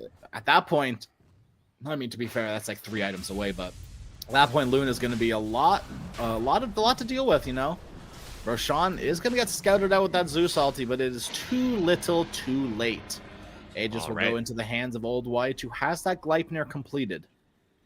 I fully expect to see this Radiant offlane tier 1 fall with this Aegis. You gotta expect Astro to really play strongly off the back of that Roshan kill. Yeah. I mean, Old White is massive at this point. Not quite as big as the Luna, but there are 2 of them, so maybe he's bigger. I think but there's 2 of you, your net worth gets doubled, right? That's how that works. Yeah. Yeah. We can figure that out between ourselves, right? We can do math. You know, big up for Ames there. You know, he gets the shard from the Tormentor and the Wisdom Rune. Almost has level 2 finger. Shard is so valuable this game. Old White found Samson, not quite able to catch the stun onto Ames as those glaives keep bouncing around. He might have to do the old walk back. Oh, he's got Tranquils actually. He's fine. He's gonna smoke up instead. He's just stay out. Yeah. But now Ames able to pop those Manta illusions, no problem. Yeah, that's gonna amount to a lot, honestly. Luna is one of those heroes that really benefits from that Manta style and those illusions popping things around. LGTK fingered down under a Sentry Ward. Dude, that Sentry Ward was planted 3.5 minutes ago, almost. You have no idea that that's there, right? Like it's just very unfortunate for you. Chickham, I think, got jumped on and burned down by Muzi. Watered down? Watered down, yeah. Slap down, bash down. Just watered down. Yeah, that'll work. Nether essence of Pugna is further diluted. Yes, there you go. That's There we it. go. That's it. We got there. And I think Astronauts are gonna get there as they take this tier 2. Look how fast this goes down. Fortification will be used. It is a free fort. Well, you might as well use it. Astronauts are going to respond with fortification of their own. They're coming in with their heroes. You want to fight this? Yeah, I guess so. Sammy Boy's here. DJ Dingus charging in. He's got both the supports. And the Witch Doctor, unfortunately, doesn't get onto the cliff, but with that Nether Strike, More than enough to bring down the Witch Doctor. Sammy Boy, nice two-man stun from Ames. They burned the Aegis from Old White once. But Sammy Boy, he's fighting mano a mano, and that Eclipse, like you said, is ginormous. Samson gets another as DJ Dingus gets a double kill as well. Ames, oh, he's gonna fall. DJ Dingus charging forward onto Rem. Rem, unfortunately, you cannot TP out with the Spirit Vessel on him, as well as all that damage coming out from Zeus. LGTK. Hashtag me. What is happening? Is this an anime thing? I just don't get. I don't know. Do you understand, Malibu? We'll have to save that for the post-game interview. Okay. I'm writing it down. I'm writing it down right. now. What is the Miku challenge? Yeah, if Fry Boys win, production, can we really push to get LGTK? It's very important. We have all the very important questions to ask him and only him. All the non-weebs want to know. Yeah. And even the weebs want to know, you know? I bet they do, yeah. They want to know where LGTK stands on the Miku challenge. LGTK, he's got many legs to stand on, but not for much longer. He's going to pop that time lapse. Muzi dropping low. DJ Ding is going to finish him off, but he's taking that Death Ward damage, and now LGTK is going to pass over to him. And between the slow from that line and everything else, he will go down. Zeus will be the next one to follow. Ames fingers him down. Already 4 finger kills on this Lion. What was that chuckle? I heard that. You stifled a laugh. What? I realized that Samson wasn't even there. No, yeah, he doesn't need to be. Yeah. He's got a DD rune and a butterfly. He has priorities, and the priorities are this tower. Butterfly, butter tower. It's all coming together now. Oh my god, we've come full circle. The Pepe Sylvia of Dota. It's been solved. And you don't have Aegis anymore on Astronauts. You have no way to defend these outer towers if these fights keep going the way they have Sammy been. Boy has this DD rune, right? It's just so easy to clean up these towers. And Sammy Boy, no BKB in sight for this Luna. No, he just needs a dispel, and he's counting on the save from Pugna. He's counting on the chaos provided by the Spirit Breaker. Astronauts, they are not finding Spirit Breaker in these jumps, in these skirmishes. No. And if you don't get that kill immediately, Spirit Breaker's gonna interrupt any attempt that you make at taking a small battle skirmish. I mean, time after time, Dingus is on these supports, right? Like butter on toast is all over them, right? Spread and it's gonna spread them out very thin in these backlines. If you kill off these supports, all of a sudden your stuns, your heals, any sort of burst damage you have with the Maledict is gone. Yeah, you have to play this game like you're playing against a Dawnbreaker or you're playing against a Spectre. You have to smoke, you have to find the Spirit Breaker before anything. That's how you start off your fights. Generally, I mean, DJ Dingus is proving my point wrong, but generally, they're playing the opposite side as their team. Or somewhere close-ish, but not quite on top of their team. You know, usually they're playing away, and like you said, just treat it like you do a Dawnbreaker, treat it like you do a Spectre. Just recognize that they're not going to be with their team at all the time, and punish them for it. DJ Dingus, he recognizes that pattern, though, and he's going to stick around with his team for a smoke up. Oh, we see some big artistry on the map. Lines drawn. This is so scary. They're trying to meet up with Sammy Boy. They're running right into all of these heroes. The casket is huge. A two-man stun from Ames with the Finger of Death as well. Here comes the Spirit Breaker. Has that BKB. And Rem, he's forced to charge forward. He's got to get some sort of return kill. It will happen. Samson, he's here to play. They tried to group up with him, but instead Sammy just comes and joins his team anyways. Rem, yeah, DJ Dingus, he has his number. He's trying to charge away, but he's not able to. Rem, there it is. The charge out. DJ Dingus, he's following him. It's a car chase. Get back here. Pull over, Rem. He's got a glaive falling after him, too. I think he's going to die here. He's saying puddles on the pavement. The Nether Strike. Oh, that Lincoln Sphere. I totally forgot about it with the Adaptive Strike. Dingus pushes him so far back. Rem's still charging one. Does he manta the charge? Whoa, Dingus, he got him, but he doesn't care. He's got bigger fish to fry. Old White bottom dropping low. And with the charge, the Lucent Beam enough to finish him off.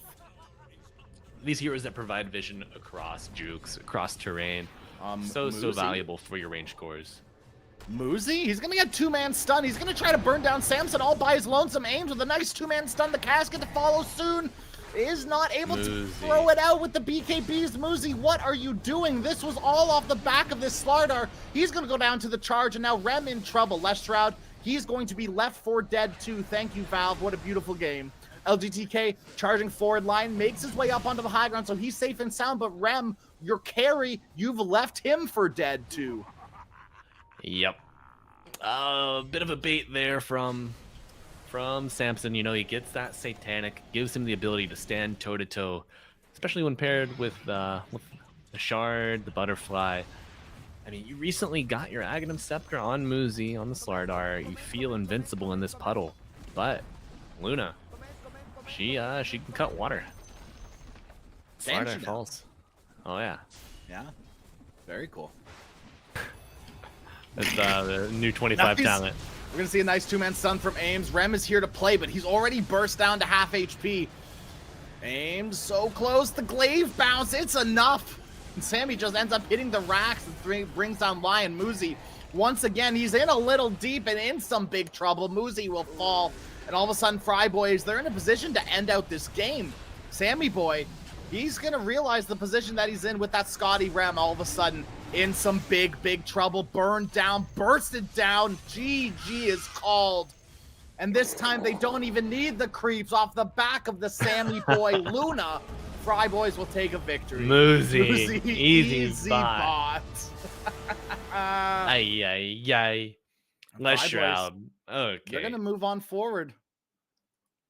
First nice, positive mannered all chat.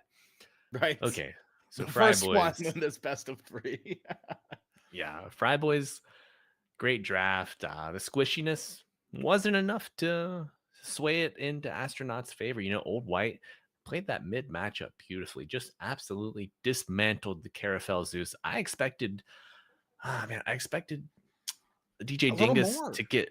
Yeah, I thought that he was going to be charging this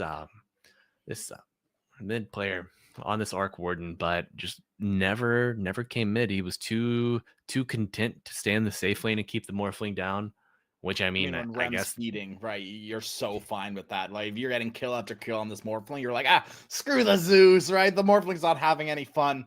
And Sammy, he was having fun that entire time, right? He was the big winner, the big breadwinner for his team. 451 last hits, almost 1,000 GPM on the Luna. Oh boy. Yikes. That's the dream, you know. That is the dream. Your team just makes enough space for you. They give you the vision to join these fights with the Pugna, with the Zeus, with the Spirit Breaker. You're never like going to right click and then they juke into the tree line and you lose it. Yeah. You just get you baited into a fog. Just the team just really coming together well, and we're seeing why this Pugna pick is it's so popular, it's so valuable. Almost matches the building damage put out by the Luna. 5.3k. It's crazy. Building damage put out by support. Yeah, insane. It yeah, really frees up the room in your draft on your other cores that you can just expand to either more hero damage or more control. And, you know, I think that a lot of Fry Boys, I see it in the way they play. They trust their team, right? Despite Sammy not always being there to play with them, to scrim with them, to practice with them, they have trust in Sammy. Sammy has trust in them. And it works out very well for them. If you trust that your Pugna is going to save you, if you trust DJ Dingus is going to come in and charge through, that LGTK will do all the right things in the fight, it just makes taking fights so much easier. And not to say that astronauts don't have that trust, but it was very clear to me that Fry Boys do. Absolutely. And folks, we are going to have an interview with you here. Coming up, we have Chikram from Fry Boys, and it is live. Chikram, hello. How are you, sir? Hello, I'm good. I'm very happy. One of my first series in NADCL. Yeah. Nice. Oh yeah, congratulations, congrats, man. You're a winner now, lad. You stay alive in the lower bracket. Still fighting for that $2,000 prize pool. What have you learned here in your first victory that you hope will carry you to your second?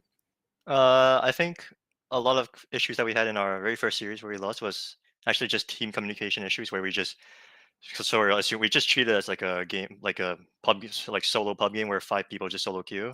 But now we're actually talking to each other. Where it's just all communications, I think. And Sammy Boy, he's an experienced player and he talks us through it. And we just communicate with each other. We set up the lanes, we set up kills, we play the map, and we talk to each other. And I think that's actually I think what changed the most. So I don't think we actually got better in terms of button pressing or anything. So yeah, communication. That's awesome. Now we were gonna ask LGTK this if we got him on the interview, but we're gonna ask you anyways. Do you know what this Miku challenge is? Malibu and I, we have no idea. What's your do you have any idea what the hell this is? Oh, I have no idea. I'm not okay, cool. I'm not a yeah, weeb, so yeah. Fair enough. All right. So my real question is about this Pugna hero. Now, you played incredibly on this Pugna. I'm a Pugna connoisseur. I absolutely love seeing this hero in my games. And do you think he's at a point where he's at the same level as like the Spirit Breaker? Like we were talking about game number 1 where people don't necessarily complain about the Pugna, but I think he's just as strong. I definitely don't think Pugna is on terms of pre-nerf Spirit Breaker. Sure. But it is definitely a very strong hero. It's a lot of stuff. It's very easy to execute with this hero. You can harass in lane very easily. Saves, heal. This hero got it all. High movement speed. It's very easy to execute things with this hero. So it's a very good hero. And I just to prove a point, I have 31% win rate on this hero, and somehow worked it out. So yeah. The data backs it up for sure. Yeah. Could you explain your choice to go first item Blightstone in lane?